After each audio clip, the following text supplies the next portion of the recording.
Screen is being recorded. Okay. Anybody have any epiphanies over the week, painting from life?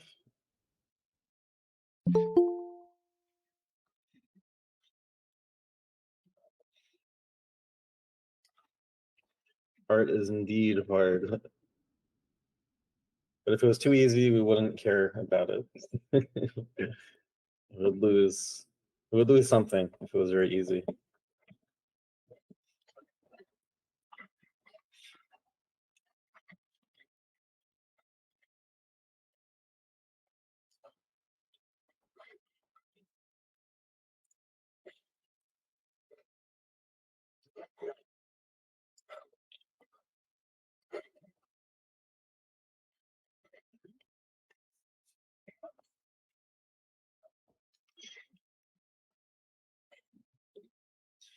When art is easy, it feels like cheating. Yeah, I agree, but sometimes you get like little victories where sometimes it's just not quite as difficult, and then it feels like it's going to be that way forever, and then reality hits you in the face.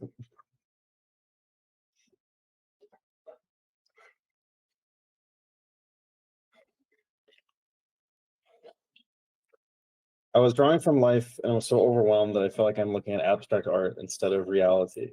Um, yeah, I think maybe it's helpful to think about painting from life as abstract art. That like you have the information in front of you, and I think we talked about like the first class that all art is abstract.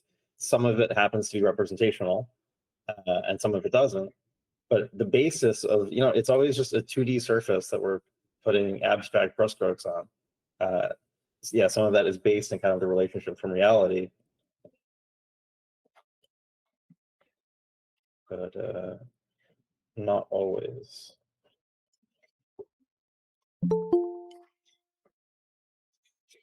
I think it helps you remember that like you're the one in charge of the painting. Um, yeah, I think when you get too caught up in like being overwhelmed by what you see in front of you, it's like then the anxiety makes the decisions instead of like communicating about something.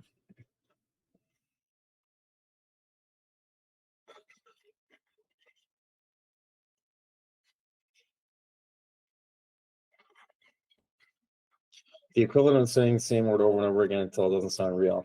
Yeah, I think that is kind of true. Like, especially if you're life drawing or something, and you're really, really focusing. It's like you get into this flow of seeing abstract relationships. I bought gouache to paint from real life and study how lighting works. I've been painting for me since 13. The results look good with 13. Yeah, there's that gap of when you do traditional painting and you're so used to digital.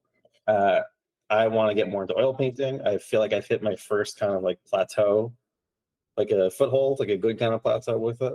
Um, yeah, it just I think the best thing you can do is like enjoy the process of it, like enjoy the physicality of looking at a real piece of paper without a backlight that can't crash. I mean, if you're oil painting, it's like your painting can never just disappear in front of you, and I find there's something very comforting about that. Um, but all, like the smell of the paint and like the physical sensations of placing it onto paper, if you like just almost meditate with that, it doesn't really matter what the outcome is, and then enough experience just kind of using traditional mediums, and it becomes easier over time. And it's really my goal right now is to get like translate a lot of what I can do digitally to oil painting, and so much of it is just like letting go of speed because patience is such a big thing uh, when you're working traditionally. And there's so many other factors too, like the lighting in the room and yeah, the physical materials. You kind of have to let go a little bit of control. Digital gives you a lot of control.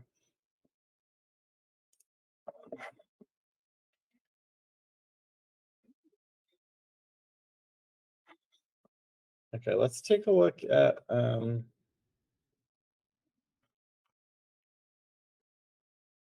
some of the spectator stuff. There's a lot of great group critiques this week, which I think is really cool. If you haven't practiced like critiquing other people's work, I would really strongly recommend it because there's stuff that you might think that I don't know if I've used this analogy before. It's like if you have a test the next day and it's like, oh, I know it. But if you like use flashcards and you can't see the answer, it's like, okay, maybe I don't actually really know it.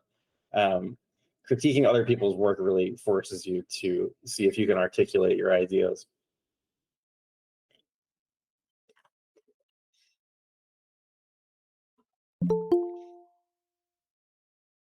I think this is great advice here of it's such a right triangle. Um, Now this is like it's something that's much more stable. I think the same thing goes here of like if you have just two objects, like you might as well just overlap them. And I think Chris said I haven't really thought about composition when making these. So if we're talking about composition, I think again we defined that in the first class. Um, Composition is decision making about relationships. So there's certainly relationships in this painting. There's size relationships. There's two different objects. I think it's a melted candle. There's a friendly little sad melted candle thing, and an empty bottle. That's a relationship. Light versus dark. Yellow versus gray. So when you are making any kind of decision, where am I going to place this bottle within the frame? How far away is it going to be from this? How much value contrast? How much color contrast? That's all composition. So composition is not like some separate field where it's like, okay, I've learned color and light and value. Now I can study the ancient wisdom of the rule of thirds and the golden ratio and get out my calculator and ruler and I don't know, do some incantations. Like composition is baked into everything. So I know it can make it seem like overwhelming, like, oh, I have to think about composition at the same time as everything else. But composition like is everything. It's the decision making that you do. So you're going to be doing it whether you're thinking about it or not, and you might as well be thinking about it because it's kind of at the top of everything. It's the same you think about language. Like if you are deciding how to communicate an idea, what word do I put in front of, what word comes next? Like that's composition in language. And we use it the same way in language. We use it the same way in music. What is the next note that I'm going to use and how long do I wait? It's all composition. So light and dark, the actual like specific subjects that we pick, they're all excuses to give us this kind of abstract contrast. When we decide how to arrange that, that's composition. I think that might help to explain more like the how all painting is abstract because when you boil it down, it is all this variable versus that variable.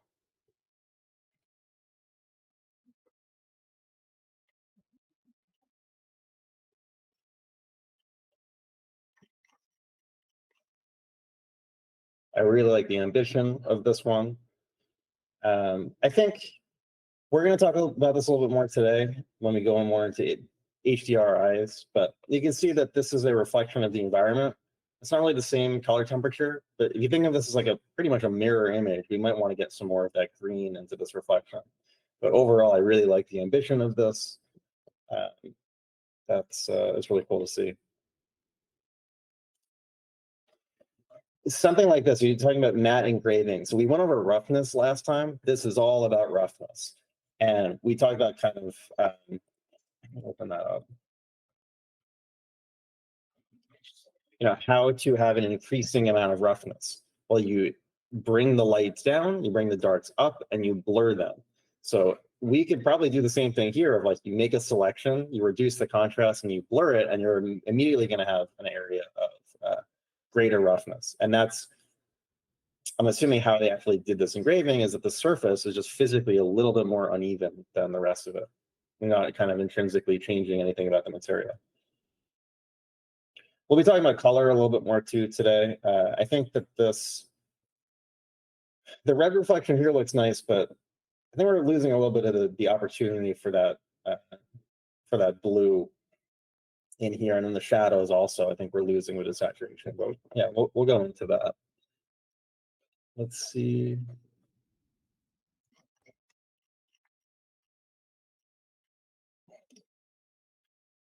Again, really love the ambition here.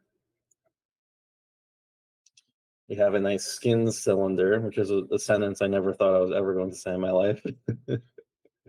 I think for the metal here too, like I think more contrast like we talked about, like darker darks, lighter lights. Same thing goes from here. Like you took the rough metal and you made it more mirror-like, but you only did it really in the light side. We want to take like the reflection of the ground and bump that up too. You can see it's kind of restrained on the bottom, but you put all that contrast on the top. So there's nothing any different about this than this. That's all a specular reflection. Like us seeing the light source here is the exact same thing as us seeing the ground. It should be darker than the light source, but it's not going to be that dark if we're making this mirror light. Transparent looks nice.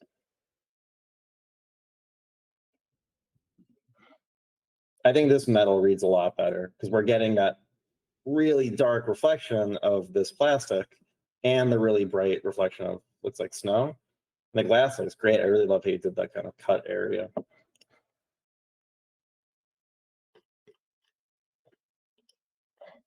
Cool. This is great. Yeah, I think overall a little bit more contrast too. Like you can go darker in your darks. Maybe there's just like a little bit too much contrast in these shadows of like where the occlusion comes in. I think this material, I'm not really sure if I can read. Looks like fur maybe. And this is reading a bit as like brown paper bag. I'm not sure if it's supposed to be wood. But yeah, this is painting. I mean, you've got forms, you've got an environment, you've got the environment reflecting onto the forms. That's kind of, if you talk about practically what we're doing, if you kind of take all the poetry out of it, you know, those are the tools that we have available to us with representational painting.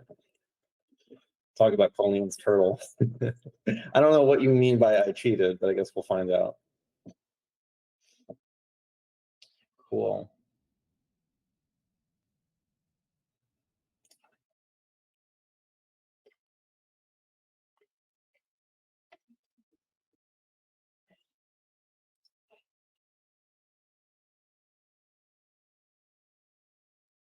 And you guys have a bunch of like really cool things. Animal skulls. That's skull vase. Nice amount of materials here.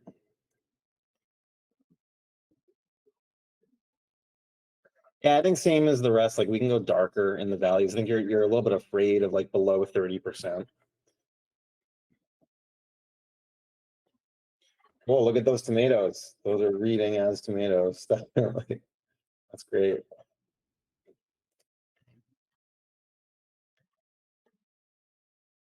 Well, I think something like this you could see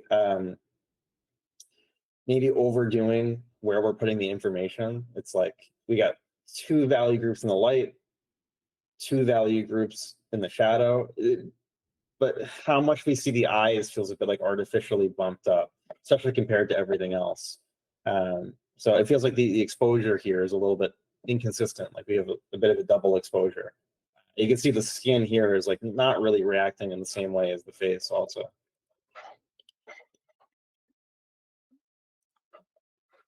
Oh, that's cool with the colors.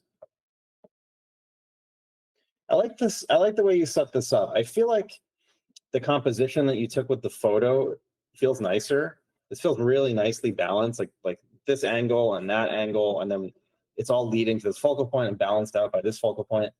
It's not really happening quite as much here. I wonder if it's because like you didn't have to paint, that like you know if you had your camera out, it's like, oh, this feels nice. And it was kind of like instinctive and intuitive. This looks like I think maybe this is a 3B one.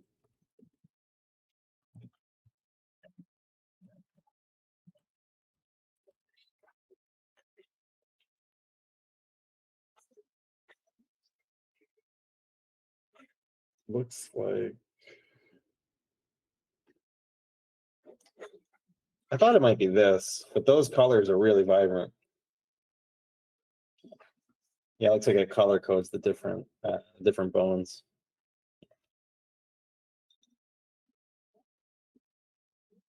But yeah, I mean, like, I would definitely pay attention to like composition again, because when I'm here, it's like my eye just kind of goes here and doesn't really have a reason to explore the rest.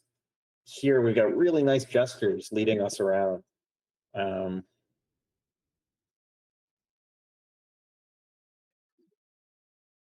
I think the values look a little muddy too, like where there's a little bit too much variation happening. You can see like how I have the same controller, how it's like completely merging into the table here, basically. Like that's even interesting. It's like a little confusing because we've got a tangent here of this cut line with the table. And like if you look from a distance, it looks like an optical illusion, like the controller is going behind the table and this just completely merging in.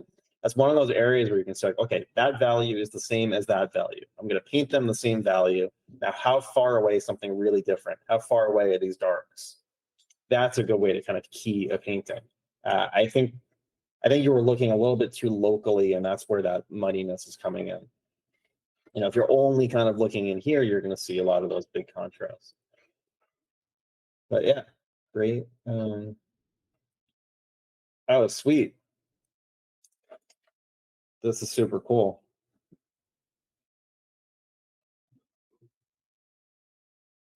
Is this like a geode, I think? Some kind of a, I don't know, of a precious stone, some beautiful stone I found on Pinterest. I don't know what it is. Yeah, Some mineral. really interesting here. And this is what do you call it in English? Like gypsum. Well, this white stuff they usually made models with. Yeah, gypsum, I think. Yeah, I think the only thing that really jumps out, I think you could probably put a little bit more color and value into this because it's probably going to be reflecting a lot. It almost looks a bit like cabbagey, like that purple kind of cabbage. I think it's because of the saturation and flatness of the color. I think if you get like some sparkles in there and a little bit more color variation, it's going to read more as crystal. I think also like corners, like you think there's going to be a bunch of corners in here. So I'd probably take like a speckle brush and put some specular highlights on there. I would also I think you did a nice job here, but I think there's another opportunity for like to really accentuate that change in angle. The specular looks just a little bit in the wrong place here. I think it's kind of flattening out the circle. And then I think the major thing is like this tangent here of like the top of the bottle with the horizon and the ellipses from that. Because like if this is the horizon here, I think it would be completely flat. I would just kind of probably move things around a little bit and accentuate or fix the perspective of the ellipses. So that's reading pretty well. Oh, this is awesome. I love this one. You can see how much like volume this has. Really great work on this. And this feels like really strong exposure for the lights here. Like all the information is put into the lights. We're losing all of this, but it feels so solid and correct. We get a much more balanced exposure here. We get light, we get shadows, we get the pupil being different. So this is super, super cool. Okay. Let's see if does anybody have any questions?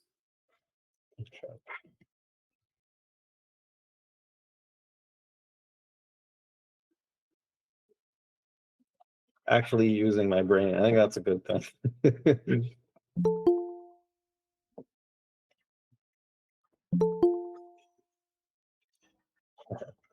Yeah, does anybody have any questions from over the week? If not, I want to jump back into the light stuff. We'll kind of finish this out. We'll talk about color. Go back into doing some Blender.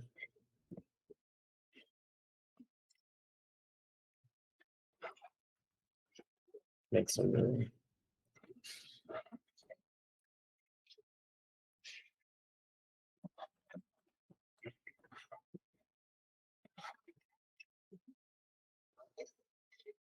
How long did it take to get used to thinking the way that I'm teaching? A long time. I feel like materials especially were a huge weakness.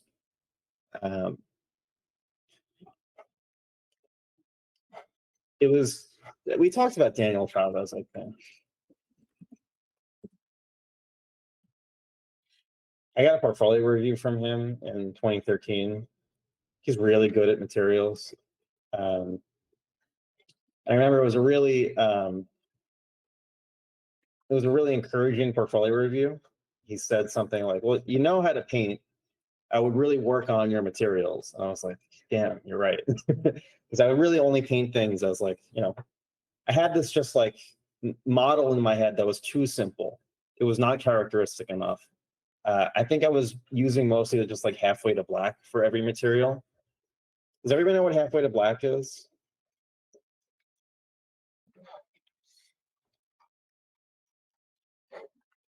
It's talked about in like Scott Robertson's books. It's a strategy for rendering, similarly to how we talked about like the zigzag is a strategy for rendering, but it's really only for like a specific kind of material, and it doesn't really take into account the budget. Whereas I think like the zigzag kind of takes more things into account, materials and the budget. Uh, so halfway to black is like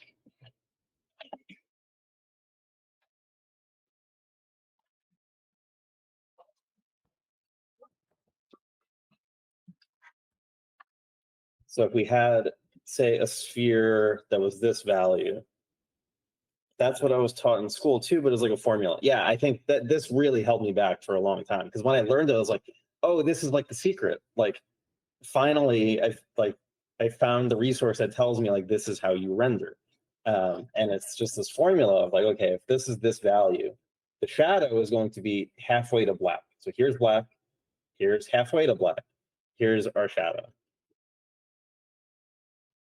And if this is like the plane that it's sitting on, halfway to black. So here's our shadow. Roughly the same. Say we had a material that's this color, halfway to black, and on and on and on. Let's say this is a little darker. So we're never really going to approach black. And it gives you stuff like this. But I never thought about how these actually like relate to each other. It was just, that's what I did for everything. I didn't really think much beyond that. And it was only like, honestly, a few years ago, probably more as I got into 3D and learning about the PBR stuff that I showed, where I was like, wow, this is like just not a good system for this at all. It doesn't really take into account so many things. So the way that PBR worked, the way that modern kind of rendering engines thought about materials and path tracing, the way it deals with reflections, it was like, that's not super scientifically accurate, but it is so much more useful for painting. Now, halfway to black is like, it's more like a thing for product rendering. Like if you are learning how to do industrial design and you have to show really clearly like different, like all the plane changes that you can. Because if you're doing a cube and you're saying like, okay, it also like really accentuates the 1, 2, 3 read. Like that's kind of like part of the dogma of this, where it's like you need light, shadow, and then what's something kind of in the middle for our third plane. Maybe this is a cast shadow. Well, we've got a really strong 1, 2, 3 read that's a lot of form, but look how we spent the entirety of our budget on those like 3 planes. So I found that was like really not useful for painting, because I would see so many paintings where it's like, okay, maybe this is the light and it's just the same value. Or even like, if the light is a slightly different angle, we've got 90 degree plane changes, and it's like that whole shape is just one value. That's not a 1, 2, 3 read. So in painting, like sometimes we want to intentionally lose things to like save on our budget. Halfway to black, the 1, 2, 3 read, it uses all of that up with the assumption that this cube is going to be the only thing that we're showing in the picture. It's the most important thing, and we just want to be as clear as possible with describing that. So it's still kind of a useful tool, but in a very, very specific circumstance. So yeah, that was like the only thing that I thought about. I think my work actually took like a pretty big jump after I started thinking that way, because before I don't even know what I was thinking before then. It was just like light sourced more this way, therefore brighter, and then like darker. I wasn't thinking much beyond that.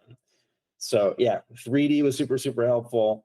And I don't know, I just made like a concerted effort basically to start thinking more about materials, reading. In addition, like more scientific sources about how vision works, about how optics works. And yeah, I don't think I found like one single resource that put it all together. I think the most helpful thing was like the video game related stuff and like the rendering engine stuff and 3D stuff, not any kind of like specific painting source. But yeah, it's like that was honestly, it was a very late development for me figuring out how materials work.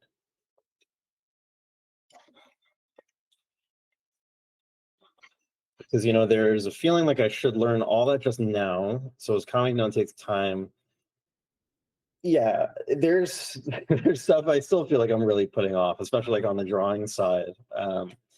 It's it's the same thing of like, if you are going to travel to a foreign country, you got to learn a new language. You're not going to read the dictionary and memorize it. Like you're not going to remember anything. It's you start with the most important stuff, the things that are going to get you the most mileage, the most bang for your buck, basically, and then you can fill in the gaps later. But you want to have like a stable foundation for all of that. Like learning like the more foundational grammar things is probably a pretty good idea because then you can like fit other things into that, if that makes sense. Like that's why like rules are just not helpful. Like warm light, cool shadows, halfway to black. Like these are things that are not useful in the beginning. And these like slightly more involved things that are still pretty simple, as early as you can learn them are better, but you don't have to like become experts at everything right away. But that's why I don't like using too many things that are like that you have to unlearn. I try and like keep it as simple as possible and things that like are not going to become hindrances down the road. But it's impossible to do like the artistic journey perfectly, basically. I'll use our skull. Yeah, I don't even know if it was like from playing games, but I became interested in how like Unreal Engine worked and Blender and like more kind of on the technical side. Not that I'm like technically minded at all. But yeah, I found the technology of it much more interesting than like playing games. But, I think if you recognize a weakness, it can become a strength. And I know that happened with materials. Again, not that I'm an expert at it. I think especially like reflections or things I'm not super strong about. And we talk about reflections being everything, but I mean like the actual drawing of reflections. So when things become very reflective, a lot of speculars, the actual like calculation of how things how the reflection changes in concave surfaces versus convex. That's something I really gotta spend some time learning. So I think like my understanding of how those things work is accurate. I think the model is sound, but the specifics of that I don't have like the mileage yet, and that's basically what I mean. Like you want your models to be sound.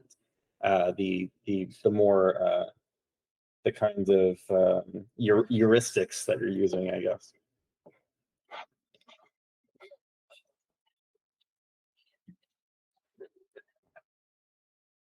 Cool. I'm kind of tempted to pick one of these up. Add some color to a still life. Okay. Yeah. Any other questions before we dive into color?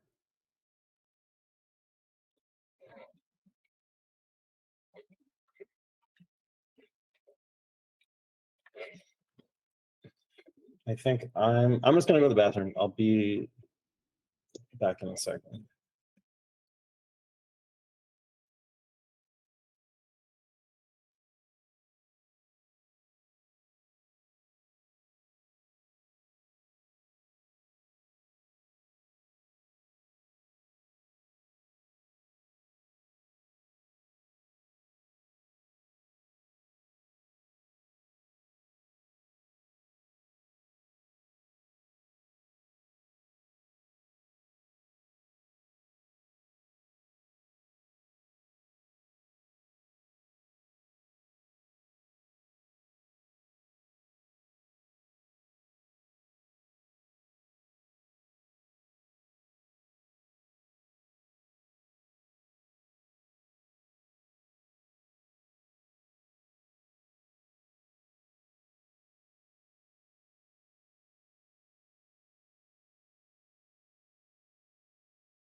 Does anyone here use Color Constructor? What is Color Constructor?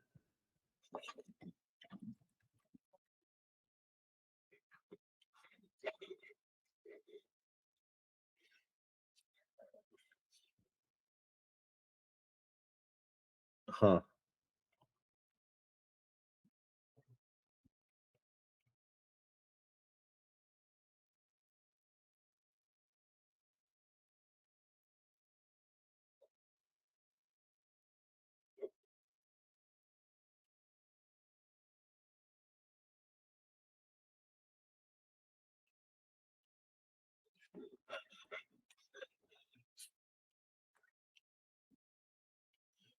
Okay, so my initial impressions is this is probably something I would stay away from if you were learning color. Because number one, like say you were oil painting, you're not gonna have yeah, you're not gonna have that. Like I totally agree. If you can't do it from scratch, you don't know how to do it. The way that we're talking about color, it's more an understanding of light. We're going to talk about how it relates to kind of how we manipulate these sliders in Photoshop, but it's the same exact thing as oil painting. The difference is that digital painting is additive, so we're actually mixing the light in our monitors. When we say, so here, when we're using RGB sliders, we are mixing the primaries that the monitor uses to get to a color, like the individual pixels. We've got a cluster of green, red, and blue. And this is just, and we get a bunch of these, like copy and paste it. And this is saying, well, what is the intensity of both of them? And then as the light reaches your eye, it mixes together. So this is additive mixing. It's actually mixing the light. When we're working with oil paint, it's subtractive mixing. So when you add them together, we get black. You have to kind of change the way that you get to the result, but the result should be the same. An interesting thing about RGB sliders is that our eyes are also sensitive to red, green, blue. The color cells in our eyes, they say, well, how much short wavelength light is there, how much medium, and how much long. Long wavelength is going to be towards the reds, short is going to be towards the blue, and green is medium wavelength. So kind of like using RGB sliders and the way monitors work is kind of like we're programming our eyes, like, you know, we're kind of hacking into our eyes, basically. It's a little bit kind of more high-tech feeling than mixing red, yellow, and blue primaries for oil painting. I prefer using HSV sliders because I feel like the way that it relates to the important things about light is much more understandable for me. So I think of this as the wavelength of the light, the purity of that wavelength, and the amount of the light. That kind of thinking is the exact same thing that you're doing in oil painting. So like this mental model, this heuristic translates to everything. Then I think, like, you know, if you really kind of understand that, you can use plugins and tools, but I wouldn't even want to because I feel like that kind of gives me less control. I'm now kind of like offloading that decision making onto a computer. I think you don't necessarily have to be 100% scientifically accurate. Like, it's more that you have, like, this is partly where style comes from, is where you are wrong about these things. You don't always want to be like a perfect render engine. Yeah, you can kind of just let your intuition guide you and figure out, well, I think this looks nice, and that becomes part of your style, even though maybe it's not 100% the way the light would actually work.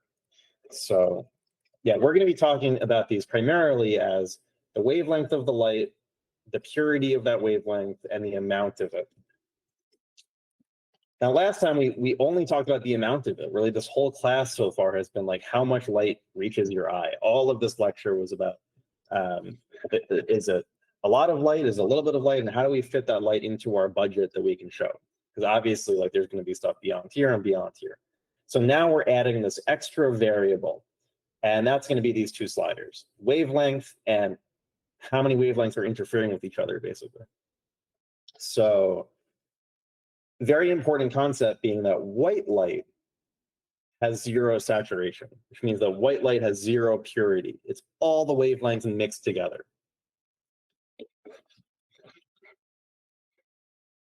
Maybe I can pull up the EM spectrum again.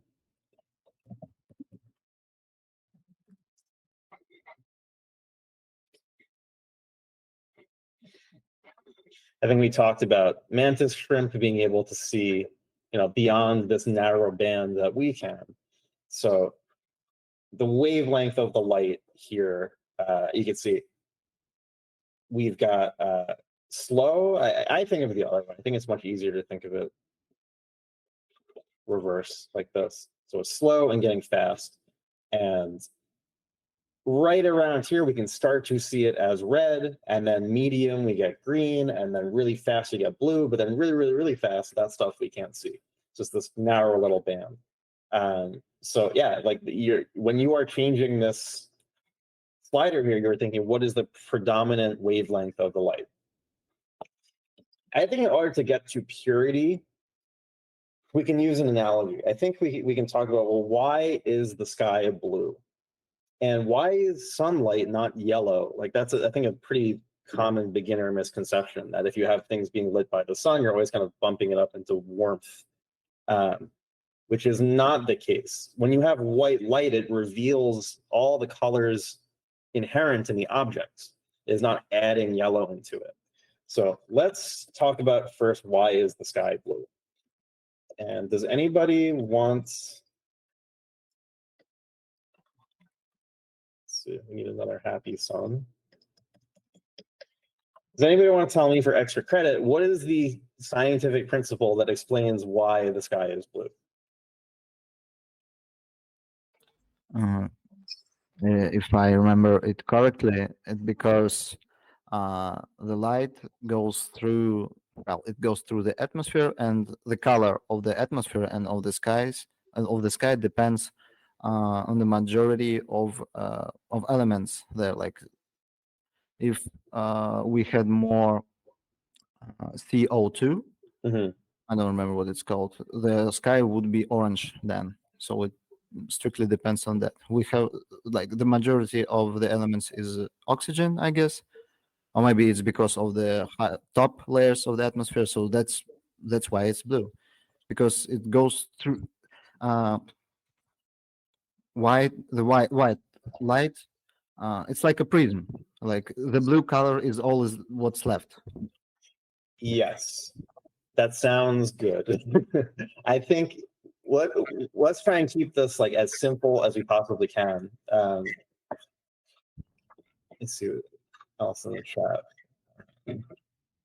Atmosphere filters light rays and scatters them around, and it's blue. To the wavelength of the blue waves, they disperse slower. Something with the angles too. Yeah, that is true. We're gonna get into that. What? Who said there's no bounce light in the universe? I don't even know what that means.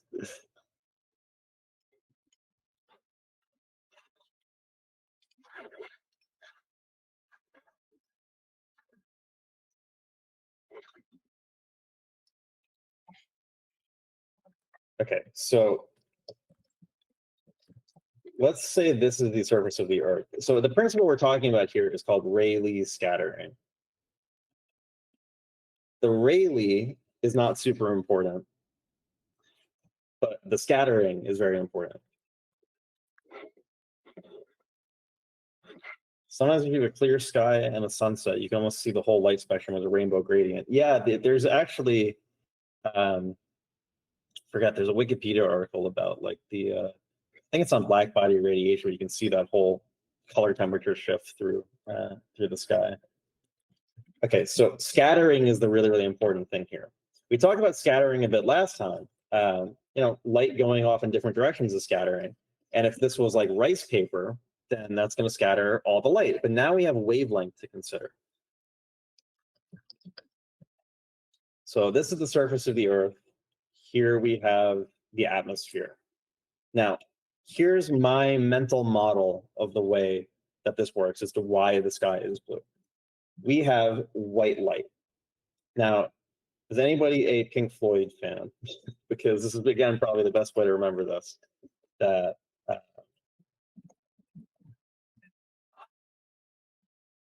here's a representation of when you shine white light through a prism, it's going to disperse that into all of the components. So whenever you see white light, it is the combination of a bunch of things. You have to kind of imagine that you have these clusters of it. Let me just check on this no bounce light thing. He said in space there's no bounce light, that's why shadows are pitch black. Yeah, there's bounce, it's just that things are so far away that sometimes you don't. This is why I don't even think when you're learning about this stuff that like bounce light is not even like a useful term. Like remember last time we looked into the bounce light in the little disco ball that we made? It was just a reflection of the ground. Like everything is just reflections. It's all just light. There's no really such thing as bounce light, or we just further kind of classify light at that point. It's light that has already bounced off of something to create a reflection, but it's all just light. It's all just reflections. There's no bounce light. There's no soft shadows. There's no hard shadows. We're going to look at that too in a minute. Okay, so when I see this white light from the sun, and the sun being this gigantic nuclear furnace, as they might be giants would put it, we're creating so much energy that it's all mixing together. We've got all the wavelengths that's giving us this white light. It's got no purity to it. Now, if we kind of mentally zoomed in to that light, we could think about this as like, say, clusters of red, green, blue, pink, all the different colors that it's creating this little crunch berry thing of different colors. So we kind of zoomed in on that. Now, all these little clusters that are making up white light, inside the atmosphere, we could think that there's a bunch of blue particles hanging around.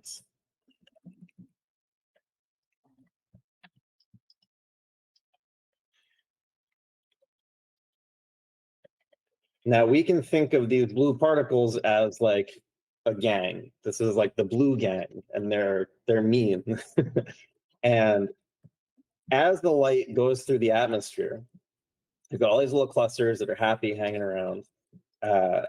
Let's say that there's somebody with a blue shirt on the surface of the Earth.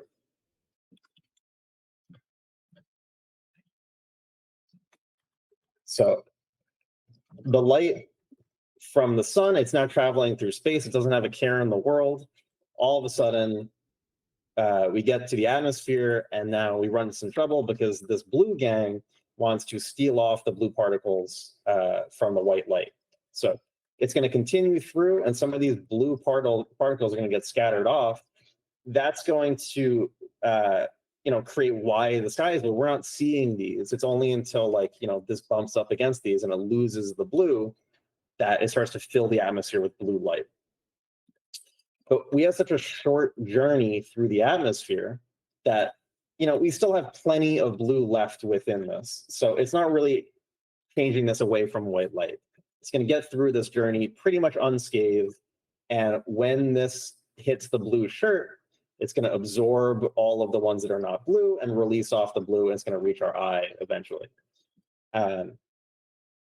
So scattering is now not just going to be an even amount of scattering of all the wavelengths. It's going to depend on what these particles can inherently break off of this cluster. And I think what Vitalik was saying was that these particles here are certain elements of a certain size. They have certain properties, and that's what makes it affect the blue part of this little cluster. Does that make sense so far? There's another kind of scattering called Mie scattering. Now, if you have, say, if you're by the ocean or something, you're looking at the distant mountains, and you get all this blue glowing light as you look far into the distance. I think that's more my scattering or me scattering. I'm not sure how you pronounce it. That just means that these particles are bigger and they do a different thing. Rayleigh scattering is because of these tiny microscopic gases that are in the atmosphere. So the scattering is the important part. Okay, so we got through our. You mean when the horizon is lighter than the mountain in the distance?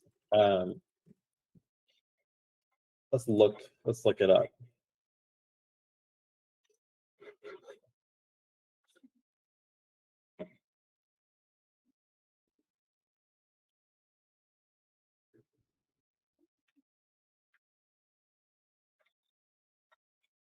I'm getting a bunch of math.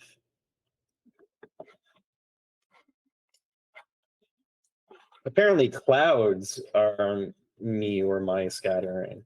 But I think it's more like water droplets. When water droplets scatter light, it's very different than when the atmosphere does it. So you can see like this blue here is from Rayleigh scattering. The cloud kind of glowing is because of my scattering.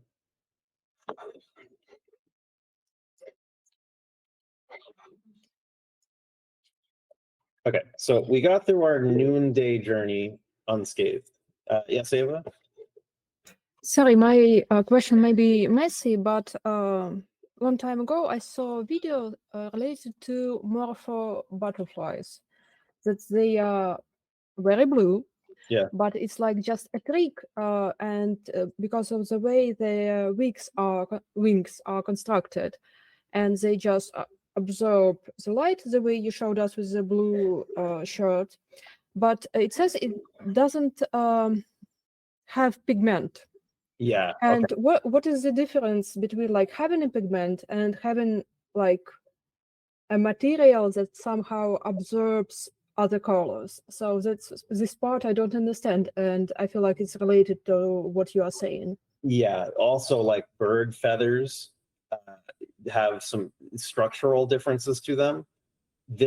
I think that, I'm not an expert on these particular butterflies. And this is one of those things where it's like a specific case that you can, if it's relevant to you, you can then learn kind of the ins and outs of that.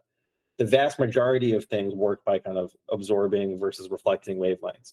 My guess is that there's something structurally happening on the surface that is, I don't know, kind of like a prism or something. My question is, what is pigment?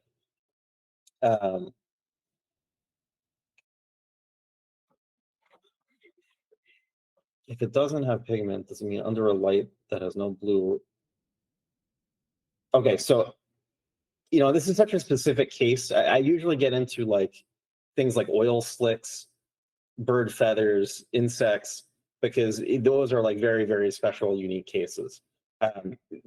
Generally, if something doesn't have blue, a blue kind of base color, and there's no blue in the light, that means yes, it would have no light to reflect back to you. It's possible that this butterfly could, I don't know, do something to the light. Probably not. It would probably need some kind of blue component. But yeah, this is a bit out of my depth because I rarely paint birds. I rarely paint this kind of stuff, and my understanding of it is pretty surface level. Pigment again gets into more very scientific things.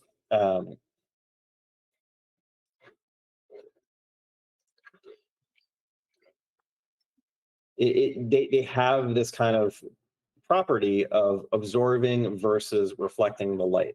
In order to paint something, that's really as far as you need to understand it. If you want to understand it more, these articles are probably pretty good. There's like reasons for certain pigments reflecting, absorbing versus colors. Like for example, like chlorophyll is going to operate. It's the best possible pigment to get as much energy from sunlight as possible to start photosynthesis. Like then it starts to become not very relevant. Like for painting, it's like, okay, this pigment absorbs everything but blue. plants, you know, they have chlorophyll, but they absorb everything but green. That's really as far as my mental model of it goes for painting. And we're going to get into that more in a second with some examples. Okay, so but there is like, oh, here we go. Yeah, I was right. It's called structural coloring.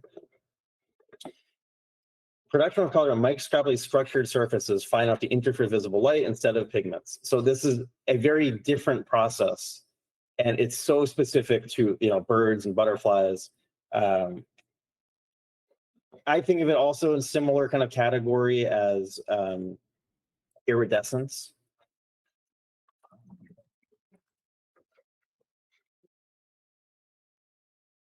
It's kind of like the whole surface is acting like a prism, where you get that kind of rainbow. But yeah, if you want to read about structural coloration, this looks pretty good.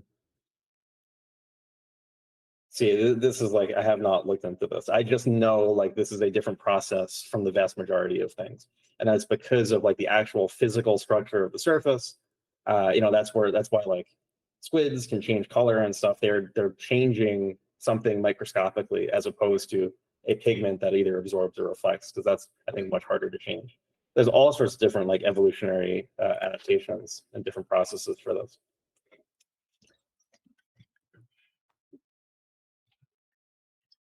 Okay, so we got through our noonday trip. Okay, we got another question. I'm still a bit confused with what you said last week. The matte versus specular isn't just about shiny versus smooth. I think you meant that matte surfaces let light pass through them, and specular surfaces can totally reflect all light.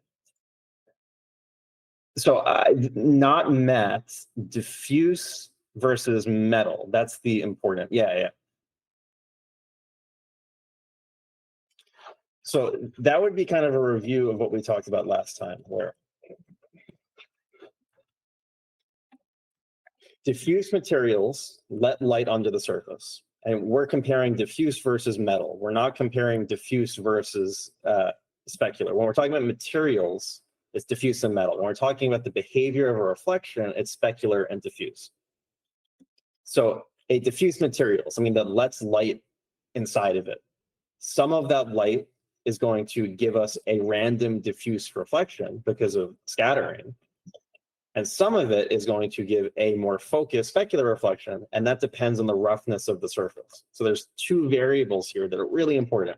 Is it diffuse or is it metal? And how rough is the surface? And that's going to determine the proportion of specular versus diffuse reflection, the behavior.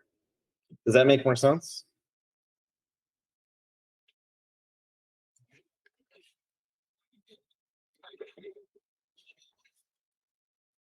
What's wrong about the word matte, though? It's just not descriptive enough. We could say that an object with low roughness or high roughness is matte, but we're kind of at like the end there. We're not really talking about why it is matte at all. Like something could be matte for so many different reasons. It could be matte because of high roughness. It could be matte because like a lot of the light is being absorbed onto the surface, and we've got a lot of subsurface scattering. Just shiny versus matte is not a very useful model versus, say, specular versus diffuse reflection, diffuse material versus metal material, and the roughness of it, these three variables.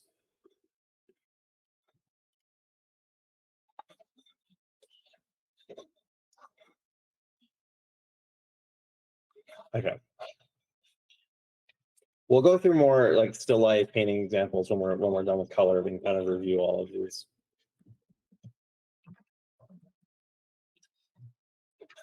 Okay, so as we get to sunset,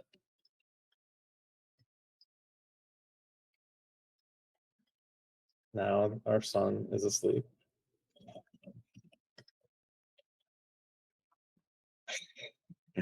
Okay, so look at the path that the light is taking now.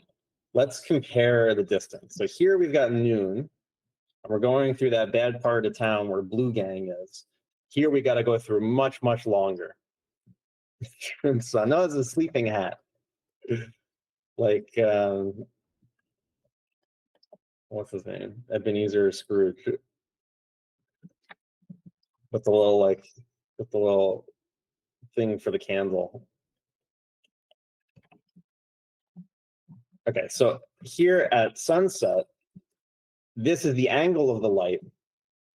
We might actually start to get some saturation into the light now. And the reason is because we have a bunch of these little clusters making up the light. So let's make these the same so we can visualize it.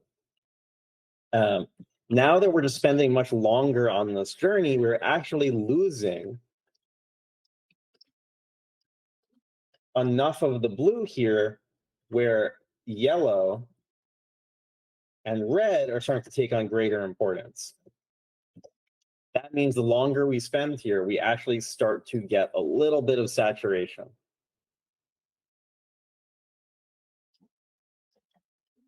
So at sunset, the light does have a bit of warmth. And that's because it's spending so long in the atmosphere that we are scattering off the blue component. So does that make sense as to why saturation is purity? We're gaining more purity because we're losing some of the stuff that's being mixed into this solution. That means that at sunset, we've got less blue light here, which means probably this blue shirt is going to be a bit less saturated and a bit darker.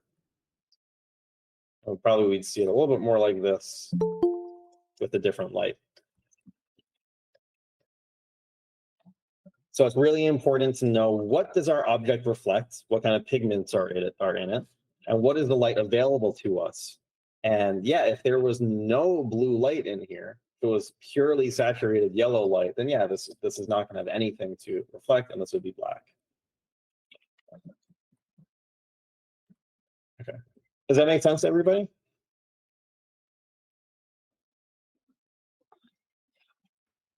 Cool.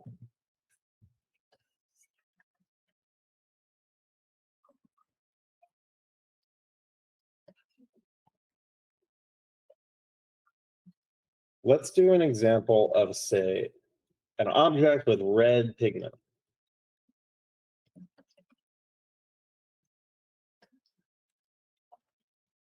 So why is this object red? Well, we've got white light coming in. Let's make some of these chambers under the surface for the diffuse material.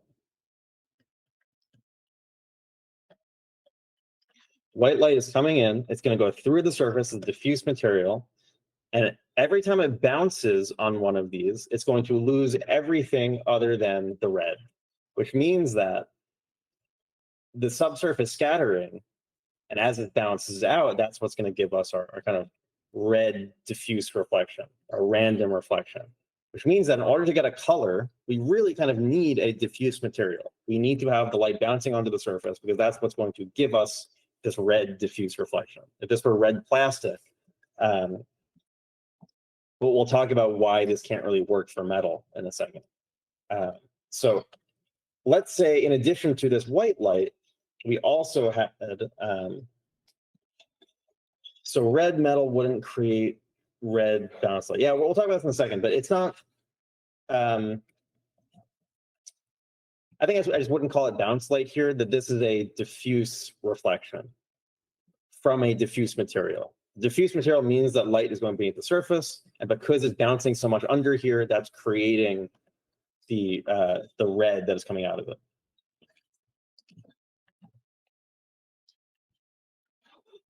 Yeah, metal doesn't absorb light, but let's talk first about how diffuse materials have hue shifting. So if we had blue light,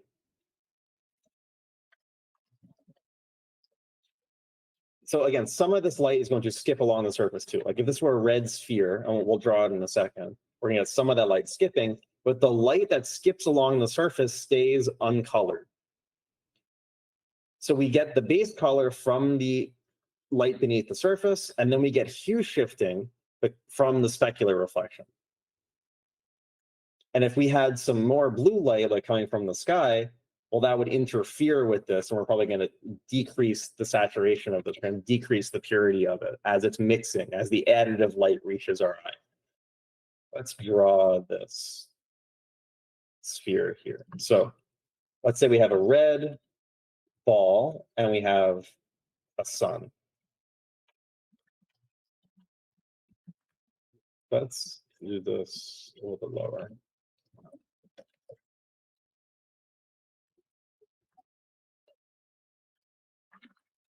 We have a sun, and let's say we have a blue sky above it.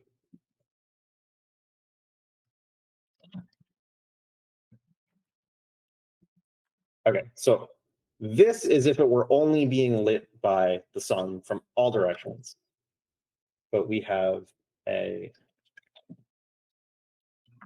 So if there was no sky here, then again, the shadows probably be black. But there is a bit of sky, so I'm taking into account a bit of that blue light for the shadow side. If we're going to do a shadow under this,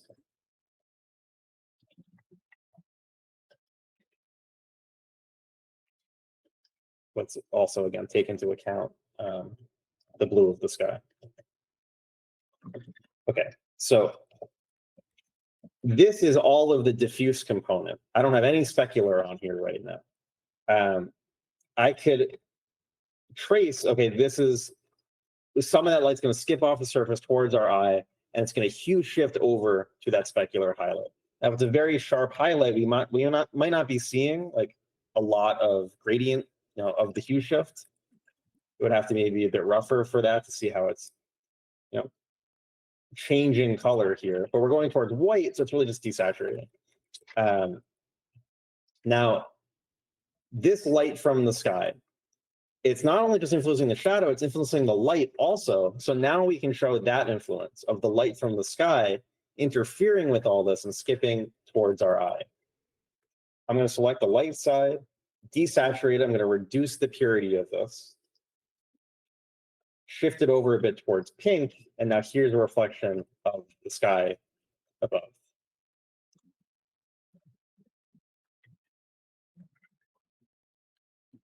Do these different components make sense so far? That hue shifting comes from the light skipping along the surface, and the red color here comes from the light under the surface. We're going to talk about color metal in a second after this. I just want to make sure that this part makes sense.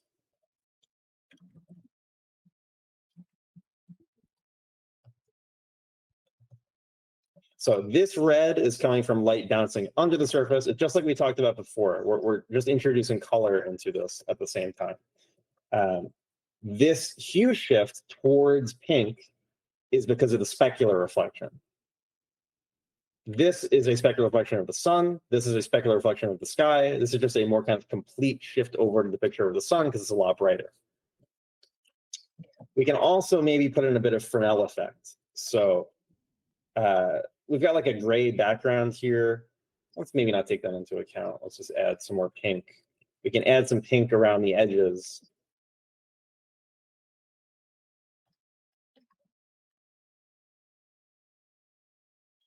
Because it's more likely that on these really glancing angles that we will get a bit of specularity. And you can see it kind of grounds something into the environment if we have a lot of Fresnel effect. If I just show like kind of a diagram of this.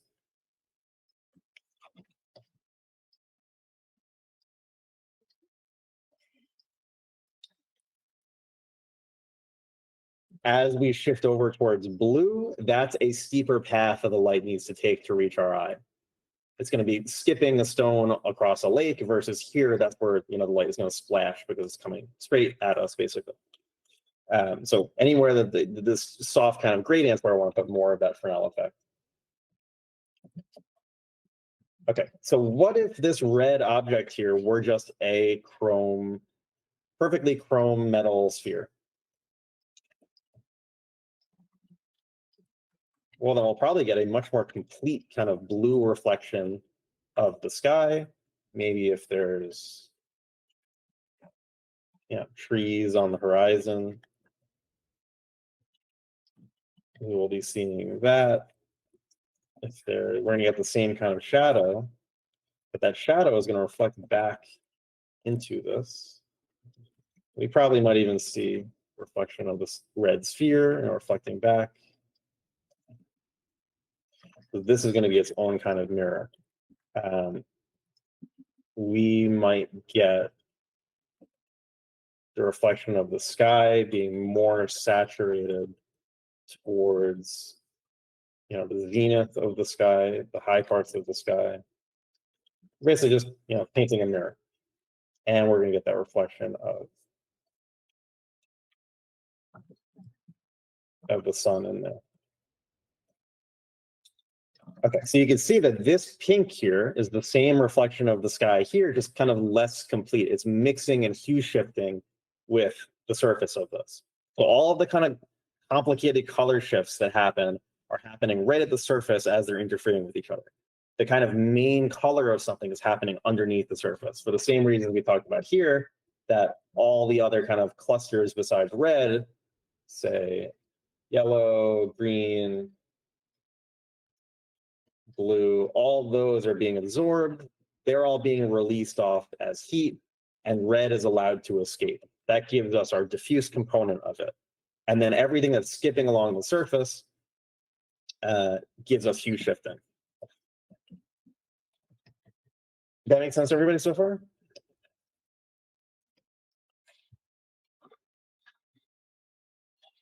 Okay, so now let's talk about metal.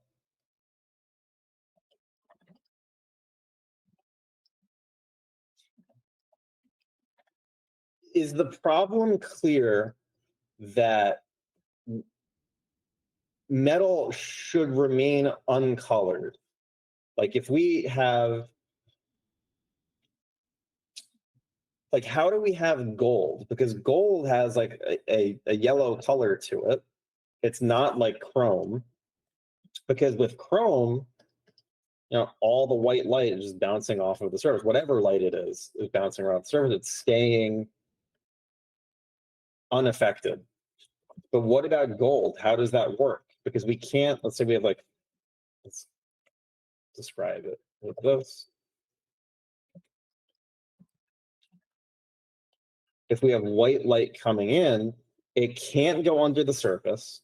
We can't have we can't have like blue wavelengths be released as heat under the surface. Something has to be happening here. So Chris said, isn't there a chemical reaction that tints the light bouncing off of it? Exactly. So metal, we do not get hue shifting. Hue shifting can't happen with metal. We get tinting. And we'll look at some examples of the difference between tinting and hue shifting. But it would look more like this. So something at the surface is happening. I'll post a link with like more of kind of the scientific detail of this. Again, with my particular mental model, I don't need to know that in detail, but I do need to know that light is not going beneath the surface of metal, even a colored metal. That the reason why a colored metal has a color is a very different reason why plastic has a color.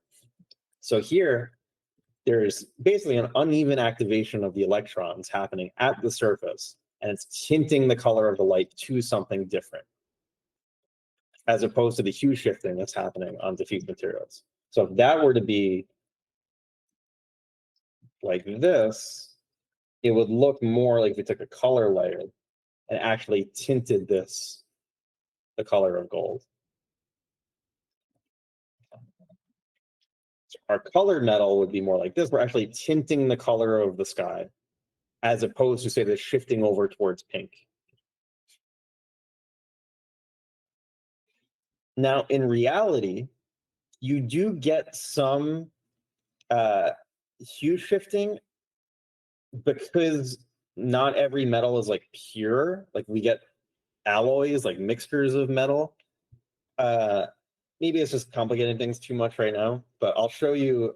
I think gold and copper maybe are like the only actually colored metals, and everything else is just kind of cheating it. But for the most part, you really only get kind of chrome, gold, and I think it's copper is the other one. So what is tinting? It's like desaturating. Sorry, say it one more time. What is tinting? So tinting is going to be when the actual color of the light is changed over to something, not arbitrarily, but based on how the metal works. We're going to take a look in Blender and see like actually how it compares to hue shifting will change something from metal to not metal, but metal is only capable of tinting a reflection. Like, okay, let's look at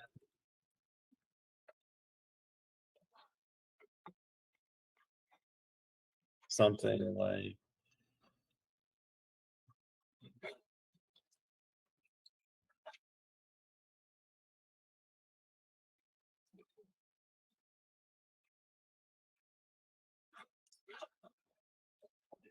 you see here how in this green Christmas ornament, now there's no such thing as green metal, but this is using some other process to kind of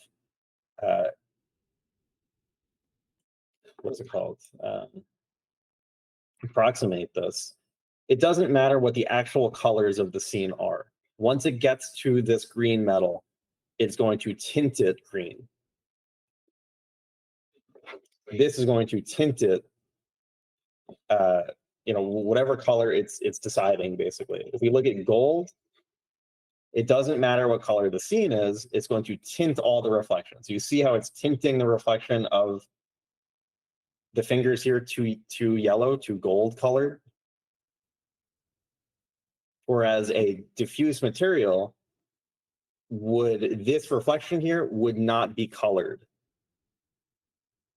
Like if this were a yellow plastic, this reflection of the finger would hue shift over to that picture of the finger. It would get more finger colored. With gold, it is not doing that. Does that make sense? Yeah. So it's like it desaturates color completely and then colors it with the color of metal, right? So Yeah. if you imagine it like of doing it in Photoshop, like you desaturate the picture and then put what it's called, a gradient map or something like that. Yes, exactly. It is changing the colors of it based on how the electrons are working at the surface. Let's open up Blender. Let's take a look at these variables and see how they actually look. I seem to remember you said last week that if you make colors to saturated metal, it doesn't look like metal. So this is different. We're going to talk about this in a second. This is because when you have scattering, that's going to let's talk about this. This is an important question. So hue shifting changes the surface to the light color, while tinting changes the surface to the light color. Yes. While tinting changes the road. Yes, exactly.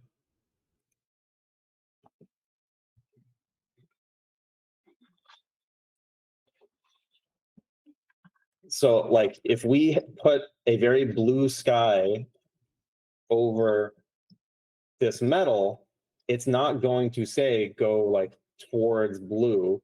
It's not going to either go through the greens and like desaturate. Like that's hue shifting. Whether or not this goes through the greens and becomes desaturated or goes through pinks, that would only happen on diffuse materials. This is going to say, it might even get more saturated. There's a less saturated version of this. Depends on the particular response of the metal. But that's going to be the difference. Like with hue shifting, it is shifting towards the reflection. This is a very kind of pure reflection of this. It's probably going to be a bit darker because we're not going to get all of that energy back.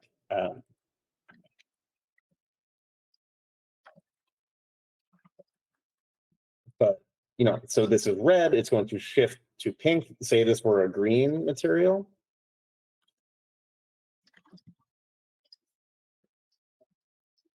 Like a bluer shadows in this.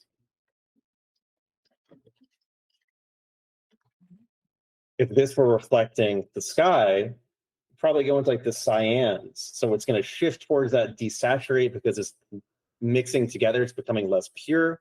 I can brush that on. Like this would be a reflection of the sky. And this would be a reflection of the sun. So this is hue shifting. This blue is shifting the color.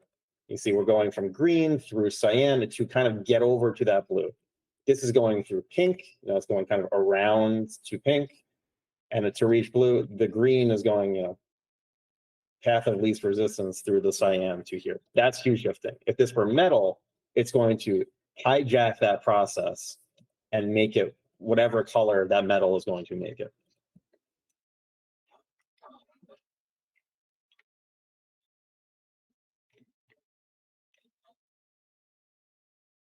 Okay, so let's talk about scattering now, subsurface scattering.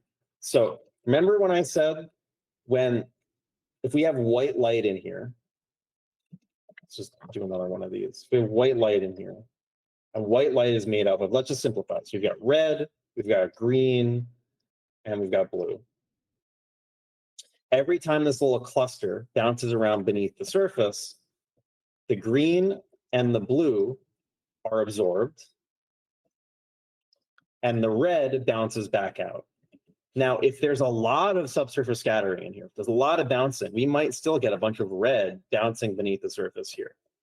We could actually even get like a different color bouncing beneath the surface as opposed to the one that's coming out. We'll show that how that works in Blender, but when you have a lot of scattering, there's greater chances for these to kind of knock off the cluster and we get more purity. So let's say we've got, say these are, so we've got sunlight coming in and it's bouncing between wooden slats of like blinds. Every time that the light bounces, we're left with more of that warm light. And more of that cool short wavelengths are absorbed beneath the surface. So with subsurface scattering, the more bouncing you get, the more saturation. So if you had metal that had some light and shadow, say it was a pretty rough metal and it was like an average of this, we got a light side and a shadow side, we made it a little bit rougher. If we increase the saturation, let's make this, we're kind of at the max already. If we increase the saturation like this to show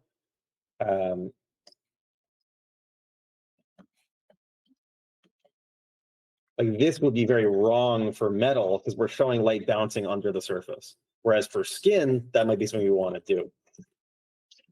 So let's look at, we talked about this last time, like when light transmits through a surface, it could scatter underneath. If this were a leaf instead of rice paper, white light, as it's bouncing in here, we are releasing all of these green parts of the cluster. That's going to bounce off of this thing. It's going to bounce more onto the surface and come back out. So the more it bounces onto here, the more saturated it gets. Let's look at some examples.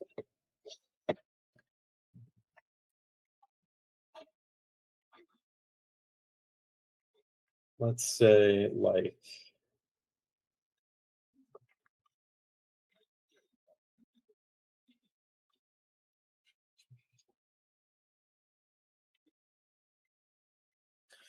with the exception being 100% specular reflection, because it's literally showing us exactly, yes.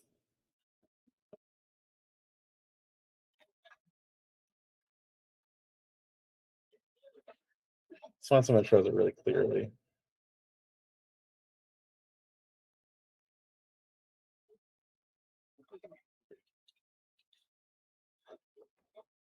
I just want like one light source.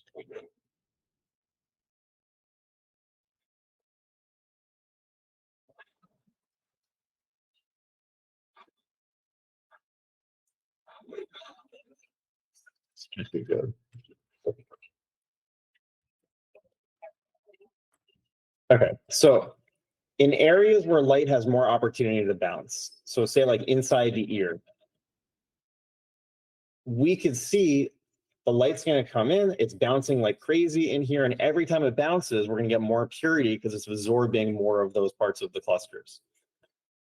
So you can picture this, so like I know that this shape in here is probably going to be dark because less light is getting out, but it's going to be very saturated because there's a lot of bouncing happening inside the surface. So if we made this too desaturated, it's going to make the skin look not like skin. It's going to look like stone or something because it's going to look lifeless because it's not going to have any light bouncing beneath the surface. So areas with lots of crevices, like here's like kind of a plane where the light can come and then bounce between the eyelid and here. This is going to tell me that the shadow is going to be more saturated than the light side. You've got lots of light bouncing in here. This is a subsurface scattering material, so you generally get something like the light gets darker as we go into shadow areas, and it gets more saturated, almost like the same proportion. We're getting a lot of secondary light bouncing into here too, which is lightening it up. But if we didn't have this up plane here, reflecting more light within this, we'd probably get something like the ear, where it's like we're switching this. Dark light would be more like this. It's getting to this value because it's reflecting some of this too, which is hue shifting. It's taking this, and then hue shifting it again towards this lighter reflection. Now, probably the corners of the mouth are going to be saturated. You can see very, very saturated in here. And it actually gets a little less saturated because less of the light is actually coming back out.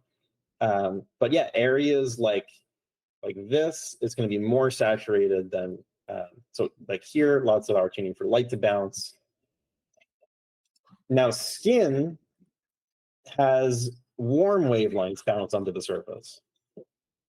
But something like a glacier is going to have short wavelengths. It's going to have skin long wavelengths, glaciers short wavelengths. And you can see this where we get crevices. It's the same exact concept. So instead of like the inside of an ear now, this is these parts of a glacier. So let's use two examples. One, we've got like a laundry chute. If you could picture an area where if you dump a bunch of ping pong balls, are they going to bounce like crazy off of the walls? If that is a diffuse material and they're going to do something like that, then you're going to get a lot of saturation. And the color of that saturation depends on what wavelengths it scatters.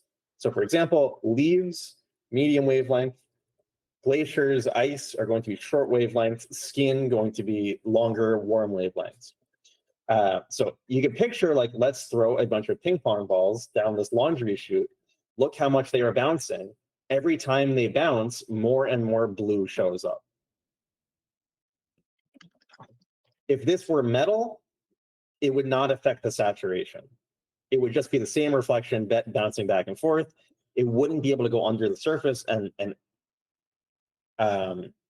unevenly affect what wavelengths are getting absorbed.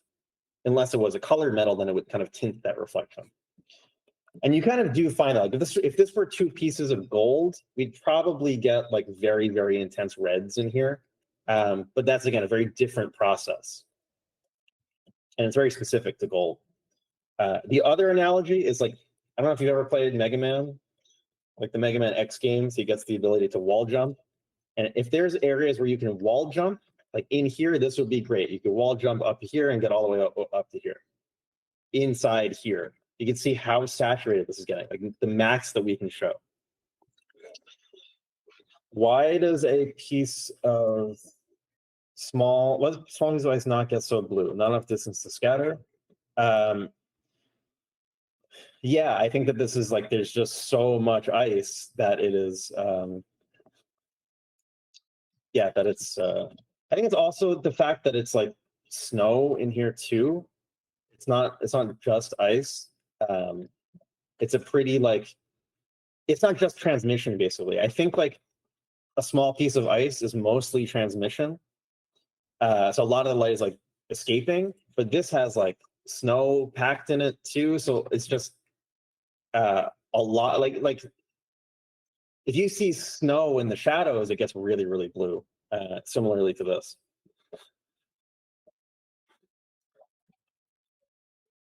Okay. So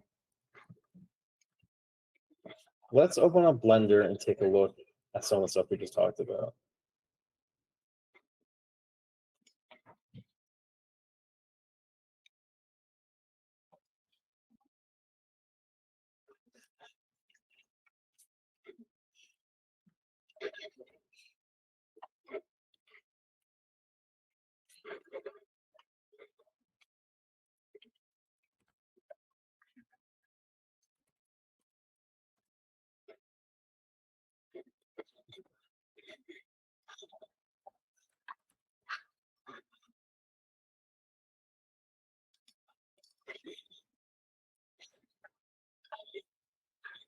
I'm just gonna set this up and then we'll take like a 15-minute break and we'll come back.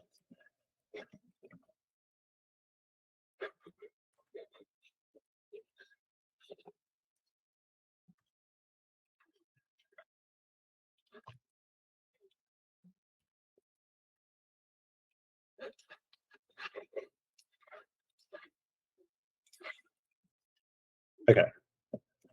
Yeah, let's take a little break. We'll meet back in 15 minutes, and then we'll go into some of these color variables.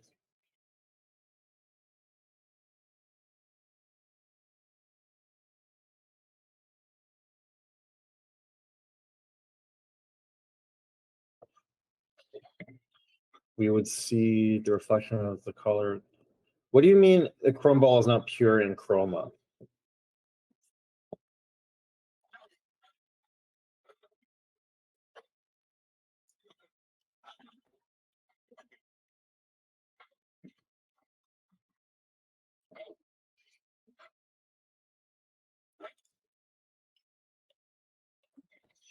If it's not fully saturated. Okay, so let's take a look at that. Let's make this a metallic sphere. So what did we just do? We just said light is not going beneath the surface of the sphere. We currently have this as white. And if we adjust the slider, it's going to be, okay, how much of this light is getting back to us? Now, I think dark metal is, again, it's going to be something happening at the surface as opposed to the light absorbing under the surface. But if we have, let's say, metal like this, let's make this less rough. And you're saying if it's not fully saturated, reflection as the color. No, so it would tint the entire thing. And now you can see here that in Blender, we do have some hue shifting. It looks like the Fresnel component. Like if I get rid of this, you can see how this looks like it's shifting towards blue. I'm pretty sure that's incorrect. Dark cast iron is a layer of polymerized oil on top. Interesting. So yeah, that would be how you could darken metal. I'm pretty sure that if you have pure gold, it's not going to do this. I think that this is an incorrect part of Blender, and I had a deep dive into this and a big argument with a friend about like why this could happen. I think real gold would not do that. If there's impurities in the surface, if it's mixed with other things, if it's mixed with an uncolored metal, then you could get desaturation like this. Different alloys and stuff. But yeah, I think that the default behavior in Blender is a little bit incorrect. Okay, so let's change this from, so Italo, does that make sense that it wouldn't shift towards the color of the environment? Like, let's turn this off. You can see it's just changing what it's shifting towards.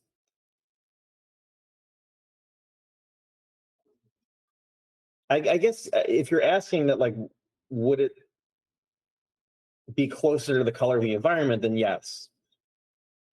And if it becomes really, really saturated, then you're gonna get more and more tinting of everything, basically. Okay. So you can see here, like this is getting to be very, very Christmas ornamenty, where we are actually, again, tinting the reflections towards pink. Now, how would this look if it were not metallic? Let's turn this off. Let's make this much less rough. I gotta turn this back on. Now you can see that this is hue shifting. Maybe it's more obvious on something like red. You see that we're getting pinks, we're getting blues as this is shifting towards, the yellow of the sun. Now the sun here is a little bit yellow because we're at sunset. This is now going through that, it's getting the blue particles stolen by that blue gang, and that's why the sun is getting a little bit more saturated. Now, if we make this metal,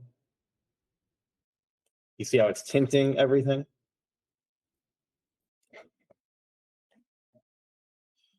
Looks a little bit weird if I take that entirely away.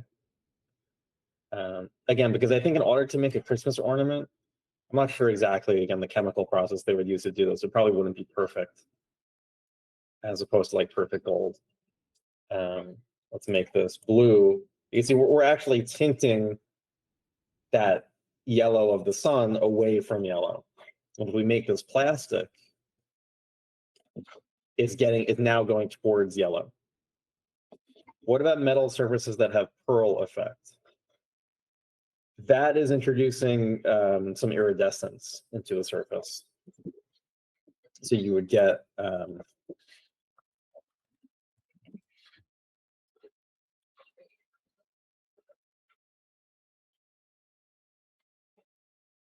I'm not sure again exactly how it works, but there would be some kind of like pearlescent paint and then a clear coat on top of it. And we talked about clear coat last time, where that would introduce another layer of clear specular reflection. So I think the main things here, does it make sense? Number one, the difference between colored metals and colored diffuse materials. And number two, how they kind of look in practice. The hue shifting here, the blue is coming from the light under the surface, absorbing certain wavelengths and reflecting the blue back. And the ones that are not going under the surface is shifting the colors towards or away. What happens when a metal is lit by a different colored light, one analogous to the metal's local color and one opposite to its color? Well, let's try it.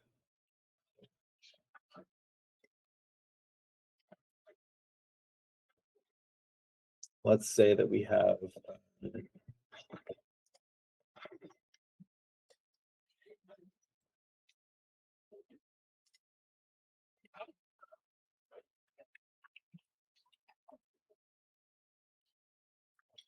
so this is white light. Let's make this the same exact color.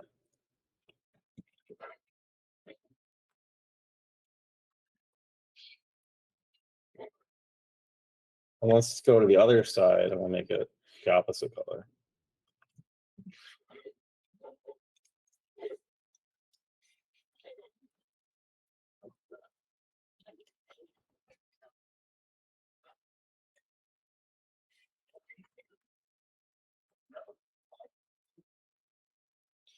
So you can see it's like it's doing its best to tint it and it's still tinting it. I don't think this is quite a hue shift as if this were plastic. Maybe turn this off. And then we're really getting strong hue shifting all over the place. This is reflecting this, reflecting that. Again, I think it is still going to be, say, tinting this reflection. But this is a pretty good way to kind of make it a little darker.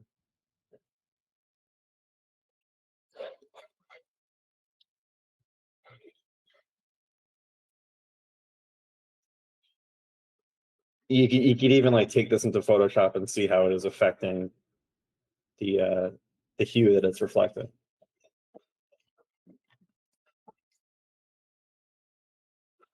Oh yeah, that is a big part of it. Yeah, they've got little extra mirrors inside them. Yeah, I think you could do that with like.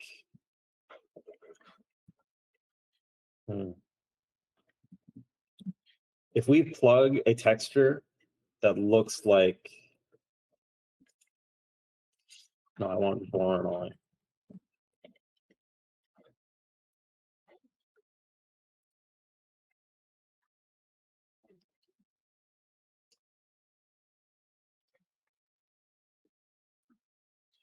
Distance to edge.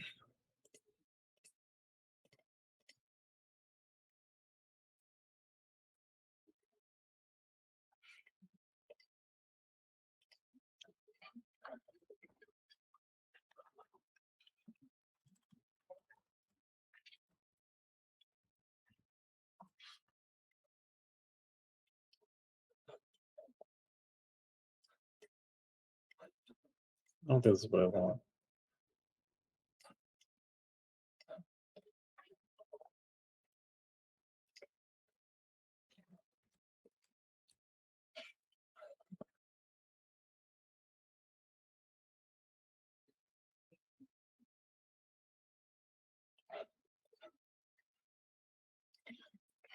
Let me just show you real quick what I'm thinking. I'm really out of practice with my nodes.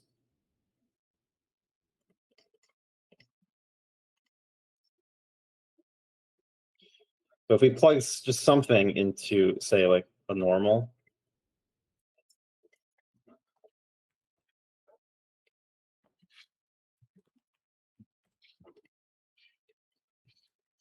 bump.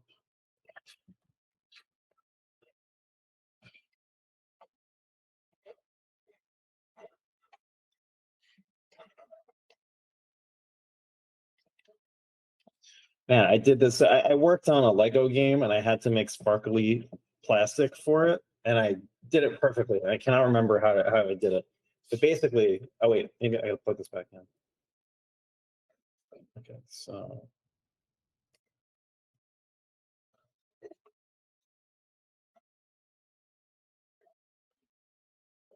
if we get a bunch of different angles on here, and then put a clear coat on top of it, you're gonna get a little bit closer to something like that.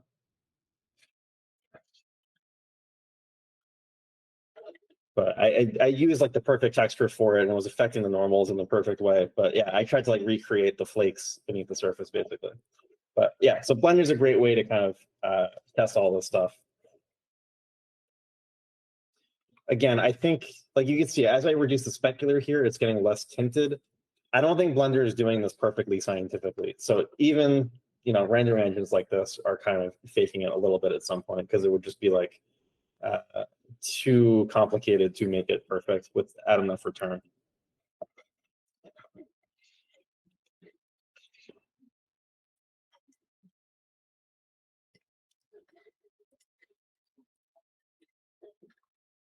Okay. So let's see if there's any other. Okay, we got to talk about subsurface here. So similar question to last time. If I turn subsurface on with this, nothing is going to happen because there is no subsurface. This is metallic to begin with. So if I turn this off, now I can introduce subsurface. Now this is a boost. The real subsurface question again is metallic, yes or no. Metallic, yes, no subsurface. Metallic, no, yes, subsurface. This is a boost using the random walk algorithm. Now, here's the interesting part is that we get this radius. We get short, medium, long. Or is this short, medium, long? This one's definitely medium. So if I bump one of these up, here's short, because you can see it's getting cool. This is cool wavelengths, this is green wavelengths, and this is warm wavelengths. So if I turn this to 0, I do this, now it's getting all this warm light, and you can see it looks like light is bouncing to the surface, and it's increasing the saturation of the shadows. If this were a leaf, I would want to bump up the middle one. Now it's like, light is entering this leaf and glowing inside. So this subsurface radius is, the base color is what's coming out, and the subsurface radius is what's bouncing inside, the wavelengths of each. That's about as complicated as this gets. So you could have, like, say, somebody with a specific skin tone.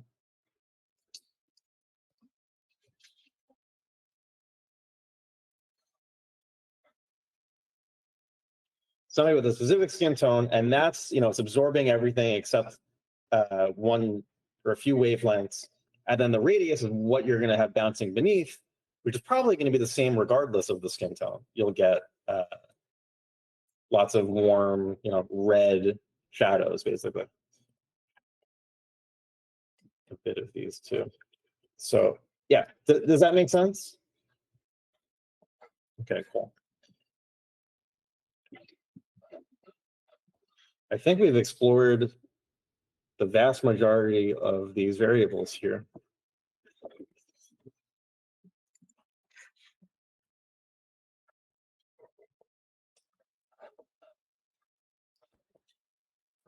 I think we can, let's look at some still life examples. Because now we can talk about color at the same time.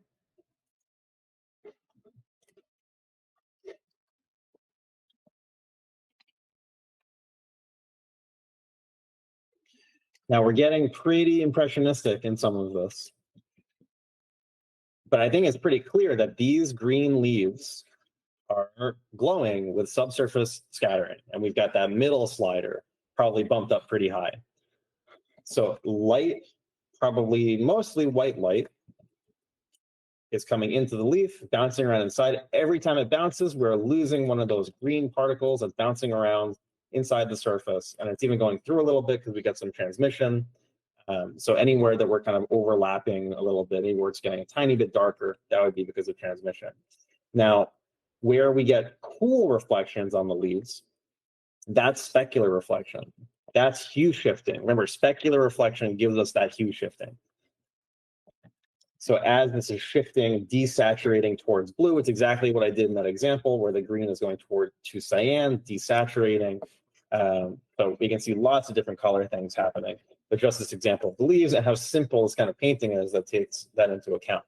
Now, here it looks metallic to me. I'm not 100% sure.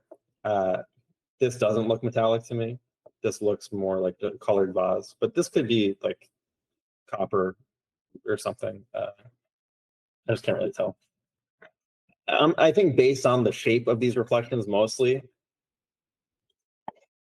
and the fact that it's tinting it towards like primarily one hue, I think that that's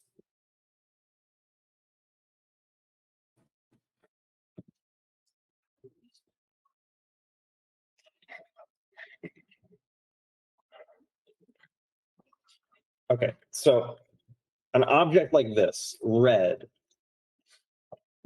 objects under neutral light don't desaturate. Like if we have white light here,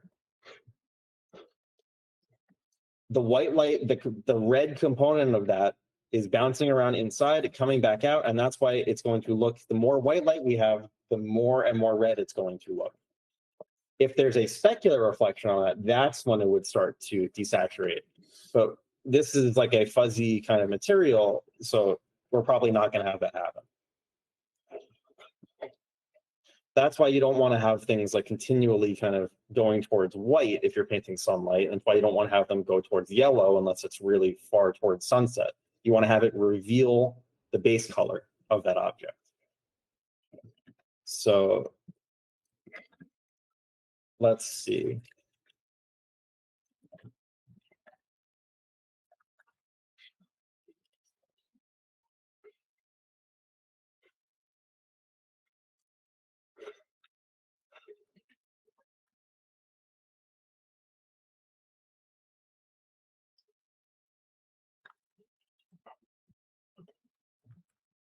Let's try to find some examples.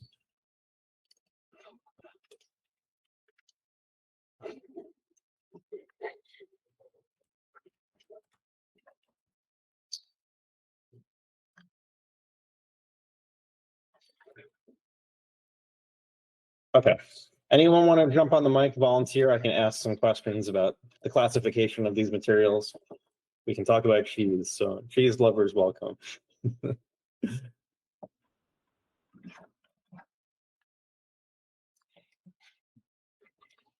I will pick a volunteer if nobody volunteers.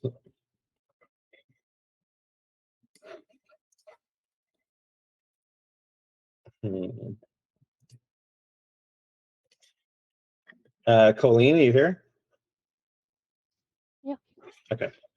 You're up for the cheese questions. Sure. Okay, so cheese here, is this a metal material or a diffuse material? Diffuse. And why is it a diffuse material? I mean, there's light bouncing in it. Right, so what wavelengths does it absorb and what wavelengths does it reflect? It reflects like red and green. I don't know. Probably Yeah. absorbs the blue for sure. Yeah, so at a certain point, we're not able to tell things like that because it could reflect, say, red and green in equal amounts, or it could reflect yellow. There's no way for our eyes to tell what the actual wavelengths are. That's actually like a limitation of our visual system. So exactly the right answer. It's one of those, and it's definitely absorbing the shorter blue wavelengths. Okay, so why is why is this plane here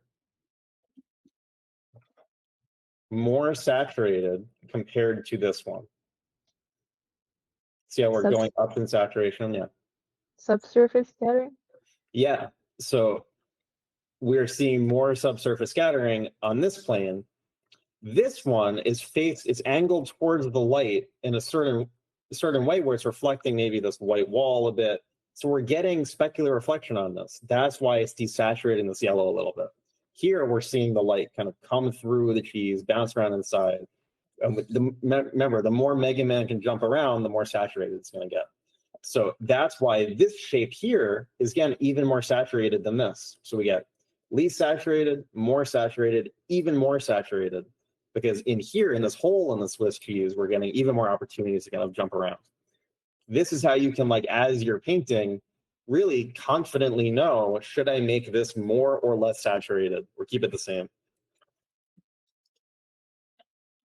Okay, what about I think this egg yolk is probably a pretty similar material in here.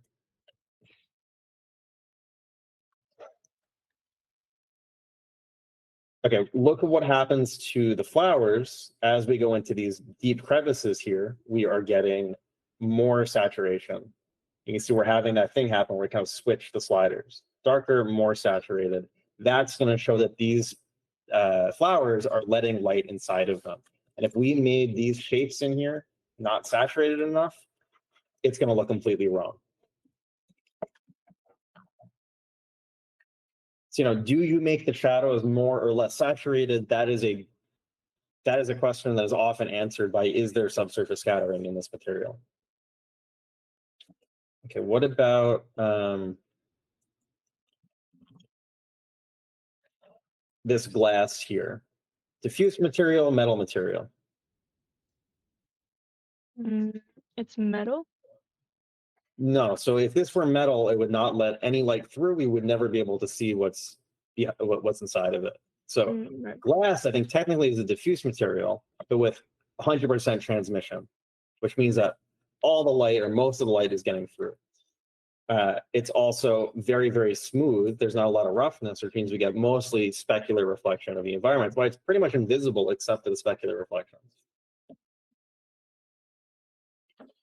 Okay, here's an interesting one. The fish scales. Is this metal or diffuse? Maybe we can have somebody else take a shot.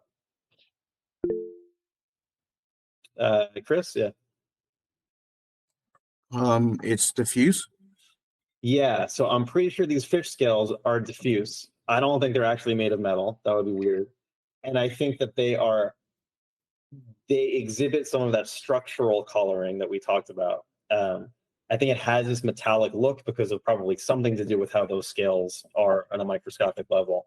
But they're still letting light inside. I think, if I wanted to learn more about that, if I had to do some fish illustrations, I'd probably research exactly how that works. There's probably a good opportunity to talk about an artist that I really like. Stanley Meltzoff. He does really, really amazing paintings of fish. And they all have really great compositions. So he probably knows what's going on. But they do get that kind of like metallic reflection, and that's because of probably like the congregate reflections of all of those scales. But yeah, he's super, super good.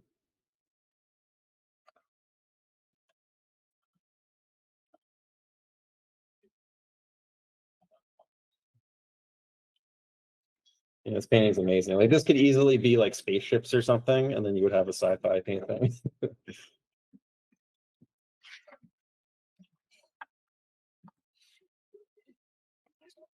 Like, look at this stuff. It's so cool. Refraction happening here. This scattering the light even more.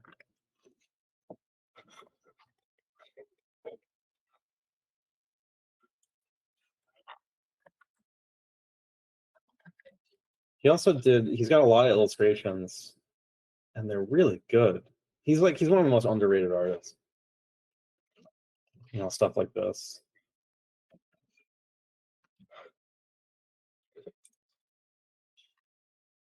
Anyway. They're just better than they have any right to be. he's pretty recent too.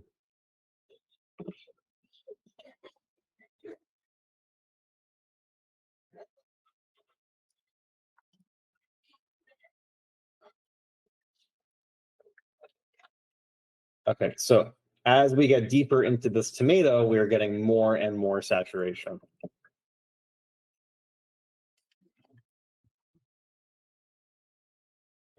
It looks like this cutting board, as we're getting further to a glancing angle, we're desaturating, and that's because we're getting more specular.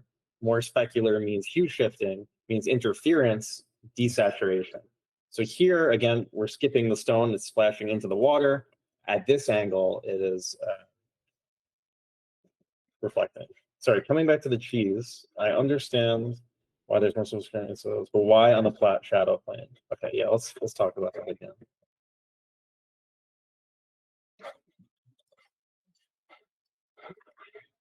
Okay, so this plane here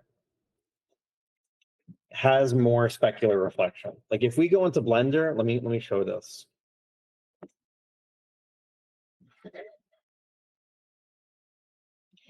Do objects with, wait, I missed some stuff.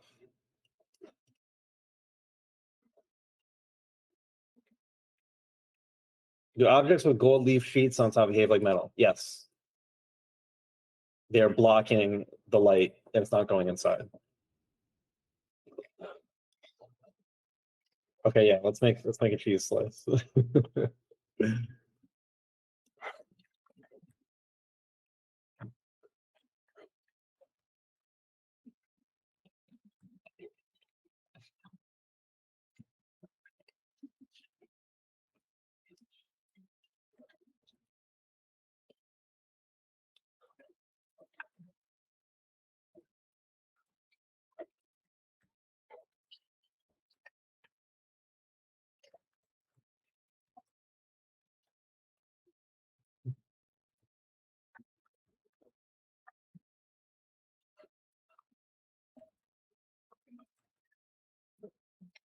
Good enough.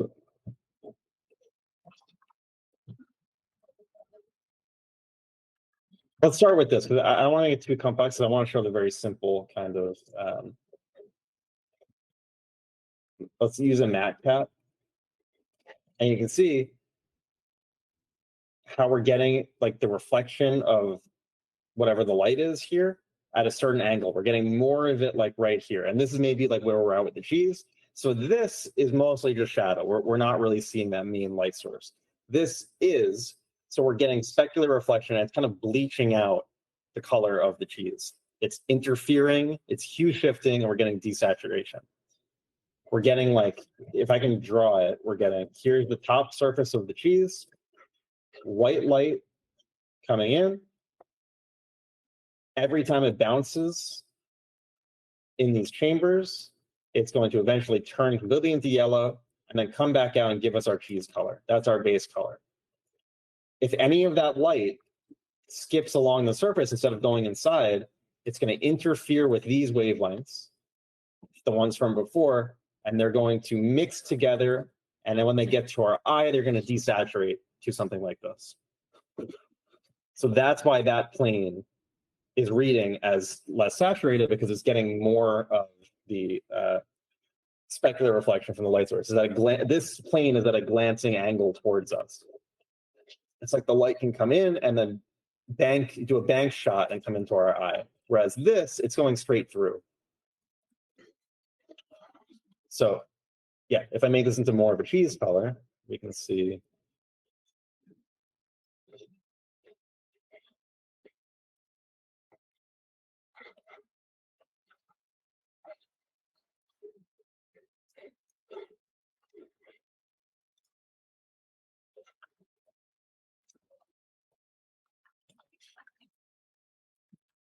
There's our little block of Swiss cheese. Okay, so what do we need? We need a yellow base color. And what is this doing? This is giving us This is giving us the light that's going into the surface and coming back out. And you can see that we've got kind of the opposite situation going on now. This is seeing probably like a TV or something over there. So this is more saturated than that. We could just, if we move the environment, we can move that whole reflection to there. I'd probably do that with this. So I'm going to rotate this around. Now we've got the situation in the painting. That's why that plane is less saturated, because now the TV is interfering on that side. Okay, so let's now introduce subsurface scattering. Now we've got a boost of light going on inside, and let's boost up the warm values. Do we need any green in there? But we definitely don't want to do that. Maybe we have a little bit of green, because we want to mix red and green to get yellow. It's probably a little too much. I don't know, something like this. So we probably have a similar situation now where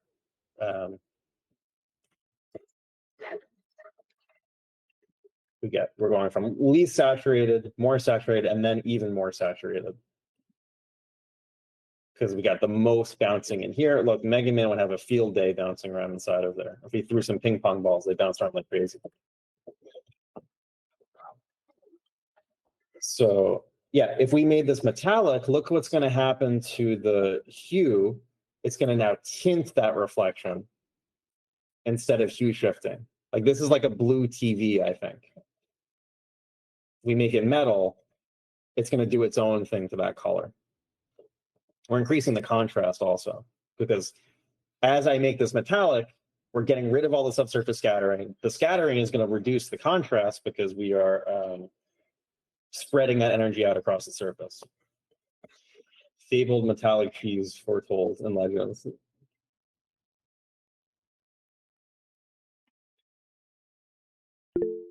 So does that make sense? Does that answer your question? Cool. Yes, Chris? Sorry. So I just wanted to clarify when I'm. Oh, it sounds like you said something. Your hand will be. Oh, sorry. Notification. When something is tinted, Yeah. towards the metal's color. Yeah. How is that different from when a diffuse material shifts towards the light source's color? Because it doesn't matter if this TV is blue or if it's green, it's going to do this. Yeah. And if this is diffuse, it does matter if this is blue or green. It's going to change what it shifts towards. Right. So as a metal, it will remain somewhat the color that it base intrinsically is. Yeah. I think it's a little more complicated than that. I think like it does kind of matter a bit if it's green or blue, but it's going to do its own thing as opposed to something much more logical that I can understand with diffuse materials. Okay. Thank you. Sorry. Okay, so what if this block of cheese was skin? Well, it's probably going to have a much less saturated base color if we have a light skin tone.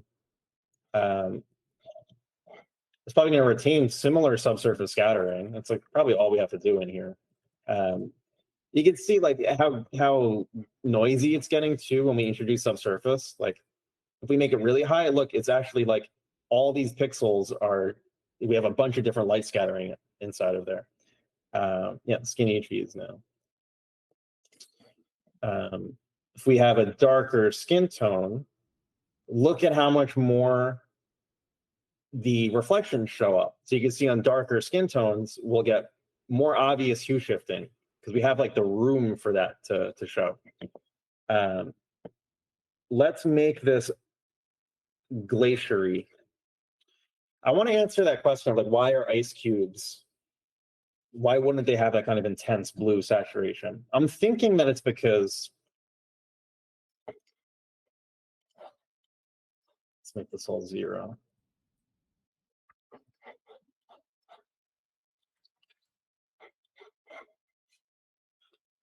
Okay, so ice would be something like this, right? You got ice cheese. We could put some intense lights around the scene. You know, it's just going to reflect pretty strongly like this, but we're not really getting a lot of subsurface scattering because it's mostly just transmitting through. We got 100% transmission. I think the glacier is like not as pure as this. We're not getting quite as pure transmission, number one. We're also getting it like the snow that's in there, it's rougher. We're probably going to get more subsurface scattering. It's actually going to show up now because less of that light is coming through. Like we only have so much light to work with. Either that same light's going to go through or it's going to bounce beneath the surface. And now all that snow, I think we could bump up all the blue component of this. And this is now going to give us our glaciery kind of look. It's in a pretty warm environment right now. I'd have to kind of switch it to something where it can show up. But you can see we're getting bluer kind of shadows.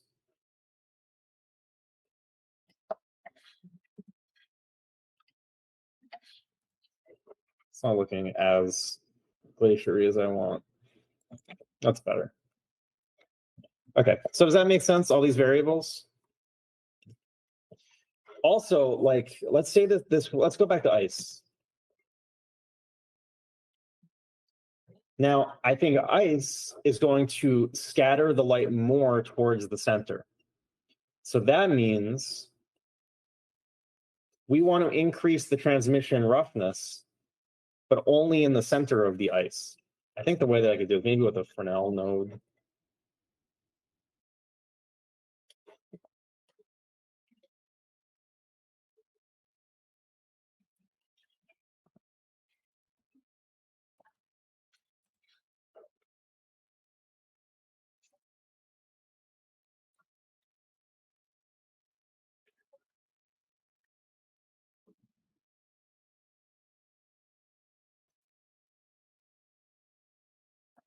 Yeah, I don't know if it's going to work.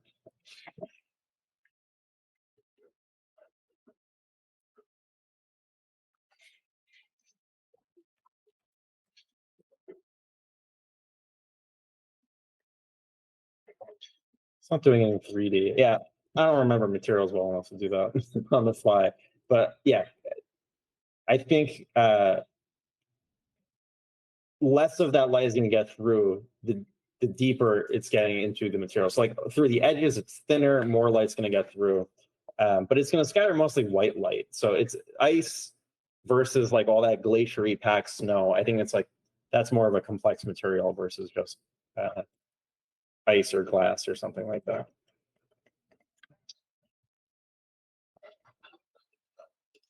Isn't it a bit like shining a light into fog versus shining into a tiny wisp of smoke? Yeah. So if we make this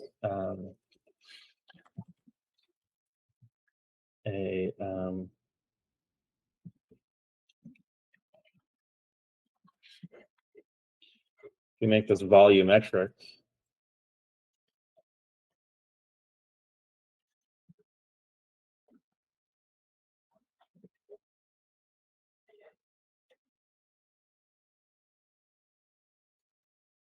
So we can affect the density of this.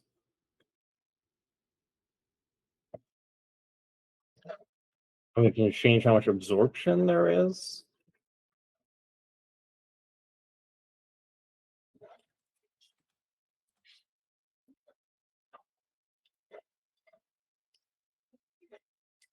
Okay, so absorption, the deeper it gets, this is going to be like black smoke.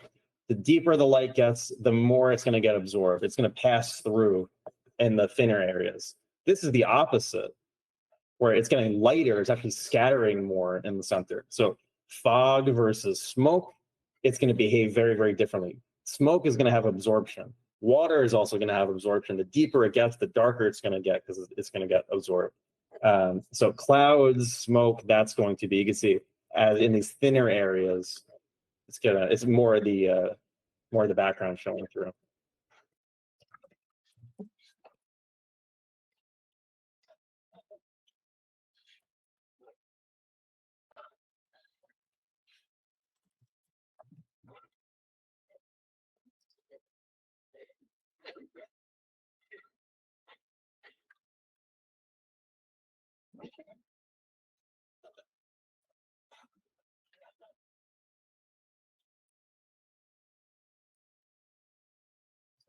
the denser it gets, the more like light and shadow patterns we're going to get on something like this. Versus if it's really, really not dense, it's basically transparent. Wisp of smoke versus really dense cloud versus black smoke. It's going to start absorbing everything that comes into it. I think that's like the last thing that we didn't talk about. Okay. Attack of flying. I honestly I did not expect for class to go here. But I think we have like a pretty solid mental model for describing the things that we're seeing, for tracing paths of light, for saying, well, why would something be saturated? Why would it not be saturated? And again, this is all excuses. So we can get areas of chroma that we can design with. Here we've got, this part of the pattern here is absorbing more of the light than the white part. That's giving us the opportunity to have simple versus complex. That's what it all basically comes down to.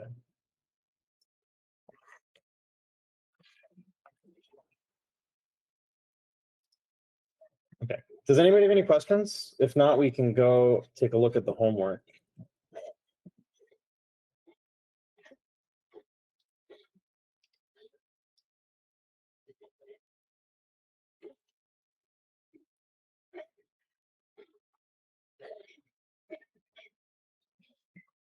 You're kind of wondering how to apply this to value grouping. So that's like what we talked about with this here.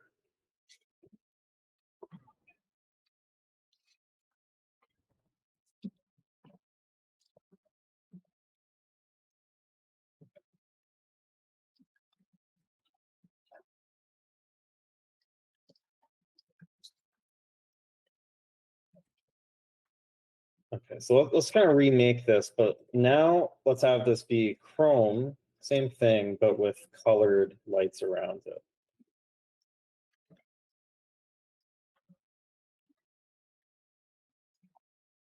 We can have a red light here, or a warm light here, and cool light on this side.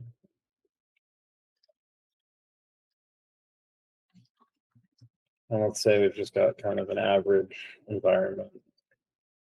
Just looking like this. Okay, so if we're reflecting this light here, well, this is kind of as reflecty as it can get, and this is also as reflecty as it can get.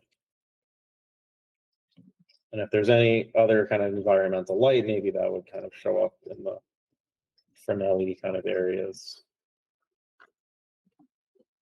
And if we want to increase the roughness of this, kind of same thing, darker. It's not really going to affect the saturation if we're just making it rougher. It's going to make it darker though.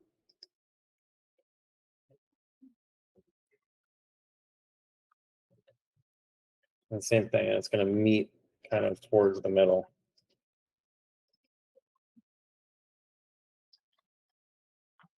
More blurry, more blurry.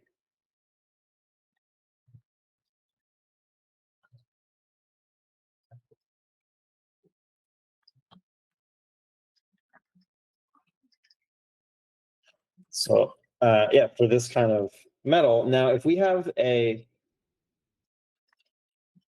need to make this brighter, I forgot about that.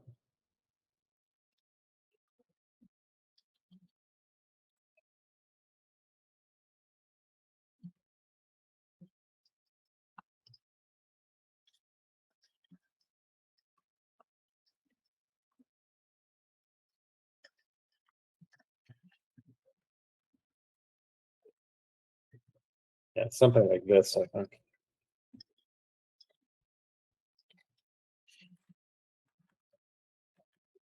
Okay, so on the light side, this shadow is going to be filled in by the cool light. So this shadow is going to be cool, and this shadow on this side is going to be warm. So this is going to be filled in by this light.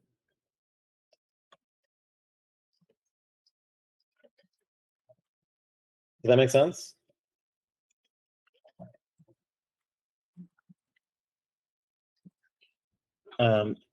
So in terms of value grouping, it's the same as this, where like we've used up our entire budget of value here. If we were painting this as part of a scene, we might want to group and average some of this stuff together, you know, this into this. But we're talking about the raw materials of light here. That gets filtered down to the thresholds that we set, and we compress it into different value groups to use in a painting.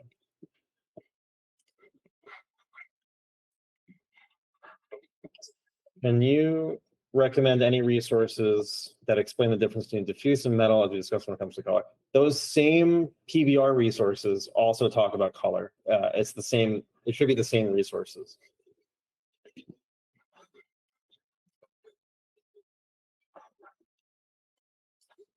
Most of the examples had shadows become more saturated. And what situations do the shadows not get more saturated? Is it only metallic? It's a question of degrees. So in metallic things, it's just entirely like if we had a really blue environment here, well, it's just be the reflection of the environment, basically. It's like whatever the color of the room is going to be reflected with metal materials. If there's no subsurface scattering, it's just that specular reflection that's giving you the color. It's entirely depends on what the picture that it is reflecting is. What is that mirror showing you? That's where the color comes from. If you have skin that is, if you compare, say, wax versus stone, they're both diffuse materials. They both have subsurface scattering. The wax has a lot more subsurface scattering. The shadows are going to be more saturated on the wax, depending on whatever wavelength it's scattering. So probably warm wavelengths for the wax. I guess I meant, how do you consider materials when deciding your initial 3 to 4 value groups? That's entirely the zigzag thing. Let's maybe go back to the zigzag and do an example of that.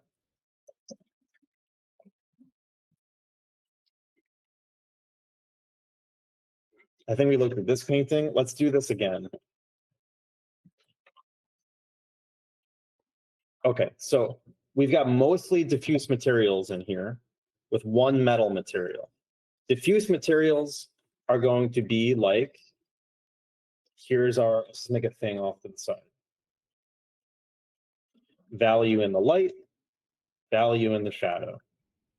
Now the skin is doing the same thing, value in the light, value in the shadow. So the ground here and the skin tone are basically the same material because they have the same light to shadow relationship. If we increased the subsurface scattering of the ground here, we'd have to light in the shadow because it's going to be starting to glow and bring up that shadow. Now, if I'm going to do that, I want to make sure my values are grouped. I'd probably say, like, well, how bright is it going to be? Maybe we might even not see a shadow if he's standing on wax or something.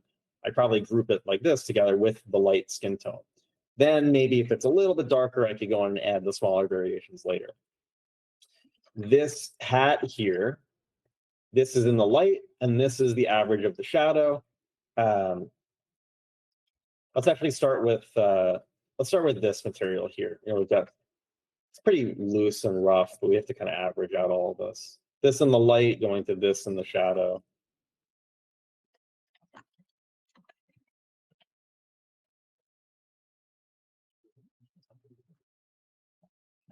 This in the light looks like it goes to this in the shadow. You can see this is the same as the skin tone. It's the same as the ground. And then the hat is this going to that in the shadow. So this and this are the same. You know, you can see here, that value. Maybe the hat looks a little bit brighter. Okay, so we have this zigzag happening. This in the light, that to the shadow, this in the light, that to the shadow. They're all diffuse materials. The gun here, we've got the same energy that we have to use. So we're just trying to like balance this equation. If we have a really, really bright highlight on this metal, we're reflecting the sun here. All the energy was spent in that. We've got 100 beams of light, 90 of them are right here. Everything else, that's why it's so dark. So we're going to skip this. This is our value in the highlight now. Highlight, rest of the material. That's making it look shiny compared to everything else. So you can, in the beginning stages of a painting, like keep your values really organized and show a bunch of different materials. by thinking about it this way.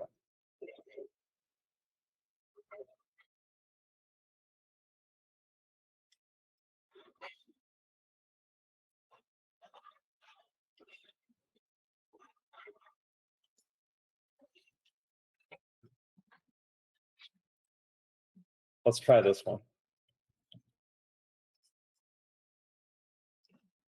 Value in the light, average value in the shadow. Value in the shadow.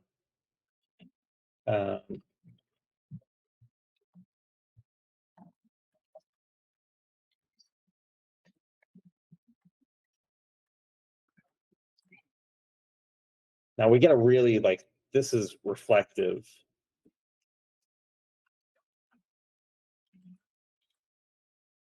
Do we get a material here that shows this pretty clearly? I don't think so. Because this is not the same material.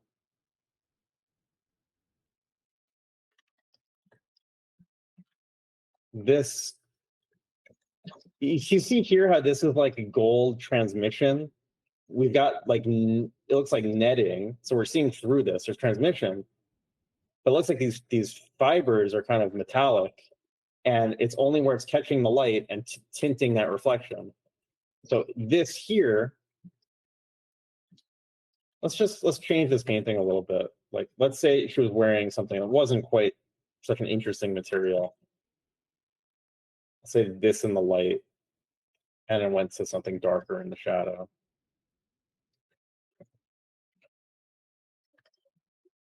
This would just be like a normal kind of cloth. Just gonna be easier to see for now. Light and then shadow. Now the bracelet here, you can see is skipping.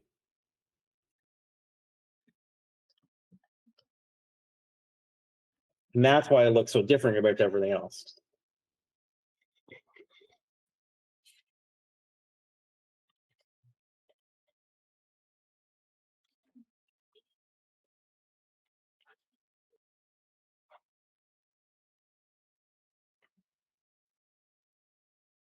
See if I can find any more examples.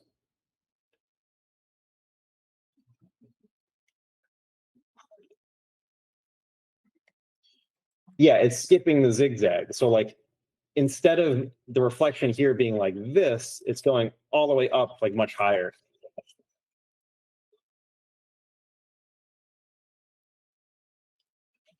Maybe a painting like this, you can see.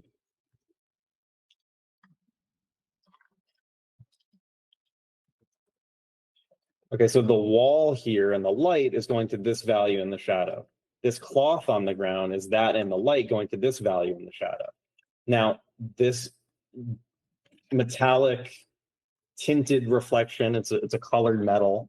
This coffee pot, I think, it's using this value, and something much, much higher. You know, this here too. It's a completely different material. We're jumping all the way up. So like, the brighter the reflection of the light source, the darker the rest of it is going to be. This is seeing the same light source, but it's spreading that energy out over the surface, so it's not getting quite as bright, quite as focused, in quite a focused area. Does that make sense? So like, for these really reflective, shiny materials, we're going to use multiple value groups hanging out together versus diffuse materials where it's spreading out across the surface. You know, we're getting like this basically. Okay, cool.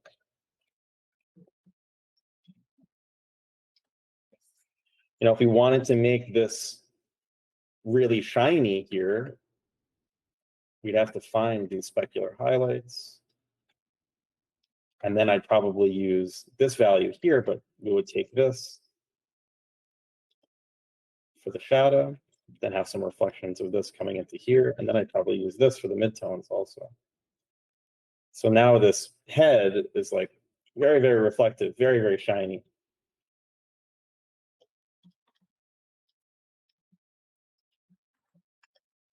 It's probably be even smaller and more focused.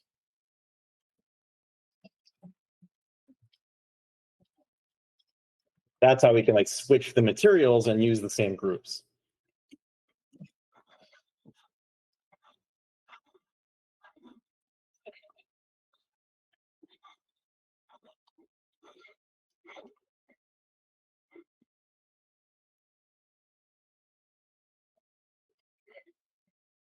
Okay, let's take a look at the homework.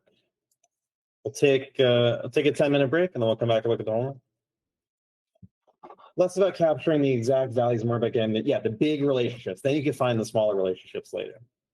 We're trying to switch materials picture. Yeah, I think that would be a really cool way of doing that.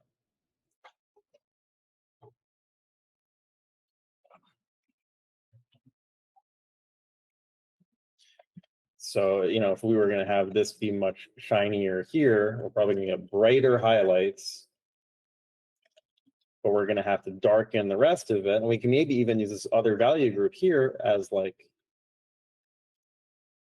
so this would be like, I don't know, we're making this sci-fi now because it's got this metallic kind of shiny cloak on.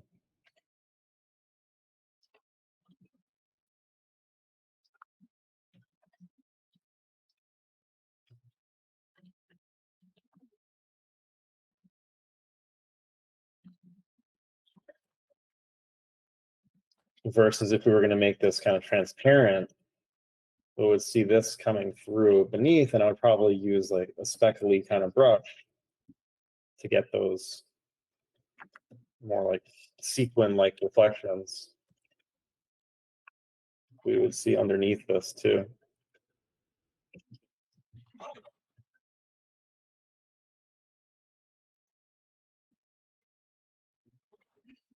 So the value on the shadow raises up when there's more subsurface scattering. Yes, exactly. Very, very true. Could you elaborate more on texture? I think I missed your question. Yeah, let me see. Mentioning this texture. All I can think is adding texture in a way that it averages out to the value of predetermined. Yeah, that's a big part of it.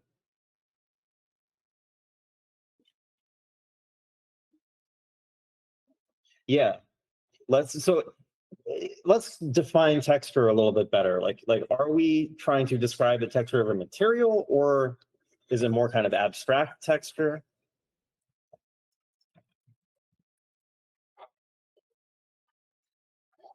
Those Benjamin Constant paintings, those have a lot of cool texture. So let's maybe take a look.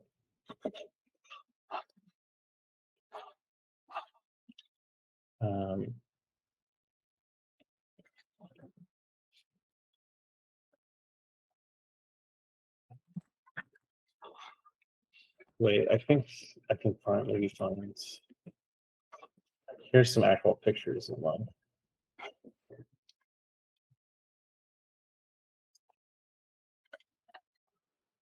So, something like this. He's using this impasto texture here to show this is the specular area, the really bright specular reflections of the light source versus more of the tinted reflections of the room. This looks like metal here. When we zoom out, let's see what happens. We've got pretty clear value groups here. This group for the skin kind of comes back into here. This group here for the specular reflection, and then this darker group here, which kind of averages out with this. I would do it first, probably, although maybe we'd later group that with the background. But you can see it's three values: this one, and that. And this is the same as the arm here. So zoomed in, you could do crazy stuff like this little divot here, whatever it is reflecting something in the room because that's angled towards that direction. These are angled towards the light source. These are angled towards something else. You could figure that stuff out all kind of like in really creative ways, but it all averages out to what we were talking about in the beginning. Let's see if we can find some more interesting textures.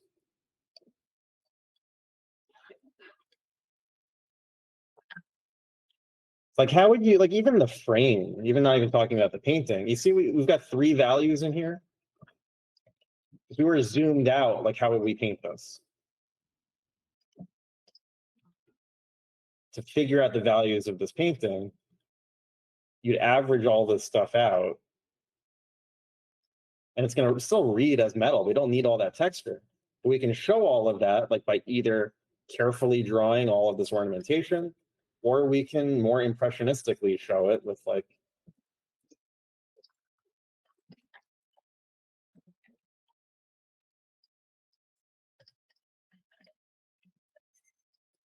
here's our middle value. Then we need areas that are getting caught by the light, that are probably facing more up. And those will be bright. And then we'll get areas that are casting shadows down, and even probably under some of these things that are casting light, we'll get some of that. And that would be like this. So here's our 3 values for what makes this up. Even though when I zoom out, this might average out to 1 value. I got to keep in mind how it relates to the big picture. Yeah, and then I can maybe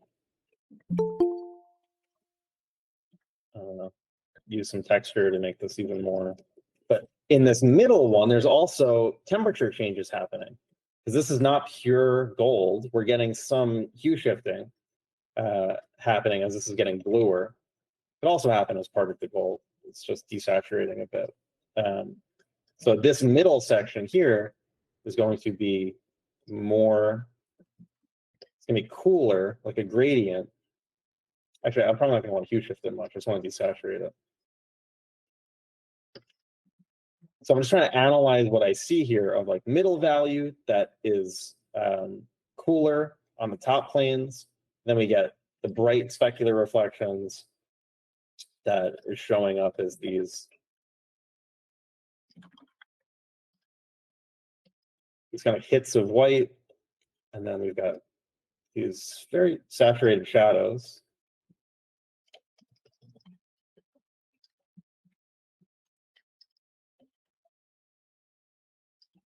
So yeah, I hope that makes sense of like how to kind of there's like 3 strategies. You can average everything out, you can do it very impressionistically, or you can draw it all very exactly. But it's all, when you look at it from far away, it's all going to average out regardless. I think the way that you said it is perfect. Adding texture in a way that it averages out to be the value you predetermine that area to be. So it could have extra information zoomed in, but have the big picture zoomed out.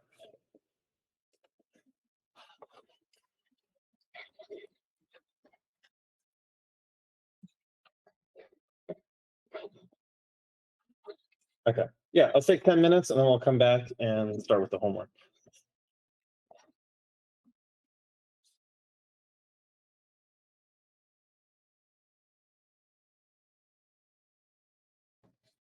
Hello, hope everybody is hydrated.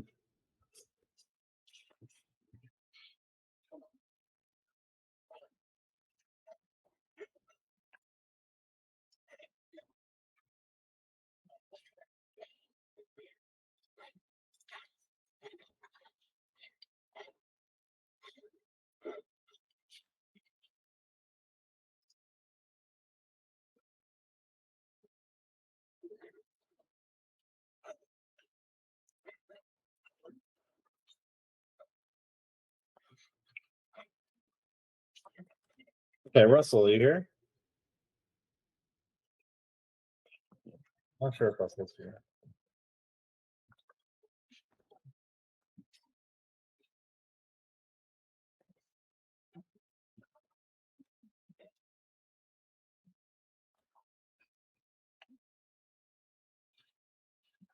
Okay, these look great to me.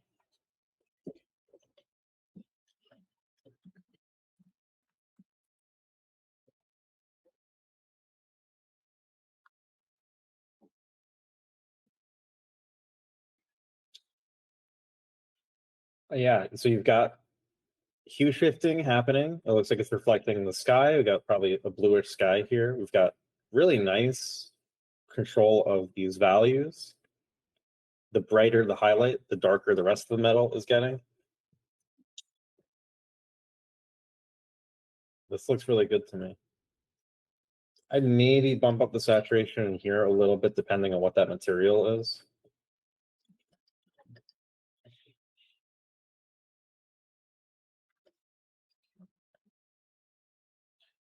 You could also maybe shift the hue of this highlight a little bit more. Maybe just a tiny bit. Maybe pull it off slightly. I think it could happen on this one too.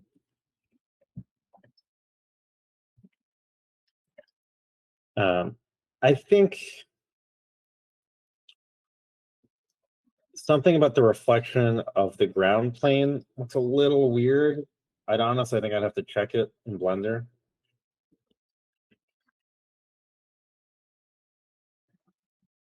I think the direction of the light too, just a little. You can probably merge these together also because the light's coming from like here.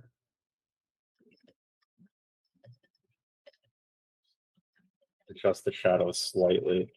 Yeah, and then it looks like maybe you got a little bit of muddiness in the light side of this. But I really think you're getting the idea across. Like, this looks like metal to me. Maybe even get a little bit more of the actual color of the sky in places.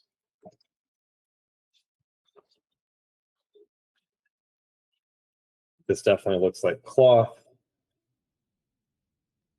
One thing is maybe, if you want to change the color of this, you could have red cloth. And then what would that go to in the shadows? Probably get darker. It's going to start reflecting the sky, and we can desaturate that a bit. Then shift it over to warmth a little bit. Reflection of the ground. And then, if this is like velvet or something, then we would get a reflection on the Fresnel kind of areas of this. We would get a reflection like along here. That would make it look kind of velvety versus red plastic if we had a bright reflection like across here. So the relationship of the light to the shadow, the temperature of the light to the shadow, where the specular reflections are placed, it's all going to come into play. I think for this, I'd probably bump up the saturation right before the shadow. That's going to give it even more of like a skin kind of look.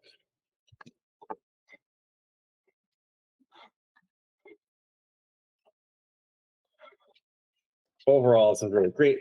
The leather is reading super well because you got all that texture happening in this, because we got that macro roughness happening, not just micro roughness. Okay, so let's see. I think you're applying this stuff much better in your personal work now. This looks so much more solid. You're not overstating like the values of denim or anything anymore. This looks much more just like diffuse reflection on the light, shadow group. I think we can see a little bit more of that kind of leather thing that you discovered in the materials. Need to keep these reflections a little bit more consistent too.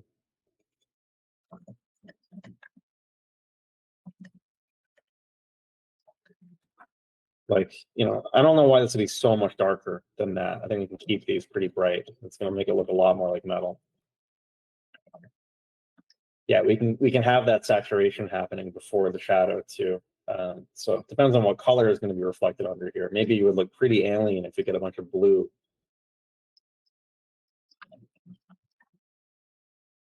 But I would definitely up the saturation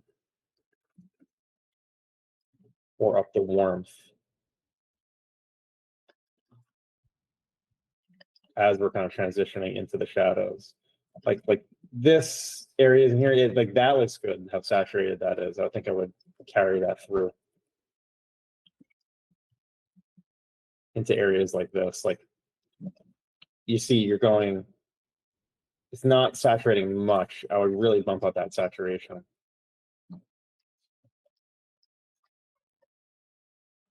Same with the lips. I think there's getting more saturation here. Like as it turns into shadow, maybe it'll be kind of pink. And I think this area in shadow, more saturation. There can be lots of jumping, Mega Man jumping happening in there. Keep this light a little bit more consistent.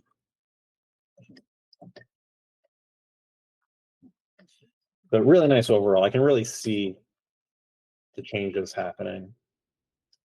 Keep these metal strips, I think, have some dark values to them.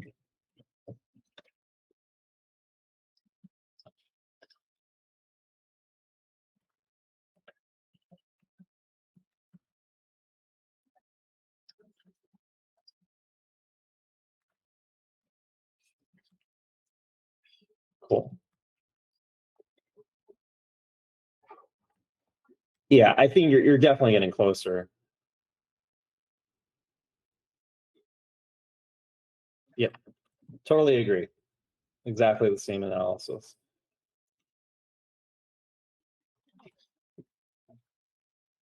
You can see how controlled his, like, nothing gets even close to these metallic highlights in materials that are not metallic. I think Daniel has like the best controlled midtones in the game. It's pretty nuts what he's able to do.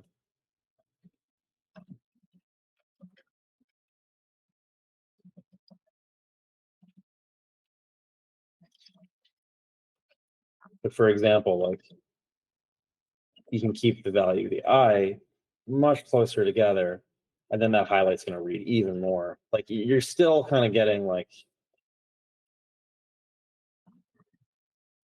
pretty overstated, I think, in the skin tones compared to the metal. Like, this does not have to be so bright in those highlights. Maybe in areas where it's getting a bit more like wet, you can kind of bump it up. But yeah, I would keep this a lot more restrained. So as I'm like airbrushing over this, I'm spreading out that energy more across the surface until it actually gets to a shadow.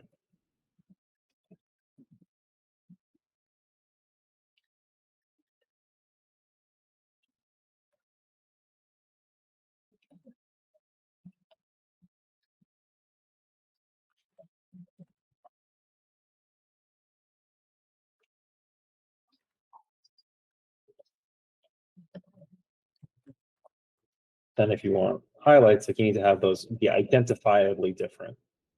Like, see, now we can kind of pop out that form. And we don't have to go that bright with it. And these shadows don't have to get that dark. You're overstating the form, basically.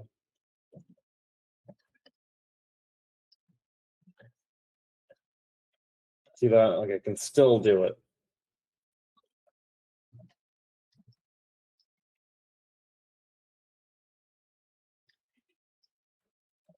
Like, why does it have to get so much brighter? Maybe it will desaturate a bit if it's seeing something a bit cooler, but yeah. I know you're like, you're getting much closer, things are not getting quite as overstated, but you're still like using a huge value range.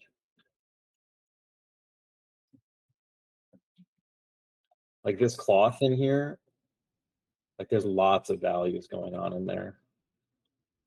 And I would decide, like, what is the value of the cloth in the light? What is the value of the cloth if it's like dirty, if it's got blood on it? Because things are getting a little bit hard to read.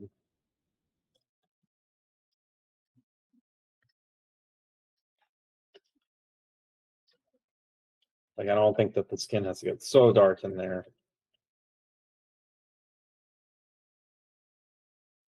He's just working not quite as hard as you are. It's like light, shadow, and then all the variations. But he's sparing the light values for like he's really careful not to go brighter to describe the actual diffuse part. It's only used for speculars.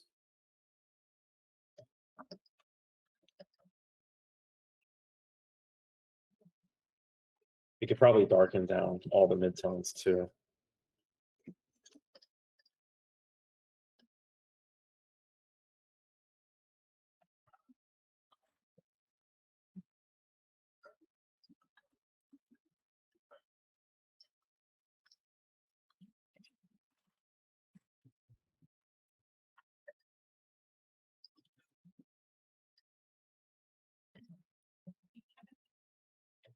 If you really want this to have some impact in here, you just got to get everything a bit further away.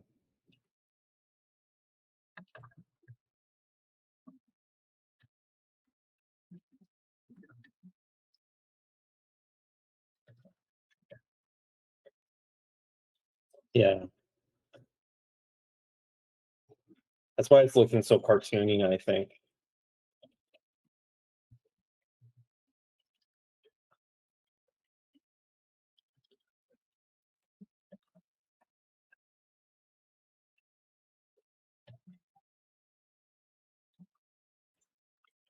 I gotta get this even darker in comparison.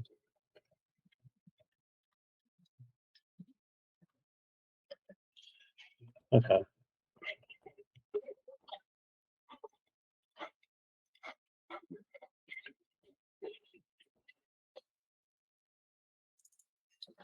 Z.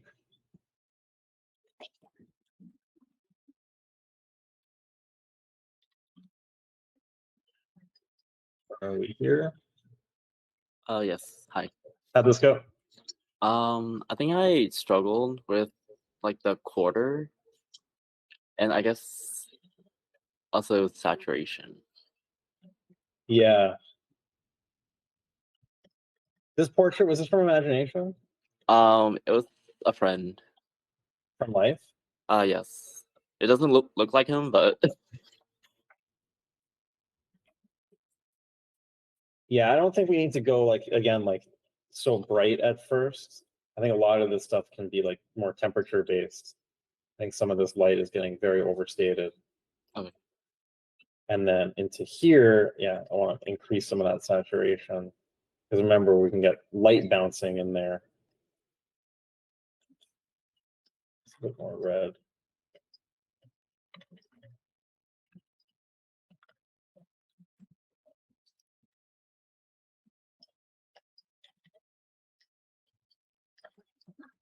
And probably this highlight here is going to read as brighter than the whites of the eyes.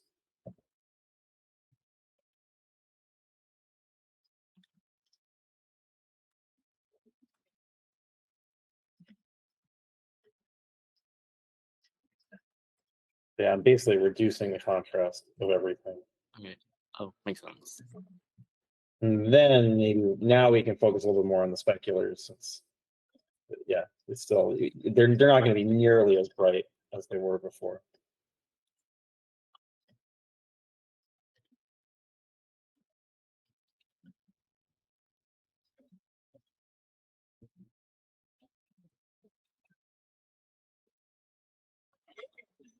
It seems like most of the time the specular highlight gets the lightest value in the image, but how do you balance with something to miss it?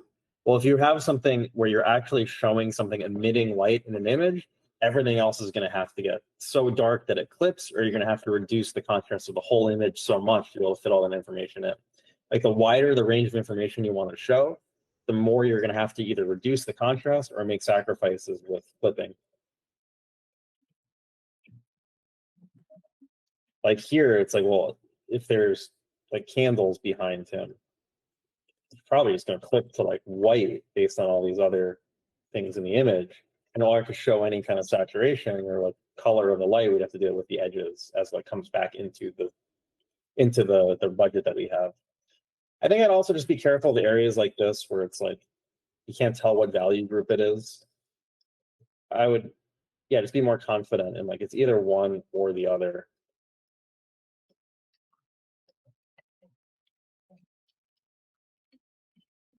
Now for the hair, depends how shiny it is, but sometimes you'll find like the value of the hair highlights are the same as the shadow on the skin. So I'm comparing it to something, and maybe these are like this. Now they should actually look kind of shiny in comparison. It's getting those reflections, and then maybe over here, either we can bump up the value to show some secondary reflections, but I think it'd be better to actually darken this a bit. And we're going to show a much wider range of value in here for this material compared to the skin.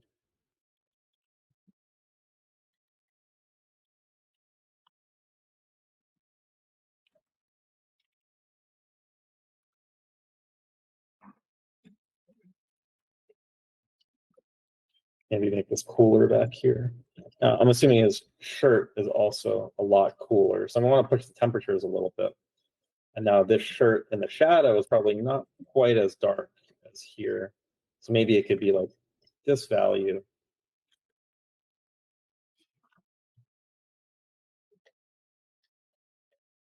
This I'm gonna actually, I'll probably want to add saturation. Things are also getting like really green. I would just be careful of that, Okay. depending on if there's not actually a lot of green light or green things in the scene. Yeah, and it looks like, is it a leather jacket? It's more like a raincoat type, kind of plasticky. Okay, so plasticky, I probably want to use a darker value for the average of it than any of these highlights in here. We could probably even jump up to this.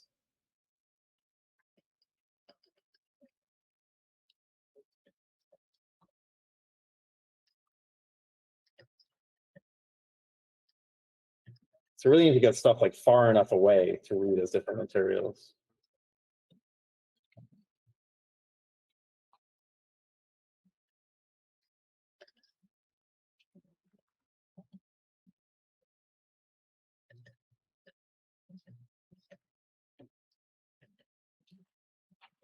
I don't think we get much reflection down here actually, but probably here, like on the collar and the area where it's seeing the light, we'll get some bright highlights.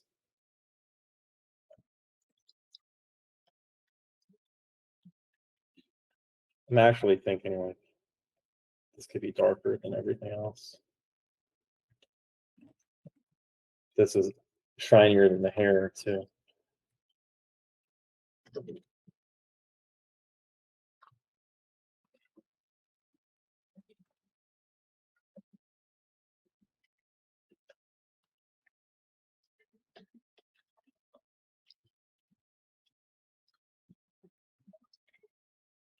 Okay, so hopefully this reads a little bit more as everything is kind of different materials. Yeah.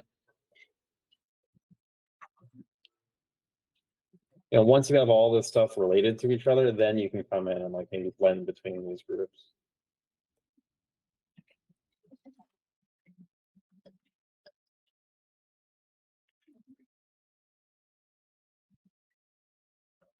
That's better.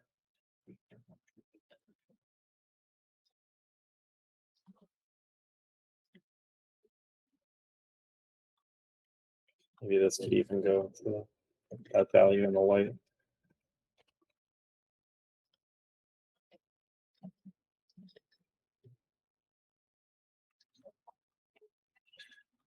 Okay.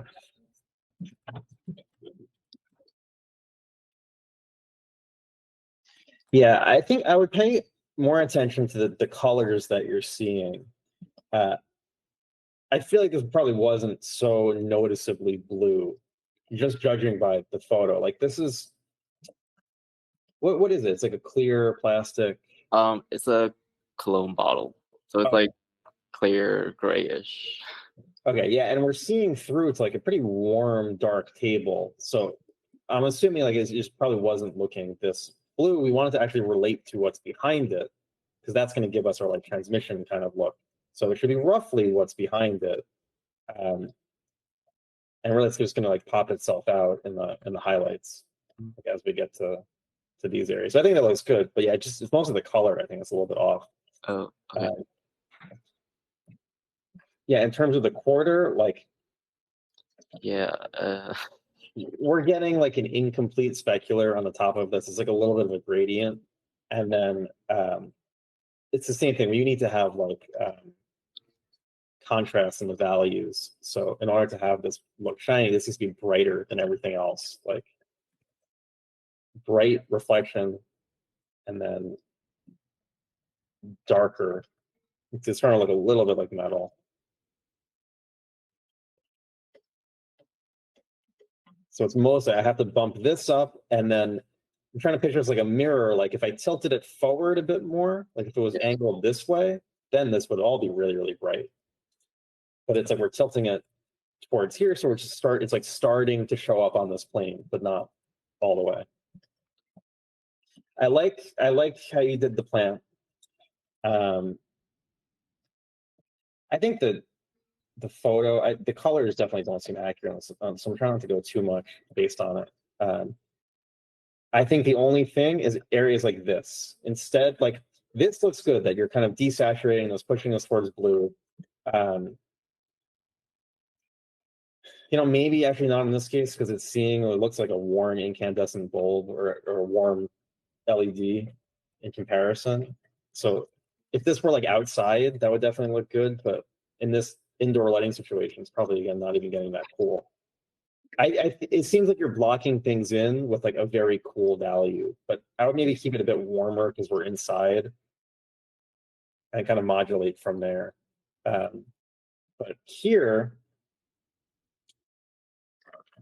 I think I would probably, as this is transitioning into the shadow, I think we can bump up the saturation. That's going to show that this is a material with subsurface scattering.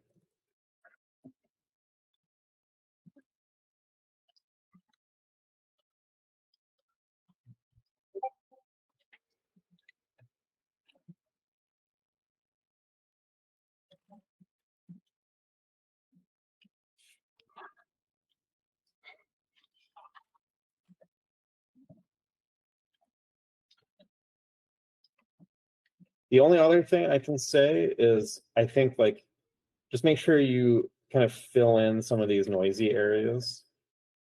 I think we just look a lot more confident. Where like, you know, where it's getting kind of like round brushy like this, just like make a stroke. Like one thing for something like this, like decide what the shape is.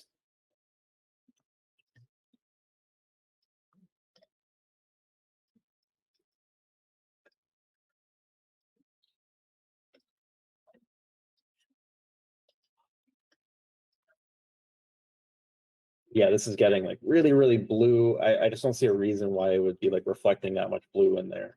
We've got clear plastic or clear glass, warm wood table, warm green. So if anything, like, you know, It's like slightly warm. Yeah. Like, why is it getting so, why is this like shifting so much in hue from this? Is it reflecting like, it would make sense if there was a sky above it, but when you compare the photo, you know, it's jumping around because it doesn't really have that much information in it. But when in doubt, like take your light, just make it darker and just have it be like a version of the light. You can always shift around the temperature from there. But doing this is going to at least like relate it to it at first.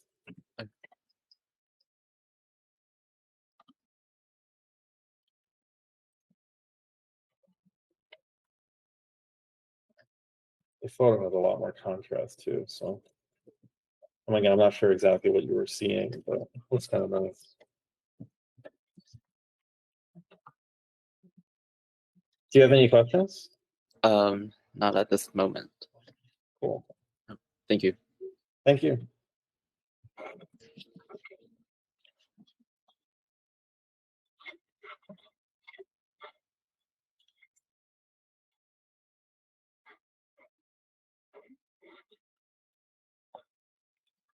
Wait, what was the order?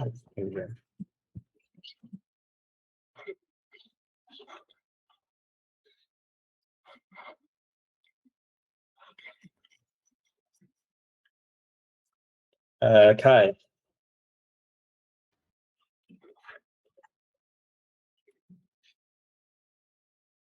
Do we have a Kai? Hello. I see your mic's off, but I can't hear you.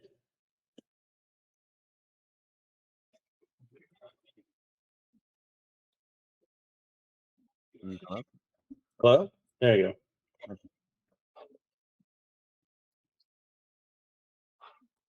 Okay. How'd this go? It was interesting working with really different lighting situations across each of the studies. Man, I love this one. This came out great. Yeah, I was really satisfied with that one. But also just hearing like the lecture, I think I'd bring the saturation in like the upper left where there's like subsurface in the leaves. Right. Yeah. So it's getting kind of gray. The only thing is like it might compete with the design, because I would be careful about that. I totally agree, and maybe there's a way we can do this. I don't know if I would make major changes, because right now we have like, this is most important, this is secondary. So I agree we can improve the material read. We just want to be careful it doesn't like make this equal, because then we're just going to get focal point, and it's just going to bounce back and forth. Right now it's like here, and then my eye is kind of moving around. Like basically, if we make this too saturated,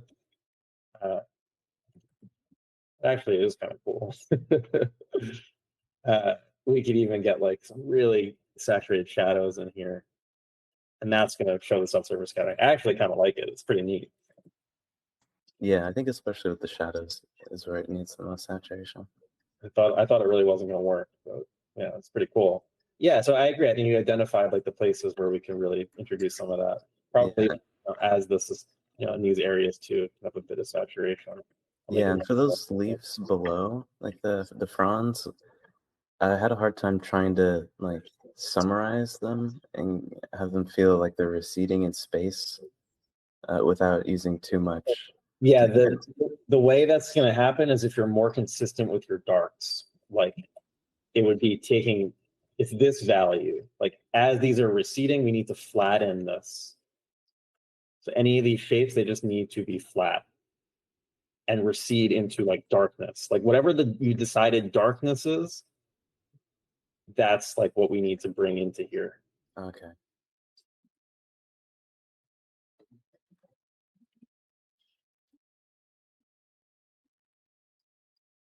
You see that? Yeah.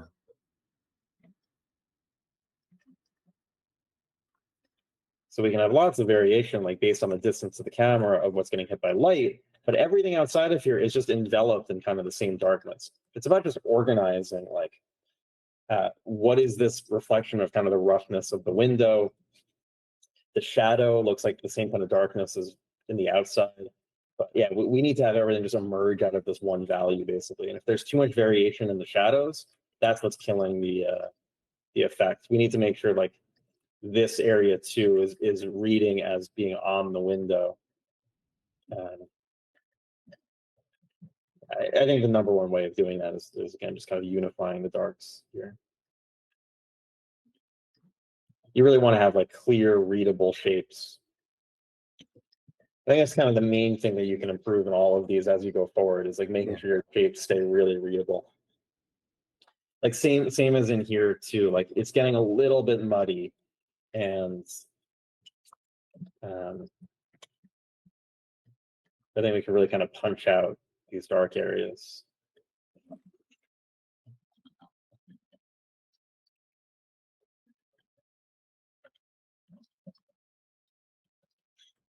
The candle here, we're going to have a ton of bounce light, a ton of saturation compared to everything else. I would bump that up even more. Maybe not the value, carefully kind of controlled that, but really definitely the saturation in this. Definitely some of the color in the bottom here. You even get some pinks going on, because it's looking a little similar to everything else, even though it's like actually kind of glowing. Keep a little bit more integrity to the light in areas like this.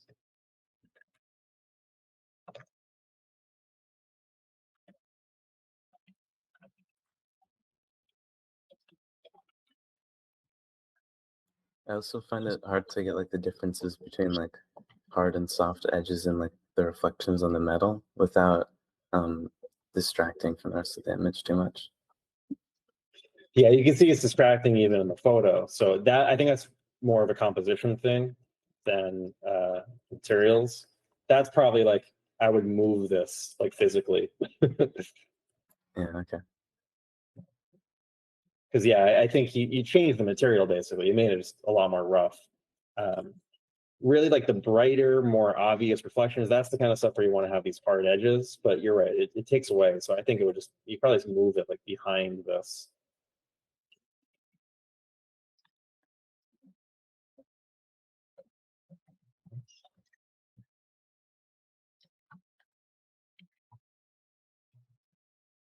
And then we'll get like maybe a reflection of this over here, maybe a reflection on the top of this thing mostly. And then it might lead our eye kind of back around a bit more. You're losing a bit of the integrity of the value of the branches too.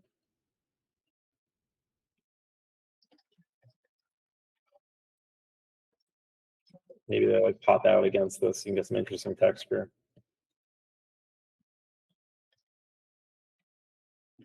You can do like, okay, so it's getting in the light, and then what's our shadow value? Like we have to decide what's our shadow value of this. It's probably something around here. Then we can draw with that and just make sure your shapes again have this like integrity to them. If it's light or if it's shadow, like that's one or the other.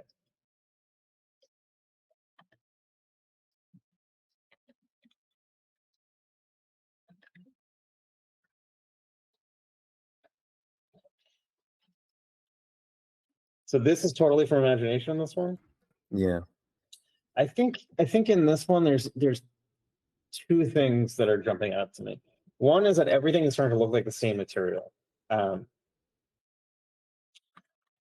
think it's a little like over modeled the way you're doing this too. I think you're putting you're going a little bit too early into placing like all this contrast in here, when really it could be like, you know, light and then shadow, and it might even look a little bit better than having all of that brushiness kind of going on. Is it light or is it shadow? And if this is switching local value, you kind of take that into account. But yeah, it's still like, I think we have a little bit more integrity to those midtones, but nothing really feels like a completely different material. Like if this, sorry, is this a mirror? Yeah, like rounded mirror. Yeah, I think we can get like some darker values in there.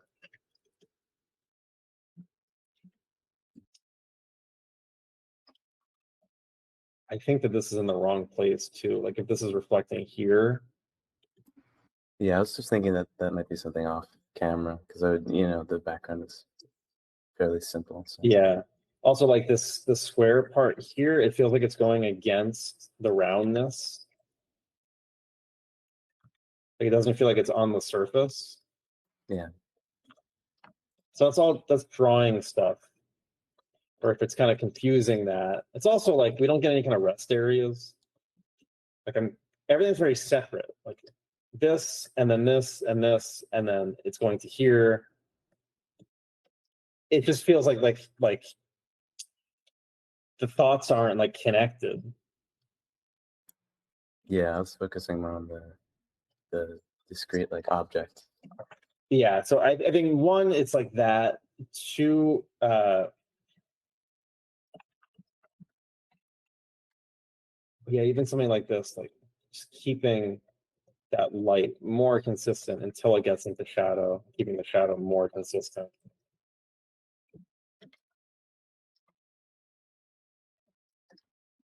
Okay, so if this is shiny, like we really got to get that value higher.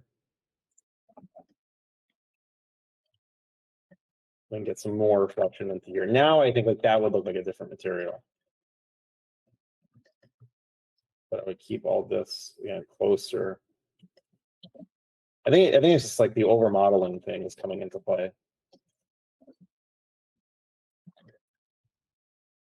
If this is a candle, this might have more, like the shadow might be lighter because there'd be some bounce light for that candle material.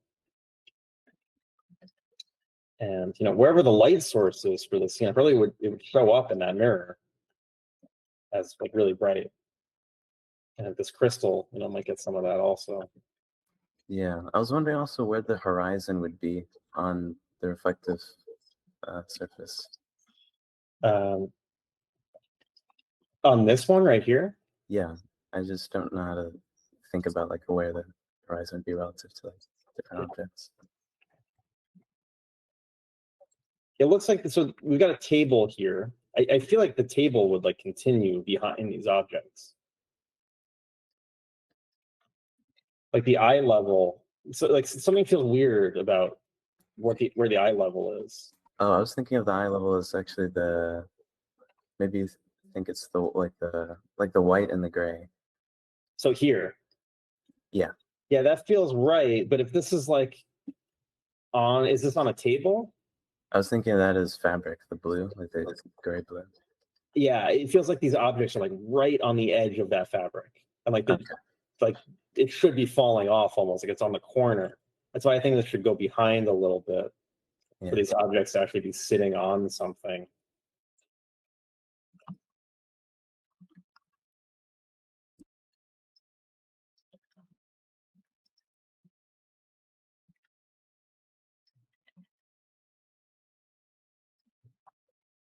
And it grounds them a little bit more. Yeah, and then it looks like it's like indoors, so I don't know why we would see like a horizon that would be like covered up by a wall, right? I was thinking of it as being like on a, I don't know, like a really light, flat surface, like Earth, not indoors. Maybe you could have stuff like on the horizon then.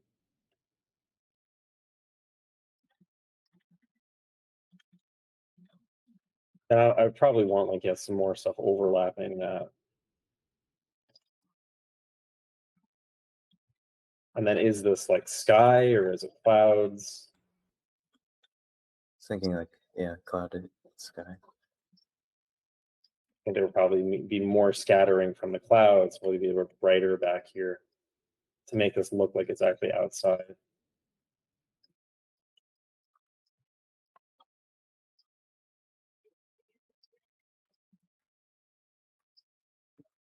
Even like a reflection.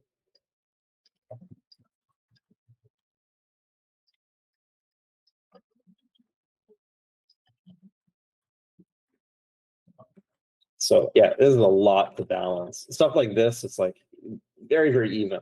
1, 2, 3, 4. If you want to have this block, I would maybe even overlap it with this. So those nails or screws or whatever the shapes are, they're just like very individual. Yeah. I really like the ambition of this again. Like you've got a lot of different stuff. I think some of the stuff we talked about today about saturation, like this looks like kind of waxy, I think. Probably get more saturation with those shadows, but yeah, things like differentiate them. Subsurface scattering, actual kind of like reflections of the light source being much brighter.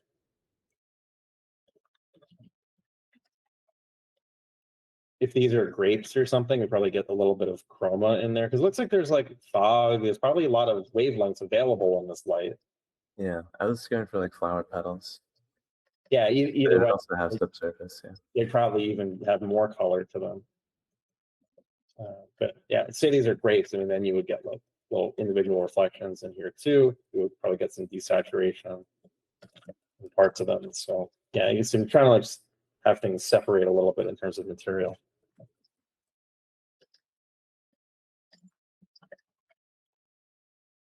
Yeah, it doesn't help the composition because my eye is still going like here to here to here. It's kind of random, the spacing of things. So I definitely like if you're gonna not overlap things, then really make them like regimented and like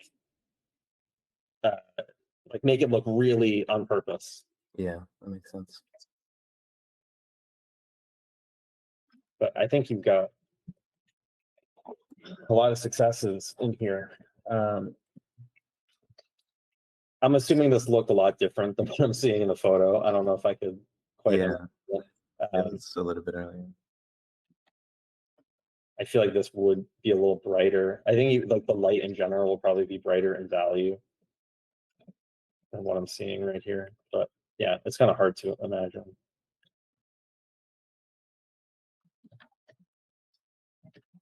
Like that, I do think that reflection in there like is going to be brighter.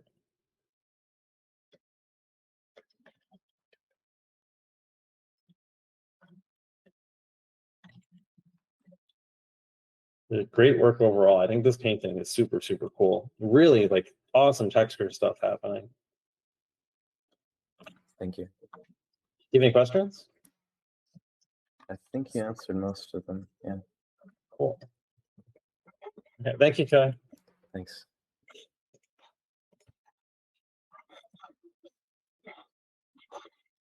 Colleen.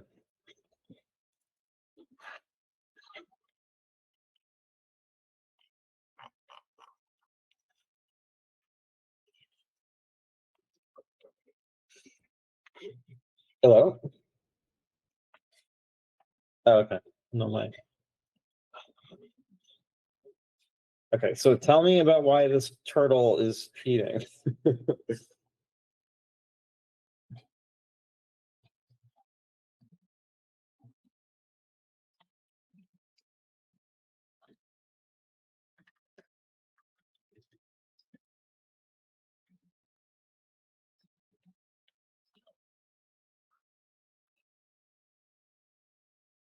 Oh, because it's not still life?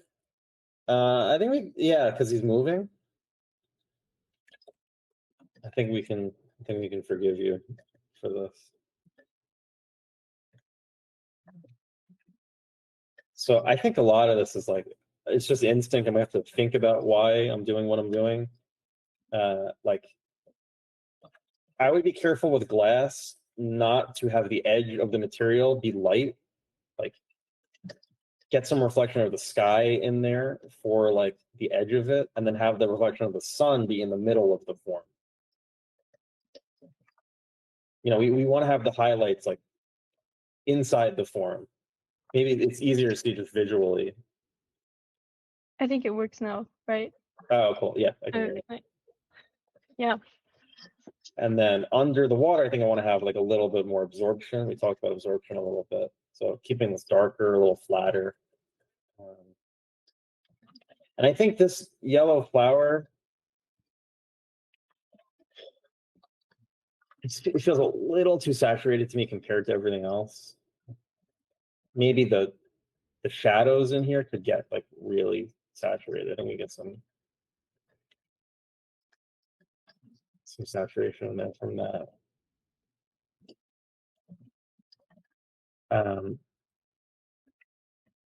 I think that this cylinder here wouldn't quite make that reflection. I think it would mostly stay to the top of it. So this is all just drawing stuff, and this would be like shiny enough for that value to be brighter and more contained. And then we get just like a little bit of Fresnel around the edges here.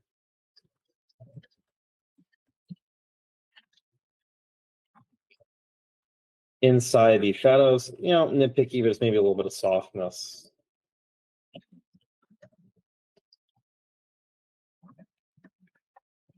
And then the grapes, same thing. Like, I think be careful of making the edge too bright. Keep the highlights.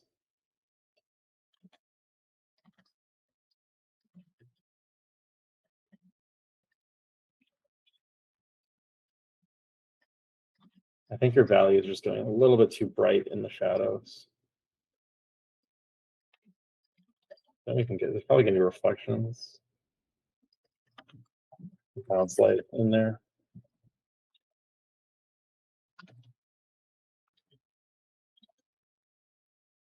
I think that kind of cheese is a little bit more diffuse, so I'm just kind of averaging things out on the surface a bit. And then we still have a lot of room like in the shadows, so we probably get some really warm occlusion shadows inside that cheese like that.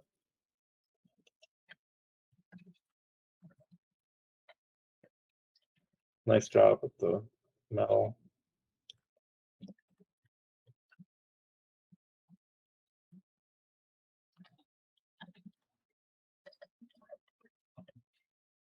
Okay, for the rock,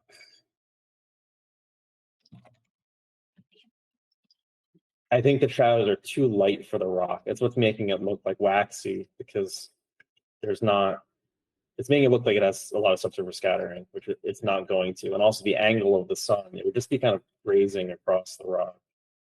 So we get these like thinner shapes, basically. I think this just be darker overall too. We can get a little bit more blue as this glancing angle is reflecting the sky.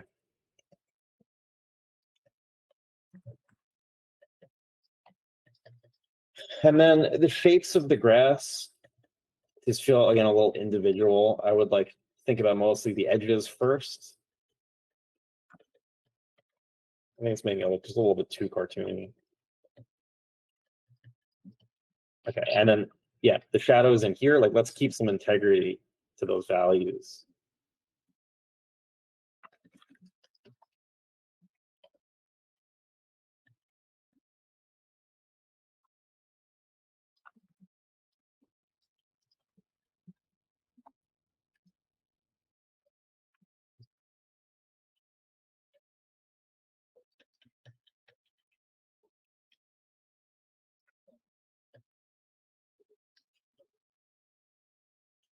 We're gonna get a dark shadow over there. Brett looks really nice. I love that, Brett.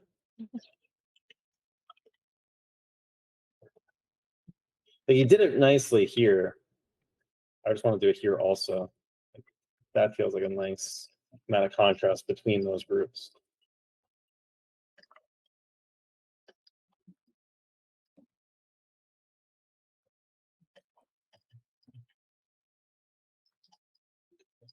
Okay, and then everything back here feels really foggy, like to have no contrast in there. But I don't want to make it too like complicated.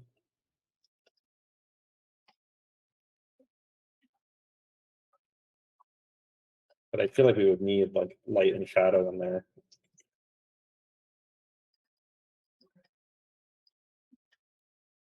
Again, because we're kind of backlit here, so maybe we could even get some fairly blue shadows in the back.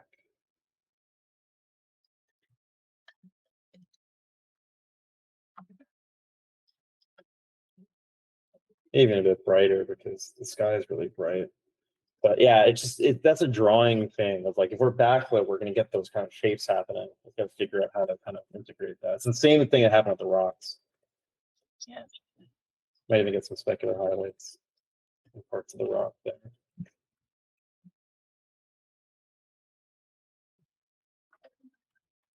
Yeah, this would just be dark basically. And then maybe we just add some more flowers or something, like fix the composition. Maybe some flowers back here too.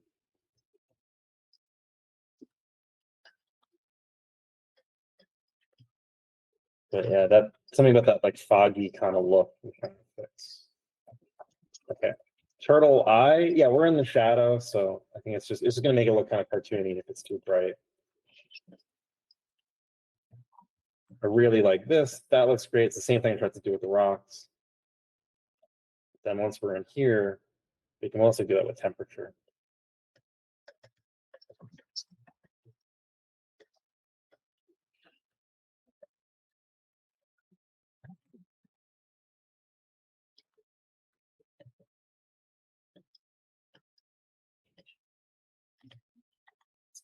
Saturated in here.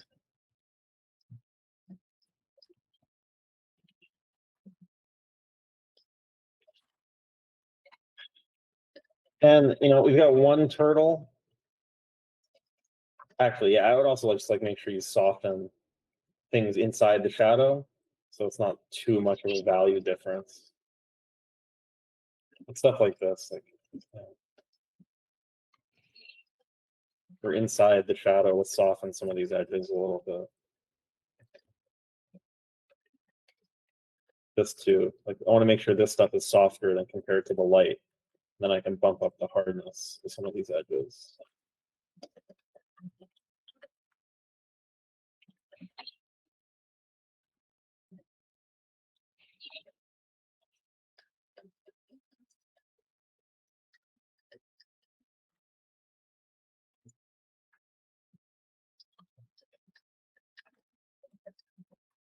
It was a very fun painting. I would never do Yeah. something like this on my own. It's fun. Yeah. I realized how little I know about turtles, like how to draw them. I think you did a great job. Nothing about my turtle meter is going off is looking weird, but I'm not an expert.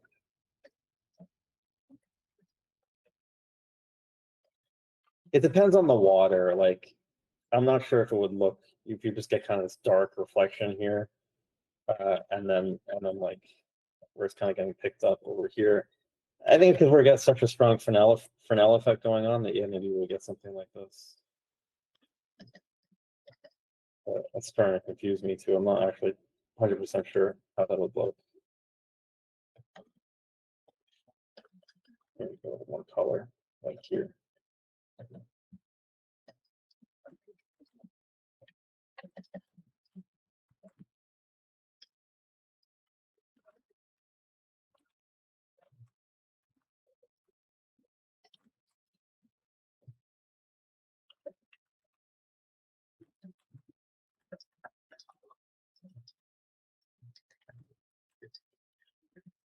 Okay. Hopefully that makes sense. Maybe this flower can cast a shadow onto this flower. Get some saturation in that.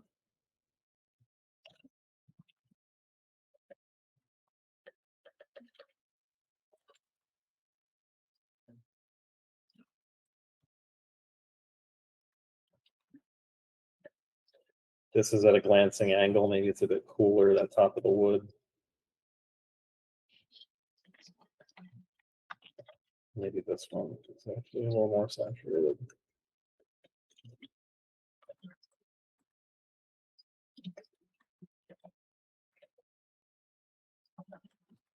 What book is this? I don't know.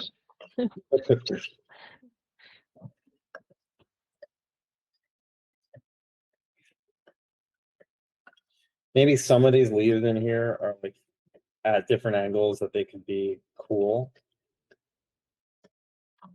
A little bit of coolness in some of these. And yeah, I think at this point, out of ideas.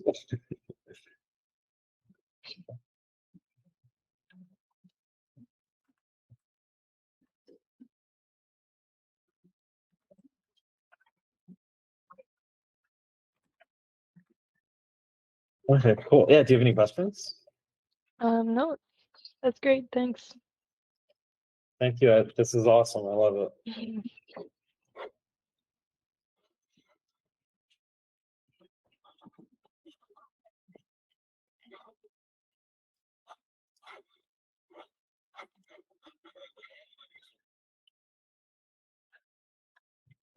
Valentine, Hi. how's it going? It was fun. Harder, but fun. Okay. Whoa, cool. Love this. A lot of cool stuff going on. This is heavy paint, right? Yeah. I love how you use that brush. Like that's great. You got light, shadow, and it's all just a shape, so it looks so solid. I love this. This is great. Yeah, I don't often use that kind of brush, so I see an opportunity here. I think the only thing maybe I would do is the sky, maybe push it a little bit more towards blue, and because you got these blue reflections in here, I maybe just make that like that. I think that's all it needs. Just like a little bit more blue in here and the sky, and that's gonna tie the colors together, I think. Because the sky just looked like a different color than what was reflecting in everything. Yeah, I don't know.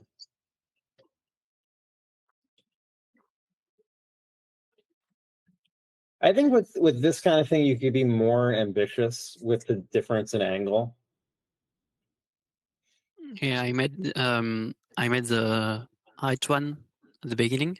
Yeah. And it was like an extreme angle, so it was like really hard. And I made a lot of proportion mistake, and I squish all the props together. So afterward, I'm basically I go backward and taking a lighter angle. Yeah, I think you did it. This looks really good to me. This is sweet. Love this too. It was really hard to figuring out the background. Yeah, it looks awesome. You got like the transparency through this. There's a bit of refraction with these are interacting.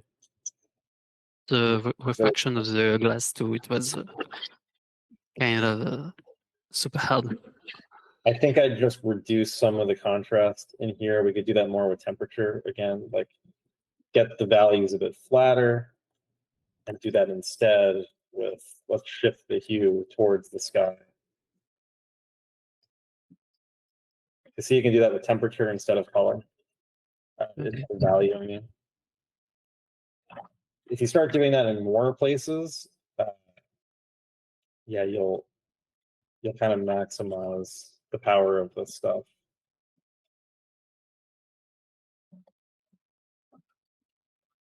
But this looks good. There's a good amount of contrast with these reflections. I think that could happen here too. Like this just doesn't seem bright enough in comparison. I think all these reflections, like the more metallic ones, they could be bumped up a bit. So it reads like as different compared to the apple.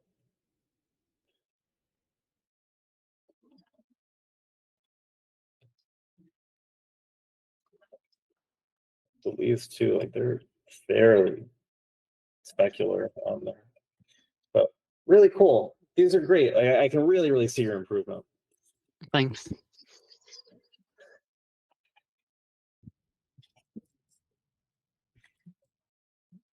Oh, cool. Yeah, like just here, take a look. Like if we brighten this up and then darken this, you see how much more different the material is going to look. Okay. I tried to make a more rough than the bronze, but I think I didn't put in enough light in it. Yeah. I like that. Is this like a gem in the center? Yes, kinda like a super polish gem. Yeah, I like this. I think we should put some so we have three values, like a value for the light, the dark value, and then we could have another value. It's gonna look really shiny. I think this could be a little brighter, that reflection on the light.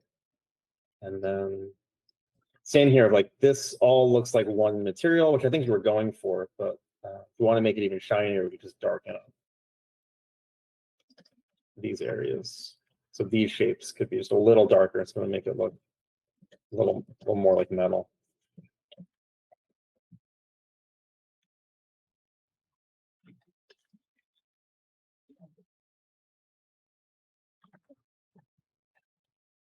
There's a big red spear, like I wasn't really sure about the material. I wanted to make something diffuse and fairly rough, but I wasn't really sure, so I think you can tell.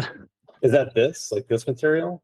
Yeah, yes. It looks like this, like it looks like rough orange metal to me.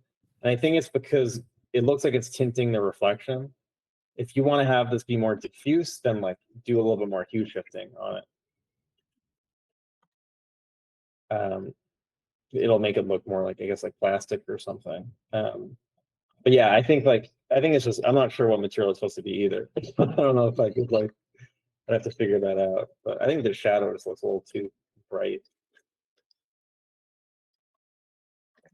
Yeah, it's like, okay, so there's a cast shadow on this, but the rest of it doesn't have cast shadows. The rest of it's like very shiny.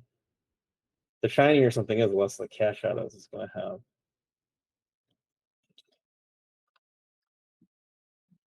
So we can maybe darken this. Yeah, I'm not sure. I have to play with that. But this blade part, like, what is this supposed to be? It was supposed to be rough metal. Okay.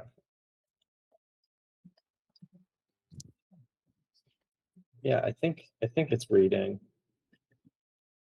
I would maybe just like in the parts away from the light, also have some brightness, like it's gonna pick up other stuff too. So if we have this like continue into the shadow, it's gonna like really sell the metal effect, I think.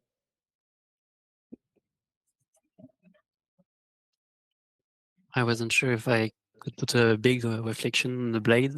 It was what too much. I tried, but I didn't really manage to do it. I think the other thing too is like I think there's just like the cast shadows on this are getting, you got to be like consistent. Like, well, I guess the blade here could be rougher than this part, like the actual cutting edge.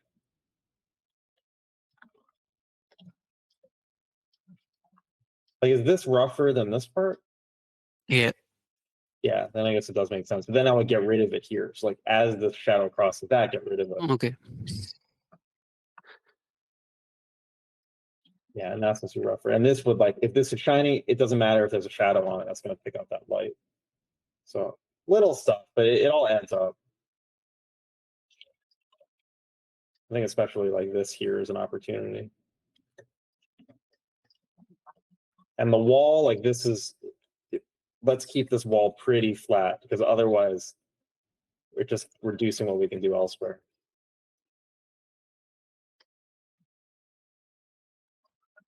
Yeah, that's a lot better. Cool. Neat. It's cool. Thanks.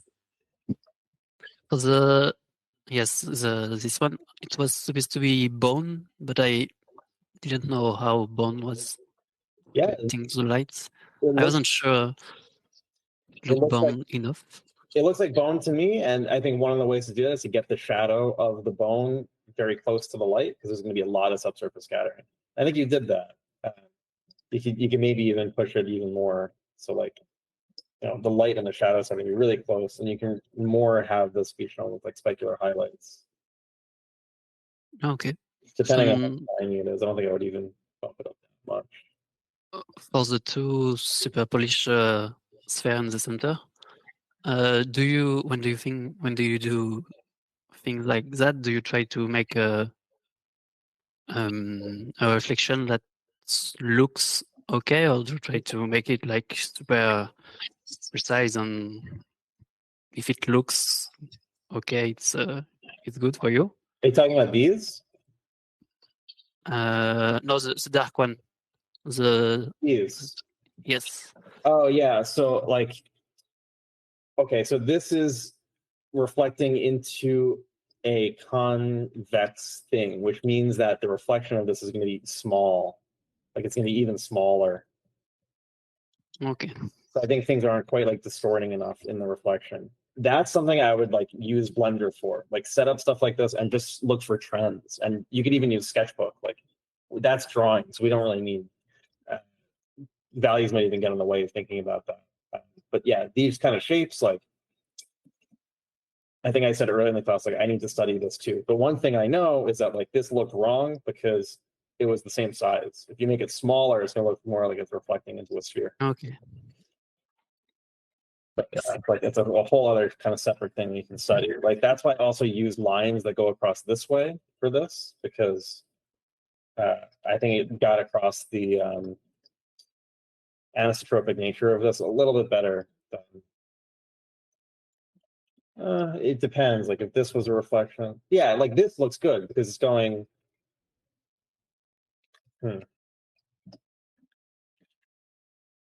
Yeah, I thought it was the reflection of the spear on top. I think you're right. Like brushed metal. Yeah, I'm just confusing myself. I feel like for some reason the line's going this way. It makes more sense to me. I'm thinking of that Craig Mullins painting.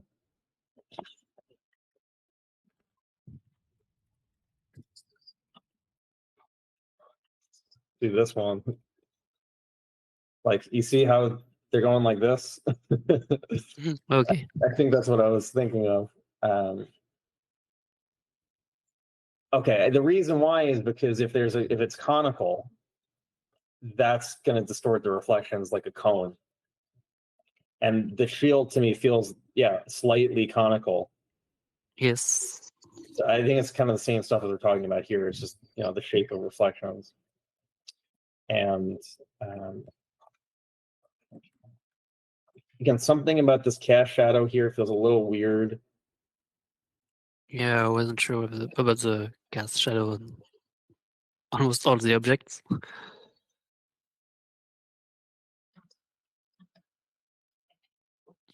Hmm. I didn't really know how close the light source was, so I wanna like try this in Blender. So we need, let's take a cone.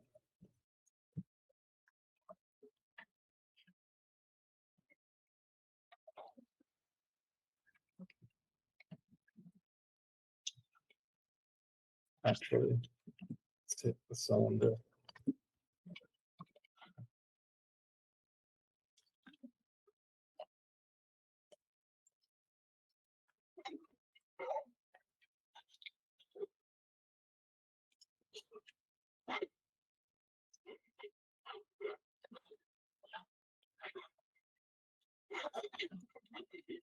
Okay, so it's metal.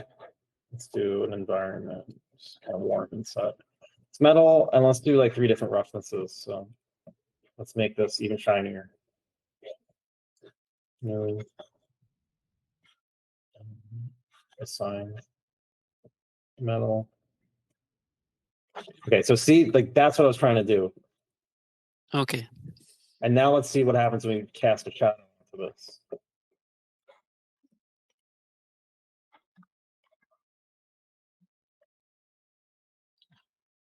Let's just put a light or something.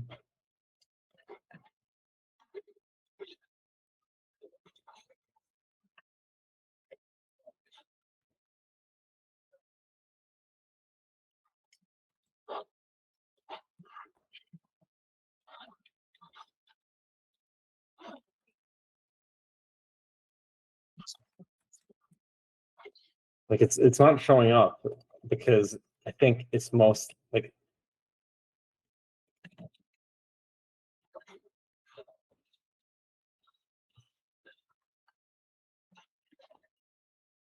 so you see the shadow is just it's not gonna do like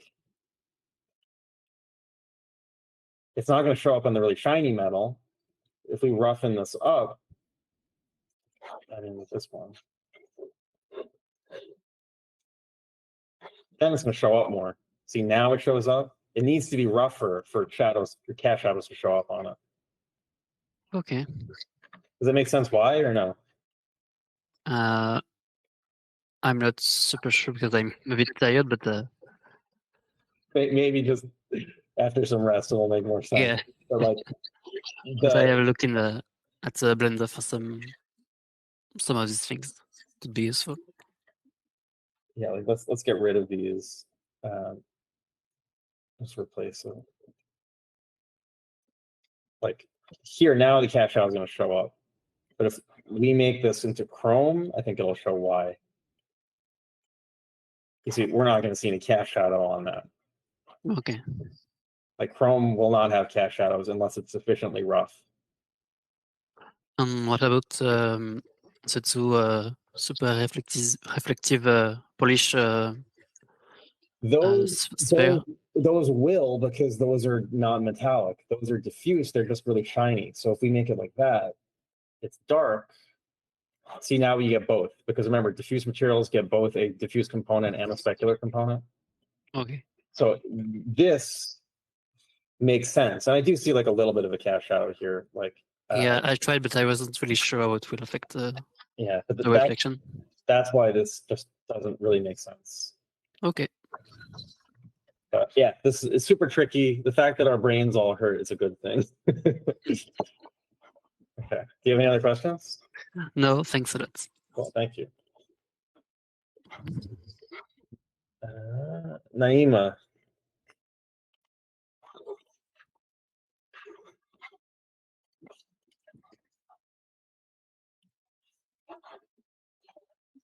No problem.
Hello?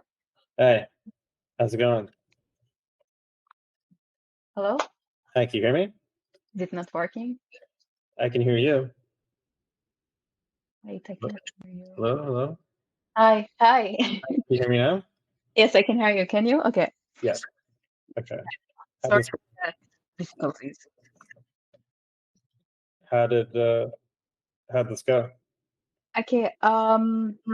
So I asked myself what kind of material do I have the most trouble with? Yeah. Turns out it's metal and glass.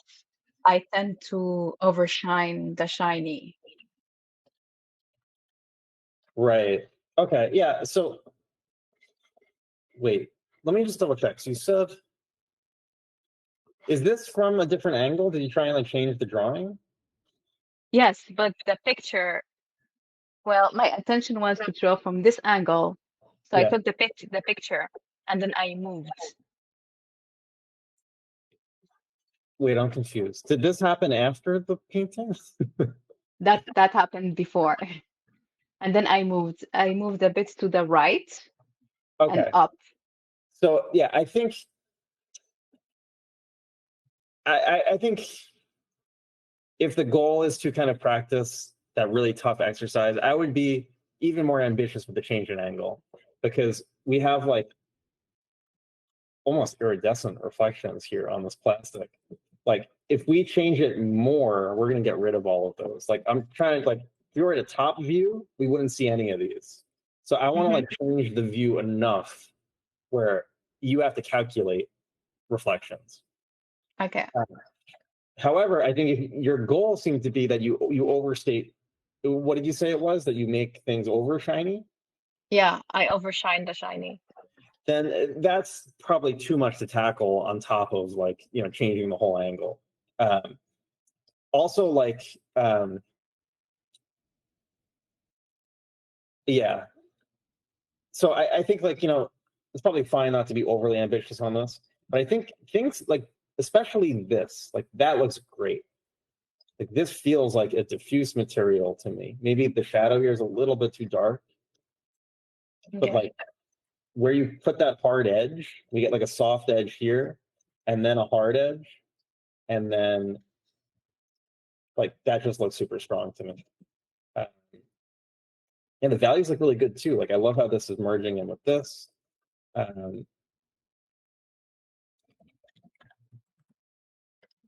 You can maybe push the colors just a little bit more. Like this is a very pink. Okay. Camera. So you can relate, say, the shadow to the light a little bit more, maybe even cooler kind of in here.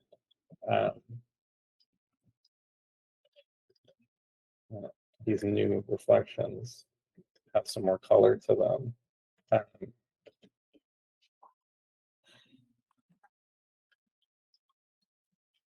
Yeah, I think you'd be more like this just worked so well. I don't know how else to say it, but I feel like you were more confident with how you did the card. Yeah, I am.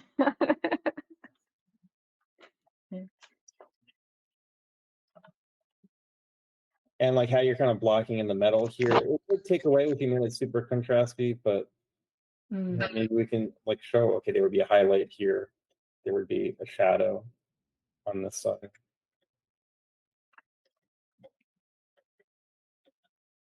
Now, if this is a metal material, we can get some of that contrast in here, you know, between those three values.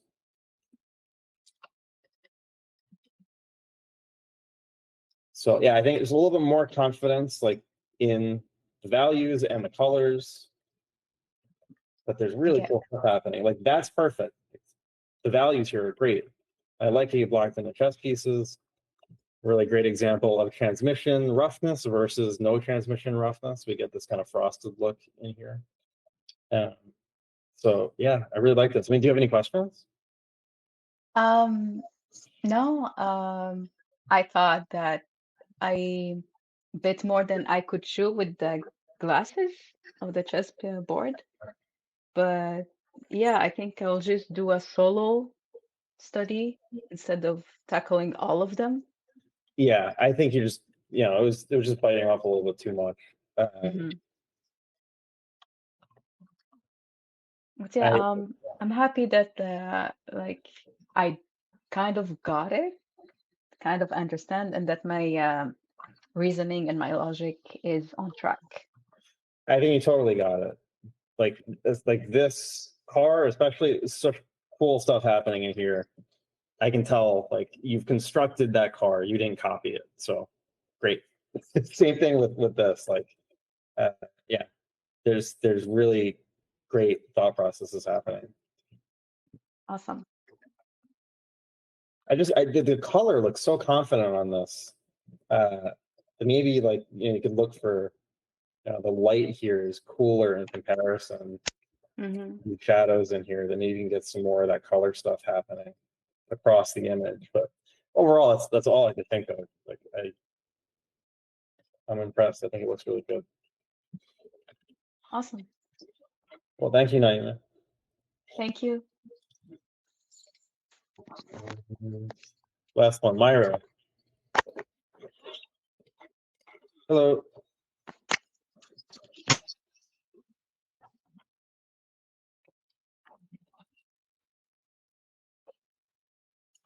Let me just get a sense of these.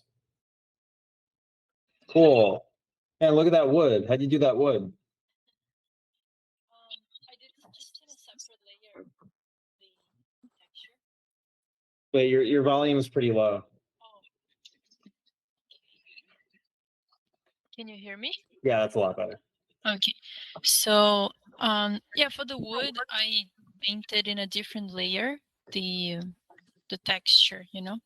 So like when it was dark, I did a bit more darker. When it was lighter, not much of a contrast with the wood. Looks awesome. Looks really great. Thank you.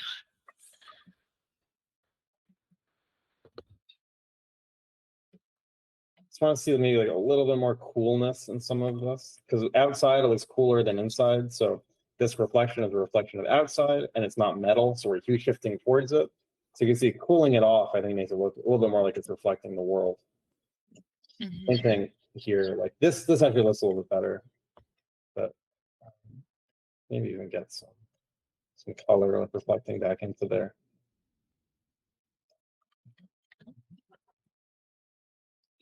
Yeah, I think some cooler temperatures. Values look really nice. Thank you. Yeah, it was really hard to do this this one because it's like yeah, I don't know, like this plate is very like wobbly, very uneven, you know. Yeah, it's all about. It was hard. Yeah, I think you got it. Like it's all about the wobbliness of the specular reflection and the subtle changes here. You know, maybe this is really softly kind of picking up more light here. You can see a little divot here, how subtle the values are.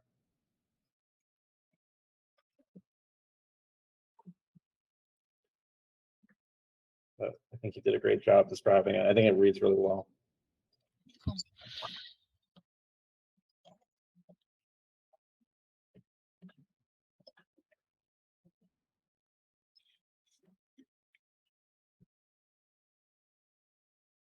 I think this has a little bit too many values in it. Again, it's porcelain, so it's getting. I think it's like Yeah. So there's a lot of subsurface scattering, which means the shadows probably aren't going to get that dark.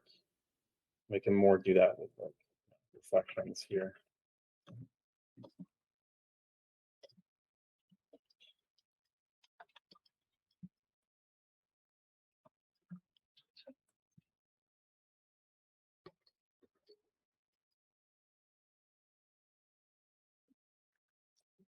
I think the foundation is nicely here.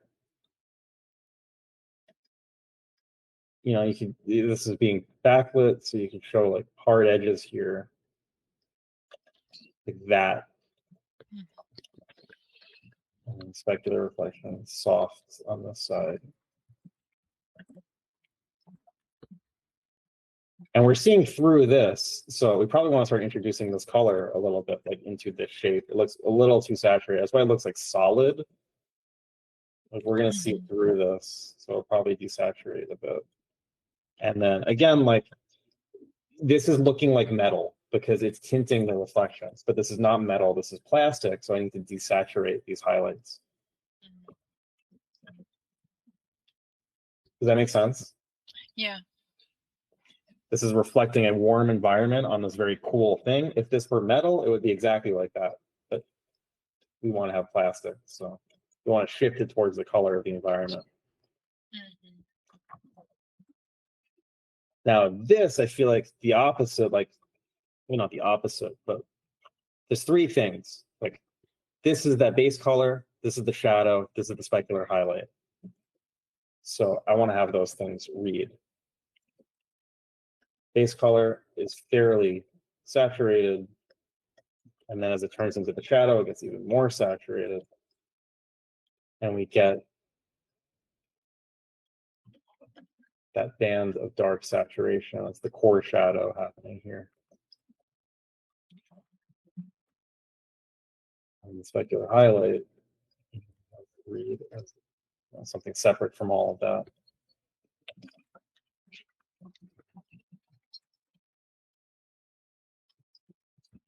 We get some coolness in here too. I mean, not coolness, but like this reflection looks like it's actually coming up into here.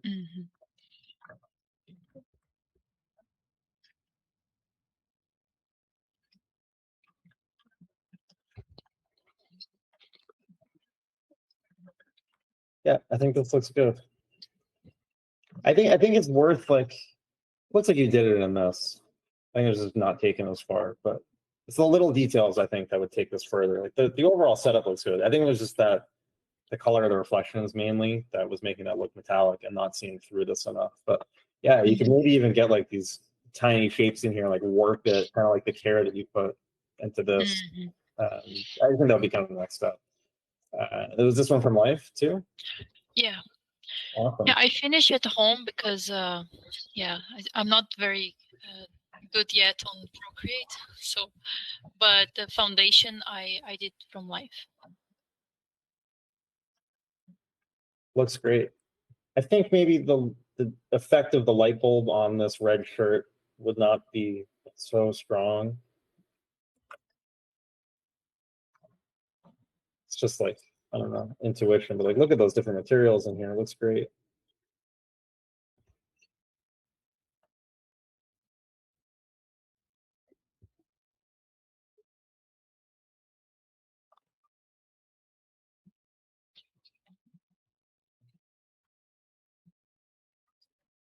Maybe want to have this reflection here. Like, it's, again, it's the same thing as that quarter. Like, it's kind of an incomplete reflection, so maybe not putting it across the entire plane. And some of the values on the floor maybe get a little bit bright, but overall, like, I think you can just take these further now. Like, if you put another session into this, you know, it'll be done. I don't see any kind of like major things that need changing. Yeah, I didn't like have a lot of time to work on them, but I'm gonna try, but like I'm afraid that putting more hours into them, it's just gonna like be working on like a lot of details and you know you have to work a lot of details on the whole image, you know, like, you know what I mean? Yeah, so it's definitely a commitment. Okay, yeah. But you know, you'll learn things like taking things towards a finish that you won't in earlier stages. So it's not something you have to do for everything, but I would say, like, in general, yeah, I don't even know, because this one looks fairly finished to me. So I think I don't think I have much feedback, to be honest. I think it's just keep going. I can tell you're thinking about the different materials of this. That totally looks like metal.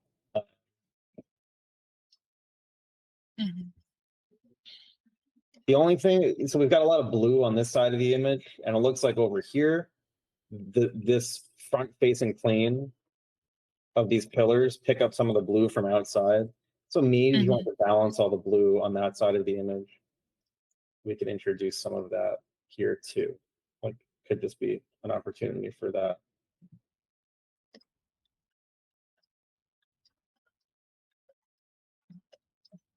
something like this, and it might just balance it out. A little bit of coolness there. Yeah. But yeah, I think that's all I have, to be honest. Do you have any questions? I think it's fine. Yeah, it's just I was wondering, like, when you do those from life, like, do you spend a lot of time in one image, or you try to get more done?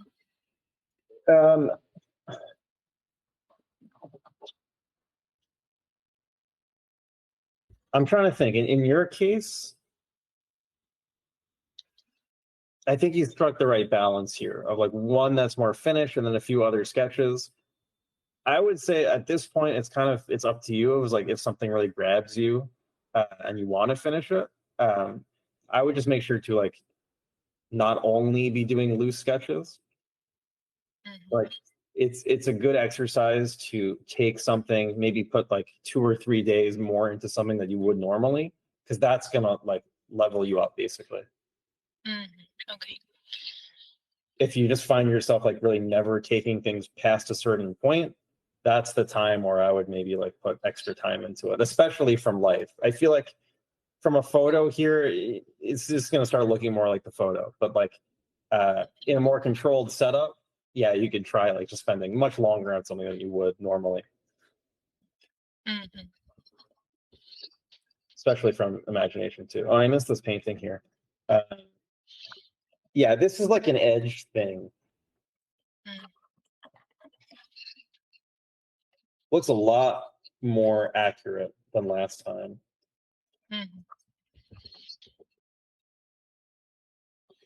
Yeah, when they do like the grass and stuff, that's when I start to get like really lost, like, because it feels like there's some logic behind, but I don't find it, so I just do like whatever, like stroke, see what happens, but I don't really know how they figure it out. Let's do just like a case study. The first thing I was saying was that you can even start rounding some of these forms. Like we've got shapes here, but if we soften this, well, it's going to round it into a cylinder, and his leg is more of a cylinder. Stuff like the tree back here too. Like it's not a cardboard cutout of a tree. We've got leaves, so that's going to read as softer against the sky, so we can soften that. So it's basically like these subtle edge relationships of things, trying to make those edges read. So like however this is reading, we want this to read in the same way. Now let's just pick an area where there's maybe some logic to it and compare. So like here, I think that they are thinking of this as form, that we've got a box, and this is a plane facing this way, and this is a plane facing that way.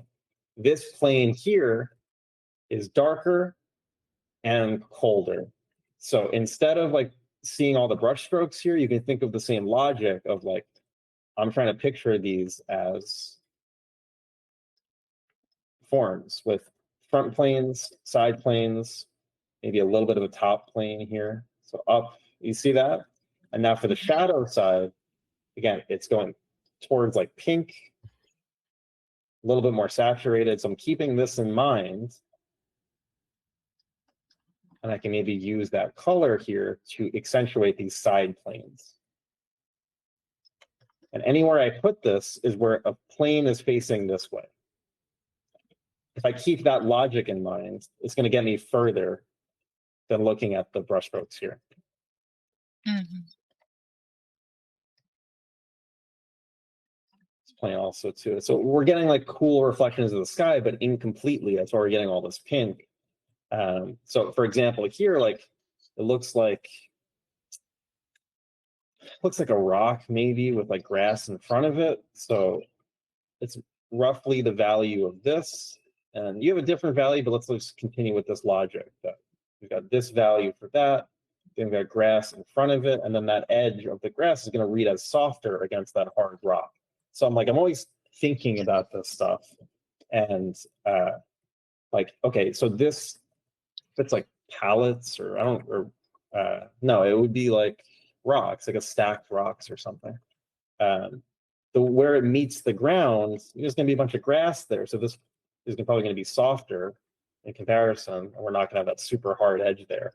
I think it's mostly just like kind of the edge stuff that's happening. So like this mound here, what's the form? It's like this. This part over here is seeing the cooler sky, can desaturate that a bit. And then it looks like it starts to get a little more saturated, like at the edge.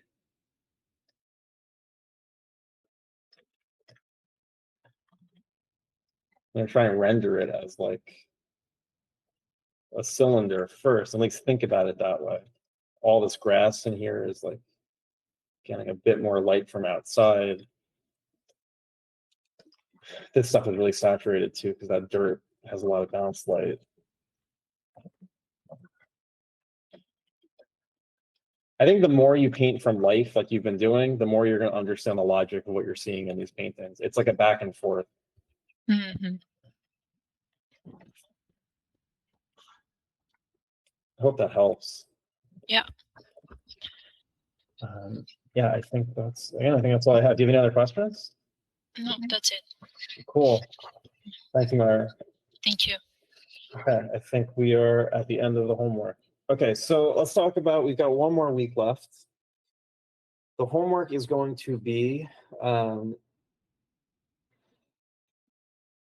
would put all of your effort for next week into one thing from imagination. I mean, you can use any tools at this point. I don't know how much more I have left to teach you about value. So I think now it's really putting everything into practice.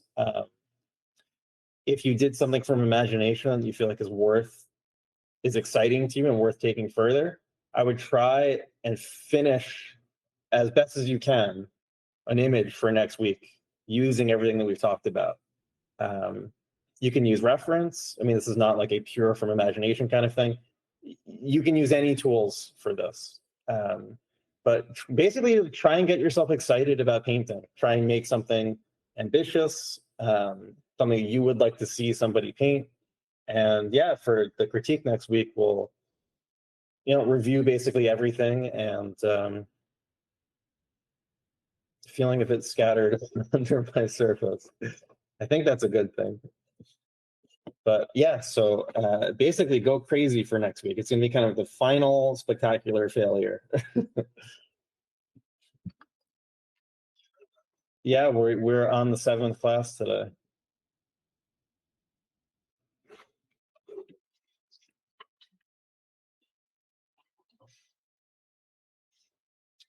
Does anybody have any questions before we take a break for next week? I have a question. Yeah. I saw like a video. Do you know Light Ponderings, the YouTube channel? No. It's like a guy that worked at Pixar, I think, and he made a video on color temperature, and he like explained how like when the temperature of the light changes, it affects the shadow temperature, and he stated like how there's more saturation in the shadow because of the light temperature.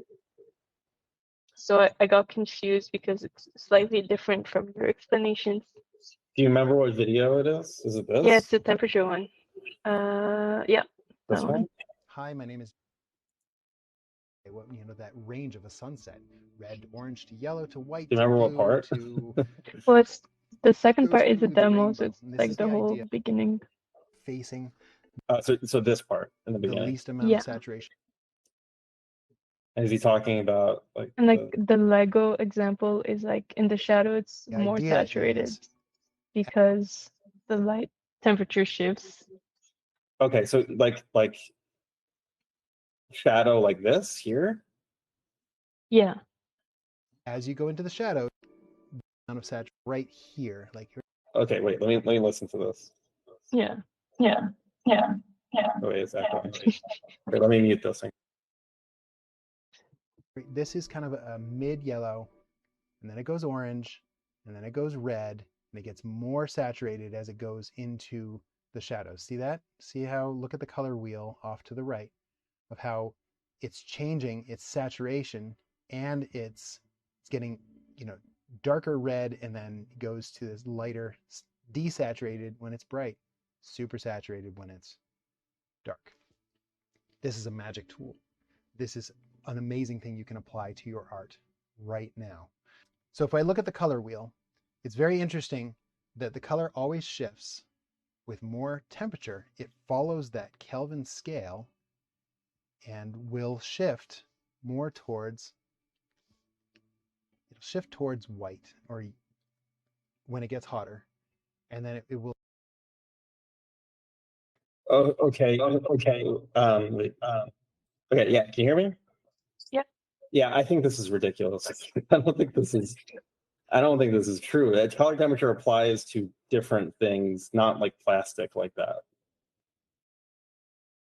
Yeah, I don't know. I thought it seemed logical because I didn't know anything about it before, but Yeah, no, this has yeah. to do with what wavelengths are scattering onto the surface in that Lego example. And the reason why it's getting less saturated here in the light is because it's just a picture, it's hue shifting towards the picture of what it's reflecting.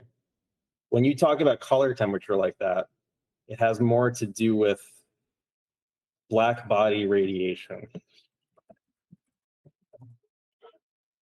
That's when something is actually emitting, is an emissive thing.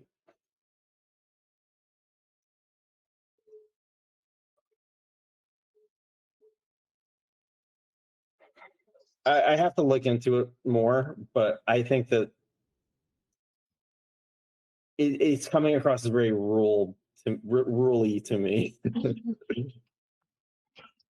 I'll watch the entire video and actually like figure out what he's saying. Yeah, for sure. Cool. Yeah, materials are tough, and that's why I think like I err on the side of learning about render engines, because again, they're not perfect, but we talked about some of those counter examples, but they're pretty good at like reproducing reality. So there's not really much like beyond that. So I would read about like, yeah, optics and stuff, but yeah, 3D is like a pretty artist understandable way to get into this. There's a lot of rules out there that try and make this simpler, that I think are, again, things that are like you have to unlearn down the line because you realize like it doesn't really make sense in that context. So yeah, I'll watch more of it and figure out more. Anybody else have any questions?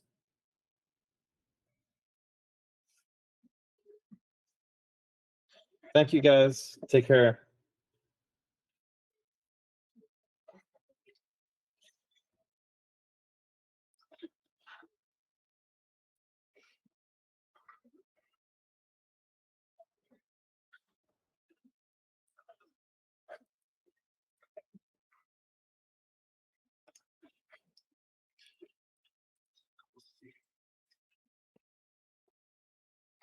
Oh, that's great, Corinne. Thank you. After Sun. What's that?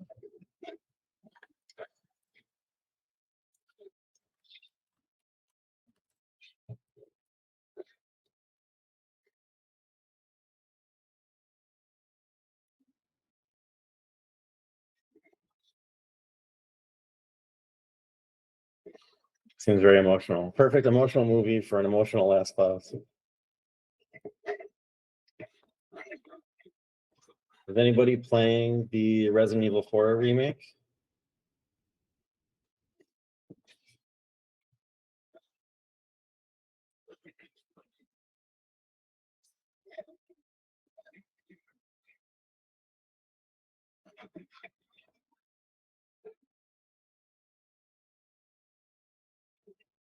What kind of screams?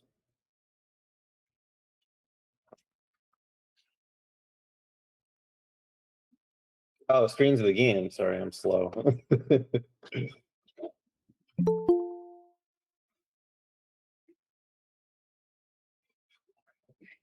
Yeah, Resident Evil 4 was my favorite game when I was like 16. And I feel like I'm just trying to play it like pretending that I'm showing it to my 16-year-old self and being very excited about it.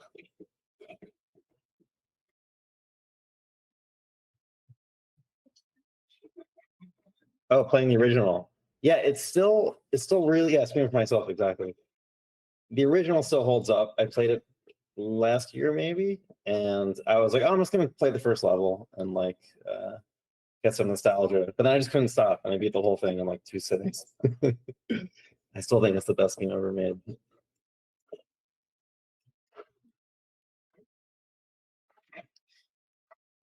Does anybody have any? Actually, okay. As a last treat bonus, I did a painting of Leon Kennedy when I was probably like 16, and I'll find it to show you guys.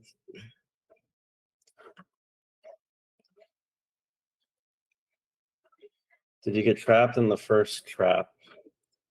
I've hit, I think, every single bear trap on the ground. Like every single one. There's so many more than in the original.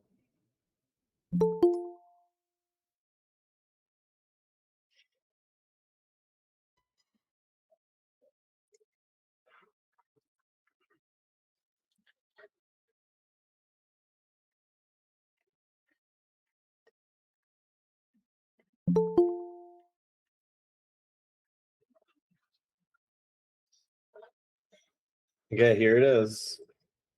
From 2005. I was 15. 15-year-old Devin art. Here's some Half-Life 2 fan art. Also, I think I was 15. This was for, there was like a Half-Life 2 fan site, and there was a contest to do like a propaganda poster like you'd see around City 17. And I think I got, it was either first place or second place. I can't remember, but it was a exciting times.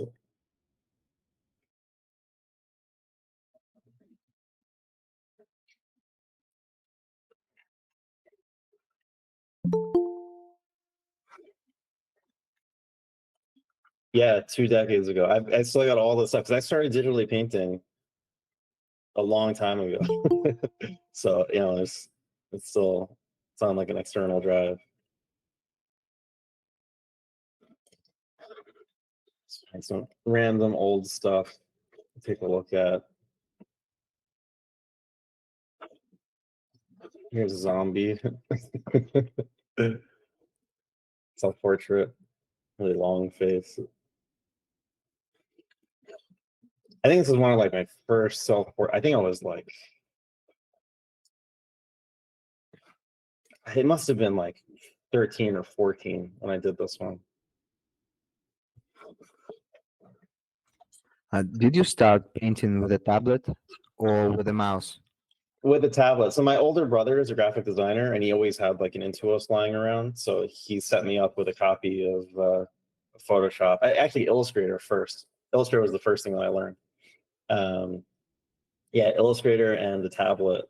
And the really early stuff, I don't know if any of you know her work. Julie Dillon, she posts on Twitter, but I don't know, I found her work somehow. I think she had some tutorials about how to like color, and that was a big inspiration back then.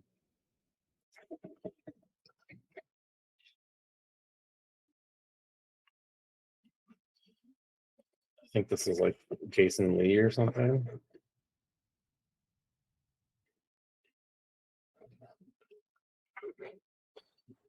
There were like these paint chat things where you could paint with other people. As a pirate. I think this was for English class. We had to do like Canterbury Tales. I think I was probably 16 when I did this. And then, you know, there was, you know, I can't stress the importance of like dailies enough, because I still have a folder in here of, let's see.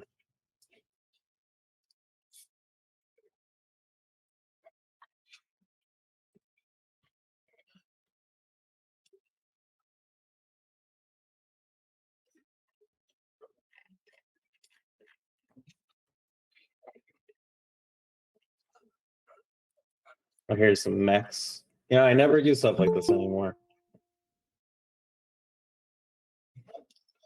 This is probably like later in high school, like 17, 18.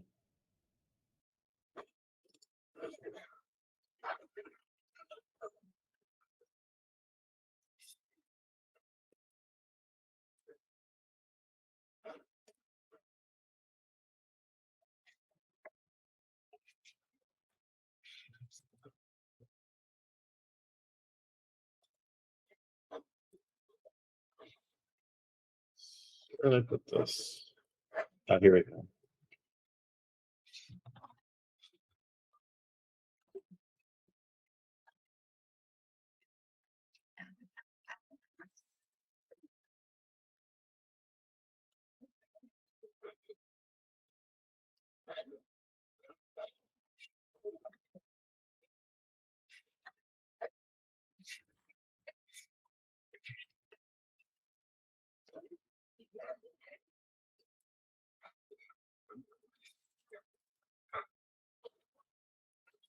I had a folder of like my oldest dailies. If I can't find it, I'll give up.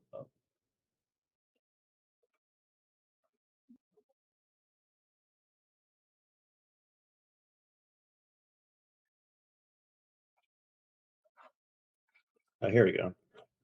Yeah, so I think it was like some of the earliest, most fun that I had. This is around high school, but yeah, just like experimenting with stuff. I think this was Painter, maybe.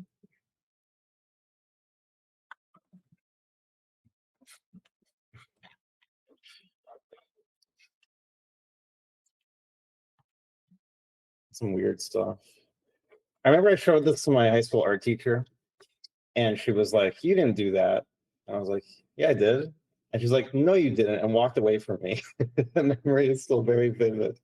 But yeah, it's like a lot of experimenting and stuff. I did a lot of self-portraits. I had like a little mirror on my desk. And I did a lot of these.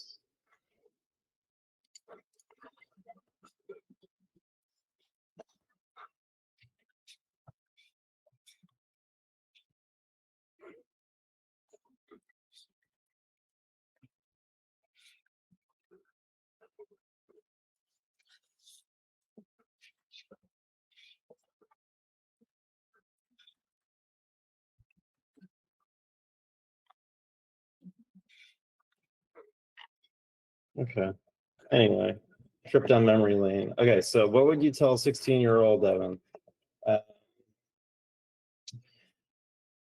don't think 16-year-old Evan needed advice. I think I had the right idea. I like playing video games. I like just exploring and experimenting. Buy Bitcoin, that's definitely one of them. Yeah, I think I was having fun. I think it showed in the work. I think like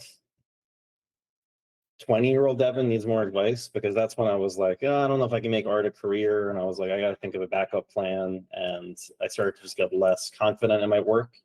I think I started looking more at like other people and trying to copy their styles.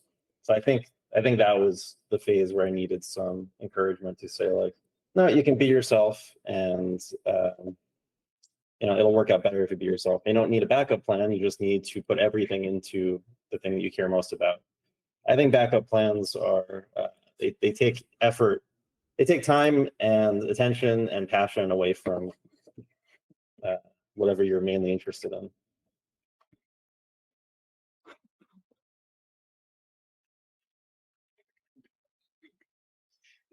Is it the mileage you think is important, or the starting and finishing something? It's both. I think if I had to pick one that's more important, it would be mileage, because if you start and finish stuff, maybe like you do one thing a year, that's just not enough mileage. I think it's better to be doing this a lot and not finishing stuff. But that's also really not ideal.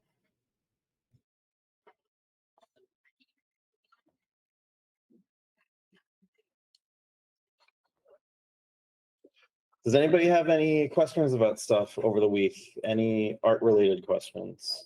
I know that there was a question posted in the chat about the matrix code stuff for my book, so we could go over that.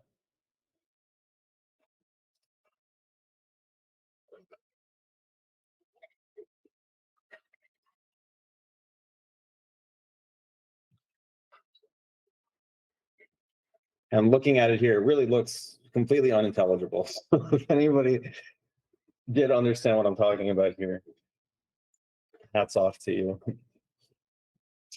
Okay, so this is really like, it's the same thing as we talked about the budget. We talked about having discernible groups. We talked about information between groups and inside of groups. It's the same exact thing. So let me just kind of give you let's go over the kind of original way that we thought about this.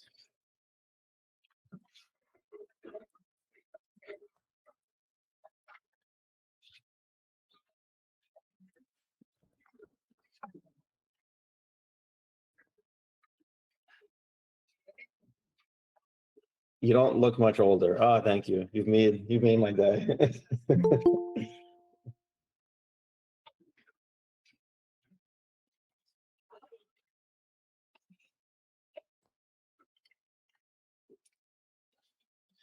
Okay, so yeah, we talked about why having, say, 4 groups or so is important, but that's not a magic number. That if you take 1 division, 2 division, 3 divisions, it's around when you have 4 groups, you start get diminishing returns. So after that, more groups have less power. So let's say we had 3 groups. And remember, we have a budget for these groups. We can't go below this. We can't go above this. We can't show that information, even though it exists. That's what clipping is. That if we have information below 0, it's going to clip to 0. Or if it's above 100, it's going to clip to 100. We have this budget. So, within our budget, we can use groups to show relative relationships. So let's say we have a group like this, these 3 groups. And they're all hanging out together and they have an edge relationship because they are touching and there's a speed at which they change. So these groups do not have information inside of them. This is entirely between, because if you see, there's flat. If I color pick over this group, 78, it's not moving. 41, not moving. 12, it's not moving. Again, edge changes are how fast do they transition from 78 to 41? Well, if I put a gradient here, it's going to more slowly ramp towards the other one. That's what a soft edge is. It doesn't have to be value. It could be color. It could be size.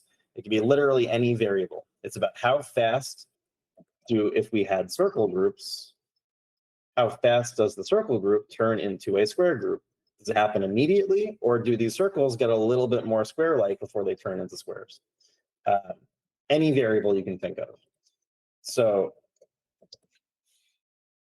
this is entirely between. And if we looked at these numbers here, you could see that it would be like if we only had like 5, 5, 5. Like it would be like if this were, say, 7, 7, 7, 7, 4, 4, 4, 4, 1, 1, 1, 1.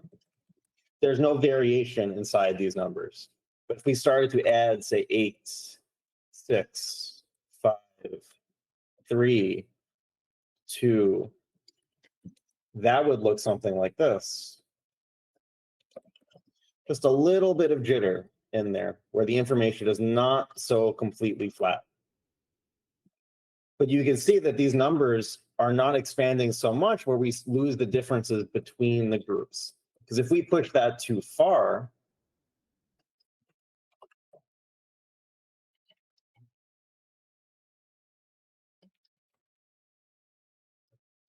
now all of a sudden, you can see that the difference between the groups becomes less distinct. And we no longer have that separation. That would be like if we had, if we actually had 5s in here, or if we had 3s, too many 3s in here, and 6s in here, we're losing that distinction between. So if we start to have like 6s and 5s and in here, we have to push this higher to get it further away. So this would probably clip up to like 10s instead. And this would probably clip down to like 0s. So if we expanded this, we got to get this really far away. We got to get this. We can keep some of the dynamics in here, but they're going to clip. So we really have to start doing something more like this, and probably even reducing the contrast of these groups a little bit. so that we can get them further. So we can not only kind of expand them to be different, but we can reduce the contrast as well. So like if this group had the contrast, maybe this group here could have no contrast and this could have no contrast. That's going to save on our budget. So that would be like if we had a variation in numbers here, but we kept this like 8s, like flat 8s. They're still going to look different. They're still going to look different. There will still be contrast there.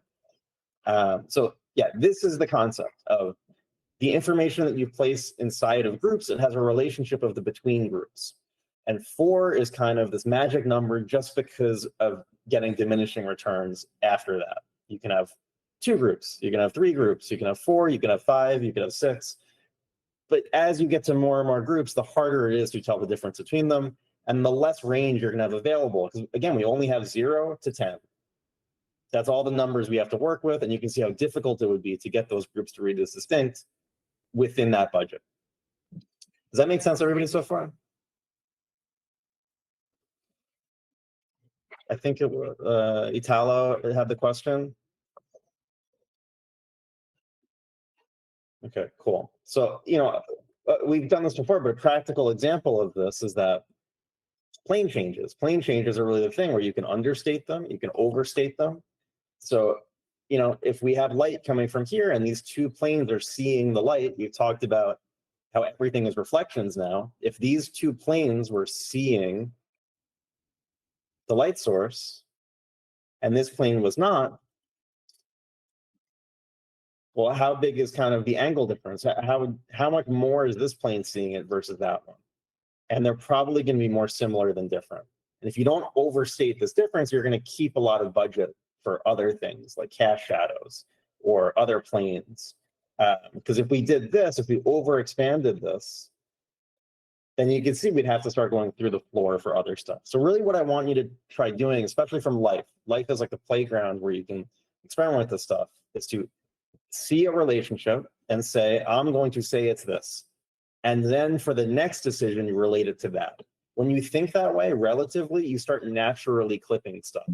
So I want you to like discover why things would maybe have empty shadows, like no information in the shadows. Well, that's a natural consequence of placing contrast in the light.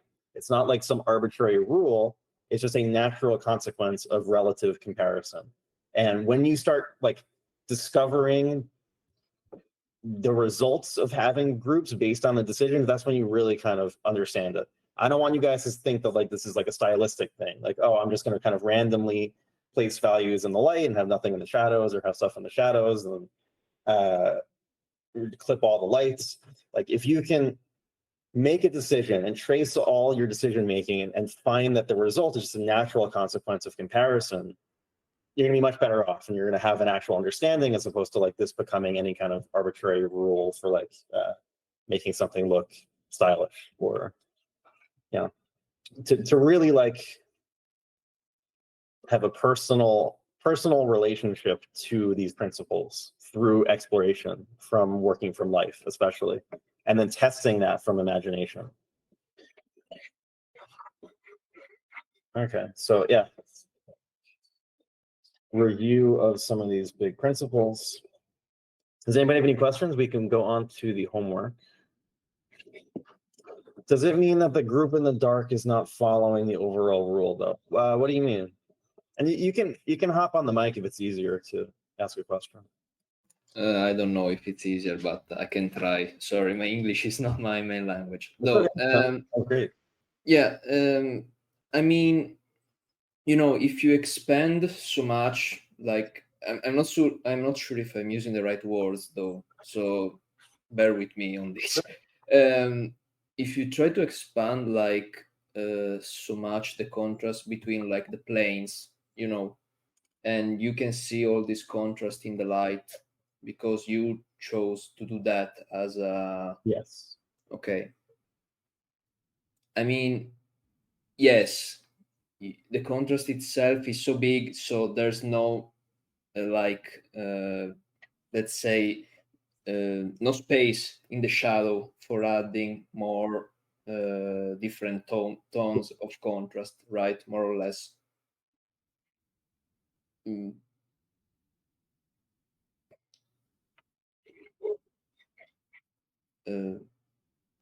I mean, that's not a question. I was asking if that's the way you were saying, though, what you were trying to say. Yeah, yeah, that's correct so far. Yeah. Okay, but I wonder. Sometimes you may say, okay, I want to like reduce the contrast in the light, and so in the shadow I can add more contrast for having like both of them more, you know, light and dark, showing more stuff in between.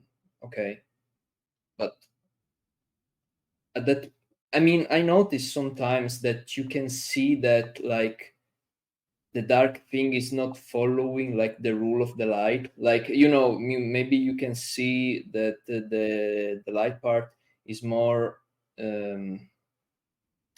not in wait, let me type this because it's a bit tricky. Sorry, Okay. 1 sec. Yeah.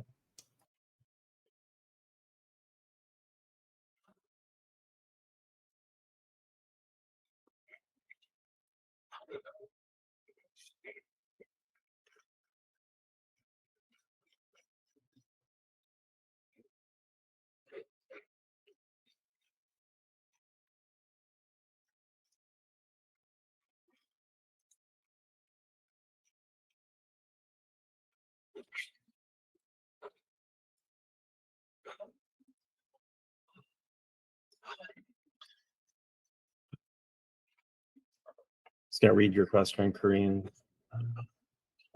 in advance.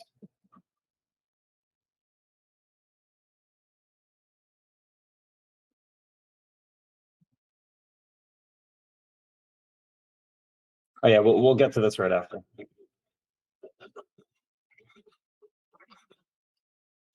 In the meantime, this is something I think I posted in the group.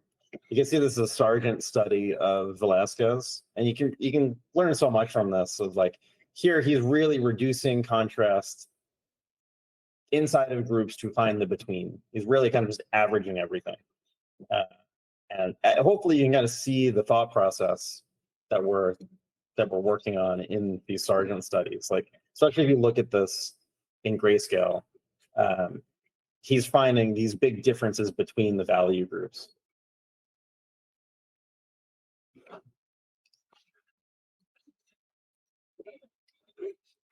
Okay, lots of questions.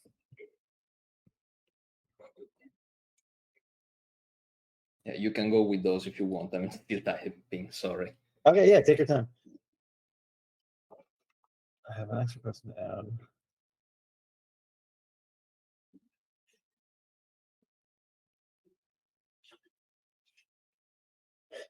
So the kind of the quest of trying to perfect a painting is useful. And like you think about how long paintings used to take, especially like big multi-figure paintings, like this was a project. It wasn't something you knock out in an afternoon. Like maybe the sketch you could, like we talked about the Prix de Rome and kind of what the process would be for that, where they would be locked in a room for 12 hours, but that was just to get the sketch, basically. It's really important to have like a sketch that you have faith in. So if you have an idea that you think is really, really good, taking a really long time to like do studies of the pose, you know, I want to send an article.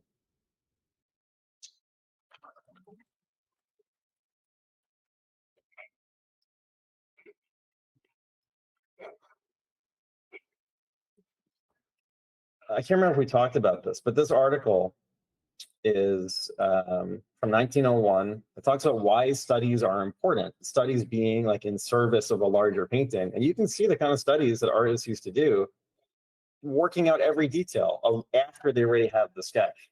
So, you know, I feel like there is sometimes an overemphasis on like things being quick.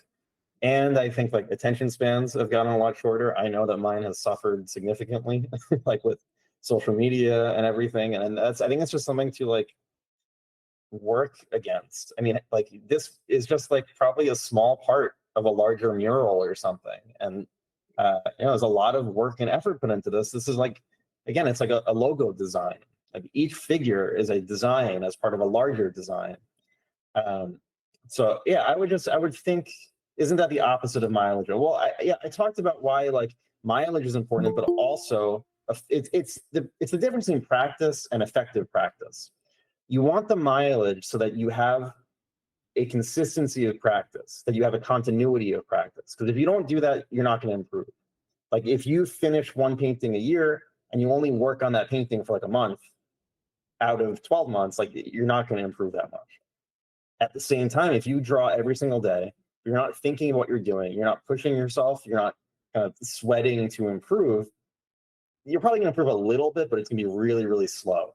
So effective practice is when you're doing a combination of these things. You've got like a continuity of practice, something happening every day so that you don't lose just the motor skills, so that when you actually learn something new, like your neurons can like incorporate that when you go to sleep. If you so effective practice. So the studies for the painting we considered yeah, absolutely. That's like some of the most important mileage. I think like the things that don't count really as mileage is if you're like not thinking at all. If you're doing something and you're just, I mean, even then, like there's a benefit to that. Like if you're having fun, that's still important. This doesn't have to be all like struggle. But it's really about a balance of everything, and you know, not having too many extremes towards, because that's where burnout comes from. And also, if things are always just like 100% easy and you're not pushing at all, yeah, it doesn't lead to improvement if that's what you want.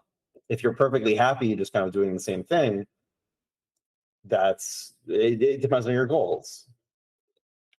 So yeah, I think like maybe this is just kind of about like reframing this as to not being a bad thing. Now, when is perfectionism a bad thing? Perfectionism and trying to perfect things is bad when you get caught up in unimportant issues, like things that are not like remember, you need to have an idea and a goal for your painting. And if you're like losing the forest for the trees, if you're zoomed in on something and getting obsessed with it when it doesn't really matter for the big picture, that's where perfectionism really doesn't help, because you're losing the big idea, and that means the work is going to suffer. But if you're really kind of like keeping the big picture in mind and you're really working at it, I don't think that's perfectionism. I think it's just like caring about your work, and that's what really leads to improvement. It's like I want to say this as clearly as possible. That's what that kind of thing is. I think it's a healthy thing. When you're like, perfectionism has more to do with like when you want to see something as clearly as possible, but you don't even get started. I'm not even going to start doing sketches. I'm not going to do things that are inevitably going to be imperfect so that I can eventually use those as stepping stones to get to my clear idea. If you're too scared to like make those initial imperfect things, that's when you start procrastinating. You know, it's about like writing a paper. Like it becomes scary to like start with your outline, because that's where all the thinking happens. You know, once you have your outline, and like doing the labor of writing the paper is annoying, but you know, it's much easier once you kind of know the outline of what each paragraph is going to be. I would just make sure that when you're searching for references and doing studies, that they're in service of the idea. That's like just taking a step back and looking at what you're doing and saying, is this something that, where the work that I'm putting in, is it going to be helpful? Sometimes you don't know that until you try, but it's always about reevaluating. You know, what's the best next step that I could take?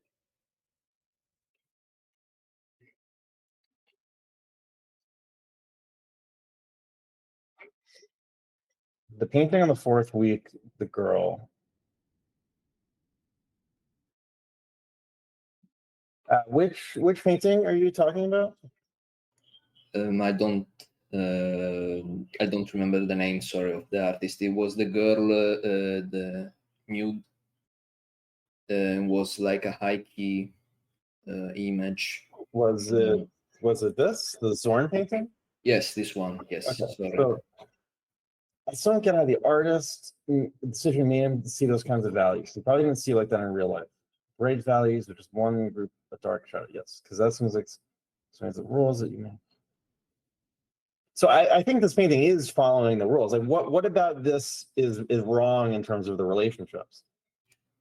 No, the relationship are correct. I mean, I like it. So I think that's a really good starting point. But I wonder, like, like you get this dark, super dark, let's say black at this point thing. Yeah. But I wonder what kind of rule he had in mind. If you think, I mean, if you think like, okay, I made this rule that there's not much contrast in between the light.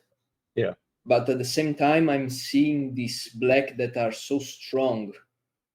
And I wonder if... Okay, I think I understand your question. So you're saying like the darks were not this impactful in real life. So how did he do this? and why? Is that? Well, yes, considering also that the skin and everything else is so bright. So and it doesn't have like I mean, it has forms, granted, but you know, it's still bright. So Yeah, so this is... So if we say had more contrast, say in the skin, and if we put some more contrast, say in like these folds here, and had the wall be a little different, like that could still be a correct relationship because these darks are so far away. Like there's enough room still to account for that. Now, I think that the painting this gets into art accuracy and artistic accuracy. I think that if he did something more like this, it could still be accurate based on what he was seeing. It would be less artistically accurate. So there's multiple ways to like compress your values and your groups and still have to be accurate. That's like this, where like I could either push this up to white and clip it, or I could like just reduce the contrast of it versus this group. So like it could be this and it could be this. They could both be accurate because there's room for it. The thing that wouldn't be accurate is if I put contrast inside of here also. Like, so there's multiple correct answers, like in terms of the practical accuracy. There's usually only one correct answer in terms of artistic accuracy. So really, this is like, he just didn't want anything distracting from these dark values.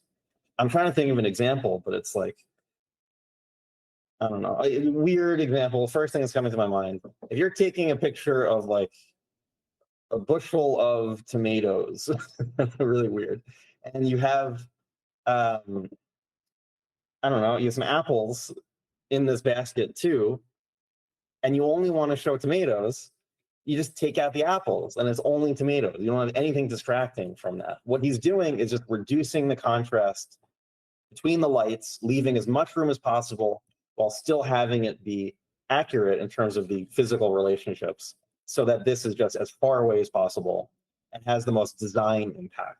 So it's really this combination of like design and the practical compression of relationships and putting them into groups. Does that make sense?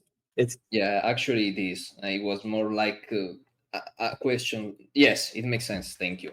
Because Okay. I was wondering like sometimes, well, but you couldn't do that in this way and still be correct. And you say so that yes, you could, but it was like a design choice. So, Yeah, you totally could. It would just be a more boring painting. Well, okay, but at least I know the answer now. Okay, cool. Thank you. Yeah, and I think the more that you experiment from life into how you're showing these relationships and showing them differently, the more control you have over this. And my guess is that Zorn didn't think too consciously about this stuff, that he had so much experience just interpreting what he sees into groups, that it's something that happened naturally based on just like, well, it would make sense to kind of accentuate this stuff. And he probably didn't like wring his hands over it. But that's the benefit of like a lot of mileage. I think when you're doing this at first, you really want to be thinking about big relationships, really seeing the differences between things. You know, this is a Fortuny painting, and just it's clear that when he was looking at this, it's like, okay, the sky is the same as the ground, and all the building details in here. And if you looked into this building, you would see so many values. But he's looking at the big picture, which means that this is the same value as the sky. You would never intuitively think that. Like the building, same value as the sky. He's looking to the difference between the next group. How far away is this white group? How far away is this? How far away is this? And you naturally arrive at these four kind of groups and the separation between them. Yeah, the more you do that, the more you'll able to be like have this kind of Terminator vision and see this overlay on stuff that you're seeing in real life. This kind of visualization is really important before you start painting. Like thinking is so much more important than the actual kind of mechanical process of making the marks. Perfect. Thank you. You are welcome. Okay.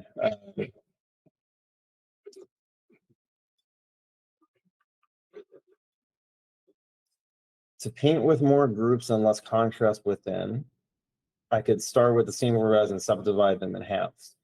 Yeah, you could, but I want you to have like a really good reason for why you would want to use 8 groups. Really, like for representational art and even non-representational art, it's hard to find stuff that goes beyond 5 distinctive groups. It's just a limitation of like the budget. Like you have white paint and you have black paint, and you can't go further. And really past 5 is where it just naturally starts to break down to show information. So if you start subdividing them in half, it's going to look like a gradient and you're not going to have groups anymore. This is something I want to start going over when we talked about, because Russell, his homework is looking a lot better. And I think the problem with his and a lot of generally so many people's work is over modeling. You know, if it's like if we took the shadow here, we went all the way to black, and we had this gradient and then went all the way up to this value, and we stopped seeing things big picture and we started seeing them in isolation. It's like if we have let me actually pull up Russell's homework. Maybe that's easier to see.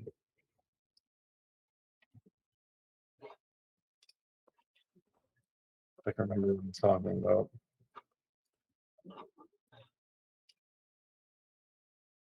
Was it in this?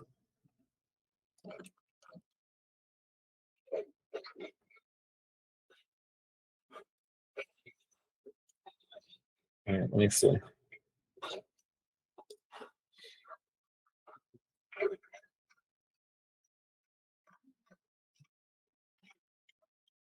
Oh no, it's a spectator student.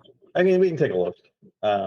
So I feel like in this, I think some like first is an awesome painting, but I think something is getting lost with a little bit of over modeling, where you have these clear groups here, and it almost has more form, especially in this area here of when you added more values. So like something where if we have like, why did it paste like this? Or if we have, say this is just like a folded piece of paper, and we said, okay, this plane here is white, and then it folds like this, and then this plane here is this value. Now this plane here is this value. You can see how like clear the distinction is between these planes. The more that we like blend between them, paradoxically, like the flatter it's going to get. So it's being careful to retain some of the planar nature of this, or else things like go from turning a form to just completely flattening out.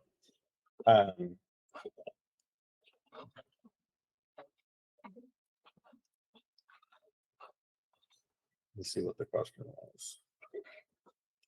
Yeah, so really like you want to have a good reason to be using more and more values, and generally things kind of keep their power when you have this understandable difference between the groups.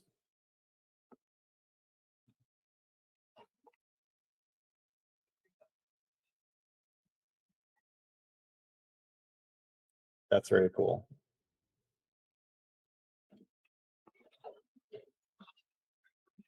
Yeah, and I think it really just takes practice of like having the final, like the more you do the beginning, the better you get at the end process. And the more you do the end process, the better you get at the beginning.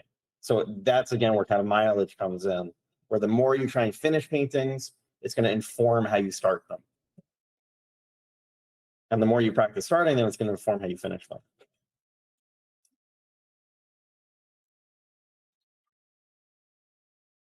I have a question about color and materials. Last week we saw that diffuse material tend to get more saturation in the shadows as light travels inside and lose other color wavelengths.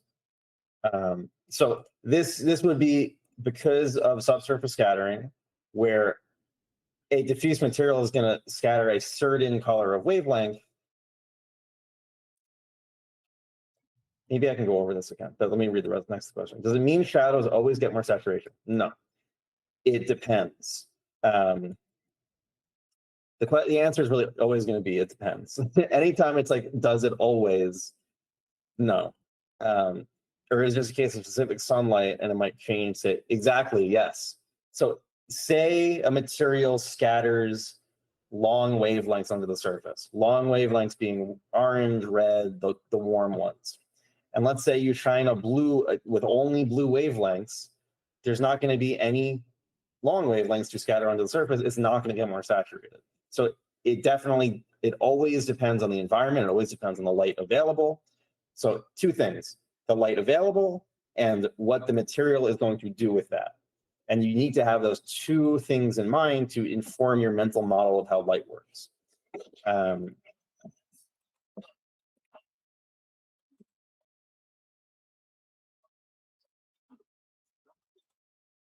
see here. I did a demo for mentorship last week, and this is really what I was showing of like thinking about the wireframe of what you're painting, and then this was my mental model of this. So here's the light going through the diffuse skin, and it's really white stage light. So we've got all the wavelengths available to us. Therefore, the shadows are going to get more saturated. But if we look here, the skin here has the same thing happening, but it's also reflecting this really, really warm cello. So we're going to bump up the saturation even more. It totally depends on the environment, what's around it, what the light available is. So you just got to know the properties of the material and the available light, and then you can calculate what happens. For example, like here, I wanted to show 3 planes. Like I'm thinking of the hand here first as just a plane in space. This is one plane. It's all facing the same direction. Now this here is all facing another direction. We see now we have a folded piece of paper. And this is the first thing that I did to start painting this. This is all planar. And this is all planar facing down, and we have this kind of bend in the piece of paper. Now, this plane here is relatively cooler because this plane here has more scattering going on beneath it. And we're reflecting the skin tone here. We're reflecting this. We're going to get more saturation. That's why this plane is going to be more saturated than that plane. And that's what I wanted to show with, with how I was painting it. I'm always thinking about what is being reflected. What is it? If it were a pure mirror, what would it be seeing?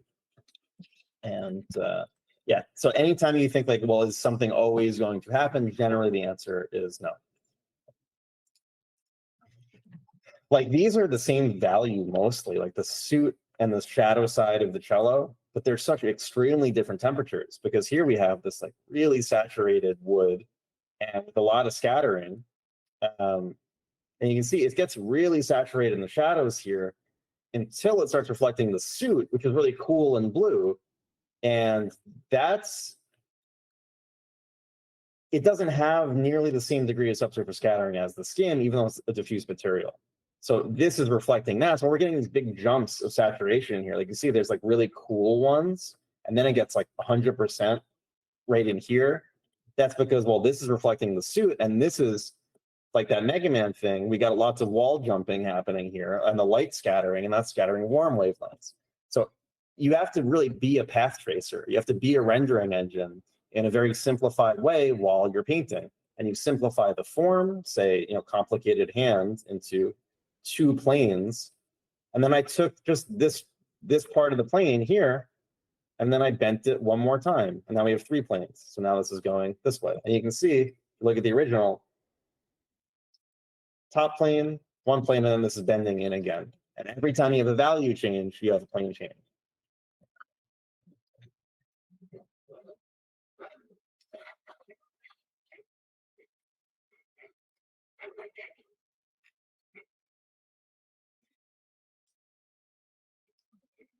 What about art like Yoshitaka Amano when form is not the main concern? Wait, we got question 4. I'll get to this in a second. So on the Soroya painting that you showed, averages to the same 4 groups. Which Soroya painting?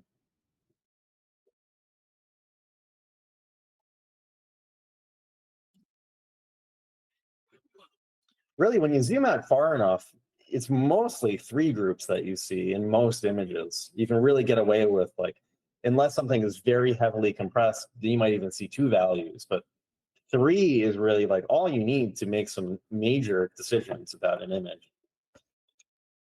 The one that I said had a lot of groups. Let me find that. Do you mean this one?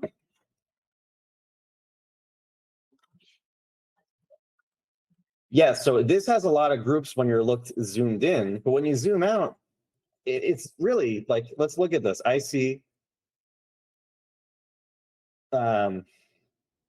light gray, dark gray, black, and white. I see the same kind of 4 groups. Now there's going to be more warbliness in this because there's so much information in this, as opposed to something like a Dean Cornwell, which has been expanded a lot more, where you look at this and it's like, this is so much more clear, it being this like with this one, like you can really see the 3 value kind of base. Something like this, you have to work a little bit harder because they're so much closer together. But I do see the same the same groups in this. There's like this, and it's the same as this, and it's the same as this. Now this feels like a different group, but it's so close together. So there's 2 groups, 3rd group, 4th group.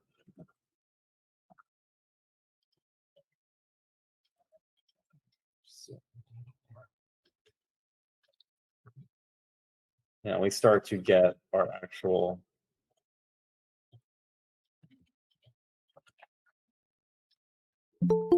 four value breakdown of this image. And this is just the kind of underlying abstract design that's making this work. But yeah, I mean, you could keep subdividing this, like this group in here, like this is different than that. If I compare these values, you see that's darker. Like we've got a lot of different groups when you start zooming in a little bit more. But you zoom out and like zoom out far enough, it's going to look like 3 groups. Finding the biggest relationship you can at first is really gonna help. Okay. This is why you said halfway to black is a limited tool. Yeah, it's a way to maximize your box-like read of one object. It's really not useful for having like a lot of stuff in a scene. It's just part of the picture. It's like saying if you have part of it is like if you have a cube and one plane is this plane, one plane is this value, one plane is this value, well, maybe this one's in between. It's like, it's a way of like kind of logically calculating, well, what would be in between this, like that value? What would be in between here? Yeah, I don't really find it useful. I don't really think too much in that way. It doesn't take into account really materials in an effective way. I think like adapting from PBR in 3D programs is by far like the simplest and most accurate way to have a model of how light works in the real world. Way more than any of like that industrial design stuff. Like if we looked at some of the stuff using halfway to black, it's like, it doesn't really look like real materials. It looks like a diagram. It's like a diagram of form. It's not really real form. So yeah, this doesn't really have any kind of value grouping. I don't think it's that helpful. I don't think I would, I don't think it's worth learning. There's some like insights that you can get from it, but like This does not look very fun. Look at this. I wouldn't want to do this. Yes, 4 groups with a lot of information within them and less context between. Exactly, yes. How to make render look painterly. To make... I missed it. How to make render look painterly. I got free accurate perspective, light and color, but it's so... What do you mean free accurate perspective? I'm going to get back to this question. Oh, how to make a 3D render look painterly. Well, honestly, like one of the secrets is you do what I just did here. You take a 3D render, you zoom out of it, and you paint over it like this, and you can use like a luminosity layer. And all of a sudden, you know, you've got your groups, you can go back into it. You could do that, or you could start from the beginning again and just use it as reference, like build everything from the ground up. There's a lot of different ways to do it, but like the principles we've gone over here, I've used them professionally for painting over 3D renders and getting something that hopefully doesn't look like a 3D render at all. It looks like it was painted from life.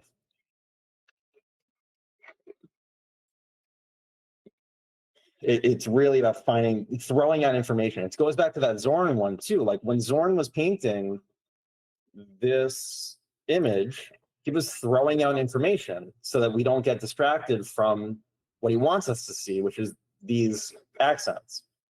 The 3D stuff, it's all about knowing what to throw out. And if you zoom out, that's like a cheat code for knowing, you know, what's important and what's not.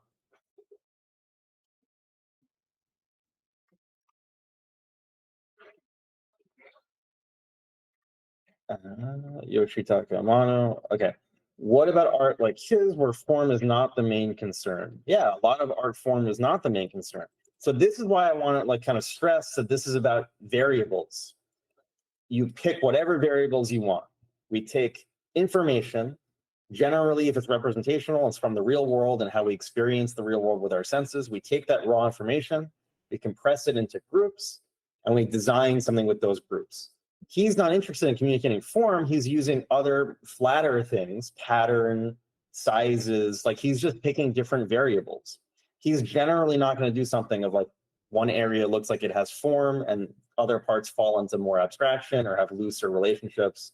The relationships are just using different variables. So curves versus straight lines, complexity versus simplicity, warm versus cool, high chroma versus low chroma. For example, let's compare chroma in this image. Look at these value groups. There's a extremely clear 4-value structure: light gray, dark gray, black, white, in a fairly arbitrary relationship, because now this is less about how we would see the light and more just about the design of the value groups. There's still a really clear 4 values. Now the color of those groups, what if we took the pants here and made them a intense blue? Well, that's the right value, but now it's the wrong temperature. It's the wrong chroma, I should say. This value here is like the same as this. It's the same as this. You see, I can't color pick because there's dithering happening. It's the same as this. This one has chroma. That one does not. This is a low chroma color. This is a higher chroma color. The background is very high chroma. And yeah, this is an optical and conceptual thing also happening at the same time. So chroma is really important. I think about chroma a lot when I'm designing color. I love this kind of thing. It's more pre kind of Caravaggio, pre-chiaroscuro, where you would have, say, these frescoes,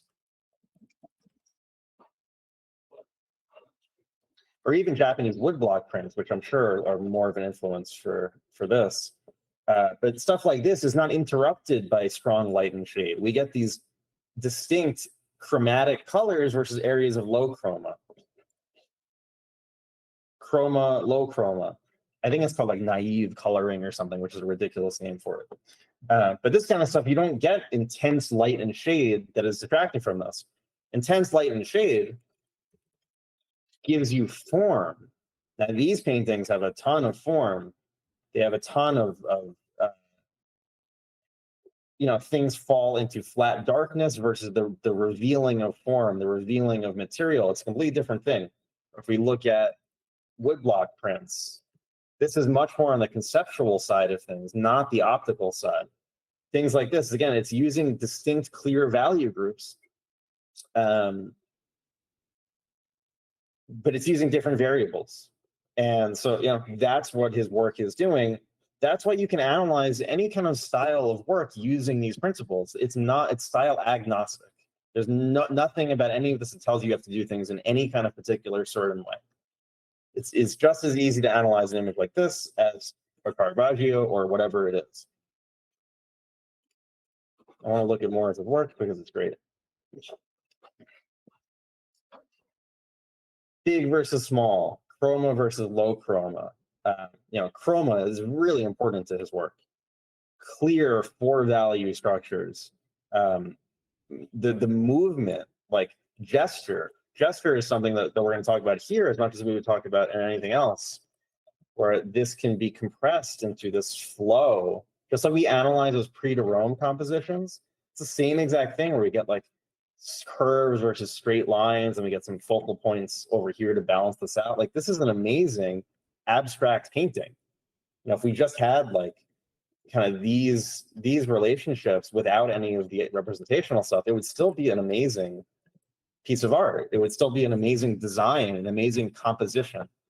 Composition is the big thing. That's what we're doing here.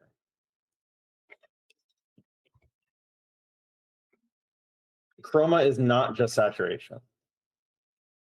Because look, when we talked about this, these pants here are just about as saturated as this color. They're about the same saturation. Maybe these are a little bit less, but pretend like it's the same. Like if we had something like this, it's about the value. Because if we wanted, like, this is yellow, but you would never say these pants are yellow. You would say they're brown. Brown is a low chroma yellow. But if we change the value, all of a sudden, now we might start saying that's yellow. We didn't touch the saturation at all. If we want to make the chroma even more chromatic, then we would up the saturation. This is a relatively dark value, and we're getting this. It's a fairly chromatic blue. It's reading as really chromatic because it's the highest chroma blue in the painting, but we could get a much more chromatic red out of this value. Same value, and look how intense that red is. So red, we get a middle value. Blue and purple, we get a dark value. And yellow and green, we get a light value.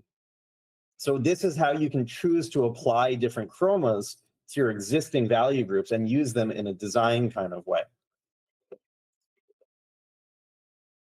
I think this is a huge thing that I think about. Does that make sense? Yeah.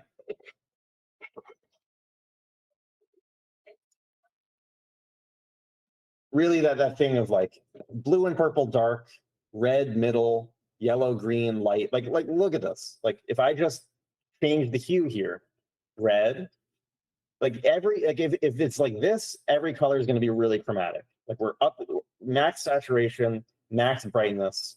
If I go from red to yellow to blue, look at how the values change so much. Here's 3 value groups of all equal intense chroma.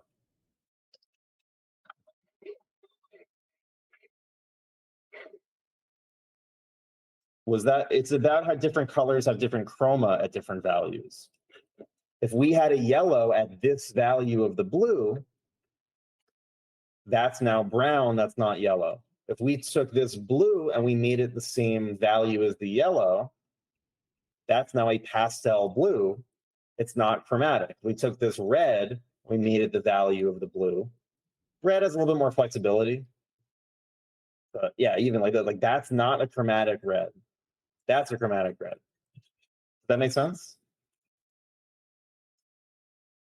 So when you really carefully control chroma, which is really a design thing, that's not really talking about, if we talk about the scientific side of it, well, you can only have high chroma when you have light with a lot of wavelengths, and if you have white light, especially, it's going to reveal all these colors.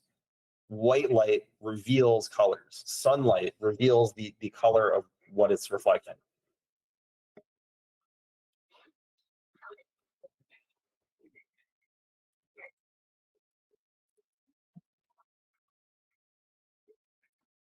Did we look at this painting that I did? I think we talked about my process a little bit. Wait, did we talk about chroma? I might have cracked Photoshop. Right.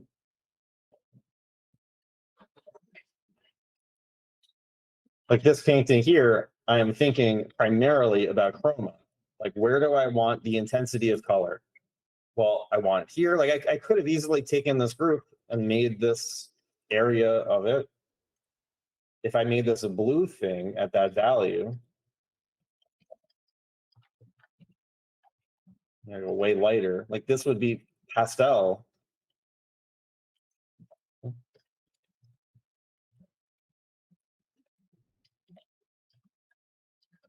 See, that's a completely different image versus the chroma of this.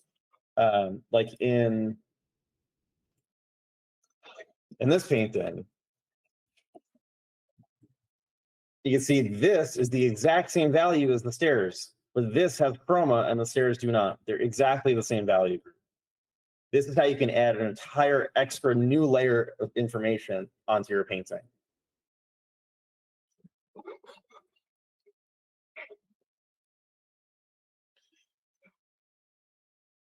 Anybody have any questions about chroma?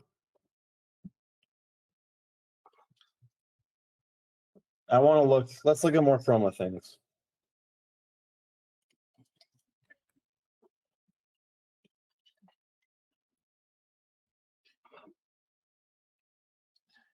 Let's find some examples.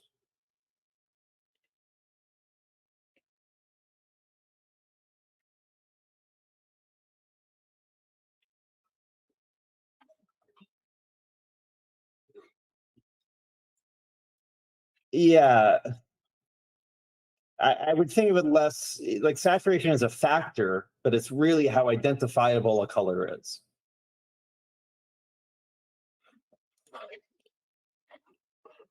Oh yeah, we did talk about this. We can look at some more images.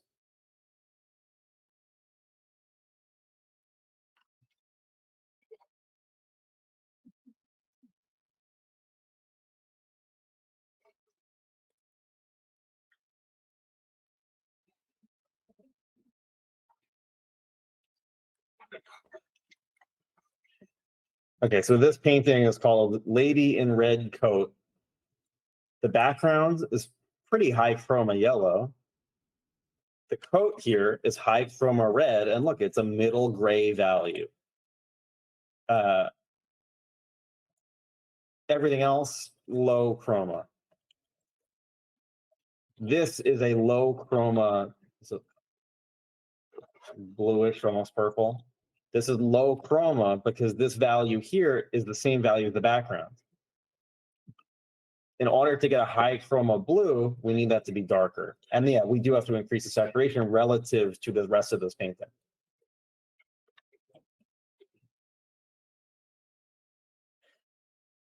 Okay, we'll get to this in a second.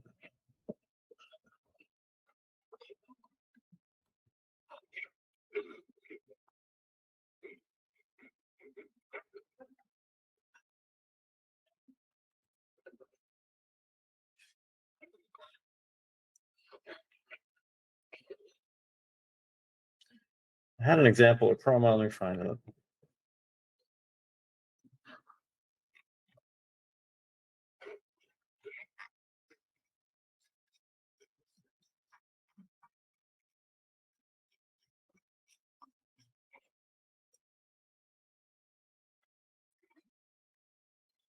Color identity, yes, exactly.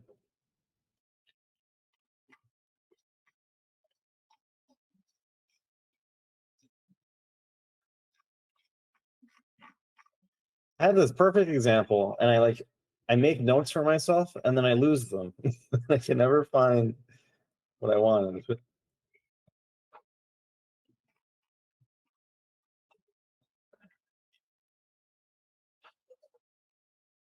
I was like, okay, I know I'm going to be talking about chroma at some point, so I'm going to bookmark this image, and I have no idea where to find it again. I think it was a Baldini painting.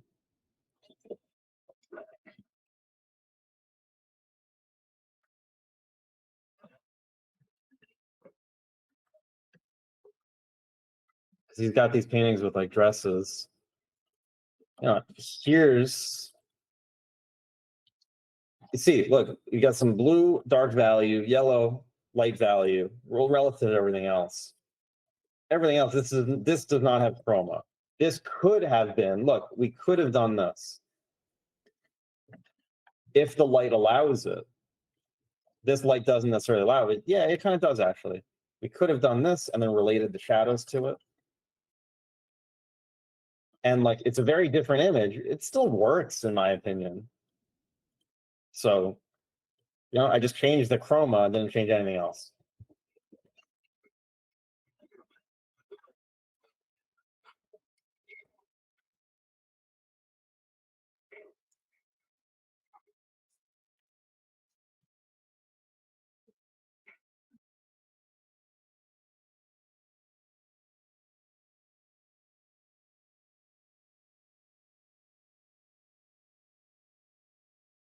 I remember where I put it. I'll put it in the chat later.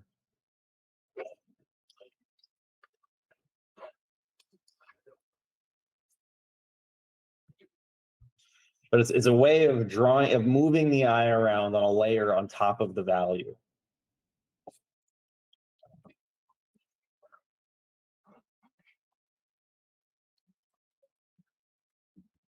This shirt here has the highest chroma in the image. This could have bumped up the chroma. Look, I could have bumped this up. It's the same value. It has higher chroma now. Paintings like this rely on chroma a lot. You notice how they made the dark value here blue? They made the middle value red. And, you know, if we wanted to have like flowers in here, well, I'd take this lightest value in the painting. If you use that same value, maybe there was like a planter here of flowers, if we wanted some chroma here. So this is how you can get these intense colors in a painting, and it looks really confident and solid when you use chroma. Chroma is really important.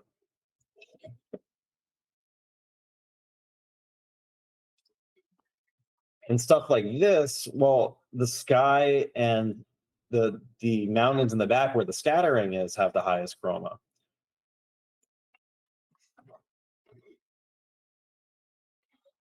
This is a painting where probably the back wall here has the highest chroma, but absolutely it's not that high chroma of a color. It's still brown, but it's got the most orangey identity compared to the other stuff. This is mostly a value painting with temperature shifts.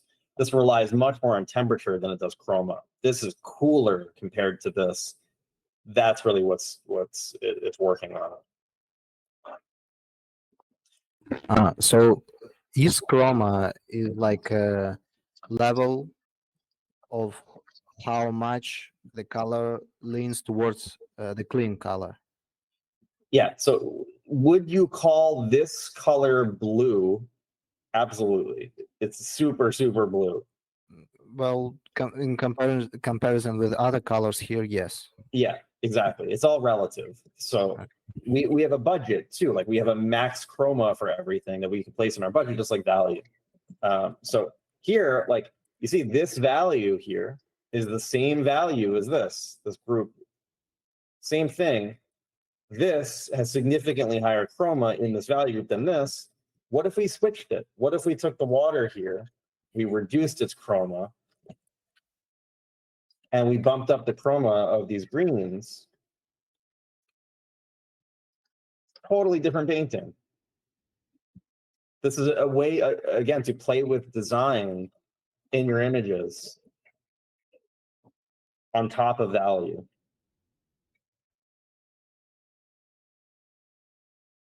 If you have like a fairly neutral painting, you know, this Craig Mullins, like, it's interesting. There's little hits of chroma in places that kind of draw your eye around. This dark blue has a lot of chroma, but look how dark it is.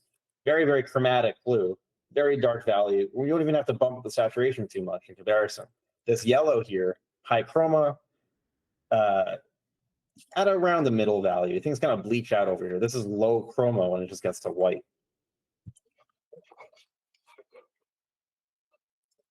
Mullins more making use of chroma, dark value group, lighter value group.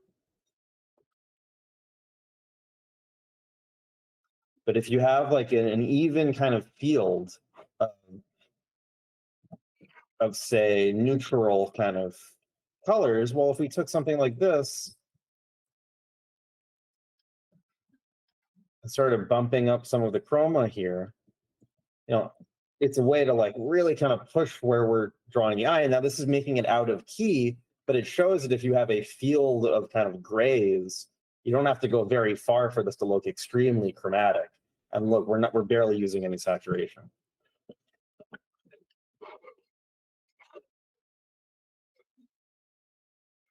Lots of chroma, stuff like this. Middle value red, same value as the blue. So this is in isolation, not that high chroma of a blue. You know, this yellow has more chroma than this does. The red has more chroma than this does.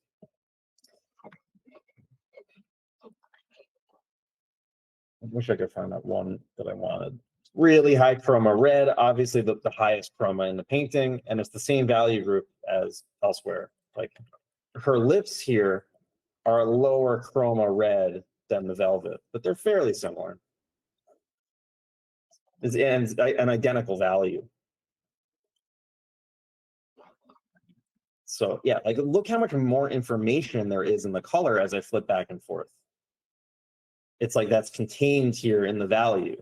If we change the value of this, that's no longer a high chroma red. We have to get in that sweet spot for red of that value. If this was not fur anymore, and we want it to be high chroma, well, it could be yellow cloth. And then we can get chroma here for this value group. But obviously we don't want it because it's taking away from the red. Now the red's not important anymore.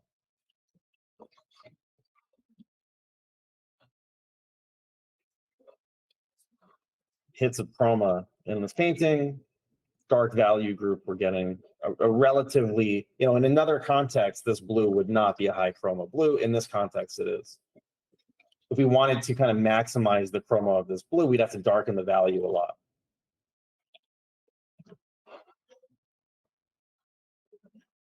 Wait, sorry, I missed some chat.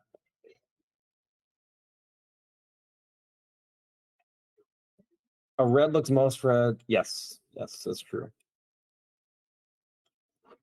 So it showed, yes.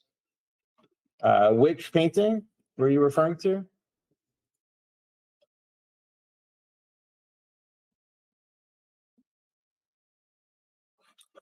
This one? Or this one? This is Frank Capra.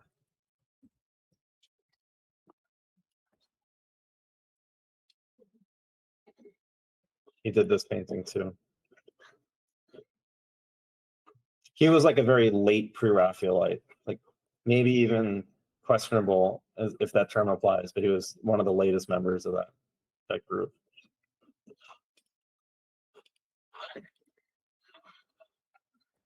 Okay, let's take a 10-minute break, and then we'll come back and do some homework critiques.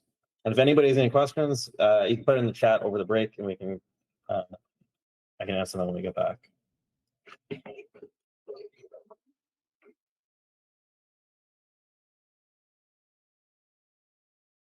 Hello.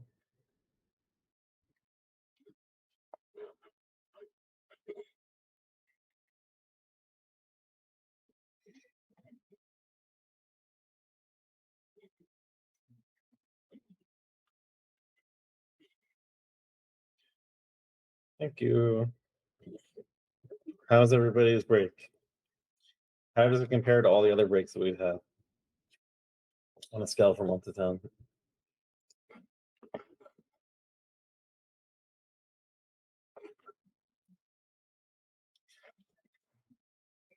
We got some cat petting. Was the best break.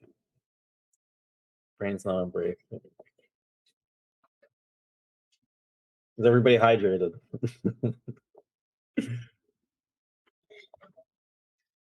Oh yeah, Colleen, I gotta go outside today. That's on my to-do list. I thought it was supposed to rain all day. It looks beautiful.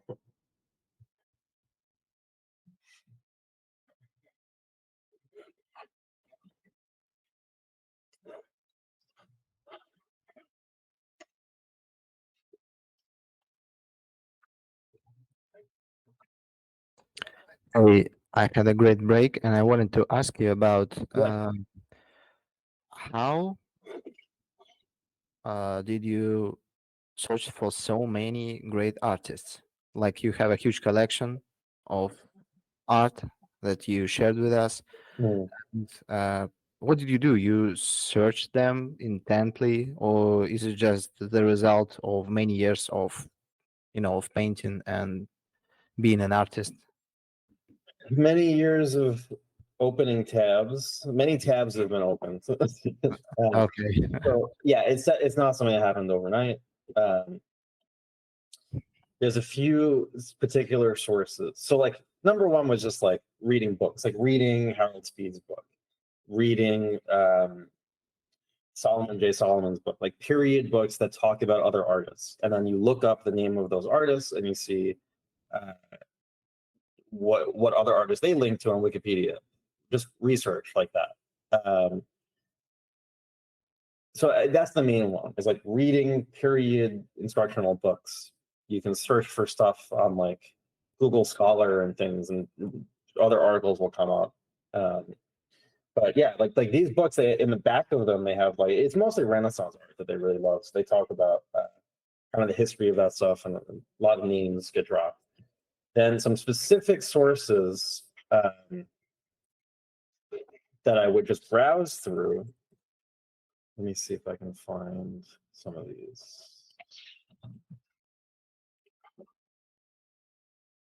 So when Facebook was much more active and better for artists around 2013, 2014, 2015, this group would take generally auction sites, so things like Sotheby's, Christie's,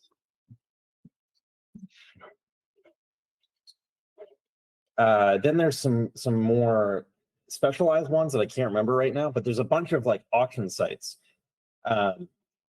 Fine art.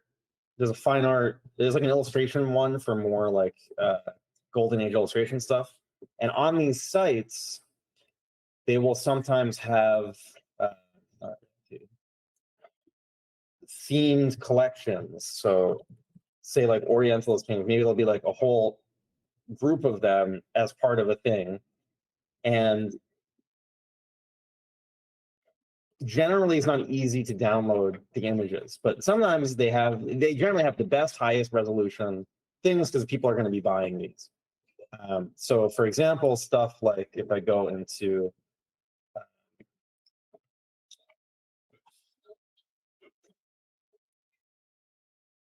what's his name?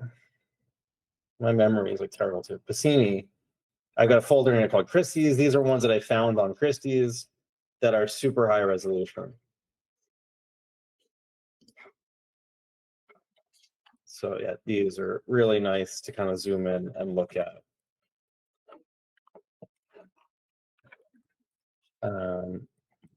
My favorite artist, Alma Tadema. There is a folder in here called Sotheby's. And here's some images from Sotheby's that are really nice and high resolution. So anytime I really liked an artist, I would go to all these different websites and type in their names and see if they had any past or current auctions where you can download stuff. Because you can see like paint application things that you can't see small. Sometimes it's even better than seeing it in real life because maybe it's up high or the lighting isn't great. And you can really kind of get in here. Okay, so another source, I'm just getting distracted looking at these paintings. Another source would be, it used to be called Google Art Project. It's now called Google Arts and Culture. And they probably have the best technology for all this stuff. Let's see what kind of Tadema they have.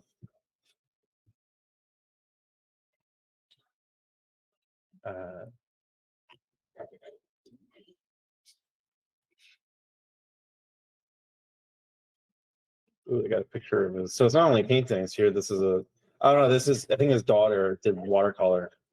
She would do, yeah, that's his daughter. She would do these crazy watercolors around their house. And you can see this stuff is the highest resolution that you can get for any painting. It'll kind of update. I guess they don't really have much Tadema, but oh, they've got, oh yeah, they do. So let's check some of these out.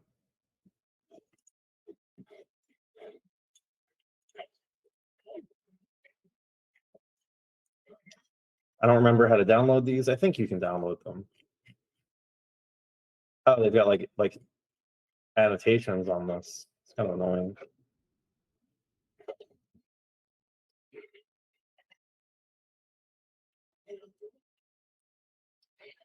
I don't know. Yeah, he was Dutch, so that's where they have his stuff. And you can go to these individual museums and see if they have any more on their website.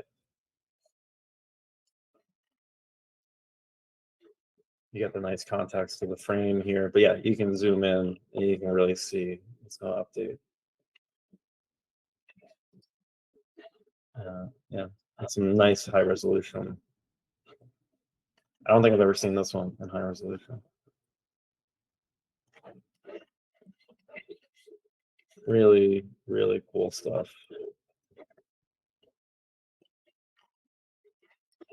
Like look at this. Just crazy specific drawing out here. Like that, like look at how the light overexposes.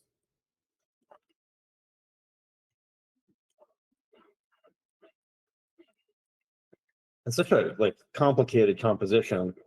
Silhouette based, but then here this is really not silhouette based. It's like light, dark, light, dark. It alternates. It's really cool. This is a much earlier painting of his because he's not quite as confident. The Valley groups don't have as much like breath to them. They're interrupted a lot by these lines. It becomes a little bit muddier. But I like it. I like how it works with kind of the medieval subject too. A lot of his earlier work was more medieval. I don't think I've ever seen a good reproduction of this. This can't be the actual values, but it's really high resolution. Weird.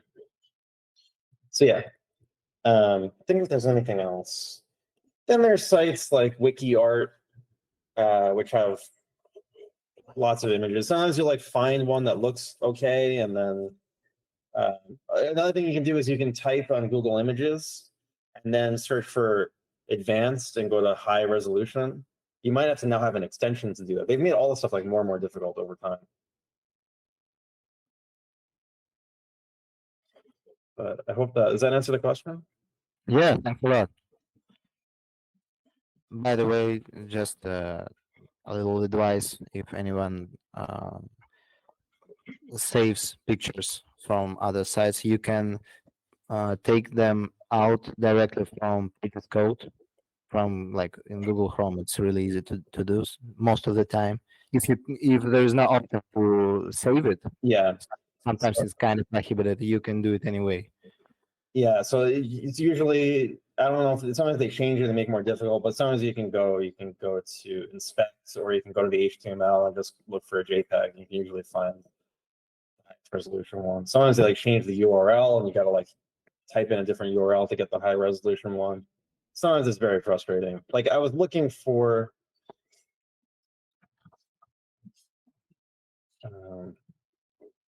high resolution stuff of his work, and I found a bunch of them, but they were all like had these Alamy watermarks, and I couldn't find. It was like the best reproduction of one of these paintings, and it was watermarked. I couldn't find it anywhere else.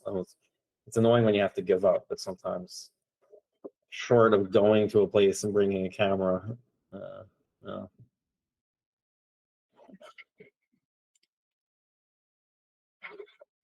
So yeah, this Facebook group is pretty great because it seems like they're still at it. They'll do a lot of the work for you and post links without Facebook compression. Like look at this. Like I should be looking at this Facebook group still. A lot of the images in my collection, especially like the random folder, is from stuff in this group. You could probably scroll all the way back for years and get amazing high resolution images. And this group is definitely like, this is a hidden gem.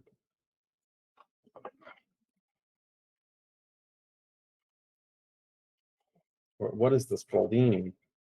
Why is it linking to this? That's not the picture.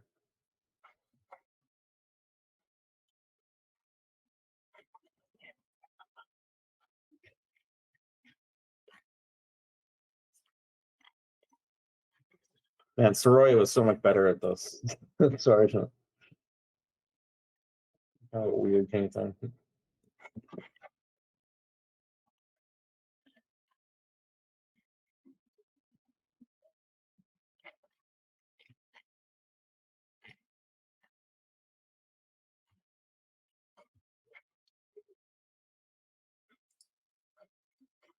And you know it's good when they have these color things on them. You know, you got like the most accurate color.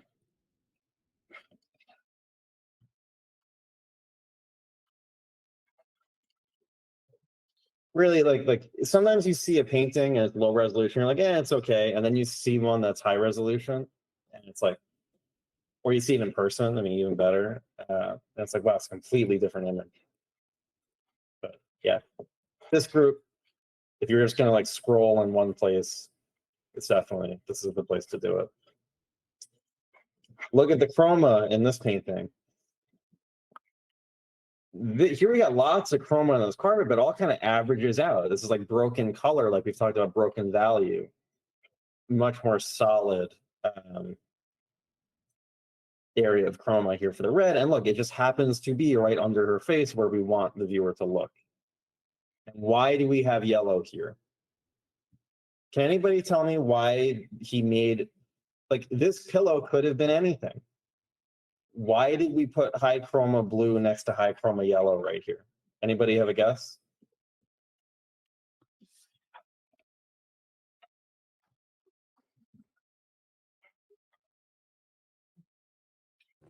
Because they are complementary colors. So I think Kai had it right on where it said it creates contrast. It makes a triangle with the woman and the girl. So we look here, then we look here, then we go down to here, then we go to this, and then we go back to here. It's creating this circular composition. Now, why did he make the dress here gray? Why did he not make the dress high chroma?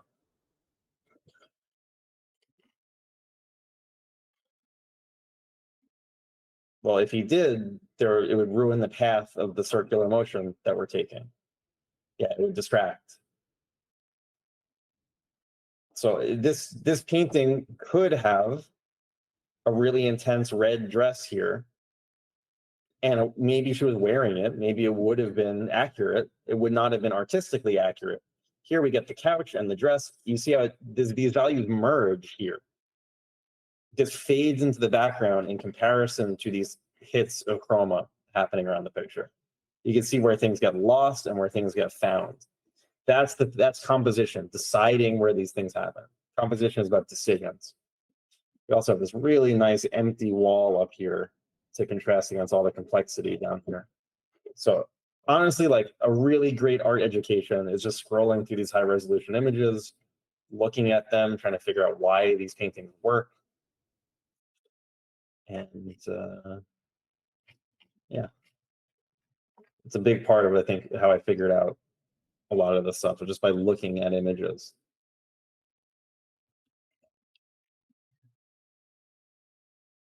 These paintings are kind of late and the values get strange.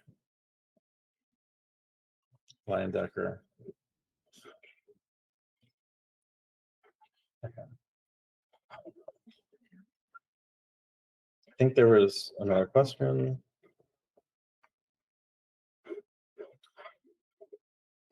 When the information within a group has a large budget, like 40% of the 0 to 10 value rank, the other groups need to be further away than that so it doesn't become a gradient when looking forward.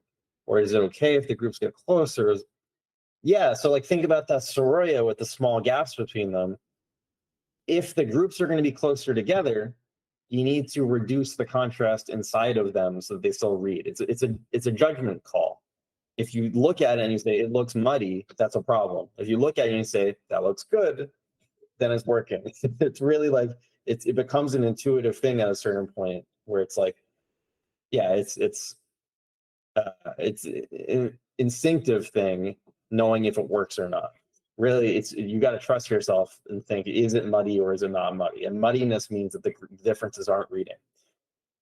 So yeah, this question is one that like you just have to ask yourself with each circumstance.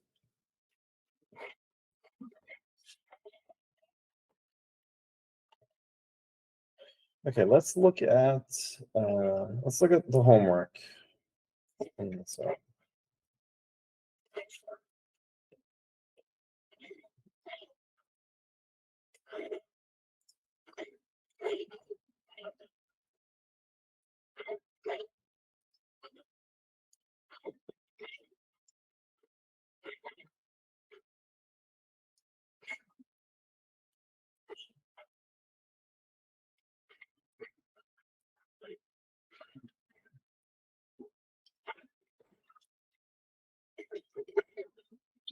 oh.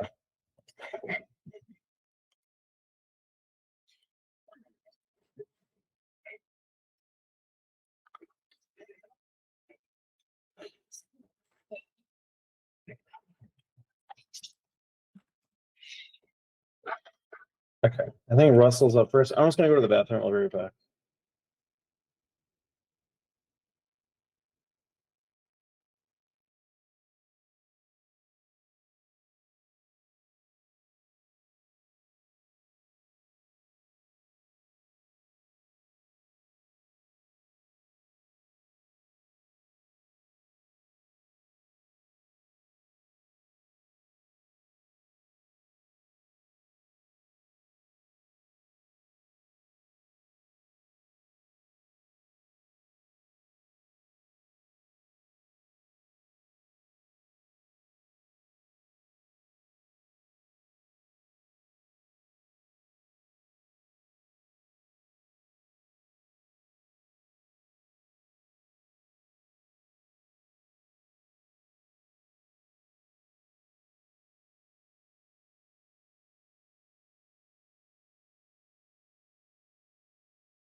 Okay, Russell, are you here?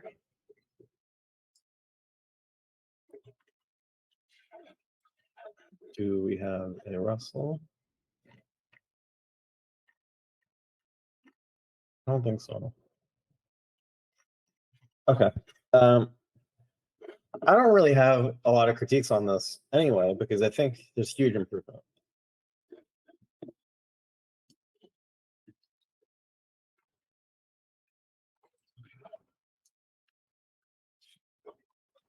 I think, the main thing we've been talking about over the course of these critiques is overstating values, over rendering things. I think it's starting to look a lot better. I see a clear difference between the midtones here, the highlights here, but also these highlights are in the right proportion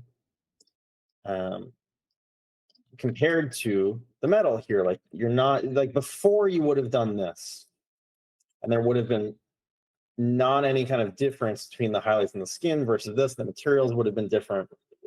I think there's starting to be an accurate gap between different groups of value. One of the spectator students posted old homework. I just want to open that up right now because I think it was really great. Melissa. There's another example of this. I think these look really great, especially the materials here. Like the highlight on the apple does not get nearly as bright as the highlight on these. You're effectively using the budget here. And here you can see like the table, reflection of the table here is the same value as the table. The reflection of the wall here is the same value as the wall. We have all this room to jump up to this bright highlight. And these materials are really clearly reading as very, very different variables of roughness, of metallic. And look, it's the same value just being drawn, like stretched along the form here. So yeah, I think that's really, really great. I think it's also what Russell is doing here, where we've got these exact differences between midtone, highlight of the skin, the highlight in the metallic parts. Yeah, it's all just reading much better now. This feels so much better in terms of the cloth. You're not going super bright into values. You're not using too many values. The skin staying fairly restrained. Like we only have a couple differences in value here between the midtone to the highlight. You're not bumping this up too far. So a lot more restraint happening. I think the paint over you did for this really, really improved it. The metal is now reading as different material versus the skin.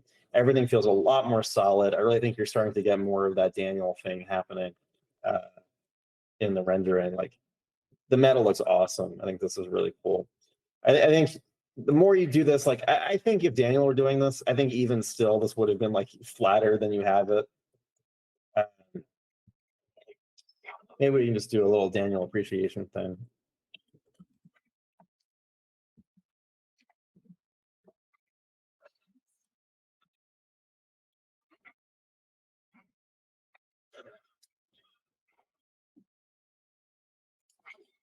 He's got so much work.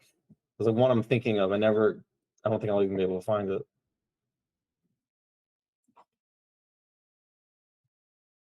But it's worth it. It's worth it. I'm gonna search for this.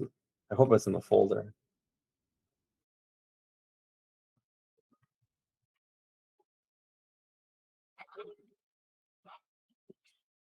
Some stuff for Blizzard.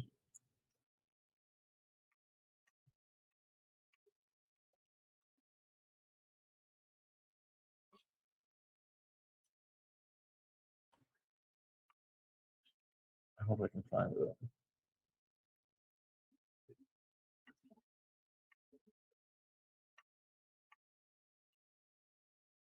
I haven't looked at this stuff in a long time.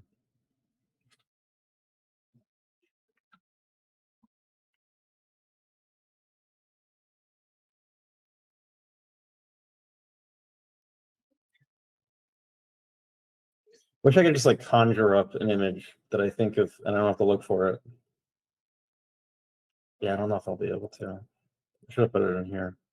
But you can take a look at the still lives, and like you can see how controlled these values are between the table, the cloth, the metal. Something like this. But there's frustrating, I can't find it. This one's a bunch of really old work.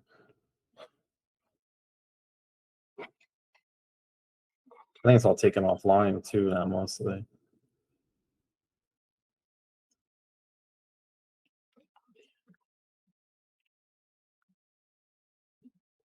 Oh well. But I really think you're getting there. I love this still life. This looks great. That highlight is sufficiently far away from this to read as different material. The metal reads. And also just a really cool composition. The only thing that bothers me slightly is just like a little bit of a tangent here. I would maybe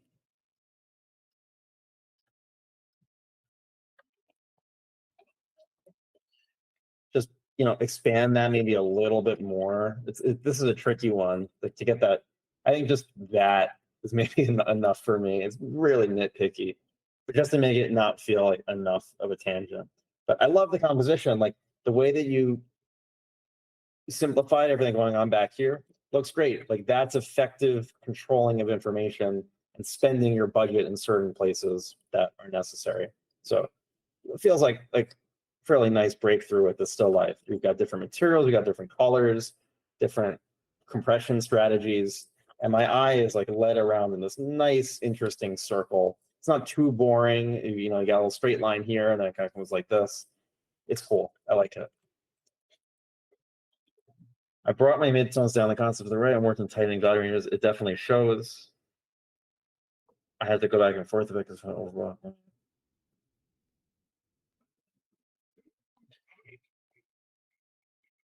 looks great. Keep going now. I really think you got the idea, because it was really just one thing we kept talking about in all the critiques. Also, okay, a little bit of a nitpick. This is, again, this goes back to like the Zorn painting. His skin is this bluish, pinkish, weird thing. It's like pretty important. Let me think. I just think like the chroma of the background starts to distract a little bit, because you've got like nice blues all over the place with this, but then the background, it's like the same. I don't know. I would maybe like just have the background not distract so much from the stuff. If you simplify it a little bit, I think the stuff actually happening in the drawing is going to sing a little bit more. That's all for that.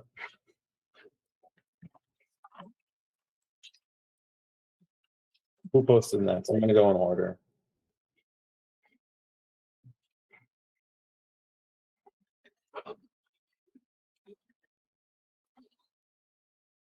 Kai. I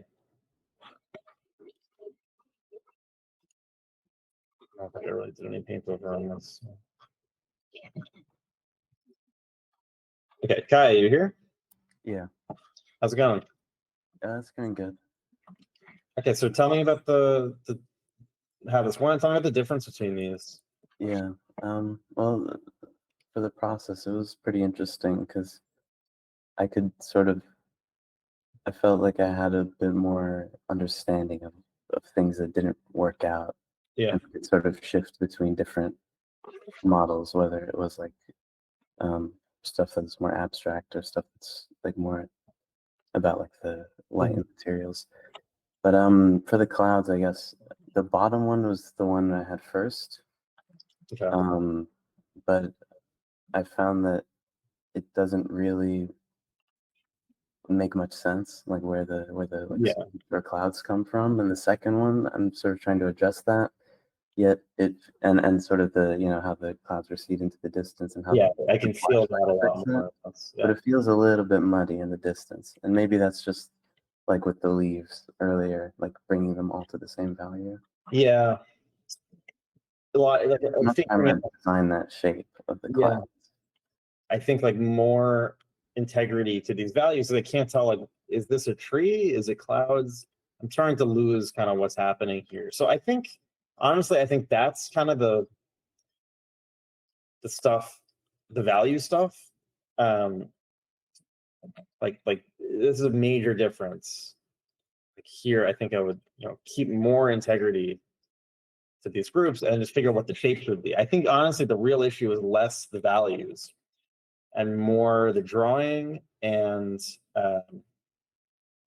compositional stuff. But it's a little bit the values too, because let me see. Like same with all the stuff over here, like there's just too much. I think still too much gradient happening. Like I think even in your sketch you had like more kind of integrity to those shapes, and it read a lot better. Yeah, I was having a hard time figuring out like how the two different light sources interact against all of these materials. So. Also, your background is getting really saturated, and again, that kind of implies a lot of scattering of blue wavelengths. But at night, I don't know how much light we even have to be able to scatter like that. So I think when you make stuff like that too saturated, it starts to feel like this like gel over the camera more than light. So this stuff I would probably not be very saturated. I think it's going to make it look more like distance versus you saturate this, is like feels like there's just a wall there of something. So yeah, I think that's one thing.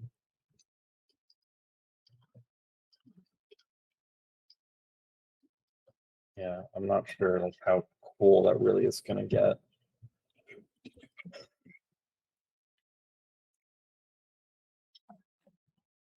I feel like this figure is really just not reading. Like, I would focus on the silhouette here. We don't really have light to be able to do this stuff. Instead, we can really like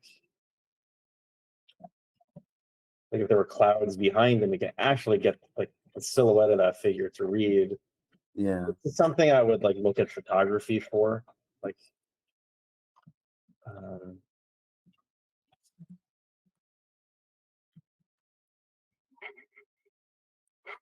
one second.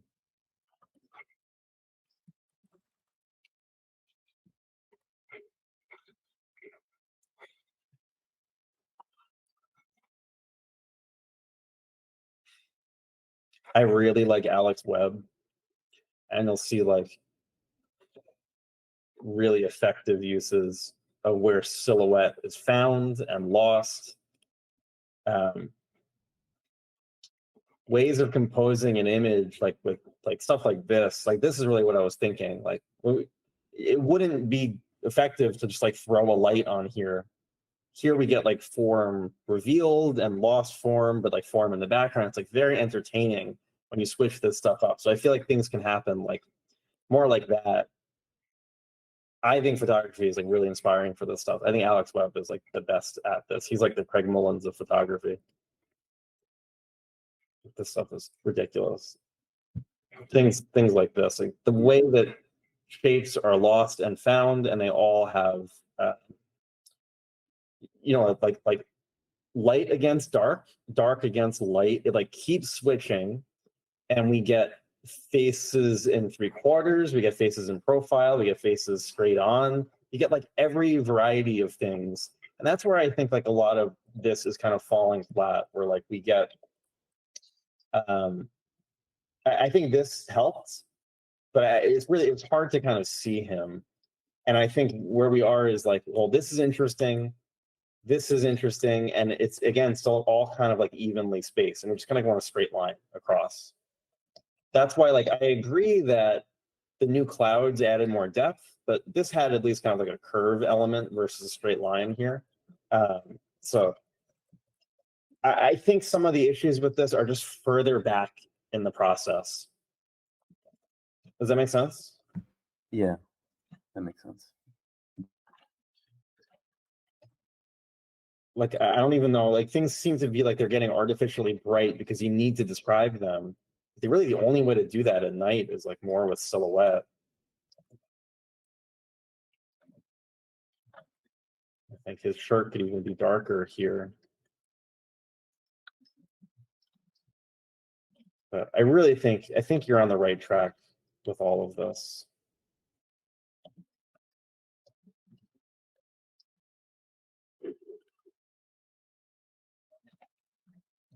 Maybe we can use a little bit of rim light here. But like, you see, now I'm getting like an actual difference between these groups. Like, things were starting to get a little bit muddy. Honestly, I think the more you paint from life, the more control you're going to have over this stuff.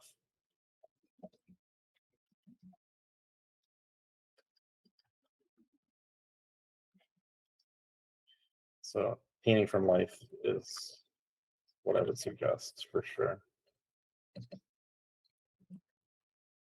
And the fire, I don't know if I would bleach it out to white too much like this. I think we can get some more color back into here. So just real quick and see the changes.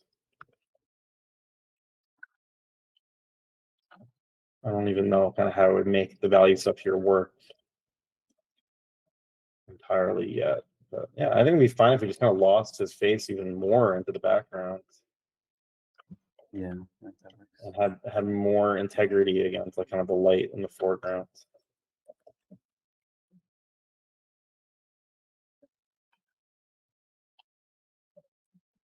And if this is getting revealed by light, maybe there'll be even more of a difference.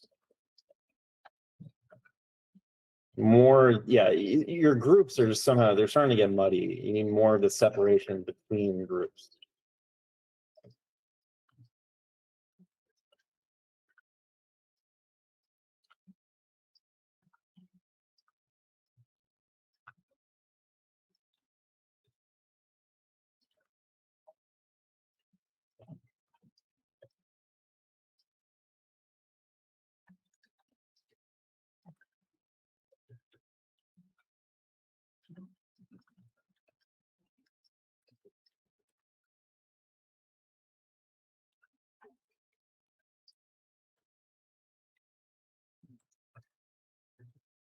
And is any of this stuff just distracting now at this point? Like maybe we can take some of this contrast and use it to lead the eye a bit more in areas where we want it.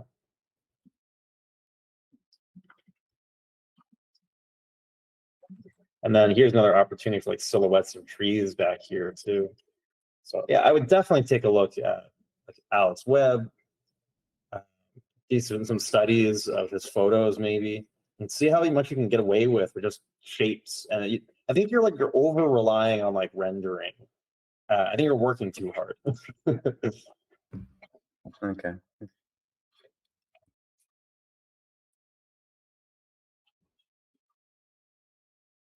You can see a lot of patterns in his work. It's like you get every kind of orientation of the face, and you get light on dark, dark on light, dark on dark, light on light. Another photographer,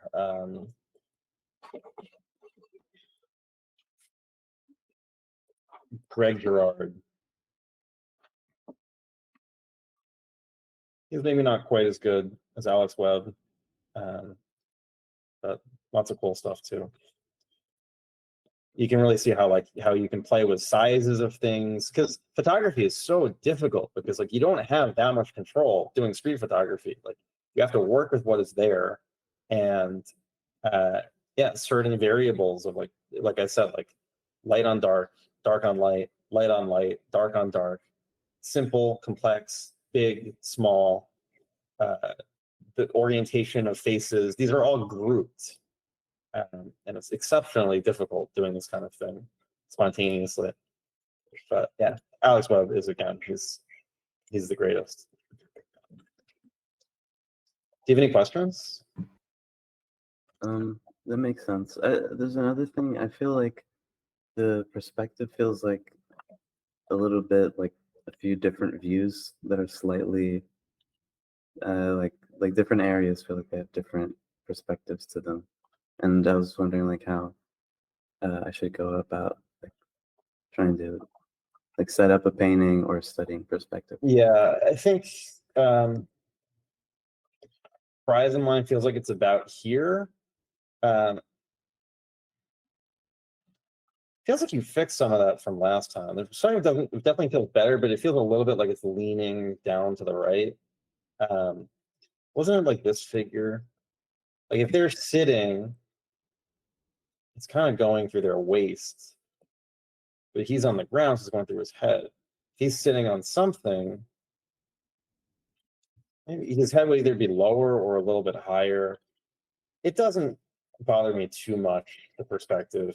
I think you fixed it a little bit, if I'm not mistaken. Yeah, I feel like maybe it's mostly with the shed, like The the shed? vanishing. Yeah, the shed, like on the left, like the way the lines converge, like the planks. But maybe it's not so clear in the top one there. That's why I was trying to have so if we have planks at an angle, I was trying to increase the angle as it goes into the distance, to get some of that perspective happening. Yeah. But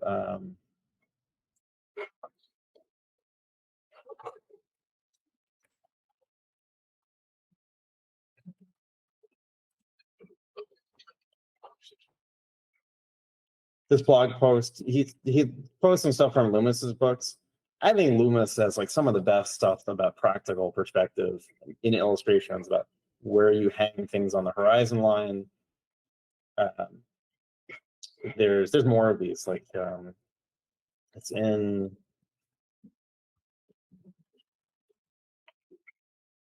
one is it? Successful Drawing. It's a really great book. Like this stuff is really invaluable. So if you want to practice that kind of thing, I would go through this book. Loomis, I think, is good for some things. He's not good for other things. I think he's not great for anatomy. I think he's not great for like figure drawing stuff. His head construction is like way too complex in general. I think that his perspective stuff is really well taught, is really simple, really great. Color, not the best teacher about color. So yeah, some of the stuff, it's like sometimes they really get it right, and sometimes it's just there's better sources for it. I love this stuff. Okay. I think that's all I have.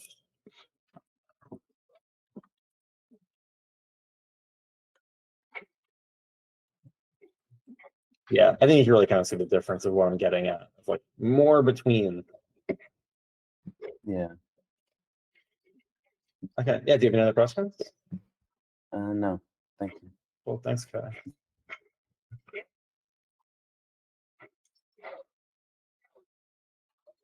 Who is next? I want to give a shout out to this painting. Freaking awesome.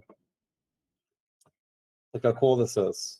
Different areas of contrast for different reasons, complexity, chroma, lost versus found silhouettes, like we just talked about, light and dark. Like this is really cool. Whole mixer brush stuff happening also. Okay, Z. Are we here?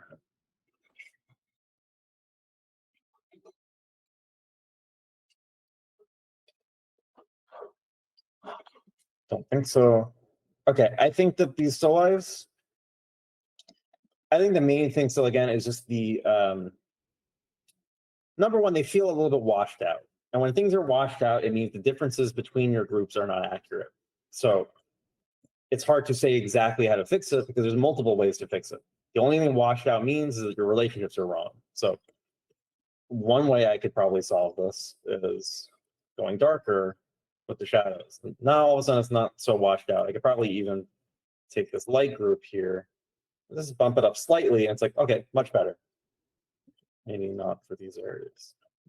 Now, once I've done that, really these lines here, like I really would recommend cleaning up some of this stuff. This is a curve. Make it the curve first. It's going to make such a big difference. Also, like stuff like this, like I think you're going too far with the chroma, the temperature. Like somewhere in between feels a little bit nicer for this, and I would be confident about the shapes that you make.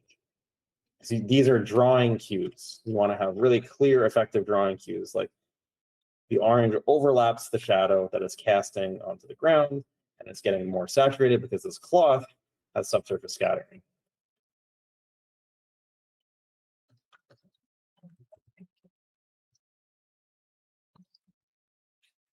So I feel like if you just slowed down and spent a little bit longer on each individual one, even if that means doing less overall things, I think you would. I think you would learn more.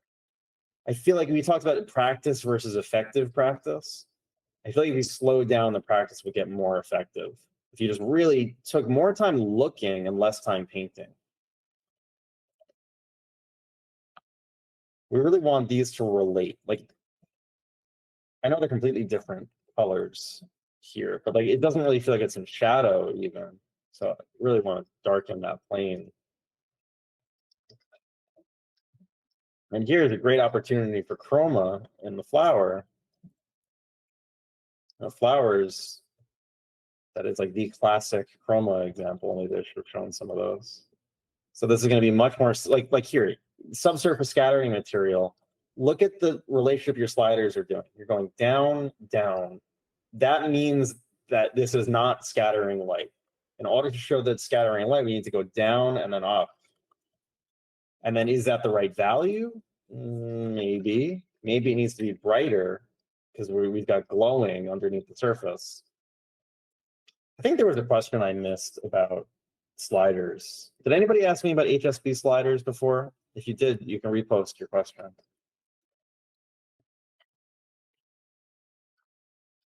So yeah, I think you're missing. Oh yeah, Chris, if you want to just repost that, I can take a look. I think you're missing a lot of this chroma, and like this glass here is reflecting a lot of light, especially in these corners, so your value is getting too.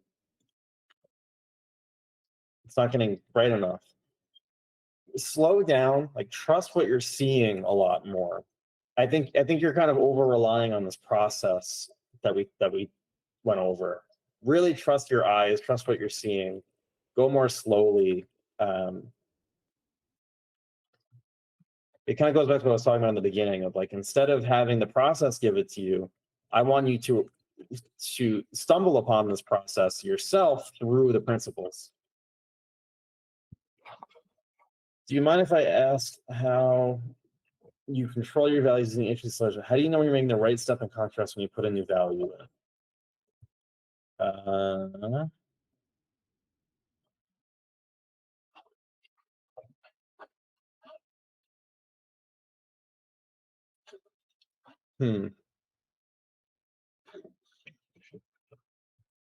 Honestly, I think I'm mostly just relying on my eyes. Like, I'll overshoot it or undershoot it, and then correct it. Is that what I'm not sure if I understand the question. Like, if I'm going from light to shadow, like if I'm going from this to this, like it didn't look right to me before in terms of the temperature and the value. That was the first thing. It didn't look right. So here, if I go like this, that looks too dark to me. It looks like stone. That looks better and needs to be more saturated. Now it's really like a flower scattering light inside. It's really like it's like an intuitive thing from the mileage of constructing these materials. It is comparative.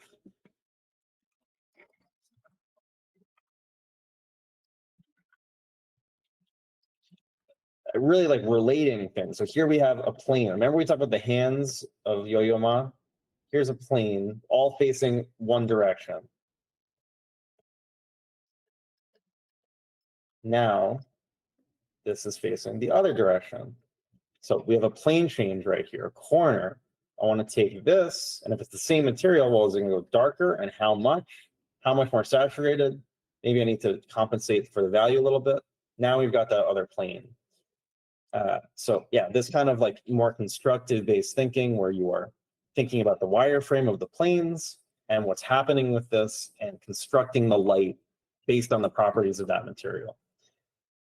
Mainly, I would slow down. I think it would avoid stuff like this. Where like, look at these interesting shapes that this is making. And these are all completely even. So yeah, I think that's mostly from like a lack of time. And I would do less with more focus.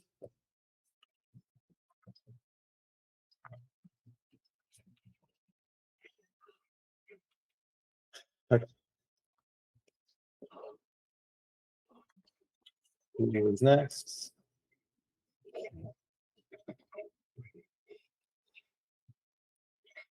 Myra. Yeah. How's it going?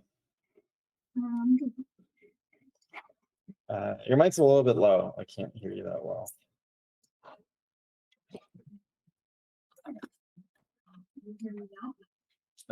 It's still low. Wait, you try again? Let me try again. Sorry, I didn't get it. Is it better now? Yeah, that's fine. Okay. Okay, so we've got life, we've got imagination. Cool. Mm-hmm. How'd this go? Yeah, from life feels a bit like easier in a way. Totally, you got this in front of you. Yeah. Yeah. Yeah, like from life, I still miss a little bit this sunlight hitting, you know, like feeling like, oh, it's very sunny and I don't know. Yeah. Yeah. And the one from imagination, I didn't like had a lot of time to work, so I still feel like I need to like own more the image. I don't know how to explain, like, you know, it feels a bit generic, but yeah, like have more character to the image. But yeah, basically I really like this more animation style, cartoony, you know. Yeah, I think this kind of thing is going to rely a lot more on the drawing, the stylized kind of things. You saw when we looked at Amano's work, it was just these flat 4 values. Like, number one is mixing and matching your values more. Like this silhouette here, you don't want to do this like dark to light progression. You want to get your values all over the image. That's more how light works. And I need to figure out where's the light coming from. Well, you said the shadow is casting straight back. So if there's bushes here, they're going to be backlit. So here we're going to have shadows and light around the edge. So this is all the shapes come from the light. And that's what you want to be thinking about in terms of painting. Now, I think in terms of more stylized things, this is, again, entirely about drawing, perspective. Like an example, is crazy good artist.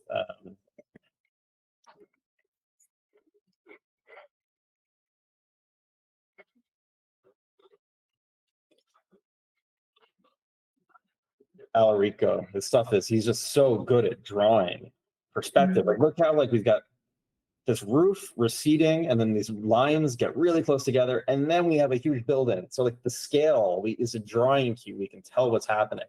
And he's having fun with like all the shapes of these buildings, big versus small, simple versus complex, scale, because again, how things are receding. I think that's, again, for more stylized things, that's really what I would focus on. Maybe if that's your goal, then starting in 4 values doesn't really make as much sense as if you did a line drawing and then like the Amano work that we looked at, like filled in flat values after that. So maybe you're solving the wrong problem first. However, with something like this, feels like it is looking pretty stylized. I love this. I think there's really cool things happening here. Like simple, like same value, but no texture, and then all this texture and like how it transitions into the shadow. You can maybe even push like the grout here. Maybe is going to reflect more of the blue sky as it gets into the shadow. So you could push the temperature a little bit just in the shadow or something like this. Just this one material. Yeah, that could be a way. The window here, yeah, maybe that's going to get more saturated as we're just reflecting the sky in here. So that's all material stuff. And you can start to see that actually happening in the photo. Where is this, by the way? It's in Toronto. It's in a library. Oh, cool. AJ Library. Cool. Then like the tree here, I think it's getting a little too saturated in the light. And then for the shadow, I think we can really like use more opaque decisions. Like you see all this texture happening here. It's all opaque. I want to find maybe the right brush to kind of show this.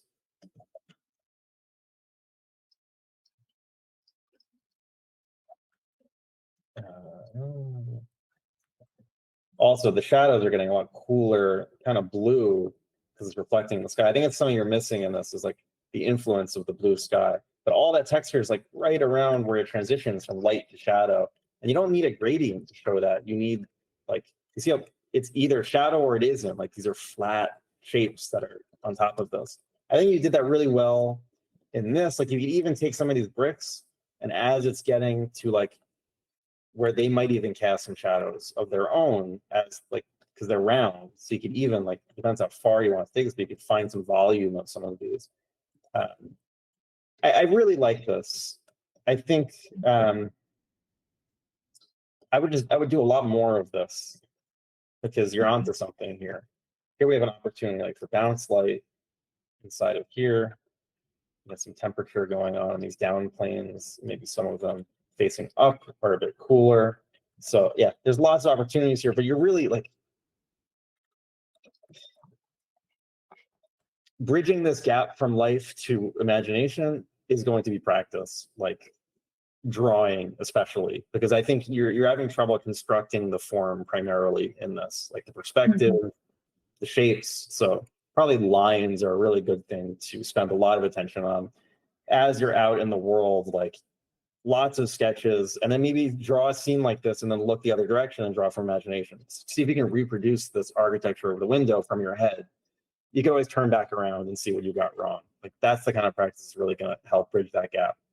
Now, the other thing is this particular kind of style looks very like modern film animation.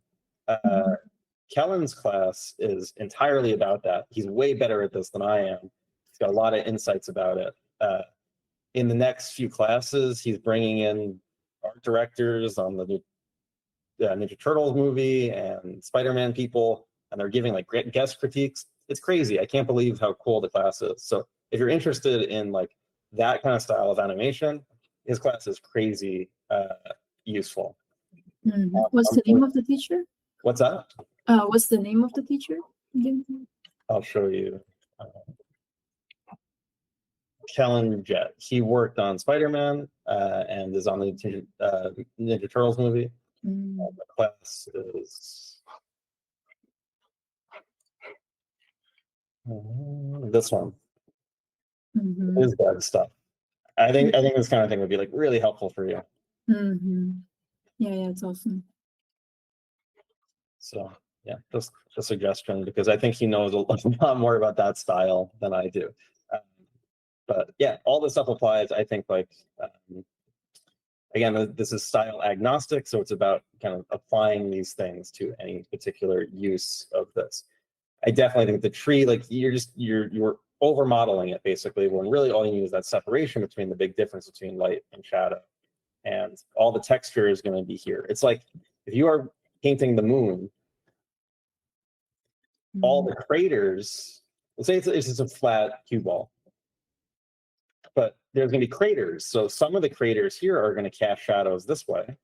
And some of the craters here are going to catch the light. So all the texture is going to be in the terminator of the shadow. So what's a quicker way that we can do that more confidently? Well, we could show that, say, like, we just do this, and then we show the texture like that. Yeah. We can put all the texture there, or maybe what's a more interesting way we could do this. Use some crazy brushes or something. It's like that's how you can effectively use brushes to make your decisions, and that they're not making decisions for you. Then I can just shift the temperature of this maybe a little bit more in the light and get the kind of coolness happening here. More temperature shifts like within the stone, like some coolness to this plane here. You're so close though. There's a lot of cool stuff happening. And I think in order to be able to do this for imagination, it's mileage, like drawing, lots and lots and lots of drawing. So you suggest to like construct line drawing first for the imagination one? Yeah, I think that because you had this in front of you from life, you didn't, it was easier. But it's still a really difficult scene, not to say it's easy. I think, I don't want to downplay. This is really, really impressive. I think in order to be able to translate this from imagination, perspective is probably like the main thing. Like this stuff, like knowing where your horizon line is, finding different plane changes of the architecture, being able to draw people. I guess this guy probably was moving a lot, so you had to do that from imagination. Like that's really good practice.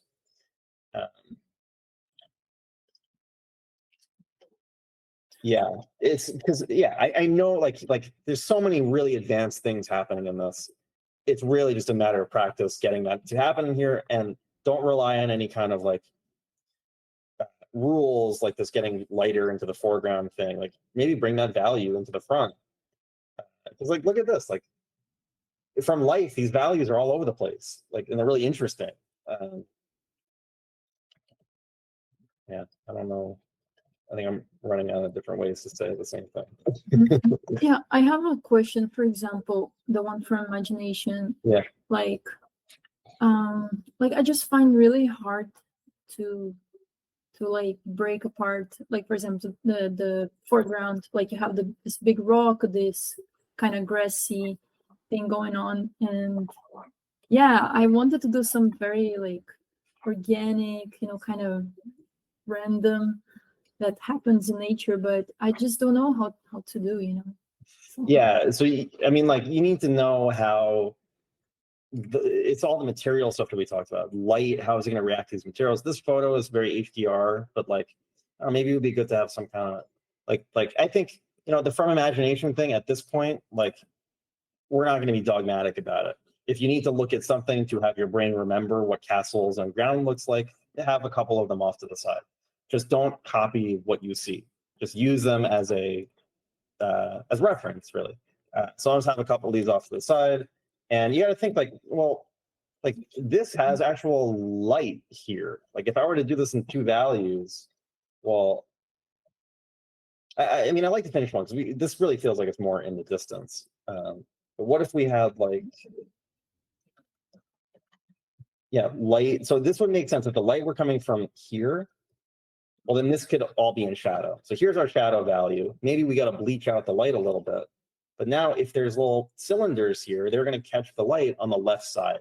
But trees are going to be dark. They're not going to reflect as much light. Those could stay dark. These have to be like logical decisions about light and materials that you're making when you're composing something. So now maybe we can get some form into this. And a path is just not going to be as bright unless it's getting hit by the light. So I don't know if I can use it for that. And this looks like water to me right now. And if we're have some sunlight happening, we'll probably get some saturation into the distance, into some of the stuff. And the water, maybe we're going to get the most saturation at the horizon line. Water is probably going to be a reflection of that. It'll probably be largely similar.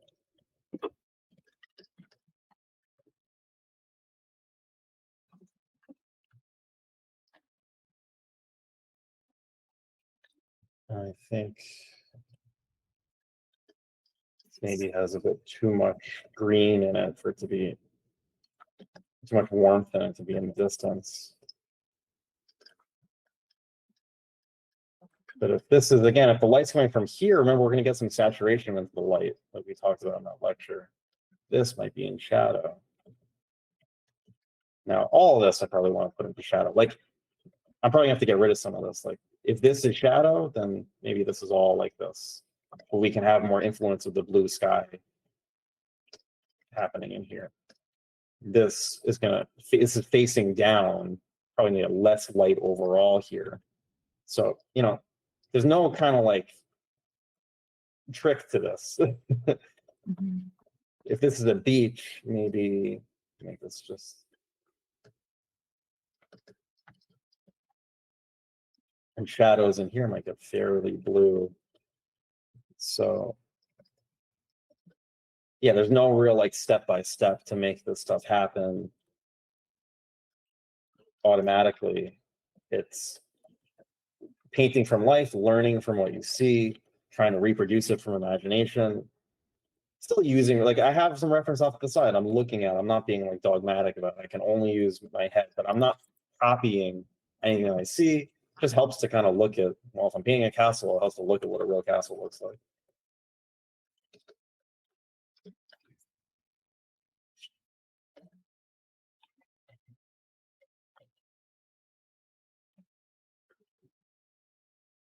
But I mean, like shadows being cast. Because I said light's coming from here, we're gonna get shadows cast on this side of everything, like really blue, like here.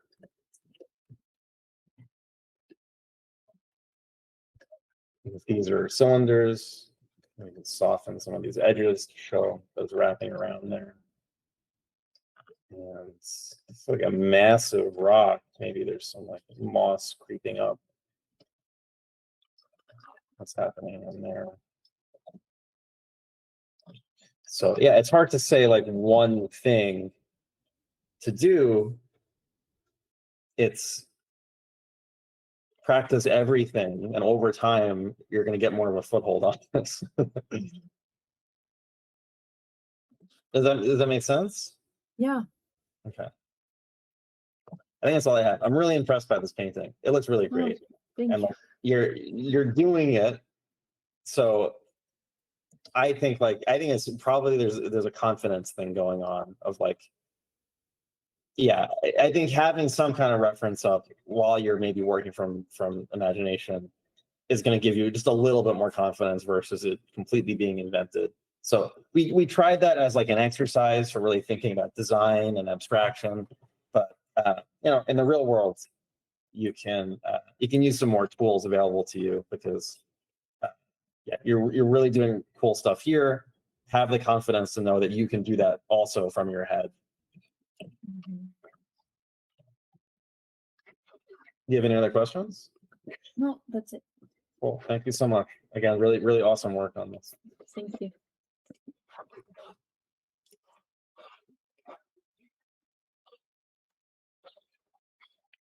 Naima, I'll be right back just 1 second. Naima, are you here?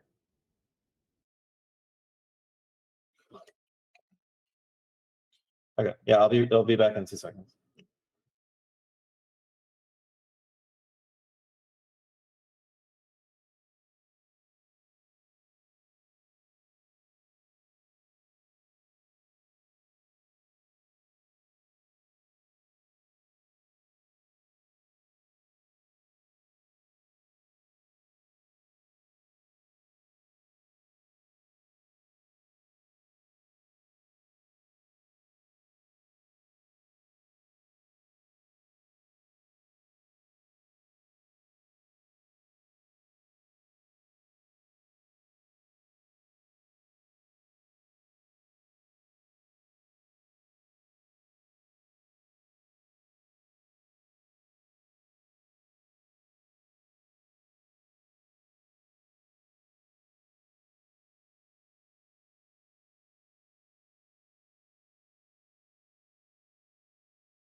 Okay.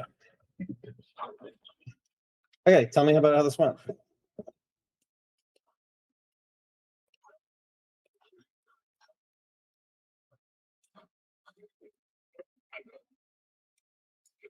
Are you on the chat today?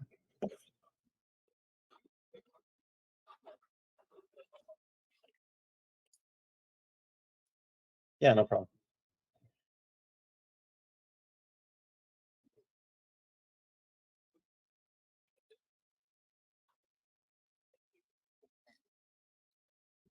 Hi, hello. Hey. Okay, my mic was working, but now it's fine. Okay. I'm sorry it's not finished. That's okay. We do as much as we can. That's the time that we have. I think, yeah, so we talked about this before. What else? Yeah, what came up when you worked on this over the week? Traction issues, like the 3D form of stuff. The more I would paint them, sometimes I get too carried away and then I lose the shape. Yeah, I think things are starting to flatten out a little bit, like this in the light. I think, and there's almost like some double shadow thing happening here. Like he's in the shadow already. So I think all this stuff, like we don't need another shape basically in the shadow. And instead, like if this is the shadow valley, or is this the shadow valley? And like deciding one or the other.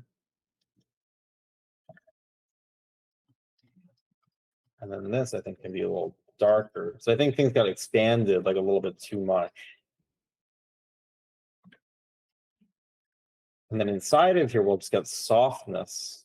If there's another group, it's going to be occlusion, and that's going to be kind of across the entire thing. So yeah, things inside the shadow are getting too bright. It's like it happens in video games because things can't really tell actually where they are. So you'll find things walk into the shadows and things get really bright. But if you have path tracing or ray tracing, things just naturally kind of will reflect the environment.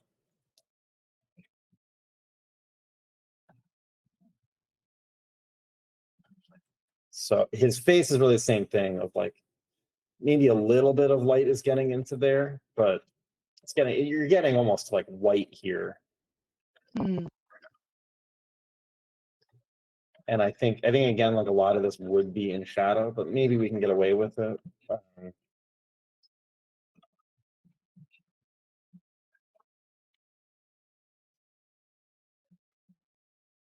Yeah, you know, it's tough because there's a bit of like an anime style to the face. I don't know if I know exactly how to balance that kind of thing, but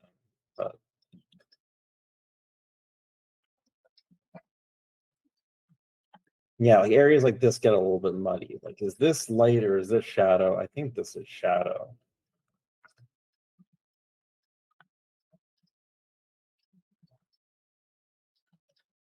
And this, I think it's kind of if this is light, we don't have to have like another value. It's already light. And then this is shadow. So you're doing light and then shadow, and then you're like splitting them again when there's really not that big of a difference that you need to do that with.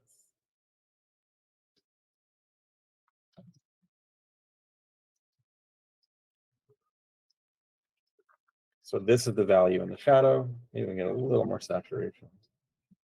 So that means that if this is in shadow, that's the shadow value. Except here, there's probably a lot of bounce light happening from there. So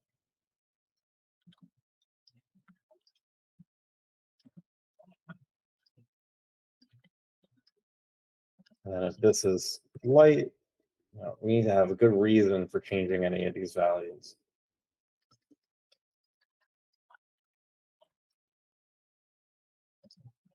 This value here 2 for the wood. And you can get a little darker. So let's just take a look at the difference. You see, I think like, I don't know how else to describe it. It's like you were inside the shadow and then added another group, but this doesn't relate anymore to the shadow. So I have to kind of bring that back into the shadow. If we want to go darker in here, maybe we can.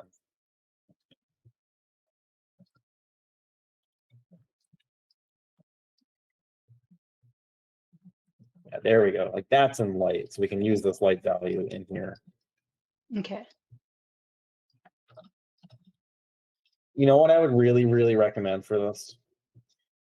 Sculpting. What? Sculpting. So I agree that like you have like the big problem with this is the form. And I think when you have more established form to work with, I think you'll know more how to do the lighting. So I would say like that's less of an issue. The real lighting thing is like, it's like this where, we don't need to like gray out this color so much. I know we have like a hue shift in here, but it's way too much. So you can keep that like way simpler. And I don't even know if we want to lose the chroma of the suit. I think it looks pretty nice. Like maybe we can, if there's something warm up here, we can warm it up a little bit, but just a tiny, tiny bit. So that was pushed just way too far. But Okay. I would take, if you want to do this digitally, I don't know. Do you have any experience like digital sculpting? No. I think it's too much. What I would suggest is keeping this as simple as possible. This is something that Ramon talks about in his drawing classes. You could use get 3 kneaded erasers, like those gummy erasers, and build this scene out of something as simple like that. Because you can't do detail. Like make these just as like gummy figures in 3D, and think about the form in space. Like this is, you're going to just roll out the eraser into these big shapes. Here's just a circle. A sphere that you use for the head. Here's a sphere that you can use. Roll this out into a gummy kind of tubes for the legs. tubes. If you're gonna for the chair, I wouldn't even do the individual things. I would just have a flat thing back here. These are all the same plane, so we can just flatten that out. Now do that with an eraser, and then put it on your table and put a lamp on it, and then do a painting of it. But really, that process of like sculpting it is, I think, going to really, really help. Okay. Got it. That'll be cool to see also. Do you have It's my excuse to go to the art supply shop. Sorry? It's gonna be my excuse to the art supply shop. Exactly. And like the idea here is not to like, oh, now I need like oil-based clay, and like, no, it's to keep this as simple and unworkable as possible, so you don't get into any details. That you keep it for spheres as the head. And we're talking about like, rubber gummy figures, like we talked about when we looked at like the Layton.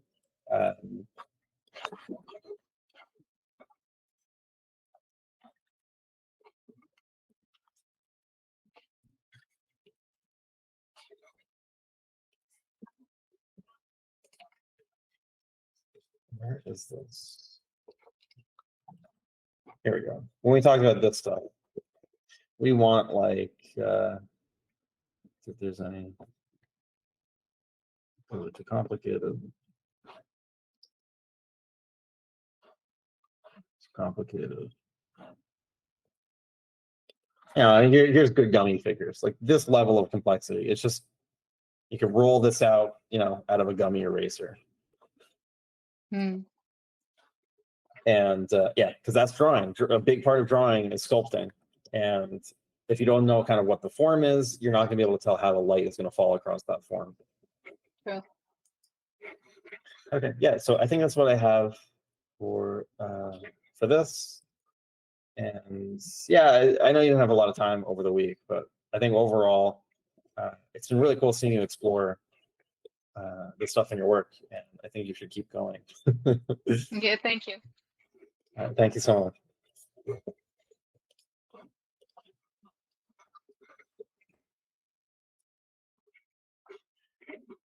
Okay. Colleen.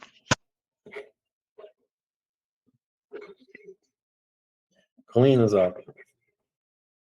Hi. How's it going? Good. I've been sick this week, but yeah, I tried to complete the Oh, no. homework. I hope you feel better soon. We got little goats in a field. Yeah. Really cute goats. Okay, cool. The idea is amazing. I love it. Is this a dragon? No. No, it's a house. Yeah, okay. Okay. It was a negative shape. I was seeing this. Oh, that's great. Okay, now I see the house. So yeah, maybe just put a little more trees back here just to round that like silhouette. I think it's just there's just some evenness in the spokes like of the fence. Like we can have these get closer together for where they're, where the we're looking through more of them, and then spacing out. This can show perspective basically, right? So as that curve curves in on itself, they'll get closer together. So that's one thing, and even just doing that helps a lot. Now the other thing, overlap with some ghosts.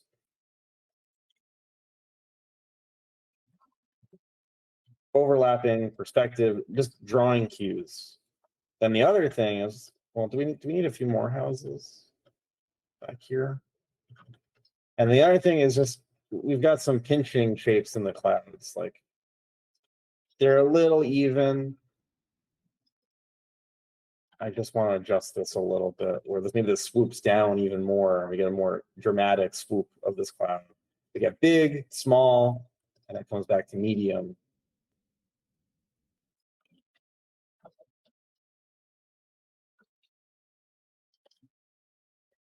Maybe there's a little bit more warmth in them too, and towards the horizon.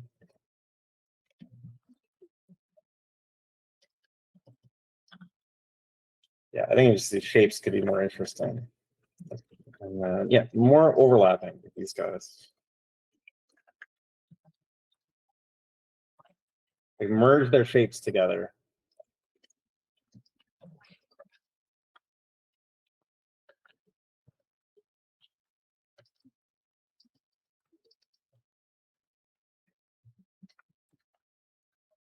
I love the flowers in the foreground. Let's even get some more specific flowers in the foreground. Maybe render those out a little bit, and then you can just suggest them elsewhere. Yeah. And that's about it. I think now it's a pretty strong foundation for a painting. Yeah. See, it just everything kind of stopped right here. Now I'm trying for a little swoop. Does that make sense? Yeah, totally. This is really, really cool. Look at the little ghosts. I love it.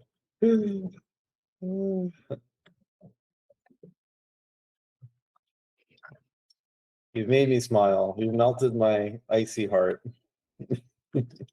Yay. Success.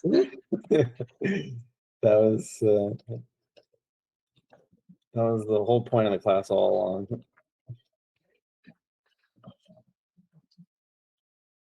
Cool. Okay, yeah. Do you have any questions? No, I don't think so.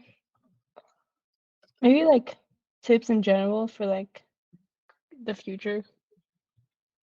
Like maybe things to focus on more. Yeah. Well, the stuff you've been doing from life is crazy. So keep doing that. And I think the thing is like translating again what you can do from life to being able to do that from your head. And you're going to have to more explicitly draw things. So like keep a sketchbook where you do drawings. Anything you see, draw them from multiple angles. This is again stuff like in Luma's successful drawing.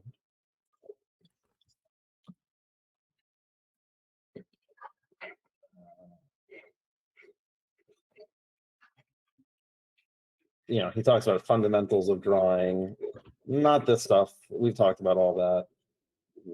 Look, Noodle People. This is good stuff.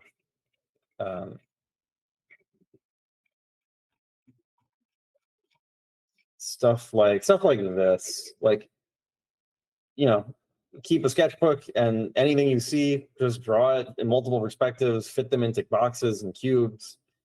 Perspective, like that's really going to help because you need to be able to construct this stuff. Like your drawing is just much stronger from life because you have that reference.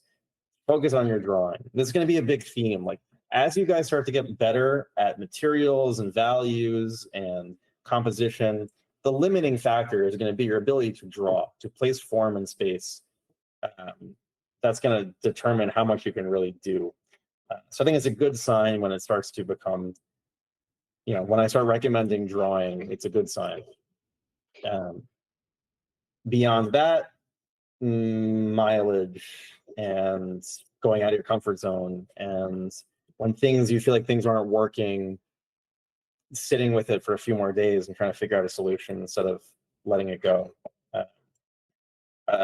Thinking instead of painting too, like looking and saying what is working, what isn't working, and then trying to find solutions.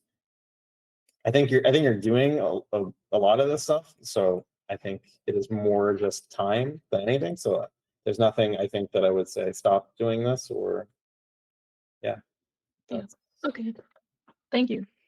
Yeah, I think again it's really cool seeing what you've done over the class, especially like the last week's stuff from life, or whenever it was. I don't really have any sense of time anymore. I see like really massive improvements. And I think I can't wait to see where you take it because I love it.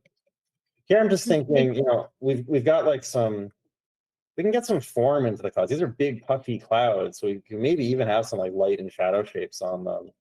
They can have a lot of like, you know, form to them even. If it gets to be too much, I might start distracting. But yeah, I think like light shapes, this painting allows for that. Right. In the clouds. and this might even just be a kind of like an overcast area, and maybe there's some direct light in other places. Maybe even in the background, we can get some direct light happening. Changes the mood of this. It becomes less ghostly, so I wouldn't push that too far. But I think some of these little shapes still helps. For okay. But yeah, that's what I have. Sounds good. Thank you so much, Colleen. Thank you.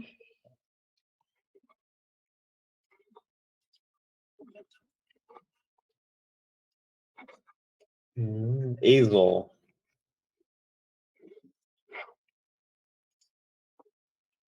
Yes. So, okay. Hello. How's it going?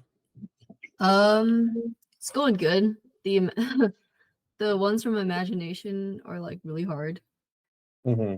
but I try my best. That's all we can ask of ourselves. Okay, so this one's from Imagination. Was this one? They're both from Imagination. I like kind of based them off reference, but I didn't like.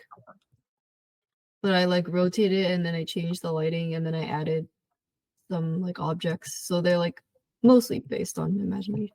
Yeah, well, you fooled me because I thought this was from life. So cool. Here I'm this looks like a reflective thing. I'm adding like more reflections into this. And if this is in shadow, where is the light coming from? Yeah, I think this actually looks pretty good.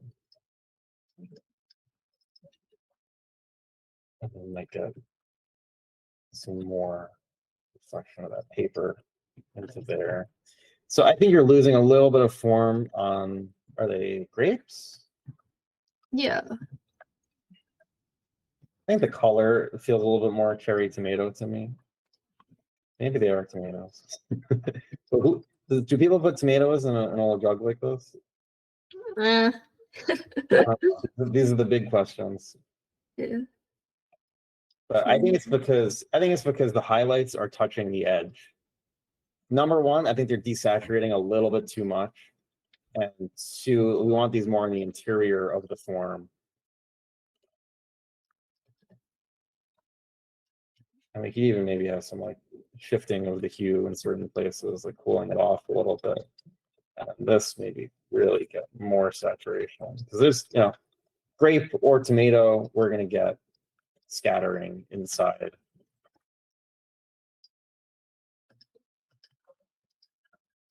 I'm not sure how to like choose colors because I know that like the concepts they make sense to me, but putting it into practice is a little difficult, and I don't know how I would practice that.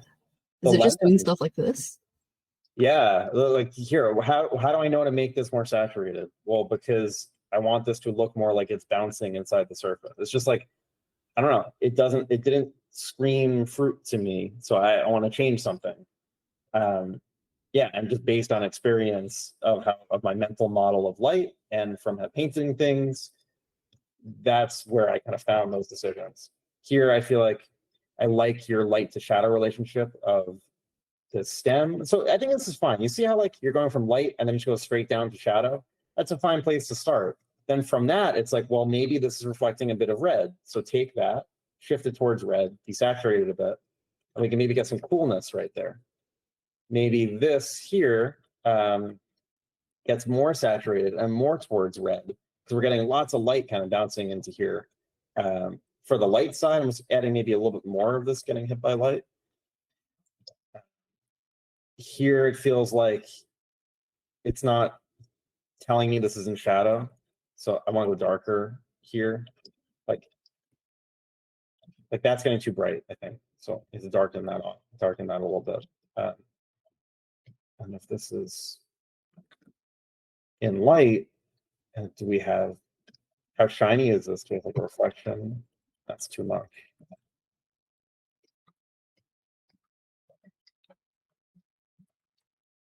Yeah, sometimes it's like I'm like, oh, this part should be dark, like it should have like a reflection or something like that, but it's like I don't know what the value. I don't know like where to put the value, so it's just confusing.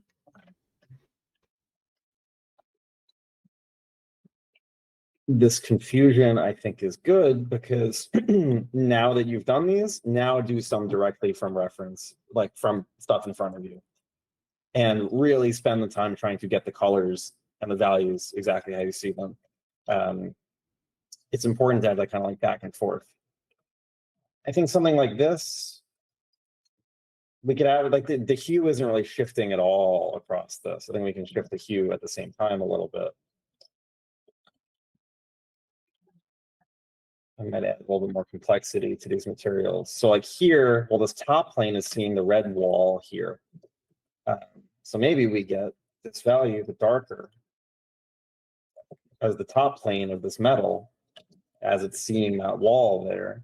And I think you did this great here for it's starting to like see that lemon. It depends how reflective it's going to be if it makes it like a mirror image of it. I think we can get a little darker here in the metal too. So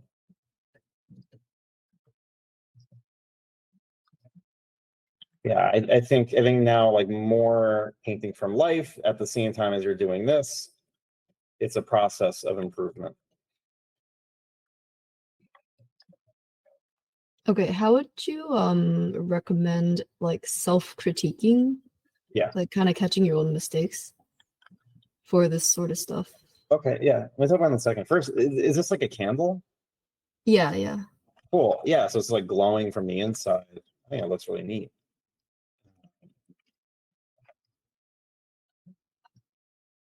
I think for this here, like I would take these dark values and put them on the interior instead of along the edge. And that's just kind of like the grammar of materials more than anything that you'll pick up on the more you do it from life. Maybe even taking these midtones here and making them not quite as different. We're maybe seeing through more of a volume of the glass here, so if you get a bit darker at the neck of this.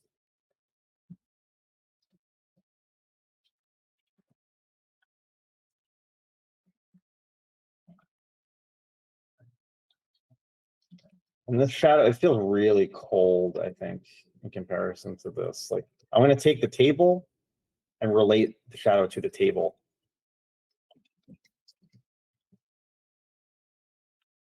And then, you know, what is bouncing back up into here and how bright. And this is in shadow, so that has to be darker. And what angle will we see a specular highlight here? A pretty steep reflection. Maybe be even higher up.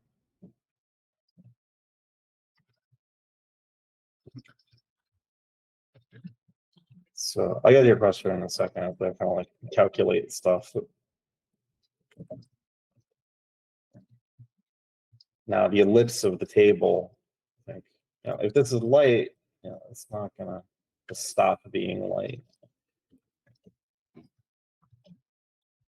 And we can get a little more context below this too. And then this feels like really teal. This feels really different from everything else. I don't think it has to be that different.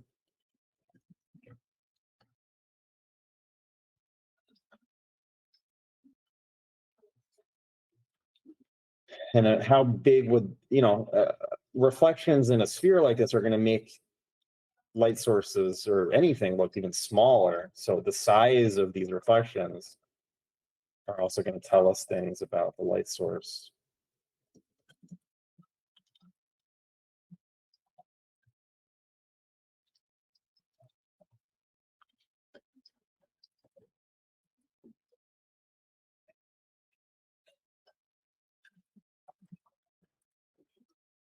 Okay, so self-critique, really like hold your work up against stuff that is really inspiring to you and think what is different about this and what can I do to address these things. That's, I think, as simple as I can make it. Is like, that's like healthy self-critique. In looking at your work after you're done and trying to think, how can I, what's happening?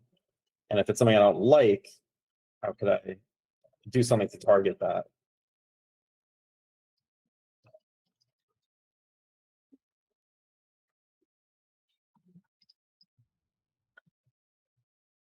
I see.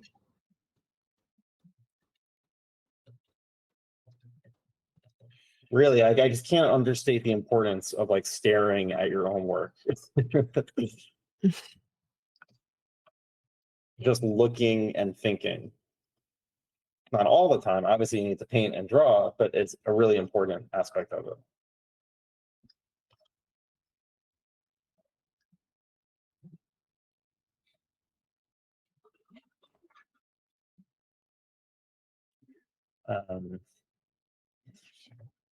I think there's really great stuff happening in here. Like that lemon looks amazing.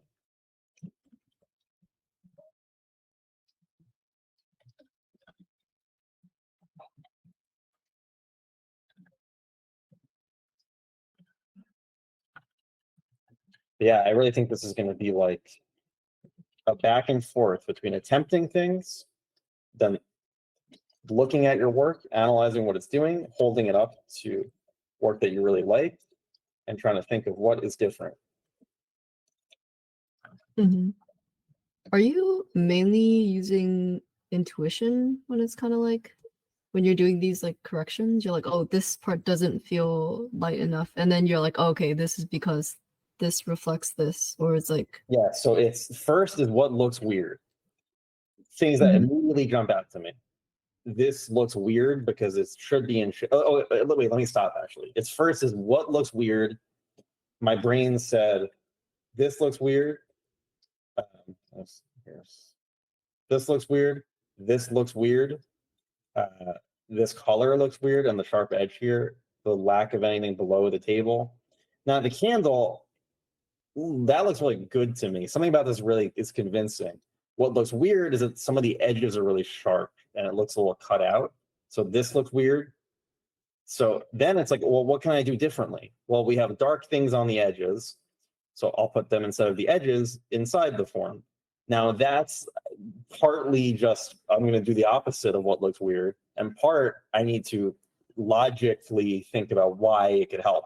Well, because due to the Fresnel effect and like how just reflections wrap around spheres, there's not really seeing anything dark here. There might be something dark in the rest of the room, but that's going to fall more here just logically. So it's like with this, well, this looks weird.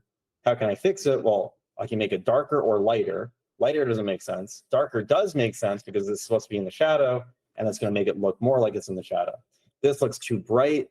We've got reflected light in here, but the reflected light is like the same value as the table. And if that were true, then we need to have dark values in here too for that material to kind of compensate for that. I think this looks a little bit weird. My guess was that the highlight is way too big.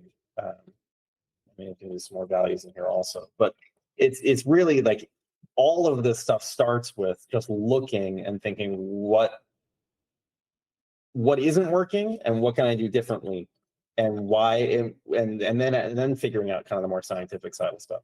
So a lot of this is instinct, and the more that you get mileage, the more that you paint, the better your instincts are going to be, and the better you're going to be able to figure out why. Like I know there's stuff I'm lacking a lot in here. Like I'm trying to think, well, this part here makes it look too metallic, whereas other parts make it look very glassy. If I want to do this better, now I can study that kind of thing and figure out, well, why and how can I do more confidently the thing I actually want to do? How do things wrap around spheres? Reflections, how do they do that? Candles like this, like I would need to study that.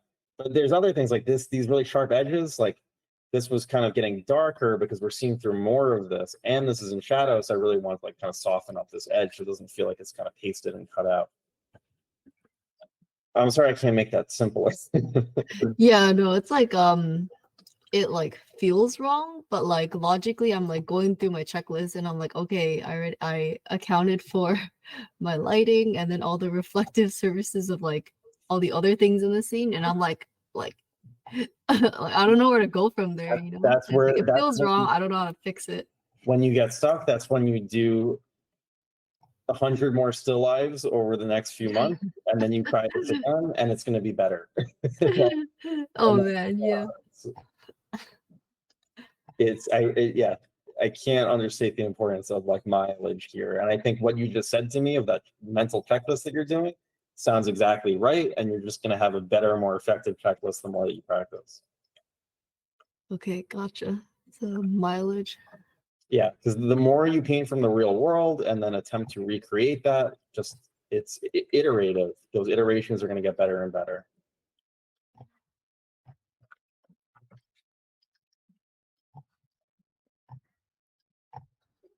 But yeah, I think like something like that, like I missed the original, but I think it was like this at the beginning.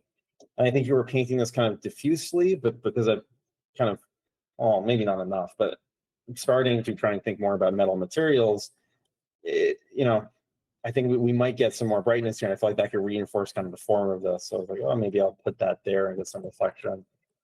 I ran into a little bit of issue with that because this strong light and shadow pattern is telling me that this is actually kind of rough. And maybe I went around that a little bit too much. That's why I had to add some contrast in here to kind of balance it out. But yeah, there's just a lot of things you got to think about at the same time. My brain was like not working. Yeah. That is, that definitely happens.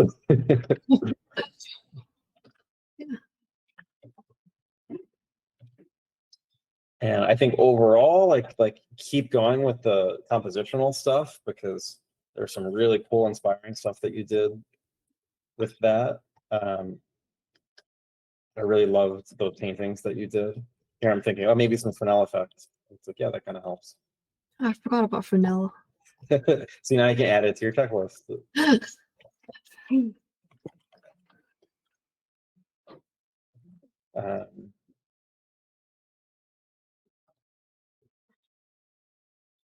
Yeah, so again, I would encourage you to keep going, and any kind of little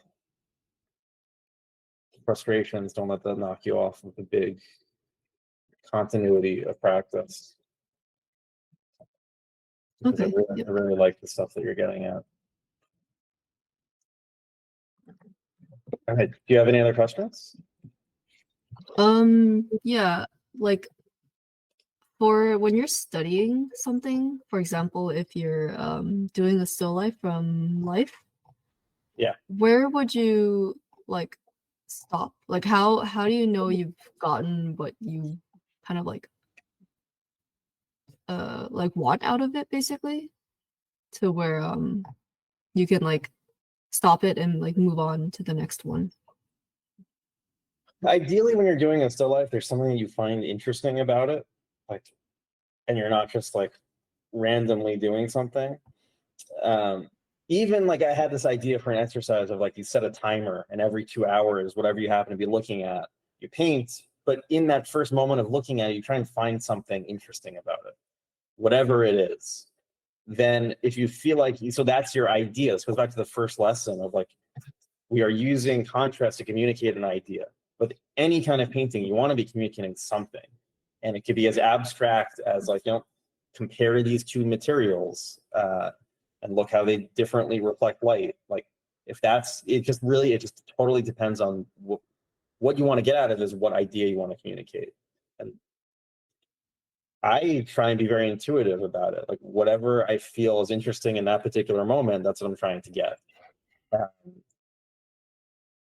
Yeah, I don't think too much about like, you know, because you could repaint. Say you were doing this from life, you could repaint the scene 30 different times and get 30 different things out of it. And I've done that. I painted the same thing like thousands of times. and you can get something new every single time. So Yeah. yeah, I almost like I wouldn't think too hard about that. I would let that be kind of more of an intuitive thing of like, did I get it? And you kind of let your feelings decide. Okay. Okay. Yeah, that makes sense. Yeah, and that's why I think like again, volume of practice is important, because if you try and like micromanage too much what you're getting out of each individual thing, you're probably not going to get as much as if you just did a lot of stuff and you were in the moment with everything that you were doing and you kind of let the lessons come to you. Mm-hmm. Yeah, because it's that fun process of like figuring stuff out and exploring things. That's why I almost don't want you guys to fit the stuff we talked about too much into like, I don't want you to take all these lessons as your own on face value. I want you to think about them, but try and rediscover them. So I've told you that a destination is somewhere, but I want you to like explore the jungle or whatever to find it for yourself. I can just tell you like where, I can tell you that like there is a light at the end of the tunnel, basically. And to encourage you to keep going. I don't know. I'm kind of losing the analogy, but I hope that makes sense. It's really important to like find these destinations for yourself and not like take pre-digested lessons too much into your personality. Yeah, for sure. So yeah, exploring is really, really important.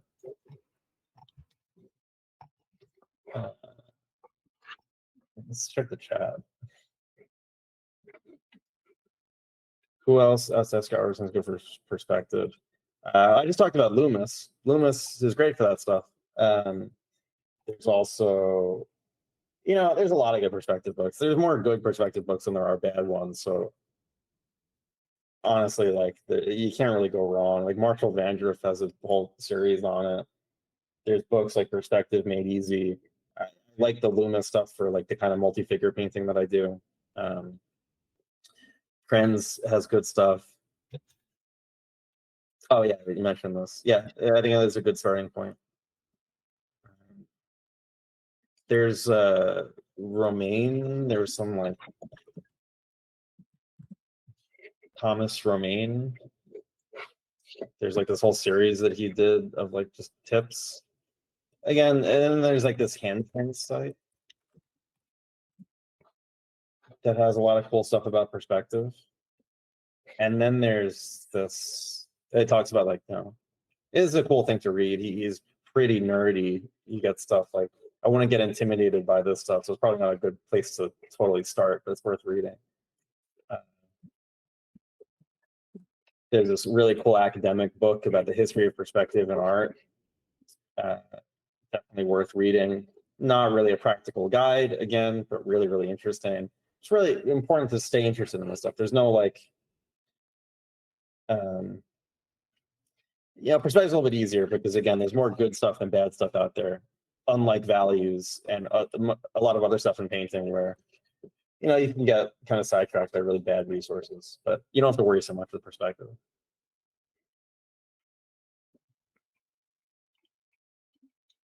Yeah, Azel stuff is great. Thank you. I think that was the last one. So, well, that's the last paint over for the class.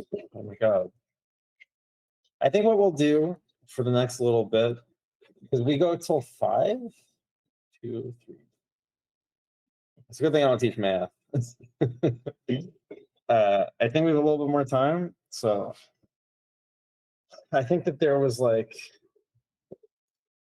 yeah, so what I think I'm going to do, I had that like Dean Cornwall thing that I like started in the first class. I can just kind of noodle on that. And then you guys can ask questions. You could hop on the mic and you can ask stuff. Or you could put, oh wait, I skipped Valentine. Sorry. And I'll get to this. Did I? I'm sorry, I did skip you. I'm sorry. Okay. We'll repeat this whole thing after. Sorry about that. No problem. Okay, so yeah, I thought about what to talk to you about. I think that your confidence in sketching feels so much more than in painting. Like, this is so awesome. There's so much energy to this, and you've got like big shapes, medium shapes, small shapes. I love how you're doing this. Like, you've got this really nice energy to your sketches that is just inherent to the way that you draw. So like, that's really great. You're lucky. I think like, yeah, then you stiffen up. That's certain, like this designing stuff, it seems like you're having fun. Then you just totally stiffened up. And it's like, it kind of just went to this kind of rule of thirds, or like, you know, big versus small, but just dividing the composition like this. And when it starts to get more shape-based, I think like this is a mental thing. I think that you could take what you're doing here, and even like this looks way better. Like the perspective gets a little bit off, but it's like, you're thinking of the big picture here in the design sense, but in the drawing sense, you're kind of losing it. Like the horse is pasted in, the background is losing the perspective. Like the ellipse here doesn't make any sense, because this ellipse is so compression of ellipses, like, you know, this is the most open, and then we start to compress it. This is the most compressed, and then you're opening it up. The background is the opposite of perspective. So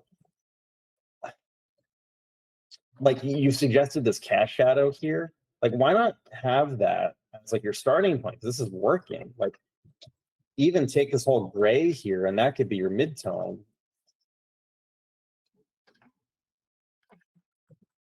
Just start at a certain point where like things are working.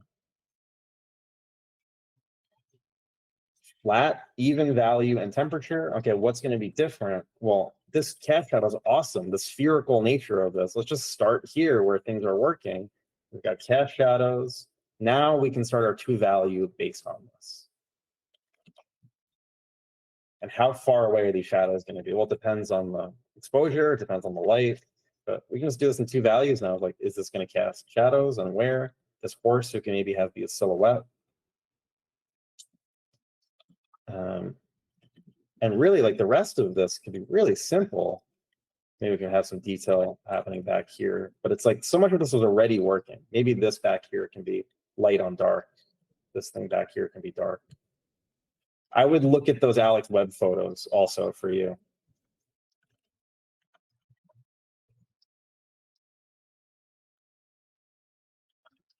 But yeah, all this stuff will start to get lost. Okay, so now we put another value. Maybe the sky actually gets dark back here too. That could eventually be this deep blue.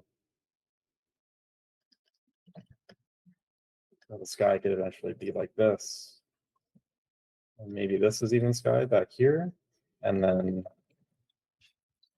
we fill this in with some bounce light. And maybe the ground is brighter than everything else. Maybe take this whole middle value and darken it a little bit. I don't know. Like it would take, I think the important thing was like that cast shadow looked great. Like why get rid of it and focus on other stuff? Like just start with what is working really. I think I would keep this blue and this be like something in shadow behind here. We probably get some shadows happening down here. And then, well, the horse would cast a shadow. Put some shadows down here. Probably this whole area here, if we're gonna have bright light, this could be a lot brighter. It could be like that, like Tatooine or something, you know, all those buildings, really, really bright.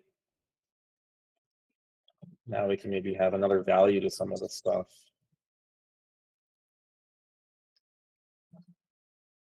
Maybe the tops are a bit lighter. It'll all just be kind of local value changes. And I have to think about kind of what's going on back here. But yeah, like it's almost a shame to lose the drawing because like so much of that is so cool.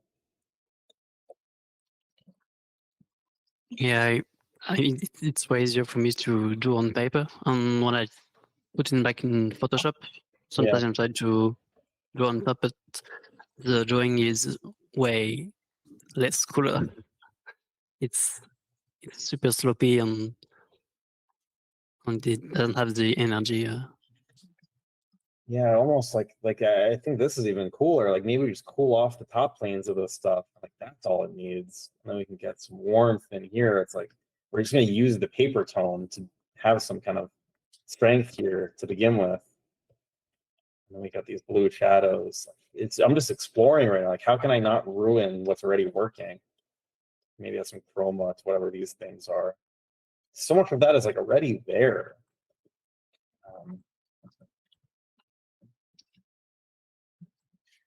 I would now, like I would take a look at like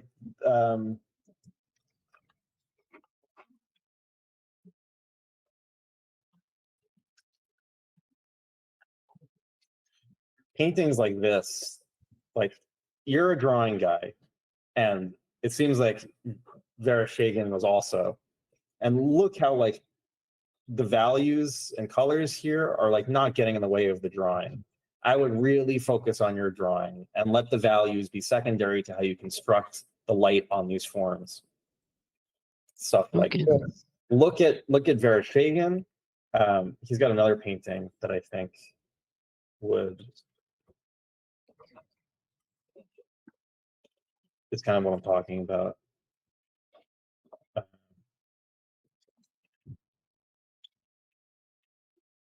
I don't see it. I had a whole folder of his work, and I think I deleted it by accident or something.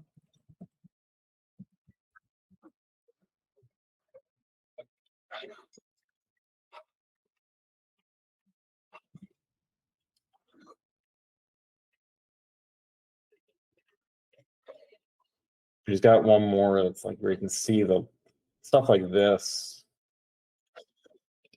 You can see the lines in here. This painting, but man, it's a terrible reproduction. There's one, yeah, stuff like this, like it's like super low res. It's so hard to find reproductions of this stuff.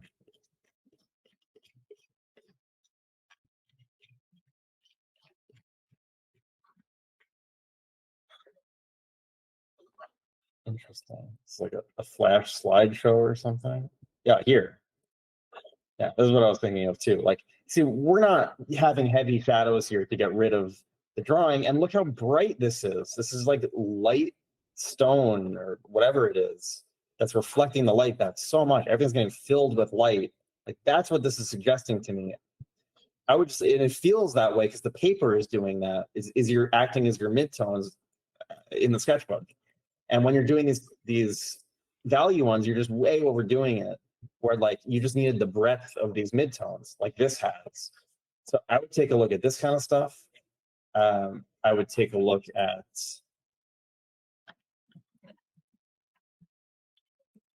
we looked at Cassini a little bit. His work has a lot of this where it's like we're never really losing the drawing. And I feel like that's seems like what you really are enjoying. And I would focus on that. And it's a lesson for anybody who's more interested in value anyway, because all these shapes are coming from the plotting of the cat shadows. Like drawing is so important. Maybe Alma-Tadema, some of his marble stuff. Like just look at the breadth of these values. Light has this like unifying effect. I think you're working too hard on say like, well, I need to show how the form here is turning. And like, yeah, that's really cool, the stuff you're doing, but you're losing the forest for the trees in terms of like the big stuff where it's like, this is already so cool. It's already working. I think I would like, just want to make big picture changes to this. And I think it's like confidence in the skills that you already have. This would be like really bright. We can get, yeah, this could all be like occlusion in here. So our dark values are all just going to be occlusion and like these designs. How can I have the stuff that you're good at have the most power? That's by having your darks, like that Zorn painting, have a lot of impact.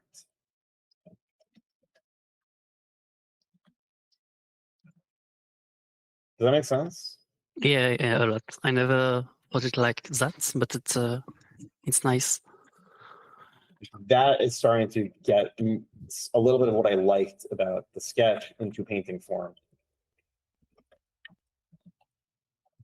Yeah, I think I overthink too much because I want to do when I want to add colors, so I don't really know which color base on where's the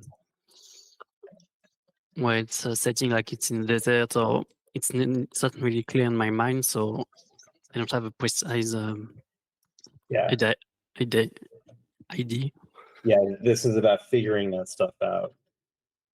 Somebody said in the chat it reminds them of something.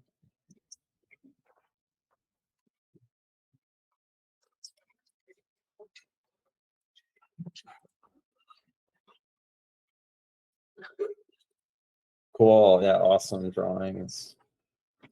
There's another artist, I think. Who is it?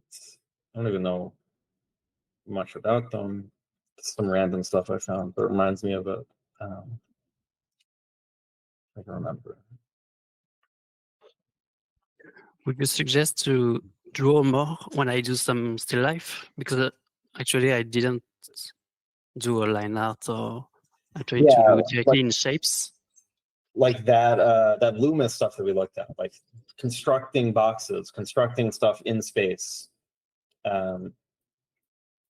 That's going to be really useful practice. Like any kind of perspective book that has where you construct form and you plot cast shadows, stuff like that. I think like Scott Roberts and stuff has information about that. Perspective Made Easy has stuff on plotting shadows, like just doing kind of the hard grunt work of that for a little bit, and then having it be a little bit more loosey-goosey. Because everything is feeling a little bit like cardboard cutout. And it's working for individual things, but as you start making a bigger scene, you need some perspective to have it all be within the same scene. Yes.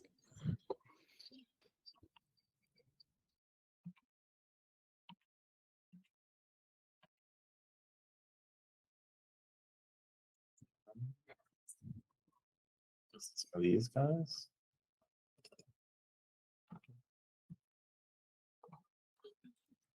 Yeah, like this is kind of what I mean. Like look how little he's doing.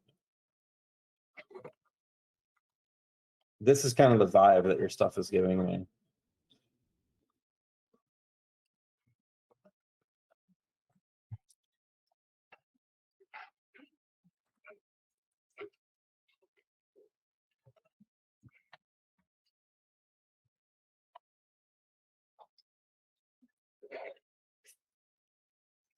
Yeah, like look at the breadth of the light. Just like big white wall reflecting light.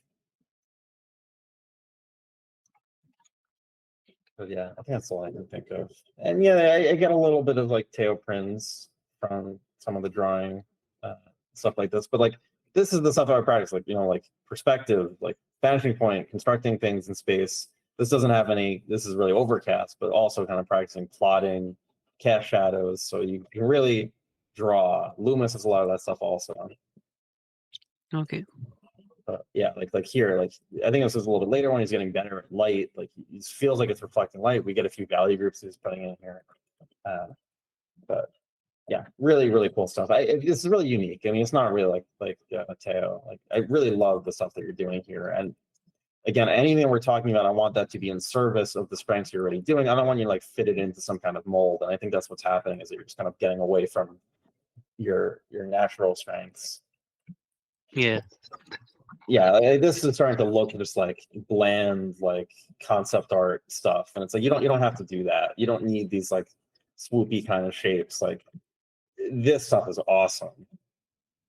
Yeah. That's why it's really hard, because I don't. Oh, sorry, I'm a bit tired. Yeah, me too. I don't. Yeah, my traditional stuff doesn't really translate well in digital for the moment, so it's a bit frustrating. Yeah, that's why I would do digital studies of either some of those artists I mentioned, or find art that you really like and just do some digital studies of other work. I think that would help you a lot, like master studies in this, and like experimenting, pretending, okay, this is me doing this from scratch.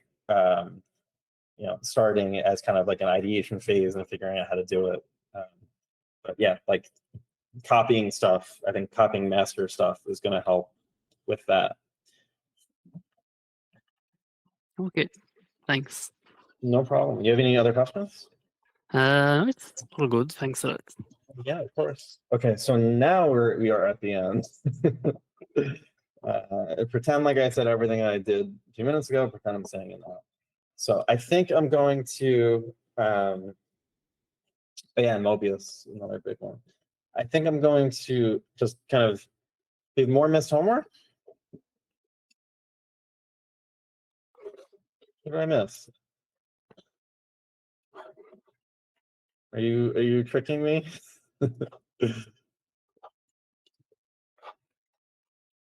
Russ, Kai, Z, Myra, Valentina, Naima, Colleen, Hazel. No, that's everybody. Okay, so I accidentally made a homework week 8. Now I'm going to pretend like it was intentional and say if you want to do something like a big kind of graduation thing, if you want to finish something, this could be where you could post it, or if you want to post it in the in kind of the big Discord, you can still use this Discord, but I think my idea was like after class, people can migrate kind of into this bigger group for everybody. So yeah, let me save this.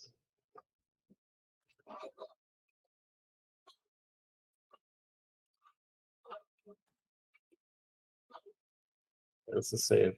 Okay, so yeah, I'm going to noodle on that thing. And if anybody wants to hop on the mic, ask questions, or want to ask in chat, this is a big free-for-all.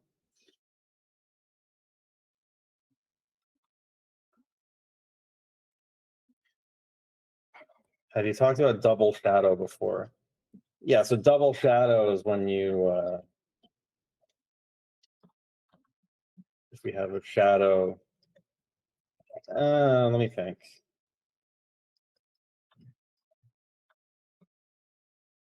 Let's say we have a shadow, light and shadow, but then you go in and you add, it's hard for me to do it wrong. I gotta think.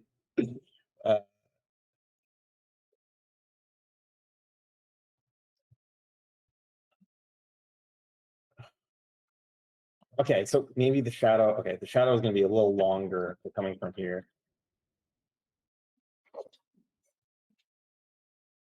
Let's have it come from more from the side. Well, once we have this, what if we did another shadow, like in here? Like you see that kind of thing where it's like, we have like more shadows inside the shadow. Instead of it, well, it would really be occlusion in here. We just get the nostril, the eyebrow, really be local value. So like, yeah, that's just from like, not thinking about what's happening with the light.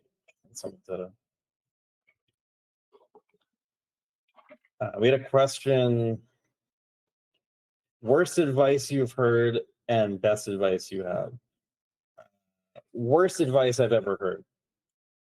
What's entering my head is like the stuff Shadi Safadi talks about. Like he posted this thread on Facebook about how like AI is now better than human beings at art. And it turns out he was just like pitching some kind of AI project that the studio was doing. It was just like marketing. And like so many young artists probably read that and like were like, oh my God, like it's better than humans, I better give up. It was just marketing. And I think that kind of thing has been going on for years of like, oh, you have to photo bash. He used to say that stuff. When I was starting out, like I went to a talk that he did and it was like called Concept Art is Dead. And it was everybody has to photo bash and you are going to get left behind if you don't pick up this new thing. And I was like, I don't care about photo bashing. So then I was like, well, is something wrong with me? Am I not going to fit in the industry? No, he was just like recruiting for his own business. Like, just be skeptical of stuff that tells you can't do a certain thing. Yeah, anybody that tells you like, you have to do things this way, like it's just bad advice.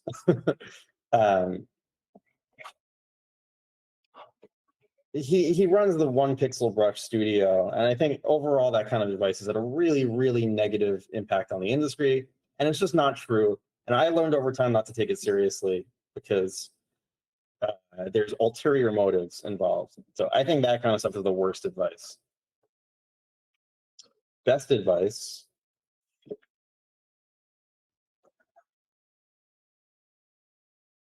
I guess it would be the opposite of that, but a lot of stuff that Craig Mullins has talked about has been like stuff I never would have thought of, about the complexity of tools affecting output. Like, you know, if you learn 3D too early, you know, it's going to make decisions for you. You know, Pencil is such a simple tool that your decisions and personality comes through. Stuff about relative contrast. Nobody else really talked about a lot of stuff. I think, like, technically, like, I think he had some of the best things to say. Hopefully he still teaches, but I think he's probably back in isolation now. But yeah, then he also got into NFTs, so there were some pretty bad takes from him also.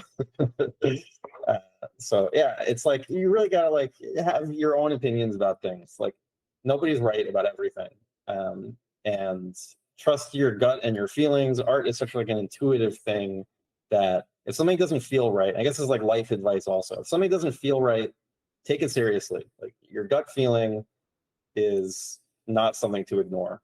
And if you do things that make you feel good, do more of that. And if somebody says you can't do that, then honestly have like a screw you attitude of like, no, I'm going to keep doing that. I'm going to make it work. And I think that kind of thing is like the best, most important thing that an artist can have. It's almost like, yeah, just like an independent kind of drive.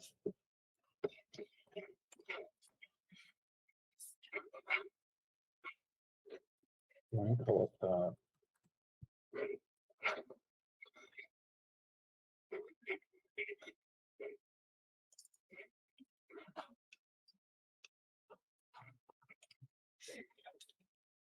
that was week 1.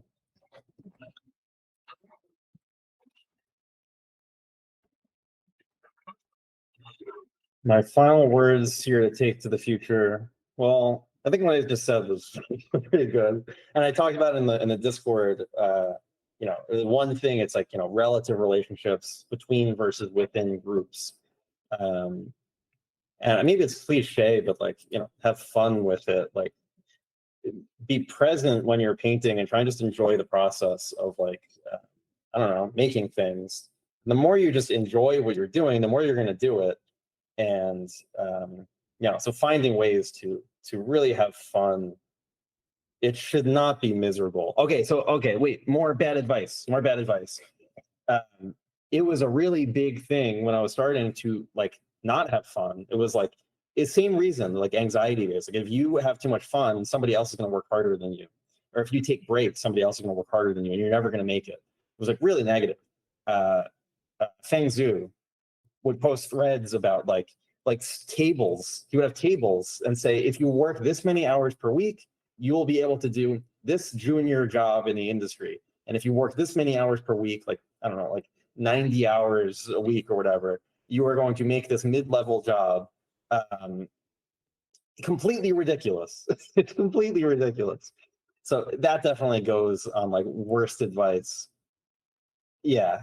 Anything that's like set number of hours per week, like, or like even the advice of like, you start out with like a junior job and you do grunt work and then you move up in the industry. It doesn't happen. Like, you don't get promoted like that. Like, you have to think of yourself as like a professional, top level tier from the beginning.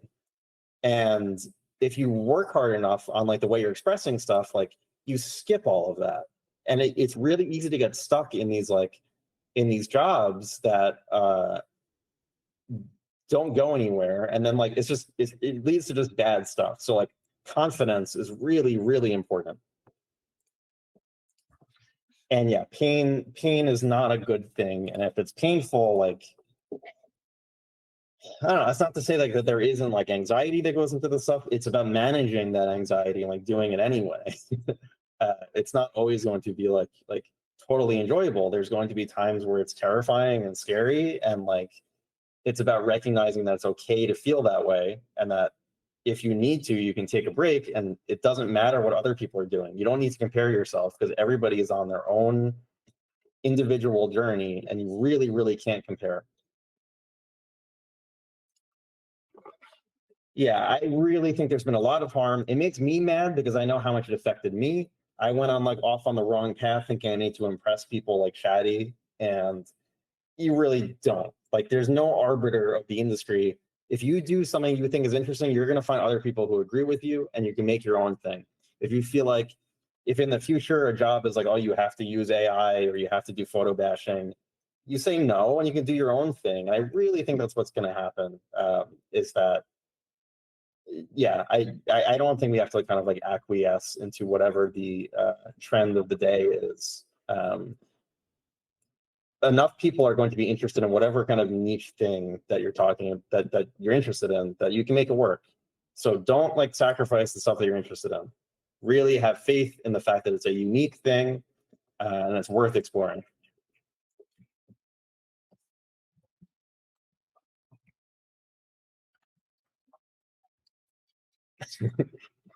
So yeah, in 20 years, you could say this was the best advice you received.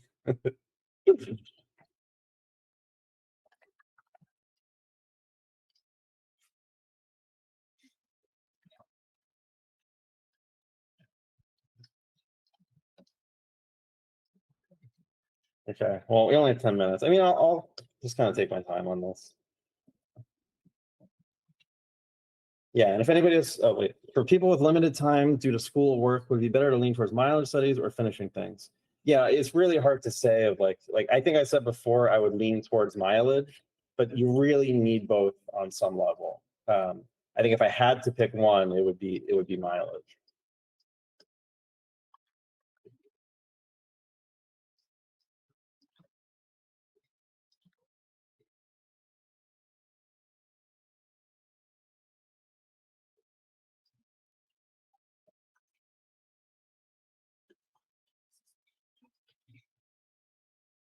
And yeah, if anybody also, like, you can hop on the mic if you want to ask in voice. Balancing mileage with not burning out is the part I find difficult.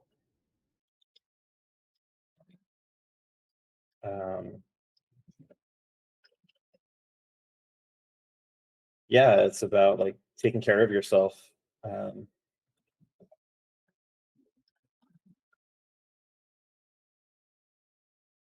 Breaks are important. You know, burnout comes from a lot of different things. But like if you find yourself mileage equals staying up until 5 a.m. every night, and then like you don't get enough sleep, stuff like that, like you can kind of identify where the problem areas are.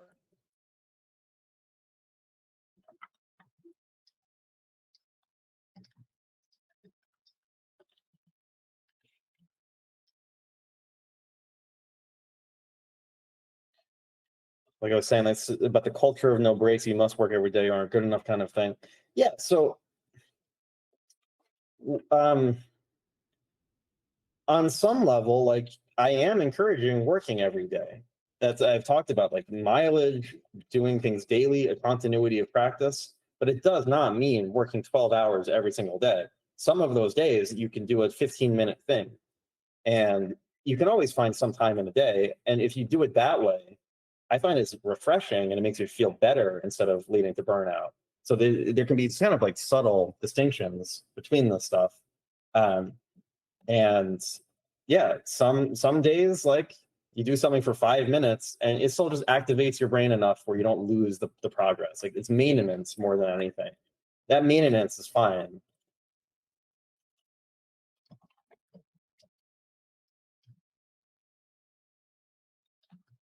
You know, there's plenty of days where like I don't want to do anything, so I'll just watch TV or read a book or something. Or what I used to do when I was practicing a lot was some days I would just take off for watching tutorials, watching other people paint, and I found it could be inspiring, and I can think about painting. You know, a lot of progress doesn't happen while you're actually painting; it happens while you're thinking about stuff.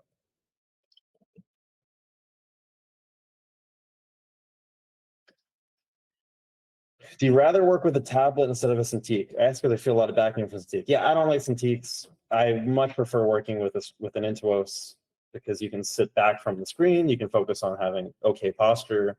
You don't have your hand in the way. There's a lot of benefits. Now, line drawing is easier with a Cintiq. So it really depends on what you do most, but the idea that like Cintiq is a more professional thing and you need that if you're professional is not true at all.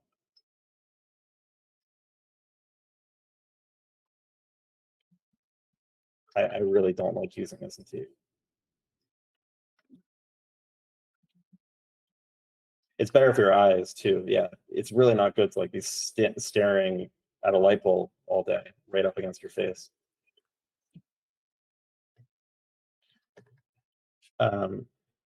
Yeah, and if you're having back pain from it, just definitely make a change, and you might really enjoy the tablet better.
The advice about being yourself in art more has been really great. I feel like this course has enabled me to get back in touch with more why I started art and what I enjoy more than what is expected.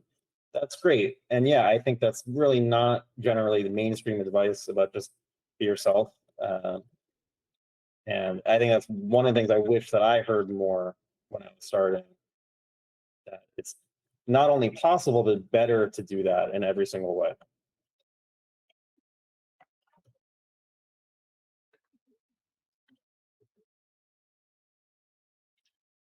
And yeah, I think it's also just it's what I want to encourage because what the industry needs more of is like individual, unique ideas and opinions about things.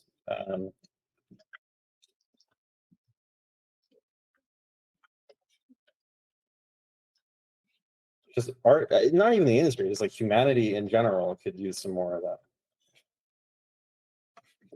Do I listen to music while drawing? I used to when I was younger, and then I heard Craig Mullins talk about this. He talked about how, if you've never tried giving just 100% of your brain power to painting, try it. And so I tried it and it's turned off the music. And I thought, okay, this is so much better.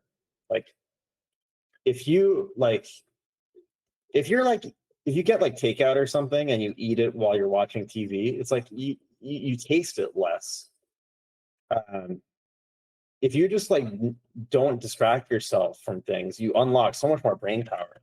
That's not to say that like you can't listen to music while painting. I still do sometimes, or I'll put on a podcast or something. But I definitely do recognize that like it just takes brain power away. And if I really got to focus, I definitely just won't listen to music.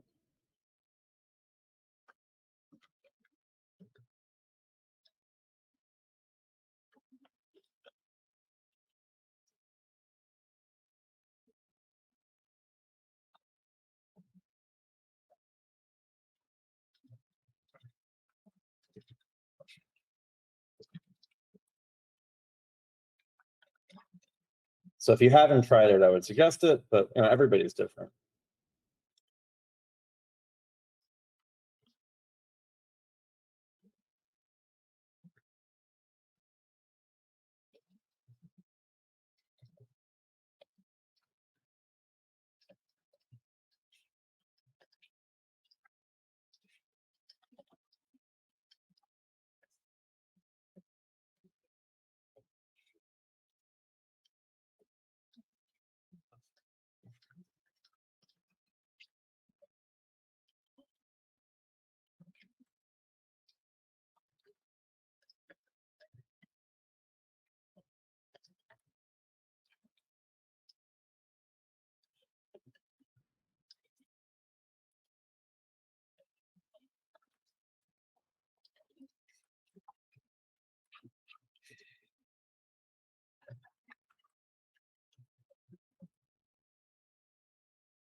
Don't wait until you already have the skills to start doing what you want. Do what you want and then acquire exactly. Say things imperfectly first, and then you refine it as you go. How are you deciding what colors to change? It's exactly what we talked about in the color class. So like, you know, it's darker in here. Well, it's darker because less light is getting in, and I'm going to increase saturation and push it towards red because skin is going to do that. I have this mental model that I'm running for everything. This is warmer here because this white material is reflecting a lot of environmental color, and you get the shift from warm to cool. That's how I'm doing it. How I'm deciding, how I'm actually practically doing it is desaturating and hue shifting a little bit. Here, this is reflecting the color of the light source, but there's a lot of complicated stuff going on with the skin. So as I go darker, I got to make sure not to just go darker, but I need to increase saturation just a little bit so we show some light, like scattering under the surface. It's in the beginning, like here, this was stuff like, well, overall, the midtones are going to be this temperature and the shadows are going to be this much warmer, again, because of subsurface scattering. The suit is cooler. And how am I going to relate the shadow side of the suit to the light side of the suit? The hair is going to have a variety of temperatures, some cool, some warm, but I'm comparing visually across everything. So it's half visual, half construction. And then as I'm going, I'm just getting finer and finer like decisions about what's happening with the light. It's really, at this stage, it's like mostly scientific. All the design stuff is already decided on. Here it's darker, and I'm just gonna make the value darker. I'm not gonna touch the other sliders because it seems like things are kind of canceling out a little bit. It's not really getting warmer. So by default, it's actually getting a little bit cooler. If I needed to make it neutral, I'd probably increase it a bit.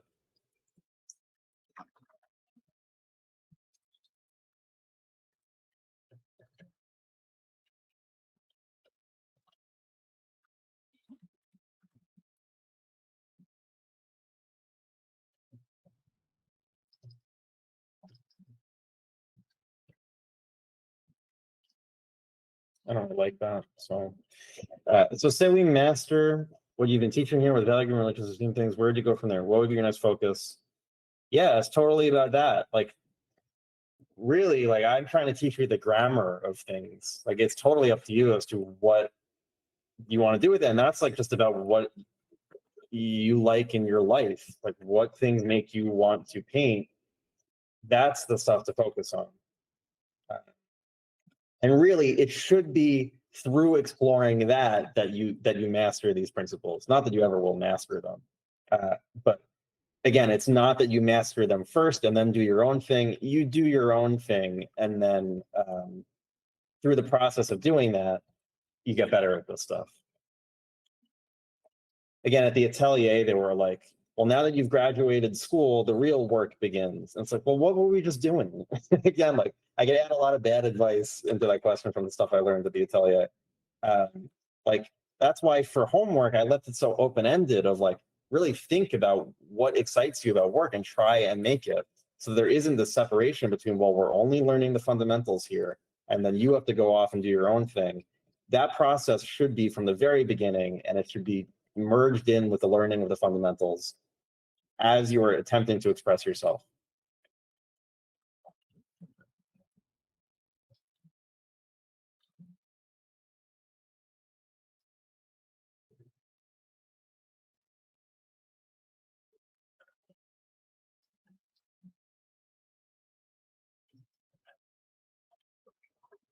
I think I issue. I want to thank you so much for the whole course. I'm gaining confidence and skills. I don't think I had it all. I think differently. That's really great. I'm really glad. It was definitely troubled times, and I think painting makes a positive difference.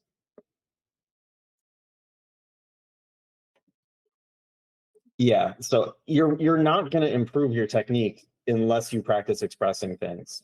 This is a way that you can really get, miss the forest for the trees.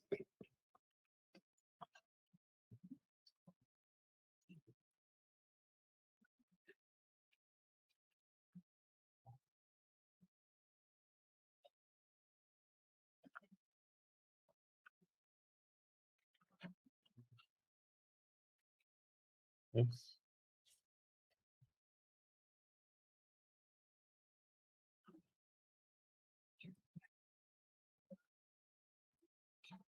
I just do.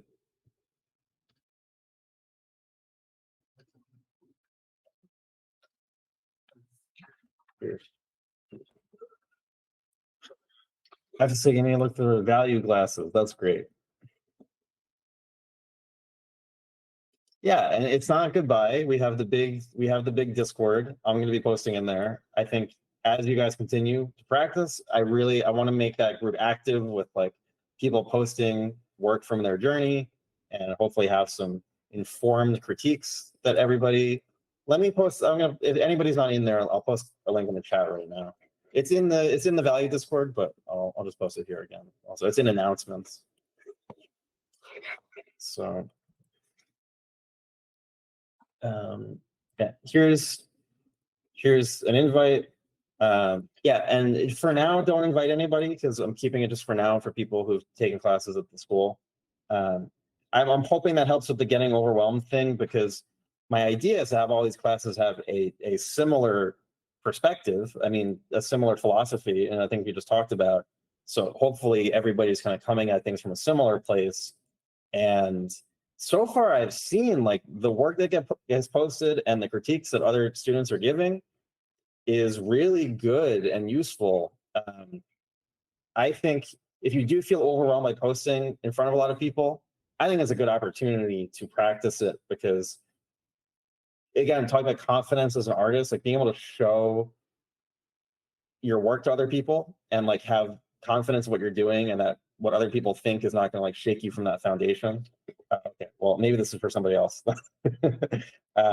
But yeah, so far, I mean, it hasn't been too overwhelmingly fast or anything. So, so far, it's pretty cozy. But I do think, yeah, it's worth saying that like posting your work and showing people is really important.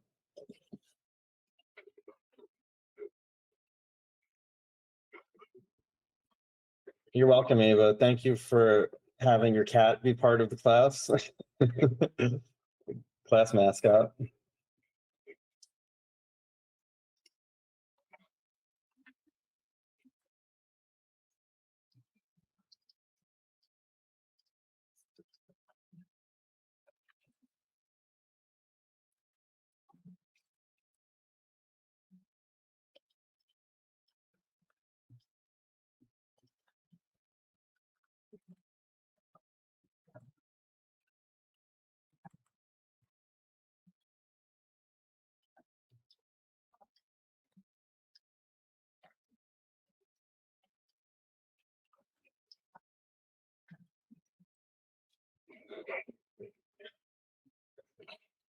Thanks, amazing people in here.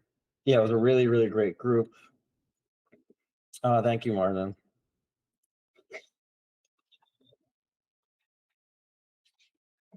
And yeah, and you know, my goal with the other classes in the school, you know, as much as I can, some of them I have different levels of involvement in.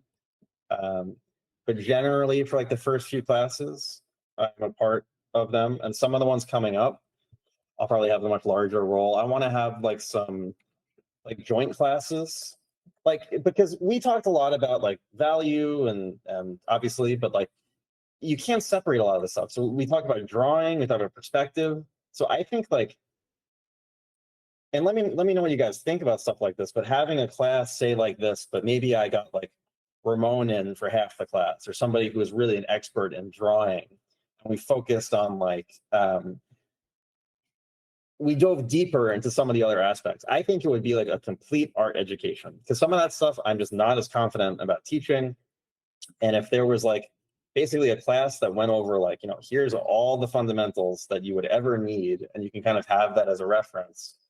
That's what I want from like some of these classes. So I'm hoping to have like a more landscape focused class coming up that I think would be more of like a co-class where I'm like half running it with somebody else. I don't want to give too many details in case, you know, just because it's not confirmed yet. Yeah, and if anybody has any suggestions for like teachers they want to see, let me know, because I'm always looking for people to reach out to.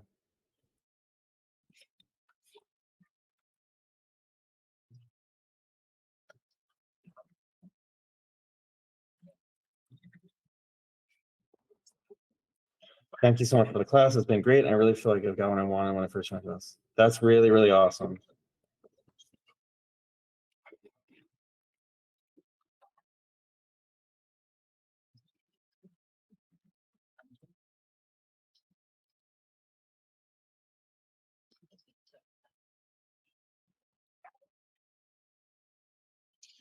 Cameron Musavi.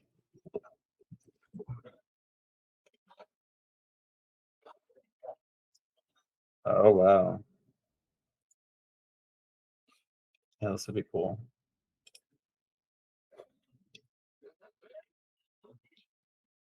Oh yeah, I've seen this stuff.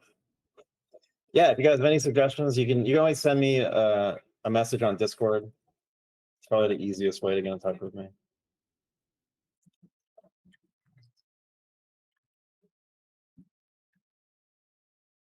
Thank you, Azel. We're gonna miss you too.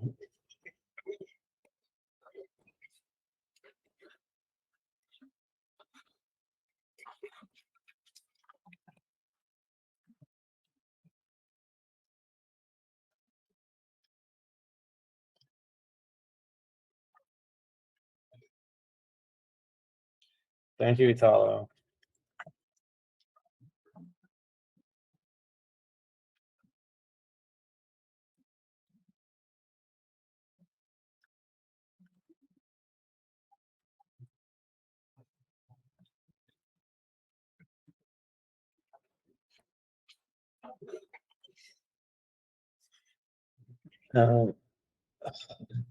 You're very welcome.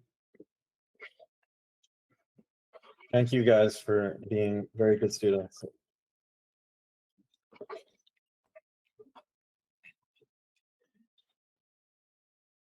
Saved me from a 3-year painting slump. Yeah, this month's by super, super fast. I can't believe it was 8 weeks already. Gonna miss me talking about art every Saturday. So yeah, I mean, again, like I'm gonna be part in some capacity of a lot of the other classes in the school. So I think like if you wanted to have it be kind of a larger education, multiple classes, I'm really trying to have them be kind of extensions of what we talked about here and diving into deeper specific areas that I'm not really like qualified to talk in depth about.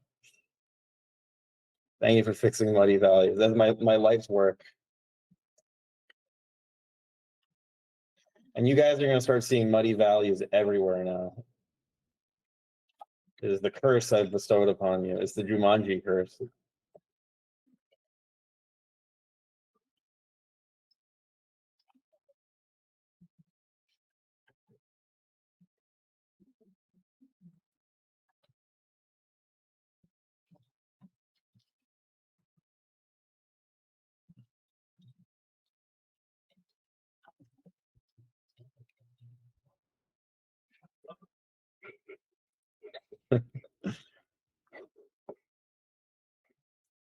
Good, I'm glad. I was hoping it was like, oh, he's too lazy to assign homework.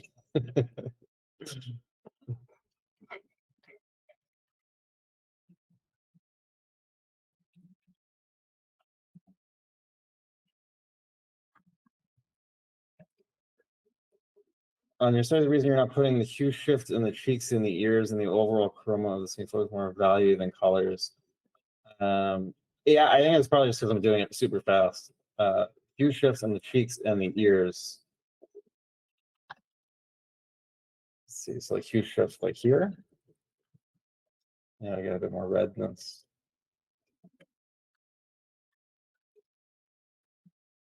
There's some on the nose too.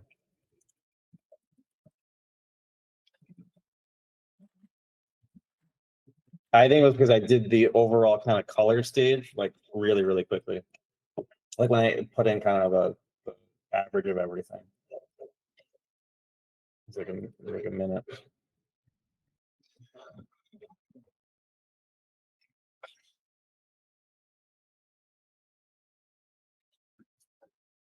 It lacks chroma. Let's put some chroma in here then. Let's give him a snazzy yellow shirt.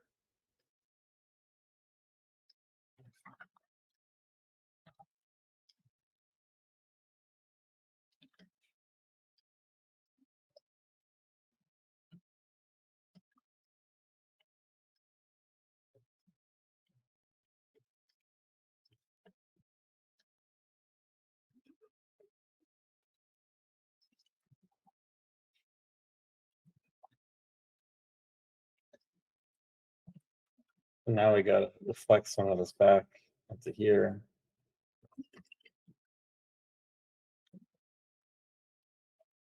How's that for chroma? You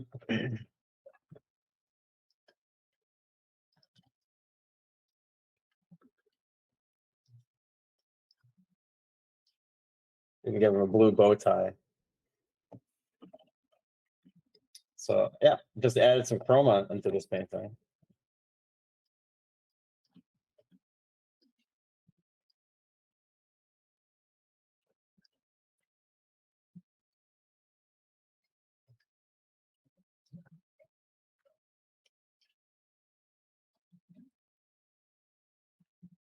Gourmet chroma. Artisan.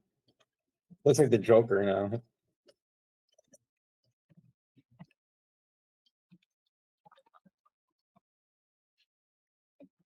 Now this blue would bounce back up into here. This would desaturate this a lot.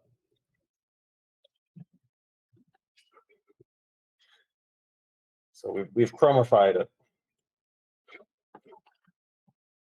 It would probably even affect, yellow like this, it gets into your entire skin tone. It would probably even bounce up into here in the eyes.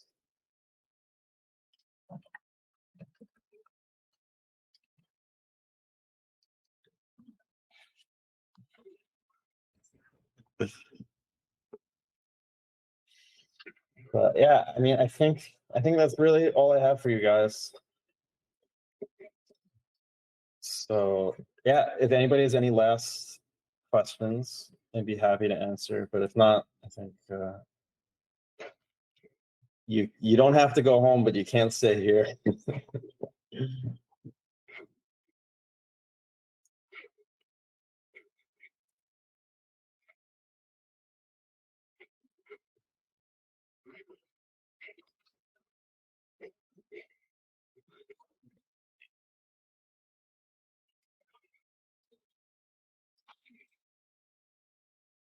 Okay, I think what class from us was the best compliments yours? More process, like in standalone videos. Yeah, I can do that.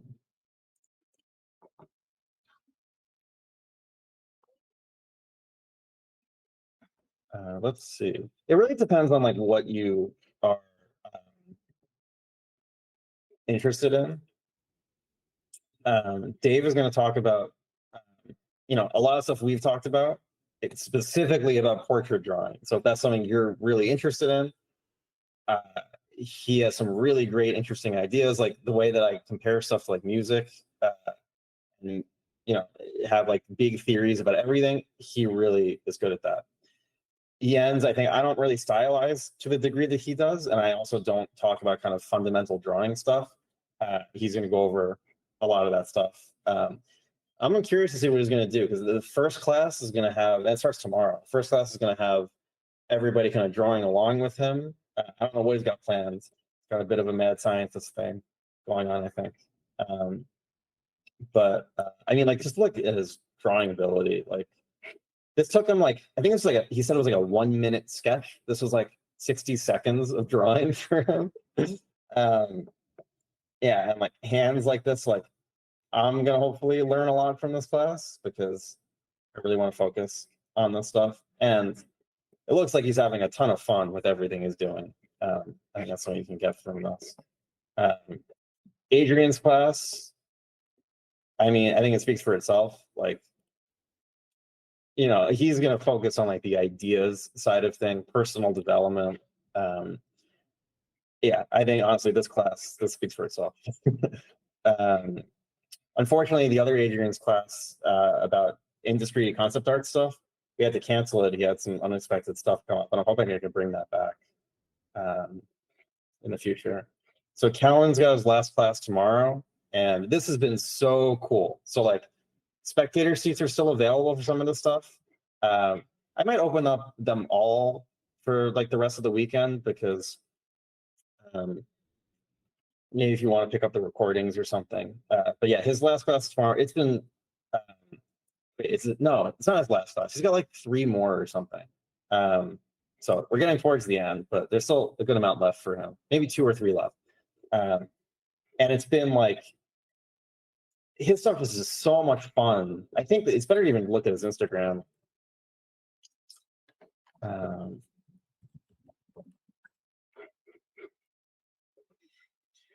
The class has been really great. Like, there's a lot of class discussion happening, and he shows stuff that he's been working on for Turtles and Spider-Man. It's like, if you want to work in movies and specifically like animation, I really, really recommend this class. It's been super cool so far. And like the homework that he's assigned in terms of like figuring out what you like who you are, is crazy. And some of the stuff that's come out of the class, like I'll just say, like the first assignment was to draw like 30, like 40, something like that, like cars, and not repeating yourself. And by the time you keep doing this, some of the most like ridiculous things came out of it. And everybody's doing like within the first couple of weeks, people are now having like competitive like portfolios that could get you into like biz dev at movie studios. It's crazy to see. So if you're all interested in like the film side of things, animation or not, this class has been super, super cool.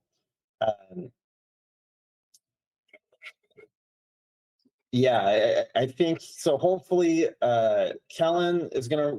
Hopefully, all classes already are gonna run again. Things are looking good for that. Justine's class, if you're interested in animation, and it's a longer version of the stuff that we talked about. I did a lecture for her class where we talked about a lot of the material stuff that we went over. She has her own ways of thinking about color and light and her own kind of mental models of things.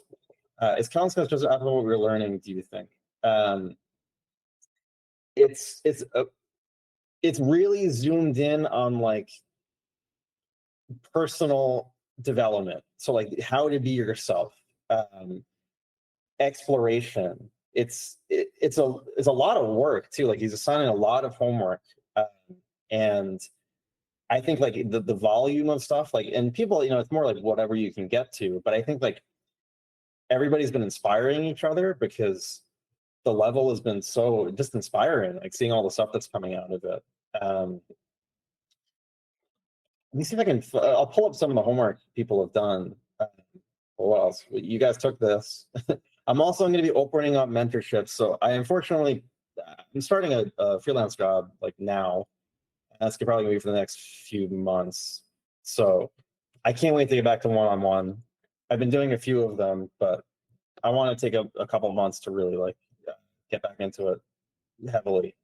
Probably around like July or August, I'm going to be opening up spots again, and I'm hopefully going to have them rolling kind of beyond after that. Let's see. Let me see if I can find some of Kellen's class stuff if you're interested.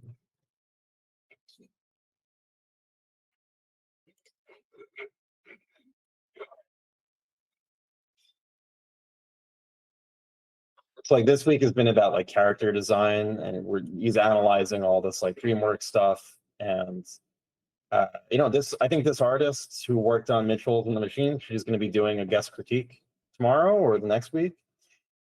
He had another guest teacher. Like even on the first week, like a lot of the homework has been like I joined in with some of the stuff too. This was like the first Cars week with like a million different versions of Cars. But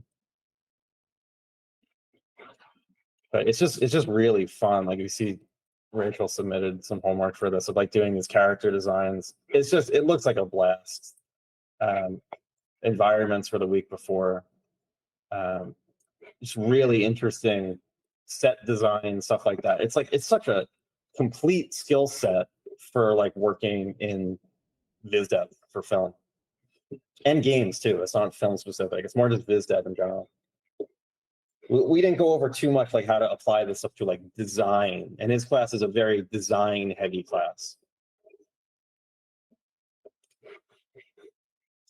But yeah, I think that's it. So in the future, I have some stuff hopefully lined up that will be cool, but nothing for certain yet.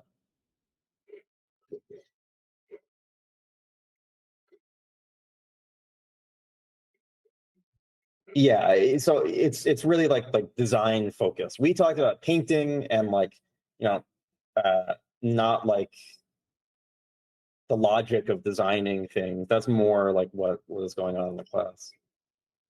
Yeah, his plein air paintings are amazing. Adrian's class probably is going to be the most similar. Again, I'm not sure exactly what he's going to go over, but I think Adrian and I have very similar sensibilities. I think he could probably teach drawing better than me. I don't know if he's going to go into that. His drawing is incredible. But yeah, I think like probably Adrian's class, he's probably the most similar to me in sensibility.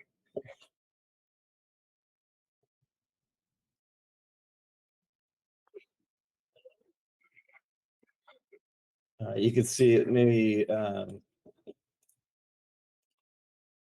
Justine's color and light class, some of like the homework that was done.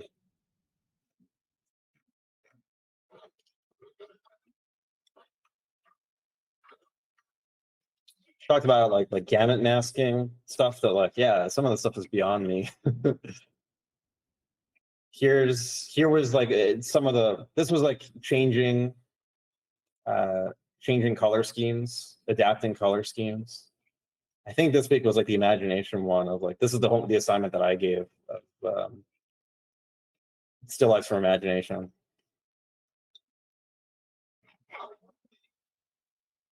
Oh, I didn't talk about Leslie's class. Yeah, so Kellen is an extension of that in an entirely different style. The style is completely different, his approach is completely different with the same philosophy that I have. We definitely think about art in the same way, we think about the industry in the same way. That's really like what I'm looking for with teachers. Oh, so yeah, I didn't talk about Leslie's class. Leslie's class was incredible. Yeah, so if you are interested in character design and fashion, especially, this was like fashion masterclass, character design masterclass. A lot of the stuff we talked about like thresholds and like contrast, like everything that we talked about in class, if you want to apply that specifically to characters, he did such a good job at like explaining these principles specifically related to character design. It was really, really cool. And yeah, he's so good at like fashion and stuff. He also had like some stuff about business at the end of it. Like how to make resumes, how to apply to jobs, writing cover letters. He's really good at business too. He's like some high level engineering job at the same time. He's got 2 careers. He's like a successful artist and a successful engineering guy.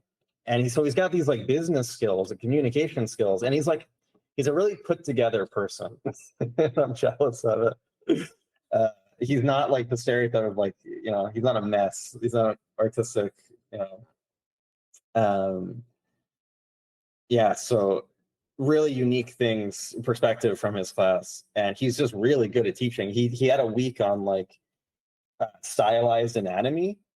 I've never seen that like anywhere else. Like it felt like it must be what so many people are looking for of like, I want to have him like expand this section to something much larger, but it was basically like, yeah, everything you need to know in terms of anatomy, but like for stylized stuff. And yeah, it was just like insights I've never seen anywhere else. You're gonna start to get a bit overwhelmed. I'm still people joining Discord. Yeah, I think Adrian's a bit overwhelmed too. It's a lot of people. But yeah, Leslie's was super, super cool. And if you guys want to pick up any of the recordings, I'm gonna open up that for the weekend. But yeah, so like these are classes that are upcoming, and these are the ones that already happened. And I'm hoping that these will run again either the end of the year or like early next year.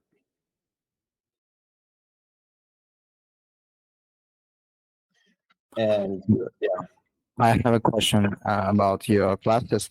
Is it possible to make a bit more critique tiers for each one? I couldn't buy a critique tier for your class and Adrian just because I couldn't make it. They all were sold out like in a minute. So Adrian has his class sold out, I think, in 10 minutes. It almost sold out before he even announced it. Like, I think that there's been a lot of demand for him to teach, apparently. The thing is like, you can see how like long it starts to get. Like, I'll think like, okay, I'll start the critiques and it takes an hour, but then it winds up taking like 4 hours and the class runs over. So I think like, you know, I honestly, like, I wish I could have as many critiques class as possible, but it starts to balloon out, and then beyond like 12 times that you critique people, you start to get tired, and you can like spend less energy on each person.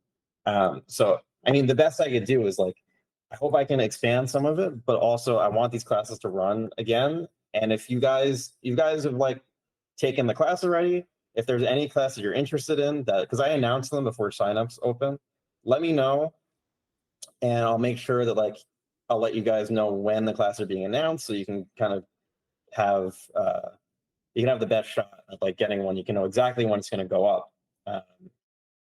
So yeah, if you basically just stay in touch with me, I'll be on Discord. If there's anything that you guys are interested in, I'll do my best to help out.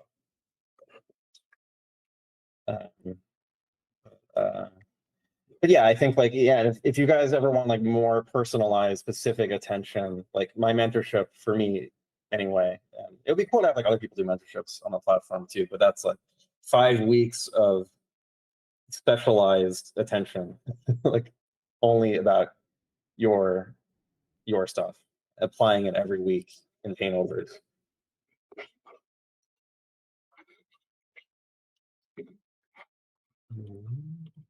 See if there's anything else worth talking about.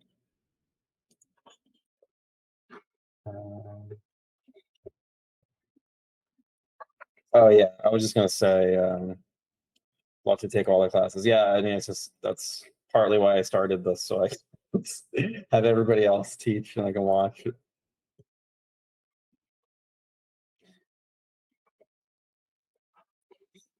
And yeah, I think like, again, I want to encourage people to join the big Discord and post stuff, because I feel like the more we kind of post as a community and talk about this stuff, the philosophy of the teaching will get more spread out. And like,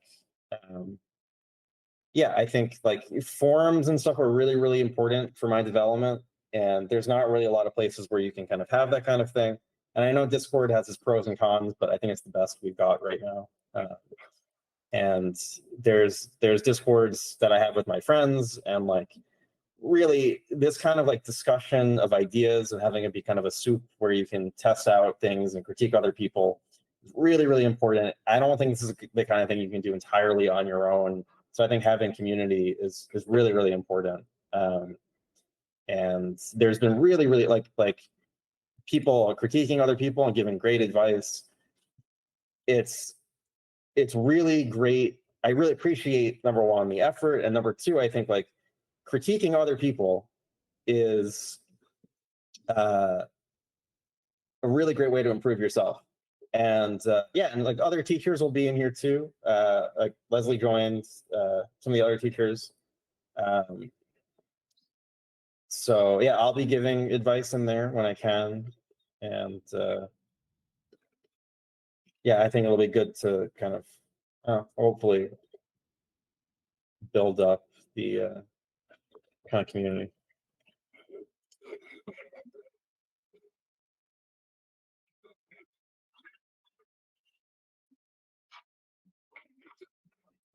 Does anybody have any last? Someone too many people. I mean, right now it's not overwhelming.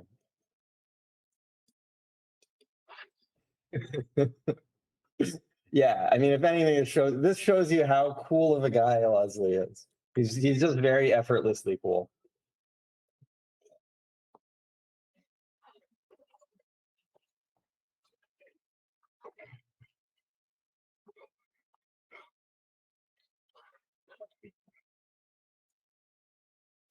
Yeah, I'm not too great about voice chat either. So maybe I'm not the best person for that either, to start like hanging out in voice chat. But maybe I can. Maybe like, that's a good idea. Like, do you think if I like randomly stream stuff every once in a while, like you guys would join in and we could hang out, kind of a unofficial capacity?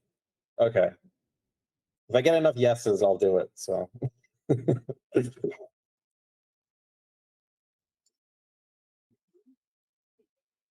All right. Okay, that's met the threshold of yeses. Okay, so yeah, I'll make an effort to stream in there and encourage you guys to join.